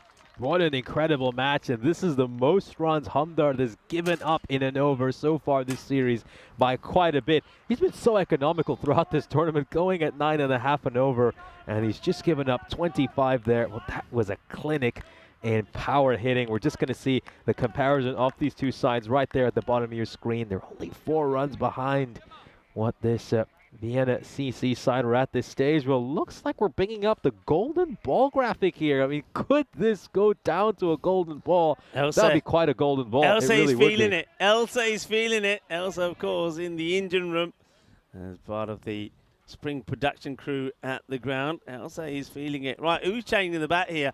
I hope it's not Harmeet Singh. Don't change it now. He's still leaning on ease. He's not giving up that bat. Well, the umpire says, let me have a bat. No umps, you can't. What's going on here? Number of bats coming out with that one's obviously being busted, so it's going to have to go to, yeah, you can see the tournament referee there. He's dropped his shades. He was looking so good for a moment there was Joe. He's going to want to have a look at this bat, and he's probably going to have to put a stamp on it to say rejected, declined. All right, here we go. And it's a dot ball. Misjudged the line there. He misjudged the line completely. Thought that was going to go wide, but it was well inside that tram line. I think the interesting question here is, you know, if this situation continues to deteriorate for Vienna CC. Now, this is a great ball here. So a couple of dot balls to start off for Akbarjan. If he sneaks in one quiet over here, that could be enough Makes a huge to difference. take this game away from Shere Punjab. But if they get some runs off these next 4 balls, some big runs, does MSP bowl? Oh, well, this over really hurts you now. And it's got to be swinging at these, Sadiq. He's left 2 alone that have sneaked in. He's played one into the deck, which Akbarjan has defended. Oh, dear. And, well, will he get a wide here? Yeah, well, all right. He'll get 1 at least. And it means that one has to be bowled again. He misses out on it, but at least he gets that ball back again. You've got, I mean, minimum, yeah. You've got to get at least 2 boundaries here and try and, all right, you get 10. You can try and make up for it a bit later. And this one is going to be a teaser, but it will, I think, just bounce just before the rope. It will. It's 4 runs. Again, this shot, have a look at this shot. Why doesn't he hit this? Why is it just like a little check swing? Yeah. I mean, he should be whacking that as hard as he can through the line. Exactly. He was going to go wide anyway, so he probably would have got some runs off buys, but if you are going to go for it, go hard. Yeah, crunch it. I mean, it's those 2 balls that he leaves that really hurts them in this over. And that's bad. If you're going to hit it. Smack it. Hit it as hard as you can. Lovely jubbly. Well, he does hit the last 2 balls for the boundary, but only the 11 come of that over, and the knock-on effect of that will be felt instantly on the rate required. But I suppose the good news is that there's still a ball to go, of course, but the good news, he's got to, again, go for it here and try and keep Harmeet Singh on strike for the next. No, I don't think you take this. What are your views? Take this single? I think a player of his caliber, you've kind of got to give him the respect. It'd probably be a bit too much to deny him the single, but I think, yeah, the smart numbers move would be to keep Harmeet Singh on strike and reject that single. We'll wait and find out. That required's now gone up to 20 for the first time in this innings. Good over there by Akbar John, 12 runs off it, but he's helped by the fact that we saw some very odd shot selection by Hassan Siddiq, who, of course, well, didn't play at a couple of balls in that over, just completely misjudged their line. We're going to take a look at the scorecard here, and, well, what an inning so far by Harmeet Singh. He's single-handedly keeping his side in this game. Short, gets played away. 4 runs. All right, you'll take it. They need another big over here to bounce right back. And, well done by Sadiq. Just helps us on the way. And that's what he's got to do. Every ball, swing hard, get it to the boundary, not leave them alone. I think you get to a point now where even if you think it might be a wide, you still swing. I'm very surprised they go back to Omari. I mean, they are obviously short some bowling options. No Rahimi, no Ansari, no Javed, no Syed. All 4 of them are not a part of this game, but you could still go to someone like Sai Sama. And we know MSP is a great bowler, but he's just not bowling the series. I reckon this is what I'm thinking. Short. Oh, where's this hit him? That's on the lid. Now, we've seen a few times where batters been struck on the lids and the umpires has been a polite inquiry, but he's still where he wants to run, and maybe it's got to his head, and that's why you've got to check him. The umpire, yeah, the ball has to be called dead straight away, really. I know he's run there, but once they get to that end, you've got to call the ball dead. Look at this. This strikes him full on the lid. Bang. And it's towards the back of the lid as well. So the umpire, I like it. This is good from the umpire. Taking the time, gets the batter to remove the lid, checking the lid as well. Checking the lid is fine. And then also, I think more importantly, just doing a quick concussion test there on the batter. Sadiq. At the non-strikers end, they might be saying get another lid out there. But yeah, what I was going to say there, I think MSP, I mean, this is the 7th over. I think you'll see how this and the next over goes. And if it still stays at around about the 20, then I think he will bowl. I think he will bowl. He'll bowl the 9th or the last over. But if they don't get the 20s required and the rate goes up to 26 and it gets to 28, 30, then I think he will on the bowlers he's got. I gotta say one thing, just going back to that hit on the helmet, that was very scary. I mean, obviously getting hit on the back of the helmet is one of the most frightening moments in cricket. I mean, obviously your neck's a little bit exposed. He doesn't have a stem guard on that helmet. That's pretty scary. I think you tend to see modern helmets have that stem guard. I don't believe there is one there, and yeah, that was a very scary moment. Again, if it strikes him anywhere on the neck, I mean, I don't even want to think about what could happen. Yeah, it's very important. You can see that Joe Foster is there monitoring things from the edge of the boundary, and looks like they do change the helmet. Joe now, not sure what he's hoping to achieve by having a look at the lid. Probably just making sure that it doesn't get used again, if anything else. And he'll probably go with the bat that got changed a little bit later. It goes into a box and gets locked away. Okay, Harmeet Singh gets back on strike, hits it firmly. MSP makes the stop. It's just a single, and that is a massive delivery. The ball don't go to the boundary. It's huge. So this over so far, 4 leg by singles, 6 from it, 3 balls to come. Kitab Omari looking to avoid going for boundaries. He hits this well, and it will go for a boundary. And this time, even the 12th man can't stop it. It's 6 runs. So Hassan Siddiq showing that even that knock to the back of his head hasn't affected him. That's a lovely shot. Just gets into position and leans into it for 6. Nicely played. Yeah, whips that ball delightfully, and it goes away for 6 runs. He's got such fast hands, doesn't he, Sadiq? That was a fuller delivery there by Omar, and he's dug that out, sent that over the rope. Down leg side now. Does this catch a bit off? No, it doesn't. It's another wide, so that'll do nicely if you're Shari Punjab Vienna. Another one that has to be bowled again. So you can see that, I mean, I said at one point that if they get to 136, they would have done well just to get that. But at the moment, they're not concentrating on the 136. They're concentrating on the 194. And that too will go all the way. Manos arriba, Vitro, eso es 6 más. And the hitting in the day has been exceptional. Oh, I can't wait to see some of the stats that Ravi comes up with tomorrow in terms of the runs in the day and also the sixes. I think this is another bumper day for runs. It's runs galore all the way through. And 19 off this over so far. You still have a ball to come. Here we go. Are we going to get a magical over? And this one's gone high up in the air. Does it have enough on it? Not quite. Not quite. He's picked out the fielder at mid-wicket.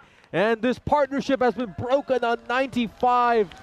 Oh, he was looking to clear the man, but he's picked him out in the deep. Well held onto a great catch by Hamdan. Let's take another look at this. No, he hasn't quite been able to get the power and timing on that. And it's well taken at chest height. They know how much that wicket means.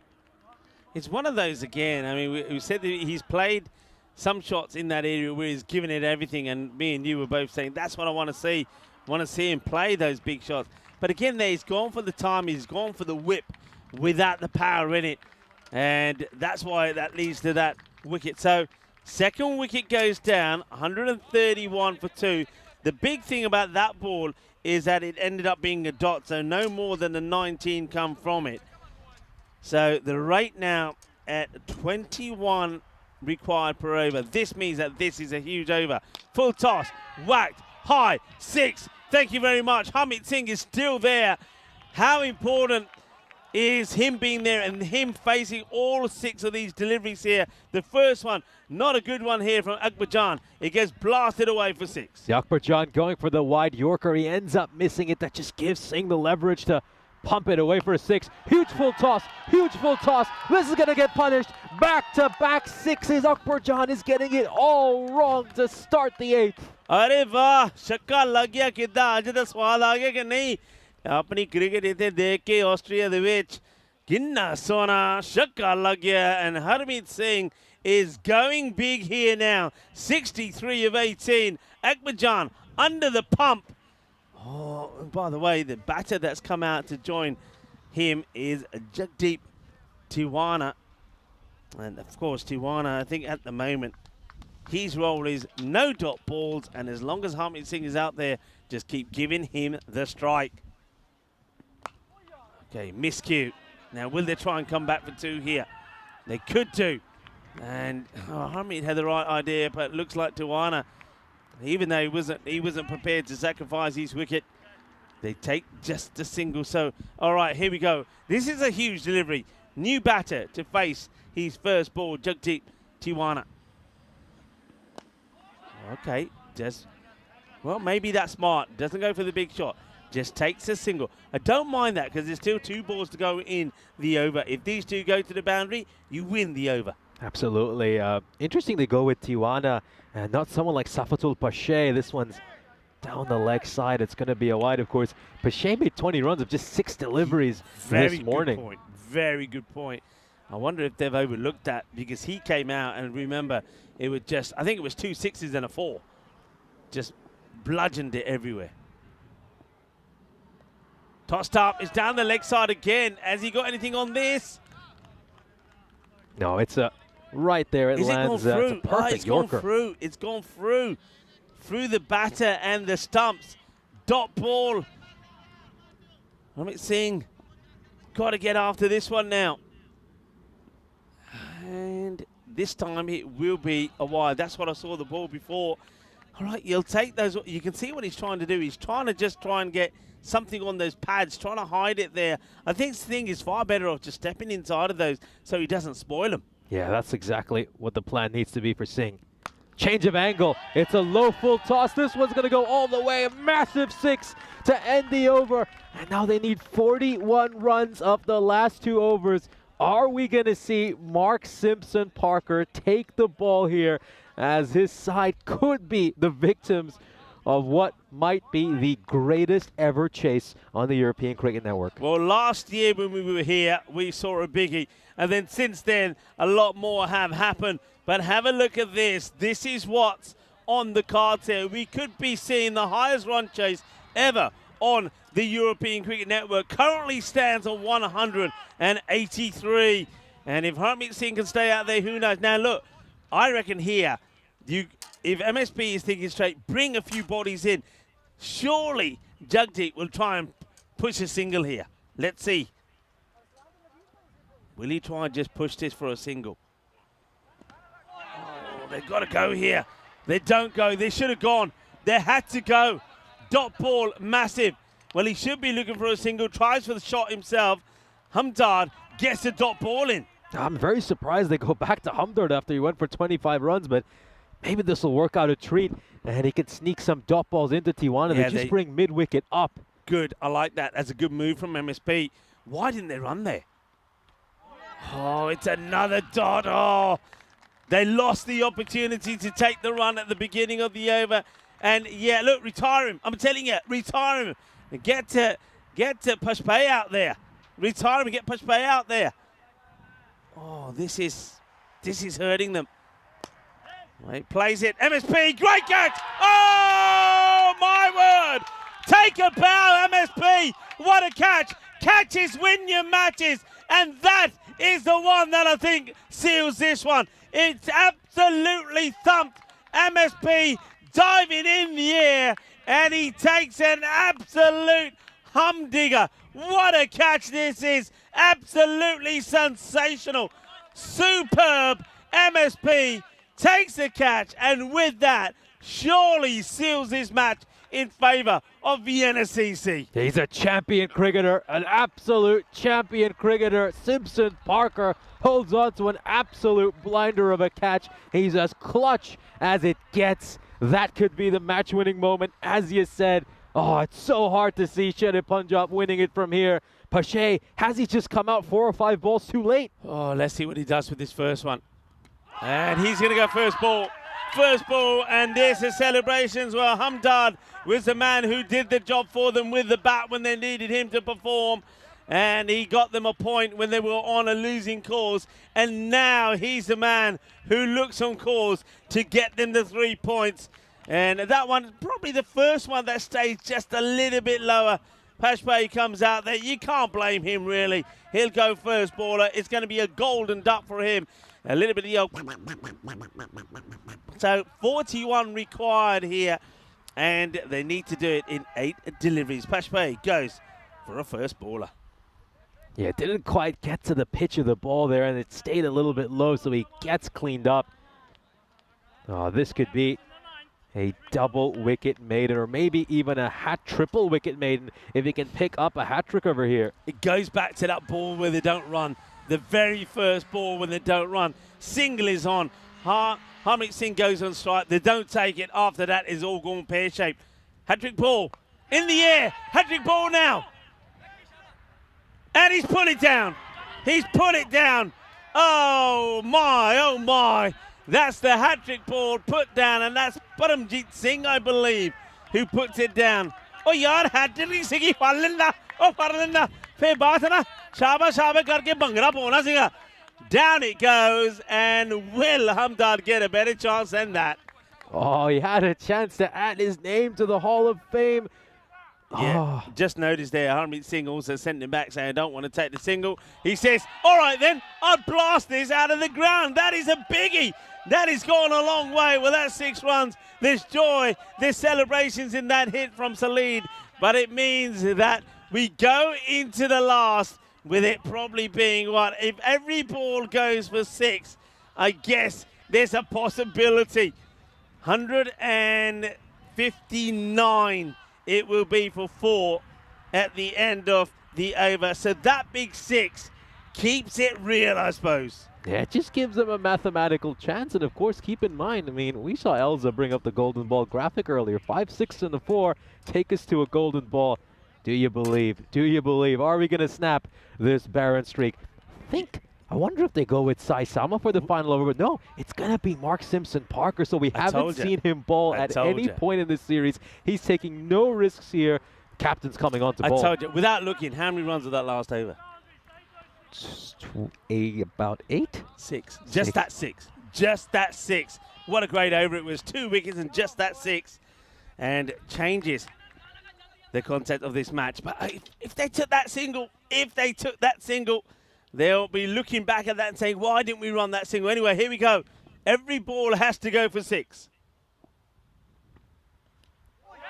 And gone. Oh, no run. No run. Well, I thought I heard the bails there. It just swings there.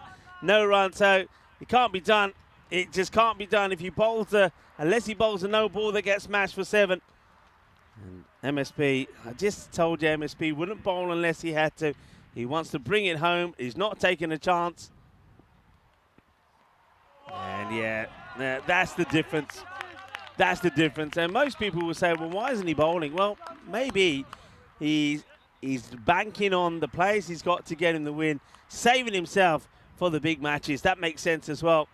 And also, he meant that we got a very entertaining match here. So 2 balls, no runs. Now he's a match winner, isn't he, Simpson Parker? A natural-born match winner. I mean, he takes that incredible catch out at long off to ice this game, and now he's bowling this final over, which is going to see his side over the finishing line. Look at where he's getting this ball to go. Now, we've seen so many times at the Cardamom Oval where a lot of European cricketers, when they come up against the Islands, the Scotlands and the Englands, they can't play this ball because they're not used to it. It's such a difficult one to get away. Now you see, that one is slightly fuller, and look where it ends up. Goes for 6. And that's the difference. But, of course, MSP, by bowling those 3 dot balls, he's secured the match for his side, and this is now all about Shari Punjab. I mean, fair play to them. I said if they get a point out of this of getting 136, they would have done very well. But Shari Punjab have to take a good look at their bowling and fielding. I reckon in the field alone, just with really sloppy fielding, I reckon 20 runs. That takes that 193 to 170 something, right? 173. You win the match. You win in the match if you just fielded better. And then the way they're bowled, if you just improve your bowling, if someone like, of course, Zahul Zadran comes back into the side, you again may be saving another 20, 25 runs. So a lot of positives here from Shari Punjab, but they've got to tighten up. They've got to tighten up their fielding. Those little runs that they're conceding. That's going to be another boundary for Singh. Well, he moves now to 86. It's been a valiant effort from Harmeet Singh. Harmeet Singh, of course, look, he's been a rock star with the bat, but he knows that in the field he was one of the liabilities I'm talking about. He conceded a lot of runs, but at least he's made up for it. He'll end up in credit. Some of the others won't. Yeah, it's interesting that Simpson Parker is saving himself. I mean, of course, you know, he's a terrific bowler. We saw him last year. He was the 3rd highest wicket taker in the ECS.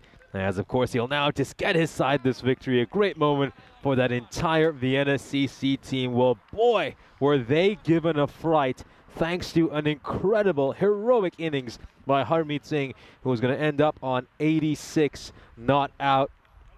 And then, of course, we saw that incredible penultimate over, that dramatic penultimate over where Hamdard came on, got those 2 crucial wickets, went for just 6 runs, and it took the game away from this shaded Punjab side. Simpson Parker certainly played his part. He, of course, held on to that spectacular catch at the boundary when it just looked like Jagdeep Tiwana was about to strike a 4. Yeah, and I was going to say, don't forget that. This is what's happening tomorrow. The reigning champions, Donnerstad, come back into action against Indian CC Vienna. That is going to be a very good match. You mentioned it before. That's going to be a repeat of one of the semi-finals that we've had before. And a few more cracking matches coming up. We'll go back to that, of course, a little bit later on when we say our goodbyes. But let's have a look at this. I tell you, we were saying goodbyes to a lot of Grizzlies as they were flying literally all over the place. And some of the hitting was unique. It was big. It was mighty. And there were opportunities. Well, that was a great catch because Himanshu was the man who popped up to take the wicket of Arslan. Now, remember, Arslan, that's a key wicket to get. He goes for 15 of 7. Well, the 12th man was in good action. Well, he was catching the balls the other side of the rope because that's how far and how hard Harmeet Singh was hitting them. That one only just got away as well. And he was clobbering it. Some of the hitting from him was just sensational. And there you go. There's the 12th man again. Yeah, Harmeet Singh, 13 sixes and 1 4. Only the 1 4 in the 28 balls he faced to get to 86 not out. But he just kept them in the match, didn't he? And there was a 50. That came up pretty quickly. And he just says, come on, bring it on. I ain't done yet. This one, well, he just sort of pushed at it. He did get a boundary away. And that was when we were talking a bit about Sadiq. He just needed to show a little bit more oomph. He then found that oomph. He played some nice shots. I mean, this one, he played that shot a few times, didn't he? But this time he didn't get the power in it. That was a big catch at that time. That was Hamdard. And what a big part Hamdard would play in this innings. Well, he didn't know then what he was about to do. But first of all, there was still some more big hits down the ground. This is Akbarjan who came, he went. That, though, was the big moment, wasn't it? That was that 9th over when nothing was happening. And all of a sudden, MSP got the big wicket, and Hamdard then 2 in 2. He got the wicket of Pache, who we know can be pretty powerful. And that's a lovely moment, isn't it? Look at that, MSP and Hamdard coming together. Then MSP then says, you know what? I know they need 35. I just don't want to risk it. I'll bowl the last. And he got 3 dot balls in there, which took the game away from, of course, Punjab. Then it was a 6 and a 4 and a dot to finish as well. That's the innings there of Harmeet Singh, 86 of 28. You got to say the innings of the day, right? Because if it weren't for that innings, we wouldn't have had the amount of excitement in this last round. There wouldn't have been any if it weren't for that. Absolutely. I mean, he batted incredibly under pressure. We'll now have a look at those bowling figures for Vienna CC. And, well, it was carnage in that inning. So not a lot of them have good-looking figures, but he got to give so much credit to Hamdard. He went for 25 runs in his first over. Then he came back so strong in that second over. Should have had a hat-trick. Keep in mind, the hat-trick ball was dropped, so he was so close to adding his name to the Hall of Fame, but he bowled that crucial 9th over under pressure and delivered a victory for his side. Harmeet Singh's fine innings is unfortunately in vain. Shere Punjab will fall 24 runs short. What a day, and we'll be talking about it more tonight, I think, over a few cold drinks. We'll be talking about it tomorrow when Ravi will bring us the statistics for it. But once again, high scoring, entertaining, a lot of runs, a lot of wickets. We could have had a hat-trick. Paramjit Singh, when you go back and look at that, well, you're getting no aloo paranthas tonight. I'm telling you that for sure. Yeah, it could have been a hat-trick there for Hamdard. What a day. Again, some great catches.